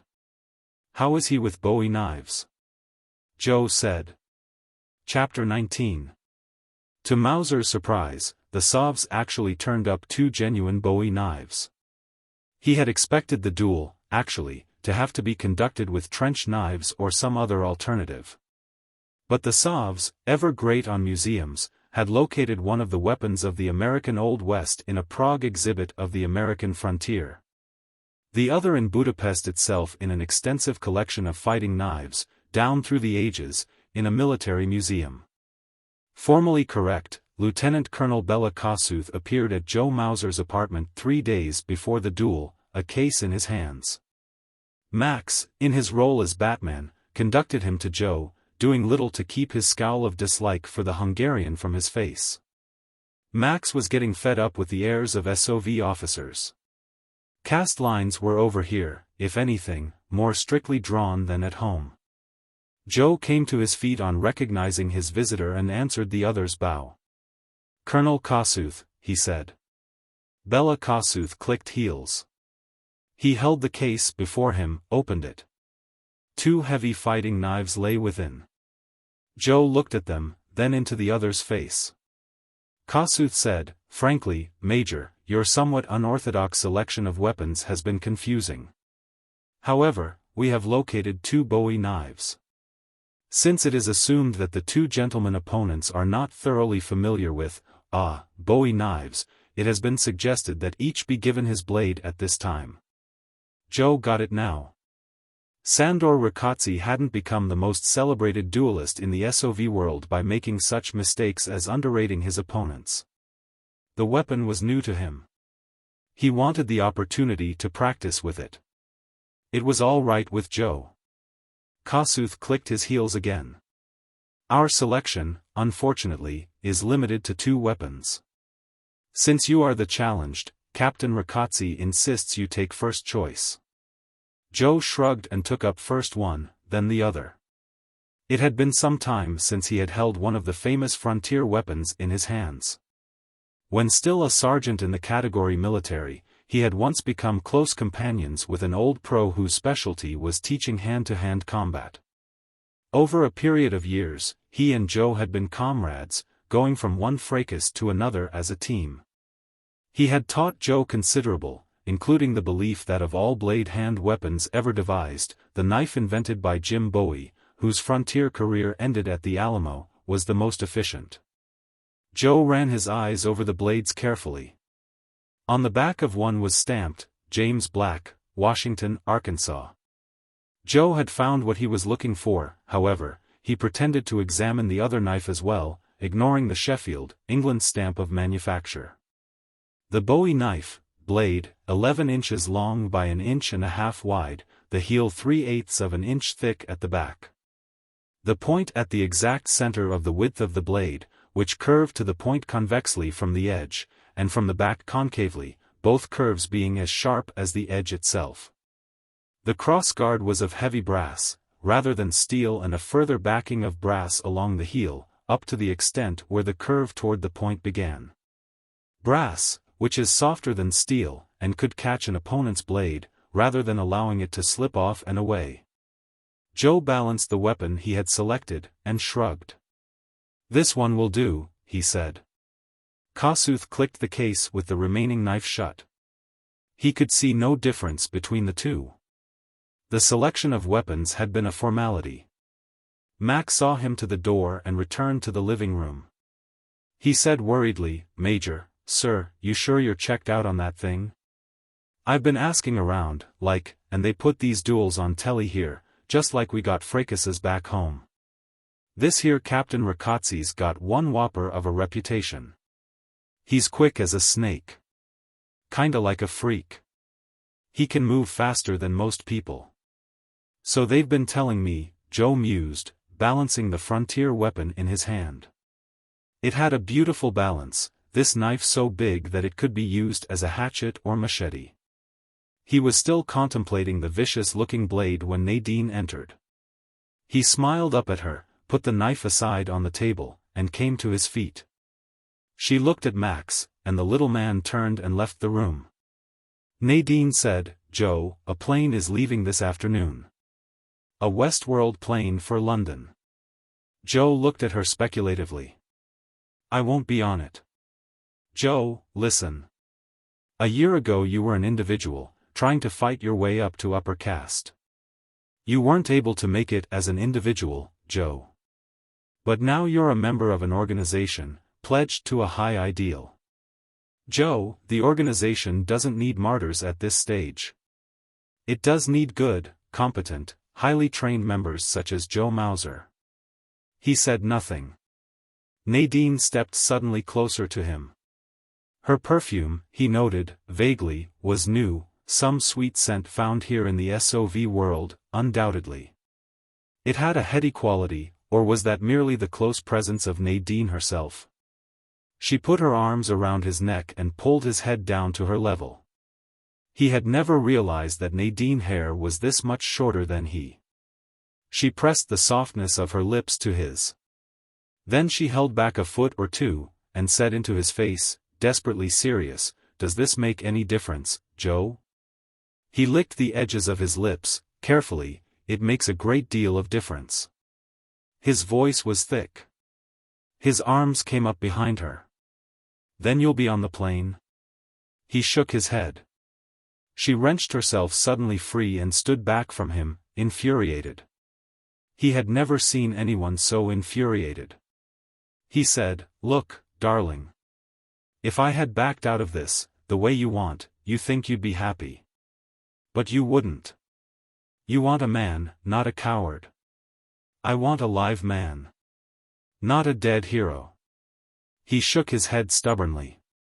"You mentioned the organization. All right, they sent us to do a job here. They can't move in the Westworld until they know where the SOV world stands.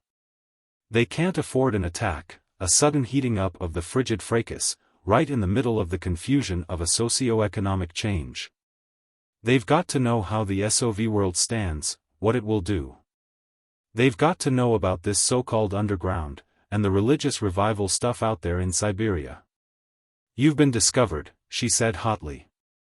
"They can send somebody else." He was still stubborn. "No. There's a leak. If they send somebody else, the same thing will happen.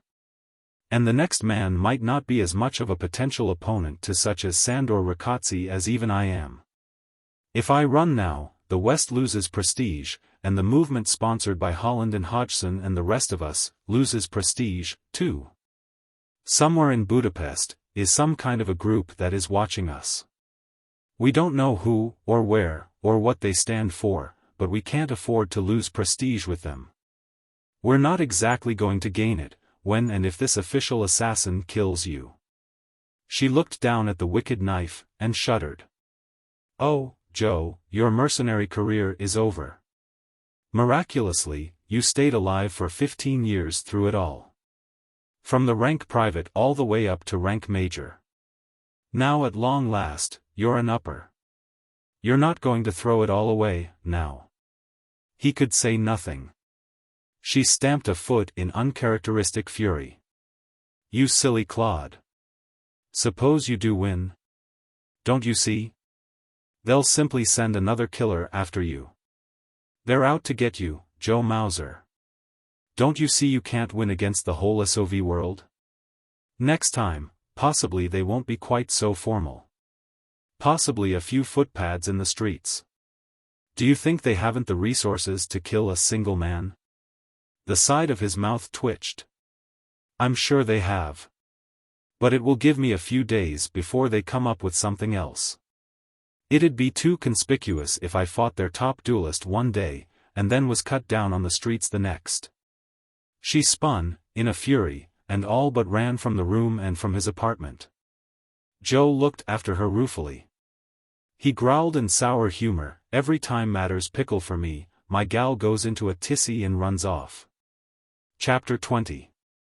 As Max had said, as one of their alternatives to the fracas of the West World, the Sovs put on telly such duels as were fought amongst their supposedly honor-conscious officer caste.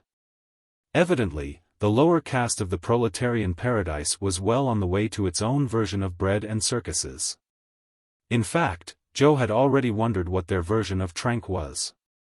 But though the tele-cameramen were highly evident, and for this inordinary affair had 6 cameras in all, placed strategically so that every phase of the fight could be recorded, they were not allowed to be so close as by any chance to interfere with the duel itself. Spaced well back from the action, they must needs depend upon zoom lenses. Joe Mauser and Sandor Rakotsi stood stripped to the waist, both in tight, non-restricting trousers, both wearing tennis shoes.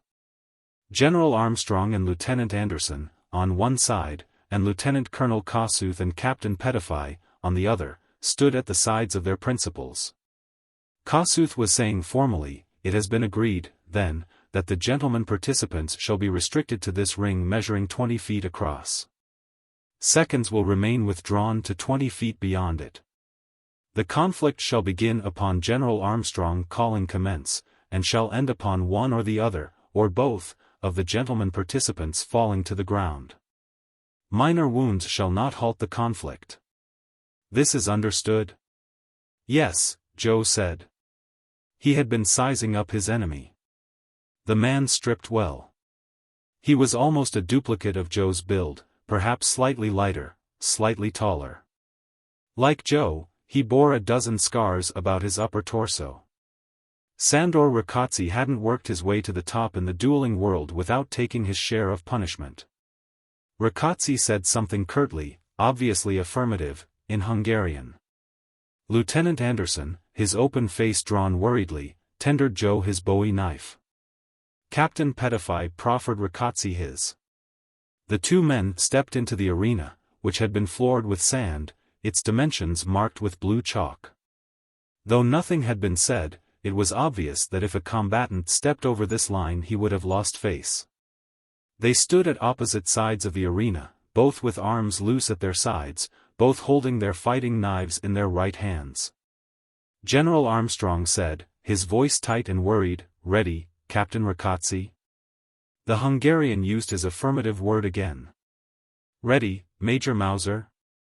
"Ready," Joe said. He felt like adding, "As ready as I'm ever going to be." He was feeling qualms now. He'd been too long in the game not to recognize a superlative opponent when he saw one. The 4 seconds drew back their 20 feet and joined the 2 doctors and half-dozen hospital assistants who were there. Further back still, Joe knew, were emergency facilities. 2 men by contemporary usage were going to be allowed to butcher each other, but moments after, all the facilities of modern medical science were going to be at their disposal. Joe felt a wry twinge of humor at the incongruity of it. General Armstrong called, "Commence." Joe spread his legs, grasped the knife so that his thumb was along the side of the blade and held approximately waist-high. He shuffled forward, slowly, feeling the consistency of the sand. There must be no slipping. The SOV officer had assumed the stance of a swordsman. His smile was fox-like. For the first time, Joe noticed the scar along the other's cheek. It was white now, which brought it into prominence. Yes, Sandor Ricazzi, in his time, had copped one more than once. At least the man wasn't infallible. As they came cautiously toward each other, the Hungarian grinned, fox fashion, and said in his heavily accented Anglo-American, "Ah, our bad man from the West. You thought to choose a weapon unknown to Ricazzi, eh? But perhaps you have never heard of the Italian short sword, eh? Do you think this clumsy weapon is so different from the Italian short sword, eh?" Joe had never heard of the Italian short sword, though now it came back to him that some of the phony fracas films he had seen back home had depicted medieval duelists fighting with two swords. One long, one short. Obviously, his SOV opponent was thoroughly familiar with the usage. Joe swore inwardly. They circled, warily, watching for an opening, sizing up the other. Each knew that once action was joined, events would most likely progress quickly. The Bowie knife was not built for finesse. Like a flash, Sandor Ricazzi darted in, his blade flicked, he leapt back, instantly on guard again. There was a streak of red down Joe's arm. Joe blinked. Somebody, General Armstrong, or was it Max, had said there was something freakish about this Hungarian. His reflexes were unbelievably fast. Now, Joe could believe it. He attempted a slashing blow himself, and the other danced away so quickly that Joe had not come within feet of his opponent. Ricazzi laughed insinuatingly. "Oaf," he said. "Is that the word? Clumsy, awkward, stumbling, oaf. It is well to rid the world of such, eh?" He was a talker. Joe had met the type before, especially in hand-to-hand combat. They talked, usually insultingly, sometimes bringing up such matters as your legitimacy, or the virtue of your wife or sister, or your own supposed perversions. They talked, and by so doing hoped to enrage you, provoke you into foolish attack. Joe was untouched by such tactics. He circled again, his mind moving quickly. He realized, no advantages on his side. He was neither stronger nor faster than the other, and he had no reason to believe that he had greater stamina. If anything, it might be the other way. Ricazzi was in again, through Joe's guard, darting his blade as though it were a foil. A cut opening magically on Joe's chest from the left nipple to navel, and bled profusely. The SOV duelist was back a good 6 feet, and laughing openly. Joe had had insufficient time even to move 1 foot in retreat at the other's offensive. Joe Mauser wet his lips. The tick at the side of his mouth was in full evidence. Ricazzi jeered, "Ah, my bad man from the West who throws wine in the face of gentlemen. You grow afraid, eh? Your mouth twitches. You feel in your stomach the fear of death, eh? No longer do you worry about locating the SOV world underground and helping to overthrow the party, eh? Now you worry about death." Joe tried rushing him, plowing through the sand. But the Hungarian danced back, still jeering. He obviously knew the feel of sand beneath foot, as Joe did not. Joe had no time to wonder over Armstrong and Anderson agreeing to a sand-deep arena. They had messed up on that one. For Joe, it was like trying to operate on a sandy beach, but Ricazzi seemed in his element. Even as Joe's attack slowed in frustration, the other darted in, slashed once, twice, scoring on Joe's left arm, once, twice. He is beginning to resemble a bloody mess.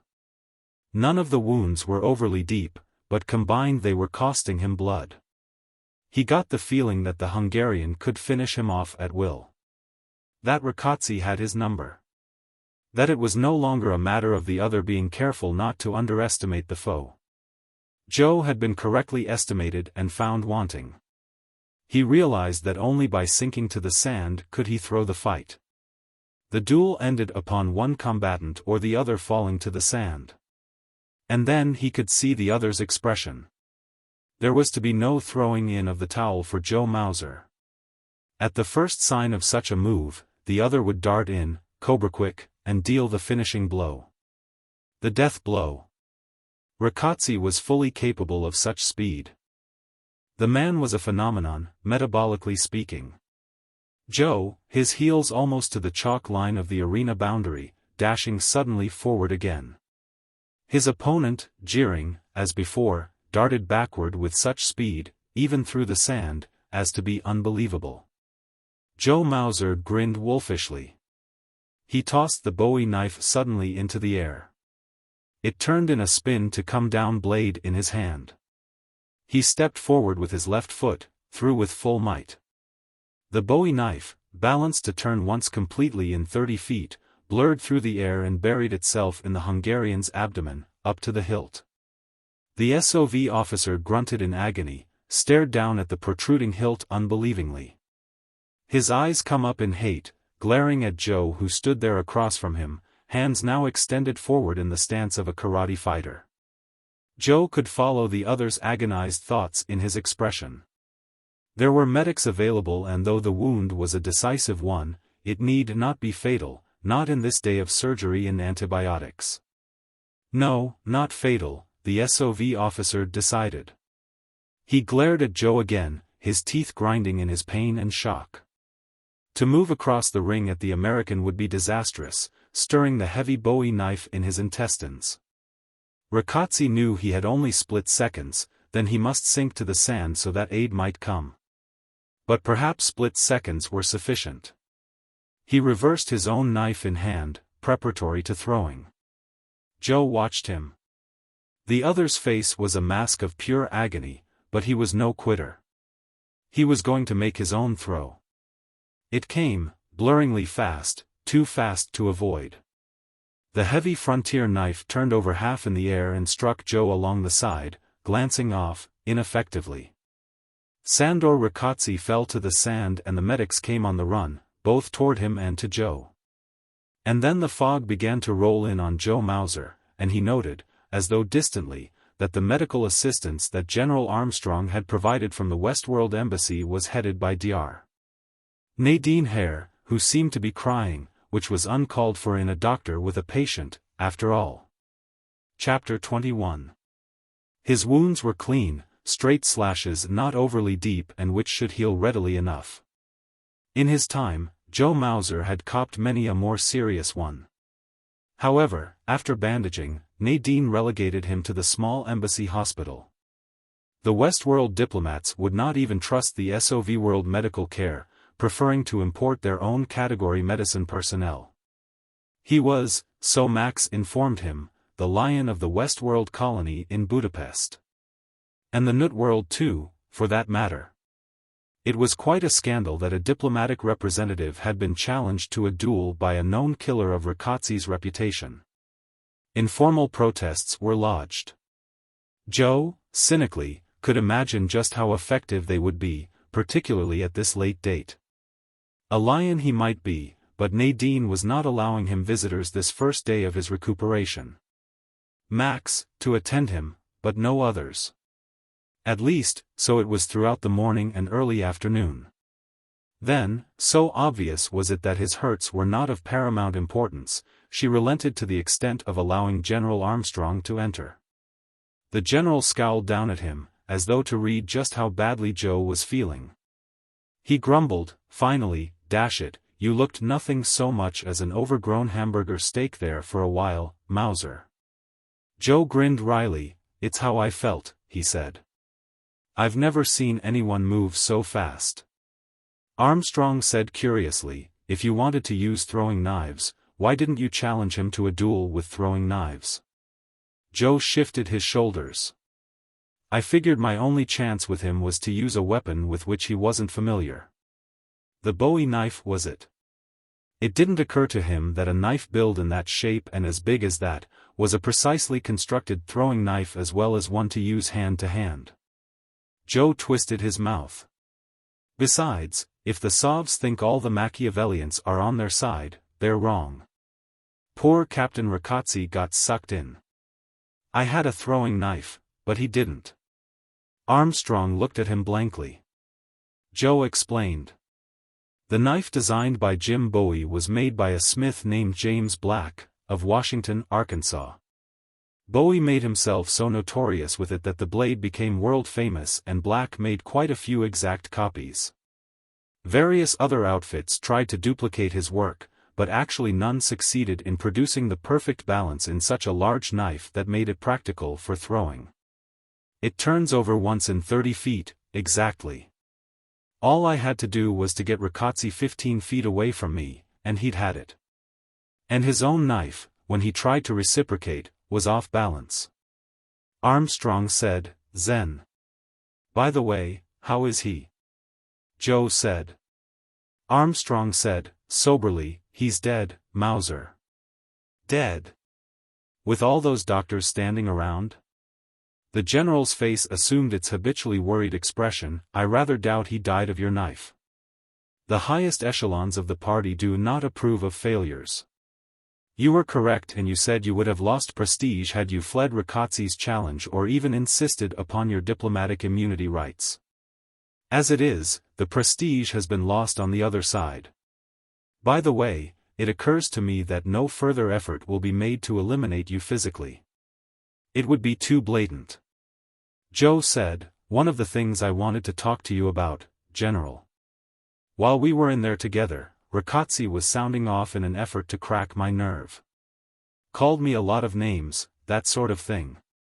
But he also said, I'll try to repeat this exactly, no longer do you worry about locating the SOV world underground and helping overthrow the party, eh?"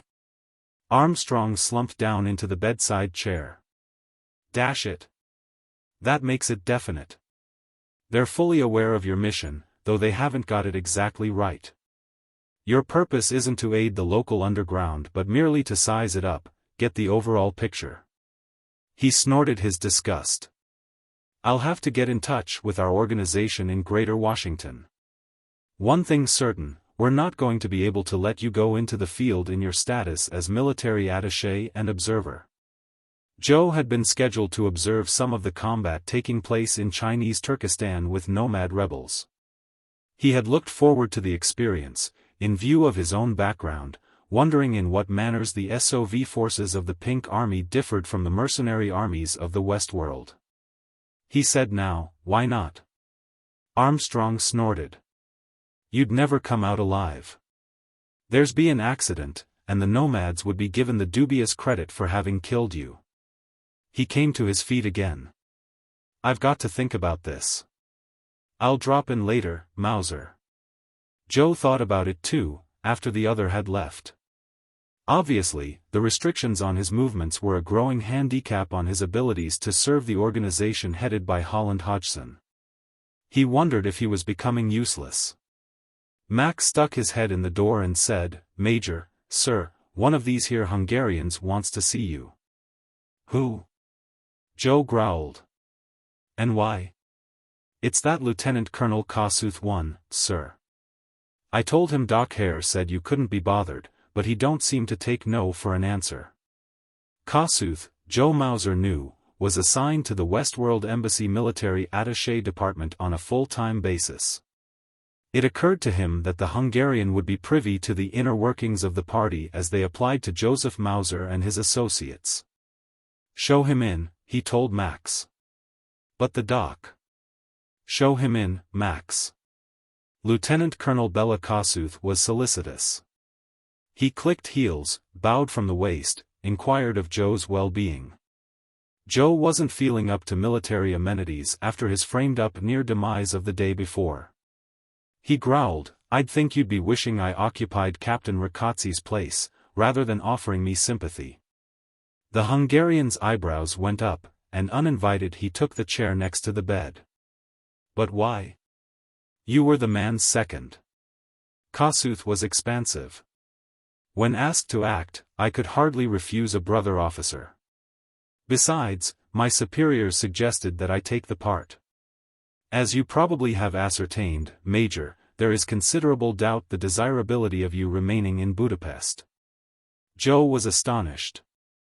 You mean to sit there and deliberately admit the duel was a planned attempt to eliminate me? The colonel coolly looked about the room. Why not, Major? There is no one here to witness our conversation. And you admit that your precious party, the ruling organ of this proletarian paradise of yours, actually orders what amounts of assassination? Kossuth examined his fingernails with studied nonchalance. Why not admit it? The party will do literally anything to maintain itself in its position, Major. Certainly, the death of a junior officer of the Westworld means nothing to them. But aren't you a party member yourself? Of course. One must be, if one is to operate as freely as circumstance allows in this best of all possible worlds, this paradise of ours. Joe sank back on his pillow. He couldn't get used to the idea of this man, whom he had always thought of as the arch-stereotype SOV world officer, speaking in this manner. Kossuth crossed his legs comfortably. See, here, Major, you are all but naive in your understanding of our society. Let me, brief you, on the history of this part of the world, and the organization which governs it. Have you studied Marx and Engels? No, Joe said. I've read a few short extracts, and a few criticisms, or criticisms of short extracts. That sort of thing. Kossuth nodded seriously. That's all practically anybody does anymore, even in the SOV world where we give lip service to them.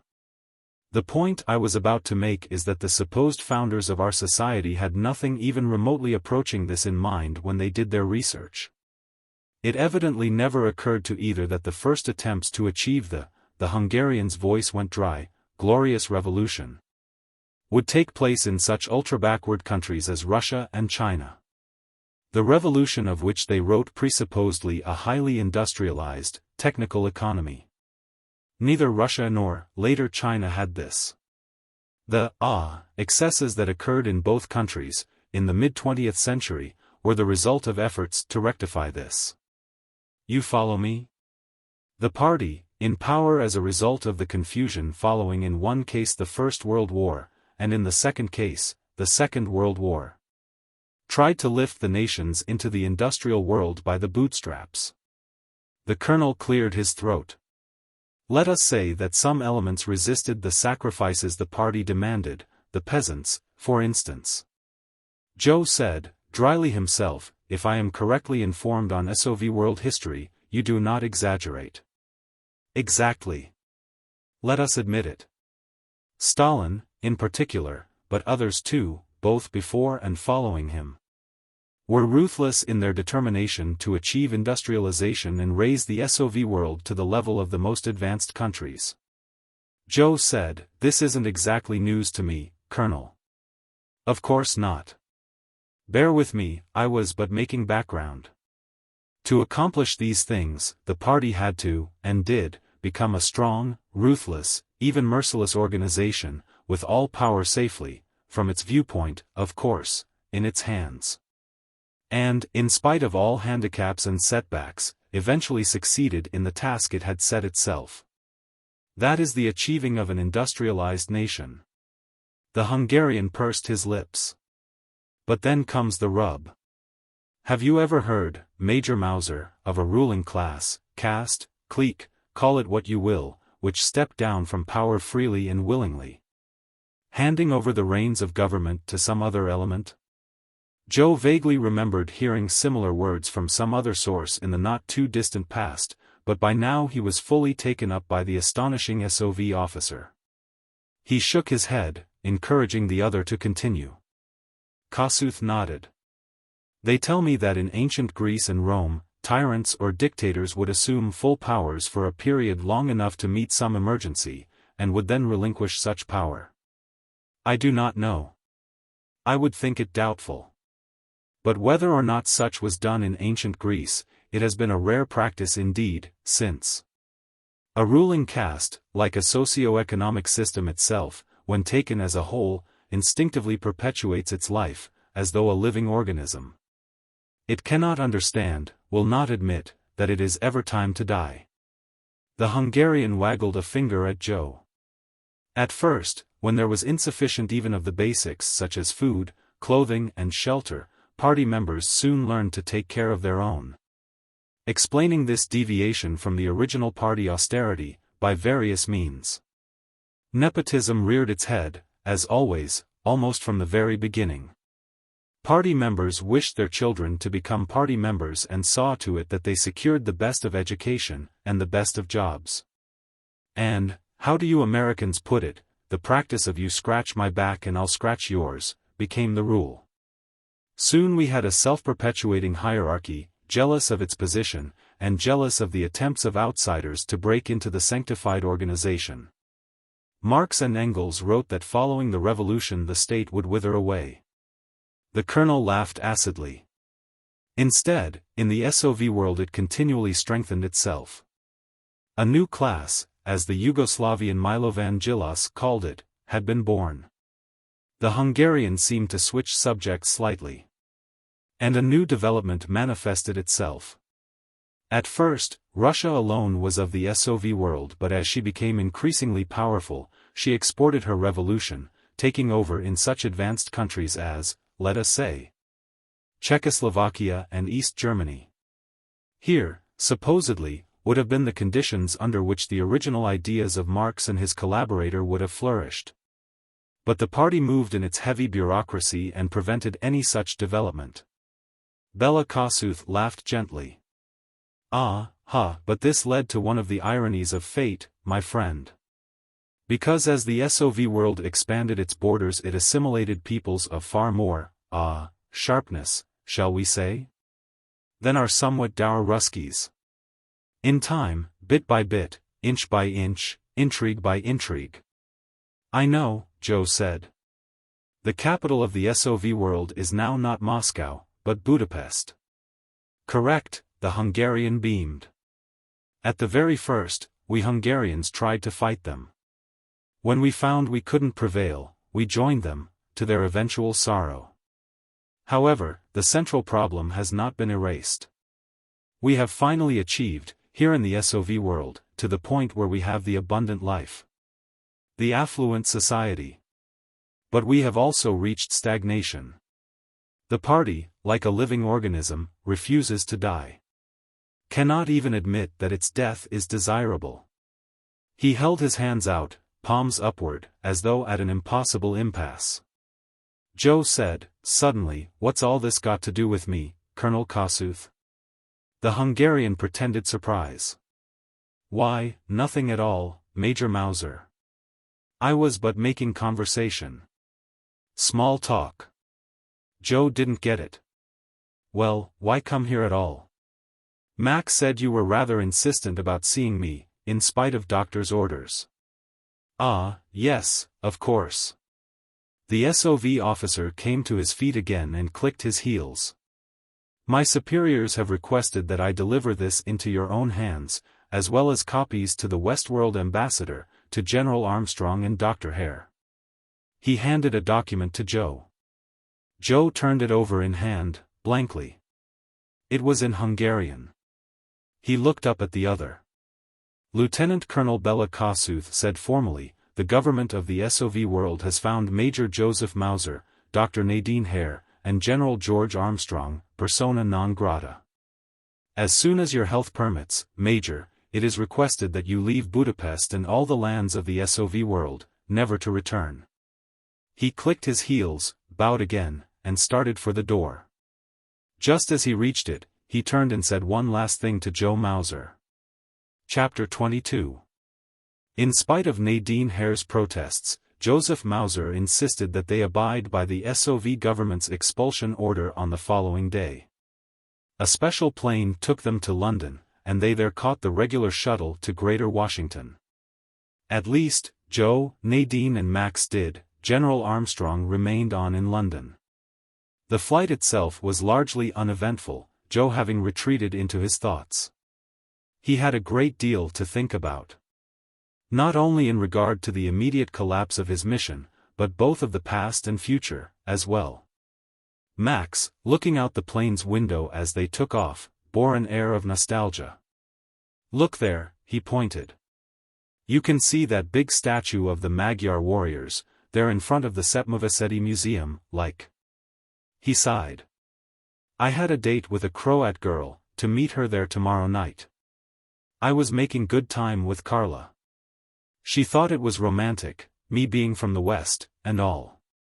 "Max, my friend," Joe growled. "Save us the lurid details of your romances." But his voice hadn't really borne irritation. Max went on, "You know, you kind of get used to these people. They aren't much different, like, than us. Take fracases, for instances. They don't have them like we do, but they got their telly teams out there in Siberia, with the lads that go chasing the rebels and all. And they got their duels they cover on telly. But I was thinking, why don't they get modern and have real fracases, like us? And then we could have, like, international meets, and they'd send a division, and we'd send one, and have it out. Zen. That'd be really something to watch." Joe winced. Nadine said, "Max, it took the human race 10,000 years to put even a temporary halt to the international war, now you want to bring it back for the sake of a sadistic telly show." "Yeah, but gee." Joe Mauser said, "Max, go on back to the bar and have yourself a drink. I want to talk to Nadine." When the little man was gone, Joe said, in a conversational tone, "We can be married tomorrow, right after we've reported to Phil Holland and the others." Her eyes widened. "Well, really? Don't you think you might ask me about it?" He shook his head. "No, we've covered all the preliminaries. The trouble with me has been that I've continued to look up at you. I suppose the caste system is too deeply ingrained in me. But now, you're my woman. Period. I suppose you've actually been wondering why I've been such a slow clod. Do you think you're looking down at me now?" She countered indignantly. "No. Just evenly. We'll be married as soon as possible." Her voice went strangely demure. "Yes, Joe," she said. They drove immediately from the airport to the office of Philip Holland, stopping only long enough for Joe to make a phone call. They retraced the route over which Nadine had taken him that day that seemed so long ago, but actually wasn't. Through the long corridors, and eventually to the small office with the receptionist. Miss Mikhail said, brightly, "Dr. Hare, Major Mauser, Mr. Holland is expecting you. Go right in." Just before pressing through the door, Nadine put her hand on Joe's arm and looked into his face ruefully. "Darling, you've had so much hard luck in your time, I'm sorry this first assignment for the organization had to be a failure." Joe wet his lips, carefully. "Why do you think it was?" he said, opening the door. Nadine could only stare as he ushered her into Phil Holland's presence. That crisp, efficient operator made much the same motions he had the first time Joe had met him here. Holding a chair for Nadine, shaking hands briskly with Joe and motioning to another chair for him. While they were getting settled, Frank Hodgson sauntered in, seemingly as lackadaisical and disinterested as ever. After a minimum of exchanged pleasantries, he subsided onto the couch and fished for pipe and tobacco. Holland took in Joe's arm, still immobilized in a sling, and the other signs of his wounds. He said crisply, "I thought that we had removed you permanently from the field of combat, Joe." Joe said sourly, "Some of the Sovs thought otherwise." Holland said, an element of irritation in his voice, "It is hard to understand how you could have revealed yourself so quickly." Joe pursed his lips and looked at Nadine. He said, "I think I've figured that out. It's practically impossible for Nadine to dissimulate. And I've never seen her and her brother together but that they weren't arguing." Nadine was frowning at him. "What has Balt to do with it?" Joe said, "I have a sneaking suspicion that in the heat of one of your arguments with your brother, the Baron, you revealed your, and my, mission and its real purpose." Nadine's right hand went to her mouth. Joe finished with, "And the Baron, after all, is a member of the Nathan Hale Society. I have no doubts that the organization has some connections with their equal number in the SOV world. Holland grunted. Very possible. However, it's done now. The thing is, what is your opinion, Joe, and yours, Nadine, on the advisability of sending other operatives on the same mission? Joe shook his head. Unnecessary. Frank Hodgson paused in lighting his pipe, to peer through the smoke.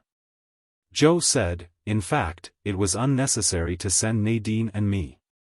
Holland's voice was testy. I assure you, Joe, the particular assignment was quite important. We simply cannot afford to move, here in the West, until we know what the SOV world will do. Your task was a delicate one, obviously. You simply couldn't go to their government and ask. There are strong elements in not only the upper caste, but even the middle and lower ones, here in this country. Who would spring to the defense of present Westworld society if they thought an attempt was being made to alter its structure? If the SOV government reported that it had been approached by elements of a revolutionary group, the fat would be in the fire. Joe nodded. I realize all that. You were expected to worm your way into their circles, to feel them out. To contact their own underground, if one exists. To ferret out definite information on how they would react if we began definite changes in the status quo here. Joe continued to nod. Holland was increasingly irritated. Then why, good heavens, do you say your mission was unnecessary? Because they had already sent a mission over here to contact us, Joe told him, evenly. Had he suddenly got up from his chair, walked up the wall, across the ceiling, then down the other wall, they could not have stared at him the more. The telemic on Phil Holland's desk squeaked something, and he took time enough to snap, no. I told you, Miss Mikhail, I was not to be disturbed by anyone. But Joe said, if that's Colonel Lejos Arpad, I suggest you have him in. I took the liberty of phoning him and asking that he meet us here. Frank Hodgson was the first to recover. Arpad. That spy. I've just about gathered enough dope on him to have him declared persona non grata and ship him back to Budapest. As I was shipped back to Greater Washington, Joe said dryly. Colonel Arpad and I seem to duplicate each other's activities in almost everything. Phil Holland said crisply into the communicator, ask the colonel to come in, Miss Mikhail. Ever the correct SOV world officer, Colonel Arpad came to attention immediately upon entering the room, clicked heels, bowed from the waist. Except for Joe Mauser, none of them had met him, but he evidently knew all, greeting them by name. The men had come to their feet. Joe said, meet Colonel Lejos Arpad, high in the ranks of the SOV World Party, and at present on secret mission from the SOV World Underground Revolutionary Organization. Joe ended up wryly. His mission being to determine what action the Westworld might take if the secret group which has determined to make basic changes in the SOV world socioeconomic system was to take action. It was the Hungarian who stared now. His eyes bored into Joe's face. I do not, of course, admit that, Major Mauser. But where in the world did you receive that strange opinion? Joe sat down again. The blood he had lost still bothered him, and he tired easily. He said, from Colonel Kossuth, in Budapest. Another high-ranking member of your group. Joe's eyes went back to Holland and Hodgson. Quick-minded these two might be, but they were being asked to assimilate some shocking information. Joe brought it all out. I don't know why it didn't occur to any of us that the problems of the Westworld and those of the SOV world, at long last have become similar, almost identical. Both, following different paths, have achieved the affluent society, so-called. But in doing it, both managed to inflict upon themselves a caste system that perpetuated itself, eventually to the detriment of progress. In the past, revolutions used to be accomplished by the masses, pushed beyond the point of endurance. A starving lower class, trying to change the rules of society so as to realize a better life. But now, in neither West nor in the SOV world are there any starving. The majority of lowers and proletarians are well-clothed, fed and housed, and bemused by fracases and trank pills, or their equivalent over there. Joe shrugged, the weariness growing. Possibly Nadine had been right, he shouldn't have traveled so soon. The best elements in both countries have finally realized that changes must be made. These elements, the more capable, more competent, more intelligent, already are running each country, though they are not necessarily uppers or party members. Phil Holland here, supposedly a middle secretary to the foreign minister, actually has performed that worthy's work for several administrations. Frank Hodgson is the working head of the Bureau of Investigation, though only a middle. I assume a similar situation prevails in Budapest. Arpad still stood. It does. Joe came to his feet, looking to Nadine. He said, "Gentlemen, I evidently have not recovered from my recent duel as much as I thought. I had better retire. Meanwhile, I suggest you exchange some notes." Nadine hurried to his side, worried. Holland, Hodgson and Arpad were staring at each other, somewhat like small boys, or strange dogs. Hodgson grumbled, his voice, for once, forgetting to express laziness, "Our records show you to be a SOV espionage agent." The Hungarian nodded, equally suspicious. "That is my official position. But I am also secretly a member of the executive committee of the organization of which Major Mauser speaks, and have been attempting for some time to get in touch with the Westworld Underground. If one existed. I had about come to the conclusion that no such group was in existence, until today." Joe said, "Relax boys, and let down your hair. You've got a lot in common. It looks as though, at long last, the Frigid Fracas is beginning to fade away." Spaceman on a Spree. Chapter 1. They gave him a gold watch. It was meant to be symbolical, of course. In the old tradition. It was in the way of an antique, being one of the timepieces made generations past in the alpine area of Eurasia. Its quaintness lay in the fact that it was wound, not electronically by power radio, but by the actual physical movements of the bearer. A free swinging rotor keeping the mainspring at a constant tension. They also had a banquet for him, complete with speeches by such bigwigs of the Department of Space Exploration as Academician Lofting Gubelin and Dr. Hans Gerard Paragos. There was also somebody from the government who spoke. But he was one of those who were pseudo-elected and didn't know much about the field of space travel or the significance of Seymour Pond's retirement. C didn't bother to remember his name. He only wondered vaguely why the cloddy had turned up at all. In common with recipients of gold watches of a score of generations before him, C. Pond would have preferred something a bit more tangible in the way of reward. Such as a few shares of variable basic to add to his portfolio. But that, he supposed, was asking too much. The fact of the matter was, C knew that his retiring had set them back. They hadn't figured he had enough shares of basic to see him through decently.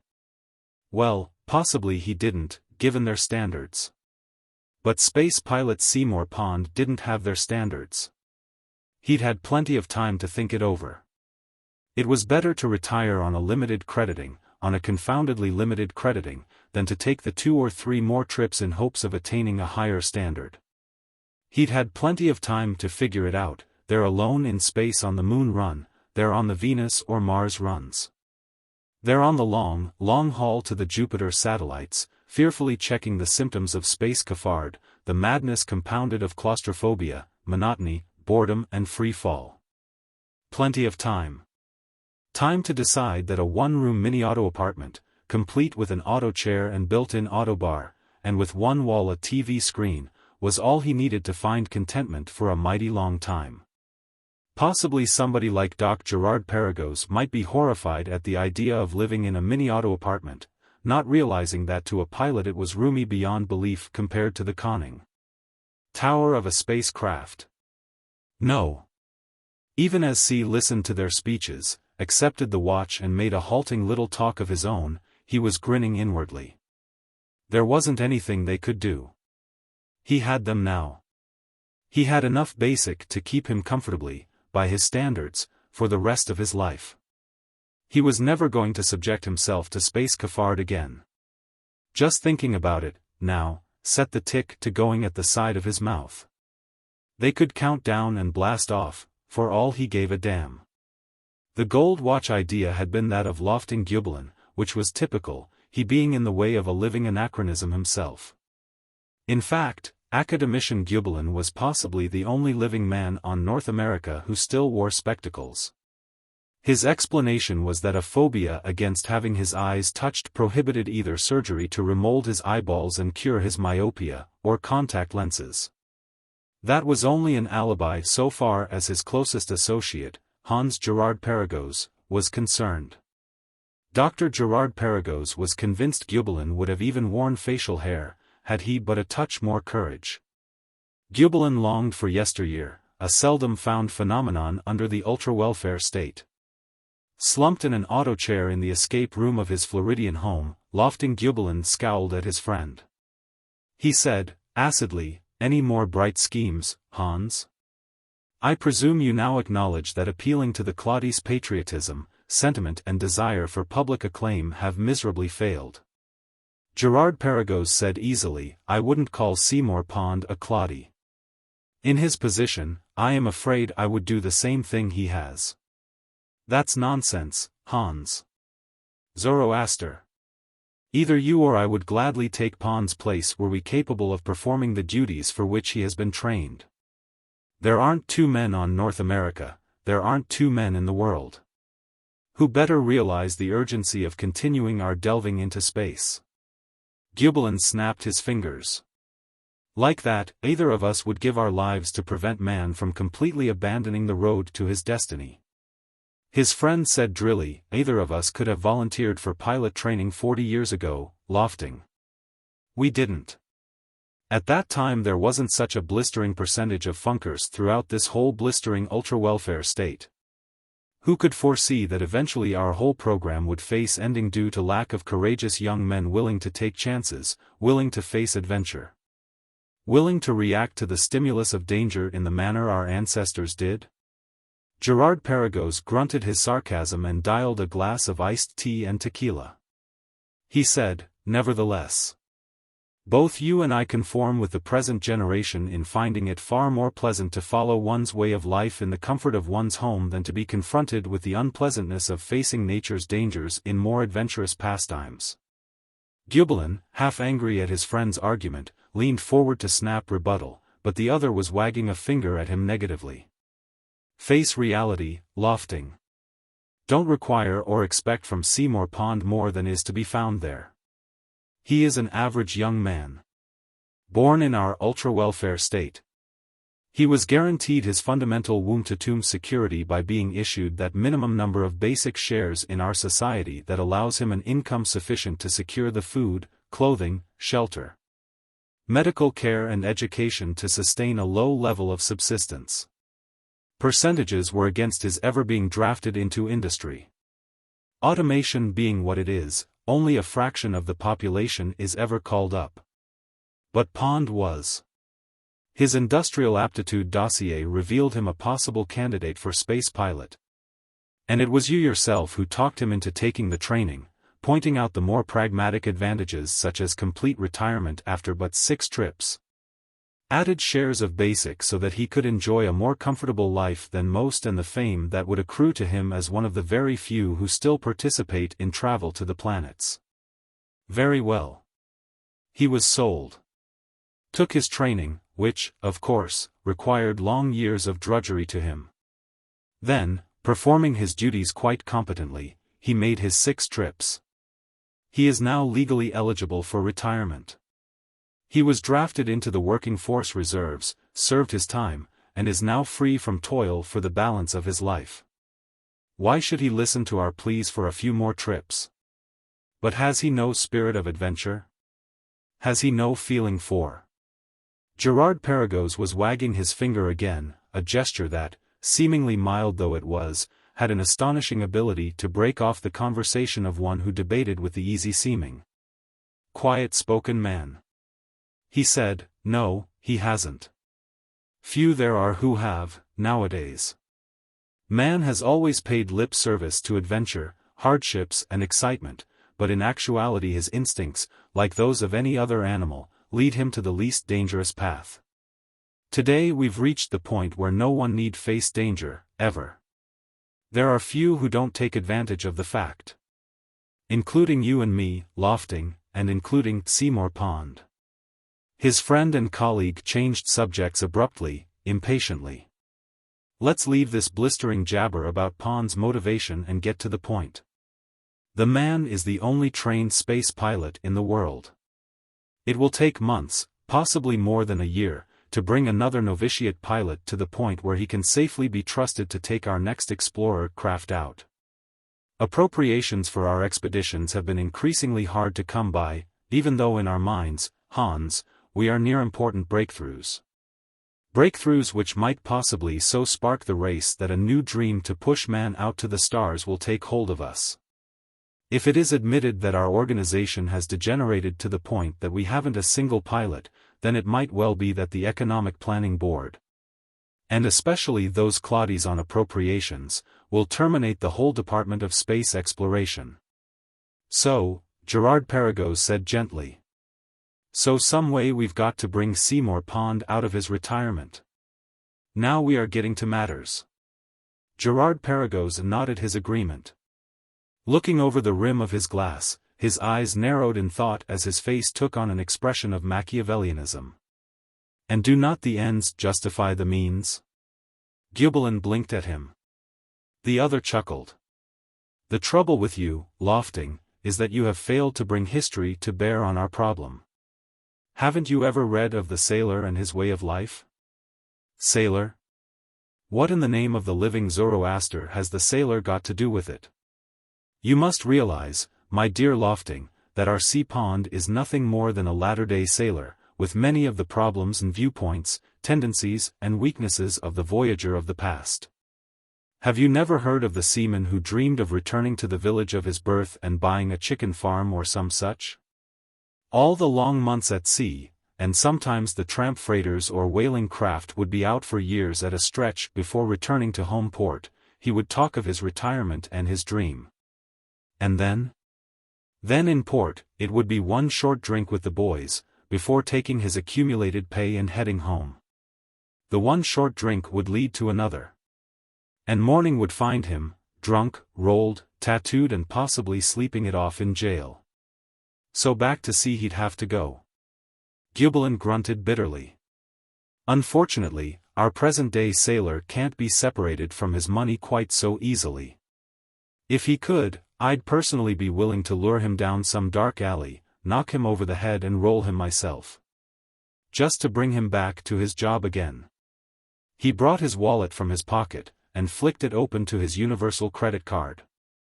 The ultimate means of exchange, he grunted. Nobody can spend your money, but you, yourself. Nobody can steal it, nobody can, con you out of it. Just how do you expect to sever our present-day sailor and his accumulated nest egg? The other chuckled again. It is simply a matter of finding more modern methods, my dear chap. Chapter 2. Sea Pond was a great believer in the institution of the spree. Any excuse would do. Back when he had finished basic education at the age of 25 and was registered for the labor draft. There hadn't been a chance in 100 that he'd have the bad luck to have his name pulled. But when it had been, C had celebrated. When he had been informed that his physical and mental qualifications were such that he was eligible for the most dangerous occupation in the ultra-welfare state and had been pressured into taking training for space pilot. He had celebrated once again. 22 others had taken the training with him, and only he and Rod Cameroon had passed the finals. On this occasion, he and Rod had celebrated together. It had been quite a party. 2 weeks later, Rod had burned on a faulty takeoff on what should have been a routine moon run.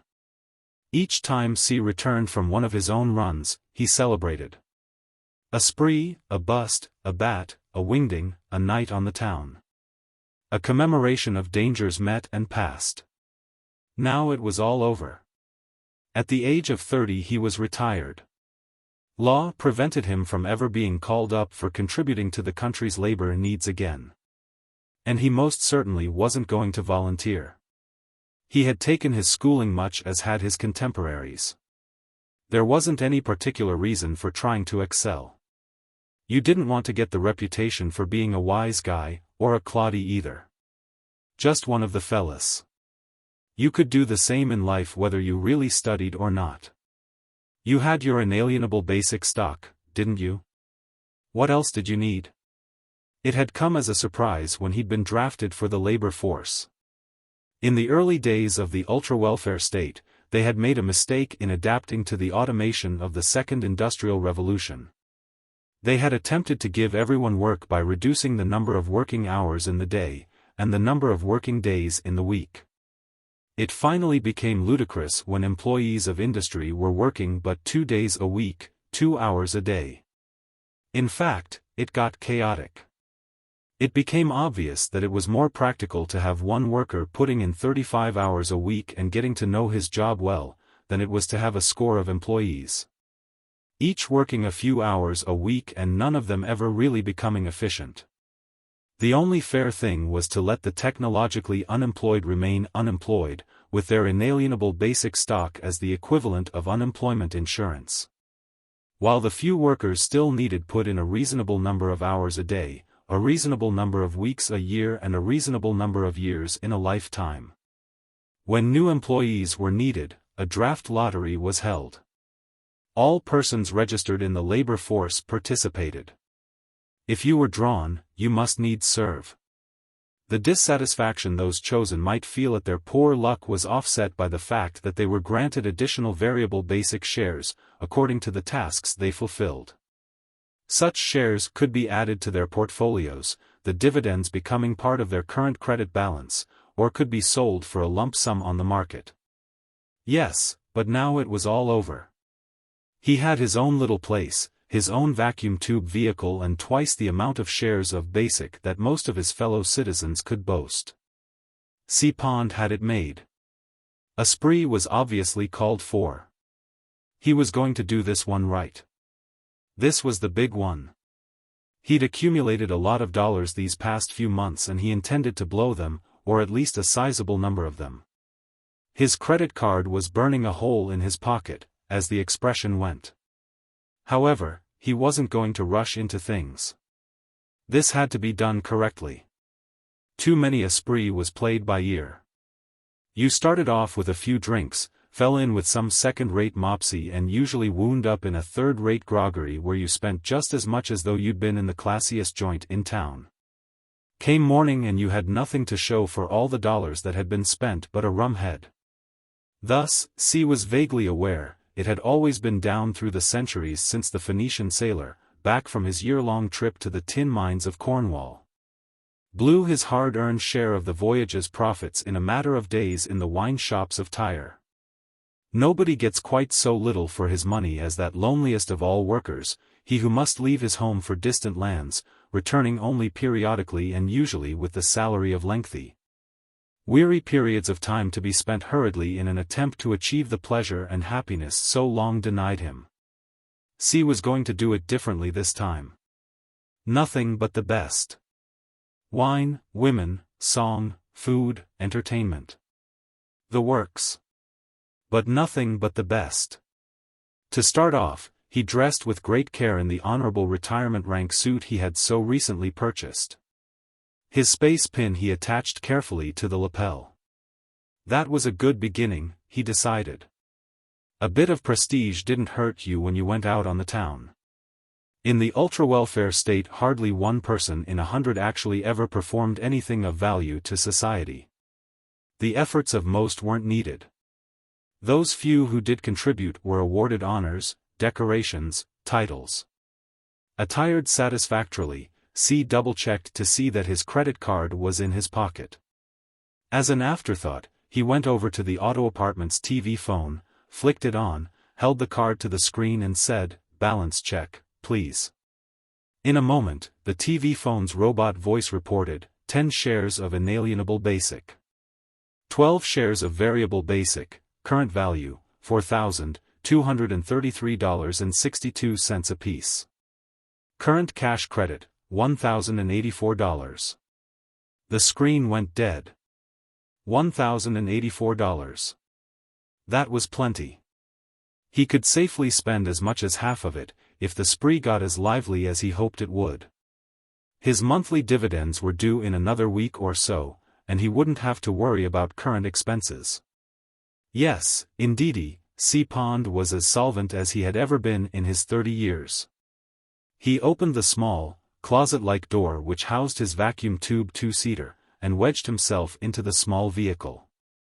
He brought down the canopy, dropped the pressurizer and considered the dial. Only one place really made sense. The big city. He considered for a moment, decided against the boroughs of Baltimore and Boston, and selected Manhattan instead. He had the resources. He might as well do it up brown. He dialed Manhattan and felt the sinking sensation that presaged his cars dropping to tube level. While it was being taken up by the robot controls, being shuttled here and there preparatory to the shot to his destination. He dialed the vehicle's TV phone for information on the hotels of the island of the Hudson. He selected a swank hostelry he'd read about and seen on the TV casts of society and celebrity gossip reporters, and dialed it on the car's destination dial. "Nothing too good for ex-space pilot Sea Pond," he said aloud. The car hesitated for a moment, that brief hesitation before the shot, and Sea took the involuntary breath from which only heroes could refrain. He sank back slowly into the seat. Moments passed, and the direction of the pressure was reversed. Manhattan. The shuttling began again, and one or two more traversing subshots. Finally, the dash through a green light and Sea opened the canopy and stepped into his hotel room. A voice said gently, "If the quarters are satisfactory, please present your credit card within 10 minutes. Sea took his time. Not that he really needed it.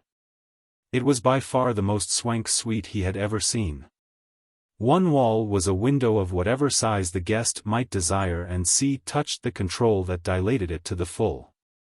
His view opened in such wise that he could see both the Empire State Building Museum and the Hudson. Beyond the river stretched the all-but-endless city which was Greater Metropolis. He didn't take the time to flick on the menu, next to the auto dining table, nor to check the endless potables on the autobar list. All that, he well knew, would be superlative. Besides, he didn't plan to dine or do much drinking in his suite. He made a mock leer. Not unless he managed to acquire some feminine companionship, that was. He looked briefly into the swimming pool and bath, then flopped himself happily onto the bed. It wasn't up to the degree of softness he presently desired, and he dialed the thing to the ultimate in that direction so that with a laugh he sank almost out of sight into the mattress. He came back to his feet, gave his suit a quick patting so that it fell into press and, taking his credit card from his pocket, put it against the TV phone screen and pressed the hotel button so that registration could be completed. For a moment he stood in the center of the floor, in thought. Take it easy, Sea Pond, take it all easy, this time. No throwing his dollars around in second-class groggeries, no eating in automated luncheterias. This time, be it the only time in his life, he was going to frolic in the grand manner. No Claudie was Sea Pond. He decided a drink was in order to help him plan his strategy. A drink at the hotel's famous Kudos room where celebrities were reputed to be a dime a dozen. He left the suite and stepped into one of the elevators. He said, "Kudos room." The auto elevator murmured politely, "Yes, sir, the Kudos room." At the door to the famous rendezvous of the swankiest set, Sea paused a moment and looked about. He'd never been in a place like this, either. However, he stifled his first instinct to wonder about what this was going to do to his current credit balance with an inner grin and made his way to the bar. There was actually a bartender. Sea Pond suppressed his astonishment and said, offhand, attempting an air of easy sophistication, "Slivovitz sour." "Yes, sir." The drinks in the Kudos room might be concocted by hand, but Sea noticed they had the routine TV screens built into the bar for payment. He put his credit card on the screen immediately before him when the drink came, and had to quell his desire to dial for a balance check, so as to be able to figure out what the sour had cost him. Well, this was something like it. This was the sort of thing he'd dreamed about, out there in the great alone, seated in the confining conning tower of his spacecraft. He sipped at the drink, finding it up to his highest expectations, and then swiveled slightly on his stool to take a look at the others present. To his disappointment, there were no recognizable celebrities. None that he placed, at least, top TV stars, top politicians of the ultra-welfare state or sports personalities. He turned back to his drink and noticed, for the first time, the girl who occupied the stool 2 down from him. C. Pond blinked. He blinked and then swallowed. Zoroaster, he breathed. She was done in the latest style from Shanghai, even to the point of having cosmetically duplicated the Mongolian fold at the corners of her eyes. Every pore, but every pore, was in place. She sat with the easy grace of the Orient, so seldom found in the West. His stare couldn't be ignored. She looked at him coldly, turned to the bartender and murmured, "A far-out cooler, please, Frederick." Then deliberately added, "I thought the kudos room was supposed to be exclusive." There was nothing the bartender could say to that, and he went about building the drink. C cleared his throat. "Hey," he said, "how about letting this one be on me?" Her eyebrows, which had been plucked and penciled to carry out her oriental motif, rose. "Really," she said, drawing it out. The bartender said hurriedly, "I beg your pardon, sir." The girl, her voice suddenly subtly changed, said, "Why, isn't that a space pin?" C, disconcerted by the sudden reversal, said, "Yeah, sure." "Good heavens, you're a spaceman?" "Sure." He pointed at the lapel pin. "You can't wear one unless you've been on at least a moon run." She was obviously both taken back and impressed. "Why," she said, "you're Seymour Pond, the pilot. I tuned in on the banquet they gave you." C, carrying his glass, moved over to the stool next to her. "Call me C," he said. "Everybody calls me C." She said, "I'm Natalie. Natalie Paskov. Just Natalie." Imagine meeting Seymour Pond. Just sitting down next to him at a bar. Just like that. C said, gratified. Holy Zoroaster, he'd never seen anything like this rarefied pulchritude. Maybe on TV, of course, one of the current sex symbols, but never in person. "Call me C," he said again. "I've been called C so long, I don't even know who somebody's talking to if they say Seymour." "I cried when they gave you that antique watch," she said, her tone such that it was obvious she hadn't quite adjusted as yet to having met him. C. Pond was surprised. "Cried?" he said. "Well, why? I was kind of bored with the whole thing. But old Doc Gublin, I used to work under him in the space exploration department, he was hot for it." "Academician Gublin," she said. "You just call him Doc." C was expansive. "Why, sure. In the space department we don't have much time for formality. Everybody's just C, and Doc, and Jim. Like that." "But how come you cried?" She looked down into the drink the bartender had placed before her, as though avoiding his face. I suppose it was that speech Dr. Gerard Perregaux made. There you stood, so fine and straight in your space pilot uniform, the veteran of 6 exploration runs to the planets. "Well," C said modestly, "2 of my runs were only to the moon." And he said all those things about man's conquest of space. And the dream of the stars which man has held so long. And then the fact that you were the last of the space pilots. The last man in the whole world trained to pilot a spacecraft. And here you were, retiring. C grunted. "Yeah. That's all part of the doc's scheme to get me to take on another 3 runs. They're afraid the whole department will be dropped by the Appropriations Committee on this here Economic Planning Board. Even if they can find some other patsy to train for the job, it'd take maybe a year before you could even send him on a moon hop. So old man Gubelin, and Gerard Perregaux too, they're both trying to pressure me into more trips. Otherwise they got a space exploration department, with all the expense and all, but nobody to pilot their ships. It's kind of funny, in a way. You know what one of those spaceships costs? Funny? She said. Why, I don't think it's funny at all. C said, look, how about another drink? Natalie Paskov said, oh, I'd love to have a drink with you, mister. C said. He motioned to the bartender with a circular twist of the hand indicating their need for 2 more of the same. How come you know so much about it? You don't meet many people who are interested in space anymore. In fact, most people are almost contemptuous, like. Think it's kind of a big boondoggle deal to help use up a lot of materials and all and keep the economy going. Natalie said earnestly, why, I've been a space fan all my life. I've read all about it.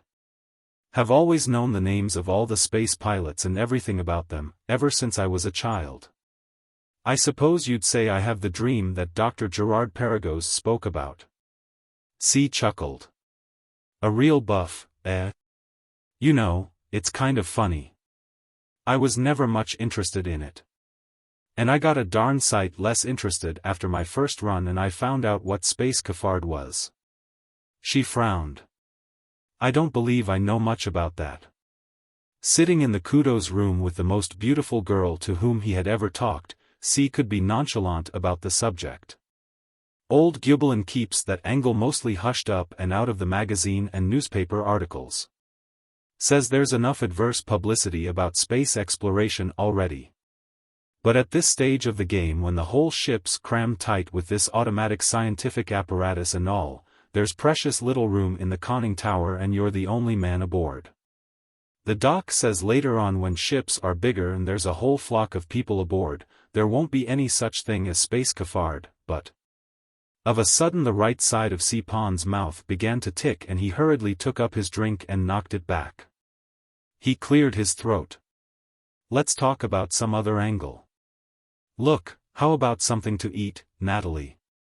I'm celebrating my retirement, like. You know, out on the town. If you're free. She put the tip of a finger to her lips, looking for the moment like a small girl rather than an ultra-sophisticate. Supposedly, I have an appointment, she said hesitantly. When the mists rolled out in the morning, if it was still morning, it was to the tune of an insistent hotel chime. C rolled over on his back and growled, Zoroaster, cut that out. What do you want? The hotel communicator said softly, checking out time, sir, is at 2 o'clock. C groaned. He couldn't place the last of the evening at all. He didn't remember coming back to the hotel. He couldn't recall where he had separated from. What was her name? Natalie. He vaguely recalled having some absinthe in some fancy club she had taken him to. What was the gag she'd made? Absinthe makes the heart grow fonder. And then the club where they had the gambling machines. And the mists had rolled in on him. Mountains of the moon. But that girl could drink. He simply wasn't that used to the stuff. You don't drink in space school and you most certainly don't drink when in space. His binges had been few and far between. He said now, I don't plan on checking out today. Don't bother me. He turned to his pillow. The hotel communicator said quietly, sorry, sir, but your credit balance does not show sufficient to pay your bill for another day. C. Pond shot up, upright in bed, suddenly cold sober. His eyes darted about the room, as though he was seeing it for the first time. His clothes, he noted, were thrown over a chair haphazardly. He made his way to them, his face empty, and fished about for his credit card, finding it in a side pocket. He wavered to the TV phone and thrust the card against the screen. He demanded, his voice as empty as his expression, balance check, please. In less than a minute the robot voice told him, 10 shares of inalienable basic. Current cash credit, $42.30. The screen went dead. He sank back into the chair which held his clothes, paying no attention to them. It couldn't be right. Only yesterday, he'd had 12 shares of variable basic, immediately convertible into more than $50,000, had he so wished to convert rather than collect dividends indefinitely. Not only had he the 12 shares of variable basic, but more than $1,000 to his credit. He banged his fist against his mouth. Conceivably, he might have gone through his $1,000. It was possible, though hardly believable. The places he'd gone to with that girl in the Chinese getup were probably the most expensive in Greater Metropolis. But, however expensive, he couldn't possibly have spent $50,000. Not possibly. He came to his feet again to head for the TV screen and demand an audit of the past 24 hours from Central Statistics. That'd show it up. Every penny expended. Something was crazy here. Some way that girl had pulled a fast one. She didn't seem the type. But something had happened to his 12 shares of variable basic, and he wasn't standing for it. It was his security, his defense against slipping back into the ranks of the cloddies, the poor demi-buttocked ranks of the average man. The desperately dull life of those who subsisted on the bounty of the ultra-welfare state and the proceeds of 10 shares of inalienable basic. He dialed statistics and placed his card against the screen. His voice was strained now. An audit of all expenditures for the past 24 hours. Then he sat and watched. His vacuum tube trip to Manhattan was the first item. $2.50. Next was his hotel suite. $50. Well, he had known it was going to be expensive. A sliv of it sour at the Kudos room, he found, went for $3 a throw, and the far-out coolers Natalie drank, $4. Absinthe was worse still, going for $10 a drink. He was impatient. All this didn't account for anything like $1,000, not to speak of $50,000. The audit threw an item he didn't understand. A $1 credit. And then, immediately afterward, a $100 credit. C scowled. And then slowly reached out and flicked the set off. For it had all come back to him. At first he had one. One so that the other players had crowded around him, watching.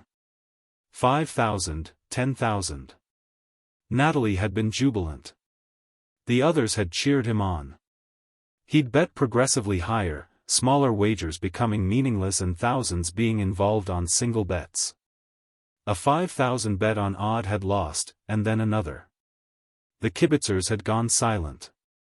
When he had attempted to place another 5,000 bet, the TV screen robot voice had informed him dispassionately that his current cash credit balance was insufficient to cover that amount. Yes. He could remember now. He had needed no time to decide, had simply snapped, sell 1 share of variable basic at current market value. The other 11 shares had taken the root of the first. When it was finally all gone and he had looked around, it was to find that Natalie Paskov was gone as well. Academician Lofting Gubelin, seated in his office, was being pontifical.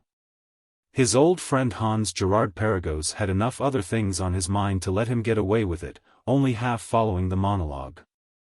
I submit, Gubelin orated, that there is evolution in society. But it is by fits and starts, and by no means a constant thing. Whole civilizations can go dormant, so far as progress is concerned, for millennia at a time. Gerard Perregaux said mildly, "Isn't that an exaggeration, Lofting?" "No, by Zoroaster, it is not. Take the Egyptians. Their greatest monuments, such as the pyramids, were constructed in the earlier dynasties. Khufu, or Cheops, built the largest at Giza. He was the founder of the 4th dynasty, about the year 2900 BC. 25 dynasties later, and nearly 3,000 years, there was no greatly discernible change in the Egyptian culture." Gerard Perregaux egged him on gently.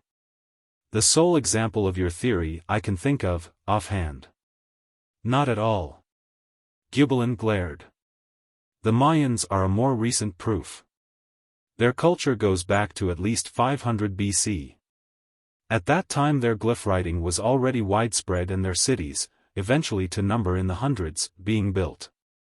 By the time of Christ they had reached their peak. And they remained there until the coming of the Spaniards, neither gaining nor losing, in terms of evolution of society. His colleague sighed. And your point, Lofting? Isn't it blisteringly obvious? The other demanded. We're in danger of reaching a similar static condition here and now. The ultra-welfare state. He snorted indignation. The conformist state or the status quo state, is more like it. I tell you, Hans, all progress is being dried up. There is no will to delve into the unknown, no burning fever to explore the unexplored. And this time it isn't a matter of a single area, such as Egypt or Yucatan, but our whole world. If man goes into intellectual coma this time, then all the race slows down, not merely a single element of it. He rose suddenly from the desk chair he'd been occupying to pace the room. The race must find a new frontier, a new ocean to cross, a new enemy to fight. Gerard Perregaux raised his eyebrows. Don't be a cloddy, Gubelin snapped. You know what I mean. Not a human enemy, not even an alien intelligence. But something against which we must pit our every wit, our every strength, our strongest determination. Otherwise, we go dull, we wither on the vine. The other at long last chuckled. My dear Lofting, you wax absolutely lyrical. Gubelin suddenly stopped his pacing, returned to his desk and sank back into his chair. He seemed to add a score of years to his age, and his face sagged. I don't know why I take it out on you, Hans. You're as aware of the situation as I. Man's next frontier is space. First the planets, and then a reaching out to the stars. This is our new frontier, our new ocean to cross. His old friend was nodding. He brought his full attention to the discussion at last. And we'll succeed, Lofting. The last trip Pond made gives us ample evidence that we can actually colonize and exploit the Jupiter satellites. 2 more runs, at most 3, and we can release our findings in such manner that they'll strike the imaginations of every Tom, Dick and Harry like nothing since Columbus made his highly exaggerated reports on his new world. 2 or 3 more runs, Gubelin grunted bitterly. You've heard the rumors.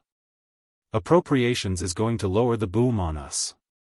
Unless we can get Pond back into harness, we're sunk.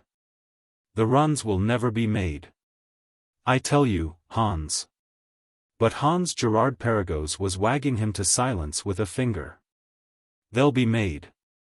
I've taken steps to see friend Seymour Pond comes dragging back to us. But he hates space. The Funker probably won't consent to come within a mile of the new Albuquerque spaceport for the rest of his life, the blistering cloddy.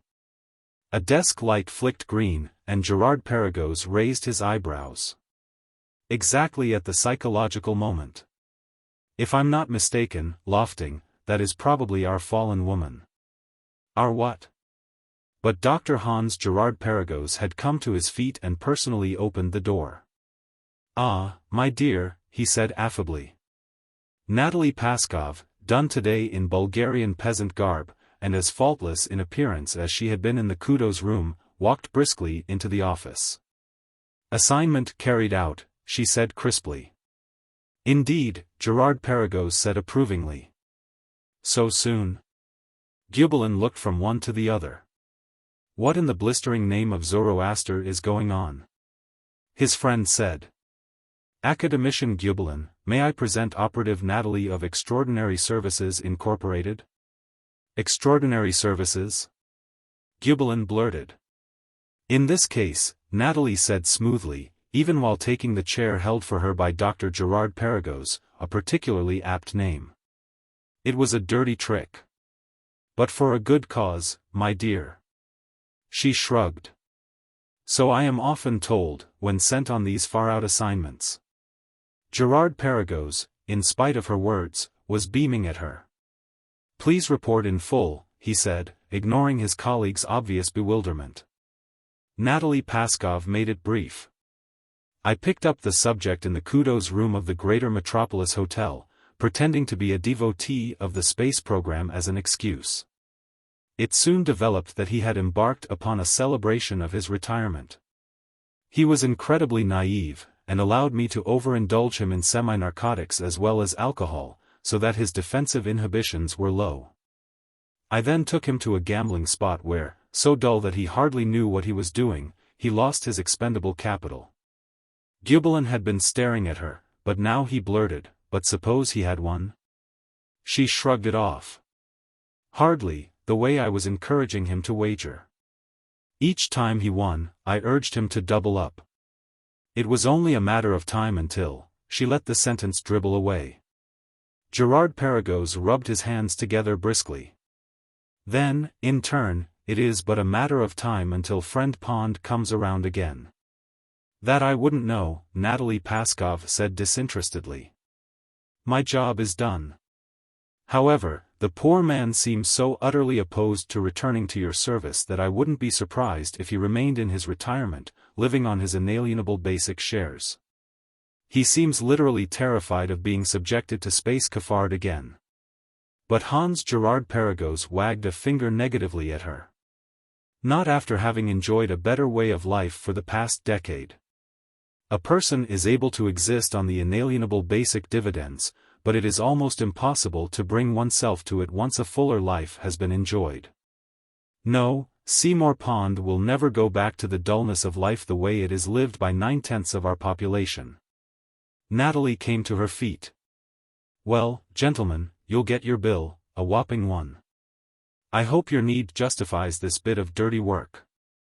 Frankly, I am considering my resignation from extraordinary services, although I'm no more anxious to live on my inalienable basic than poor C. Pond is. Good day, gentlemen." She started toward the door. The TV phone on Gubelin's desk lit up, and even as Dr. Gerard Perregaux was saying unctuously to the girl, "Believe me, my dear, the task you have performed, though odious, will serve the whole race," the TV phone said. "Sir, you asked me to keep track of pilot Seymour Pond. There is a report on the news. He suicided this morning."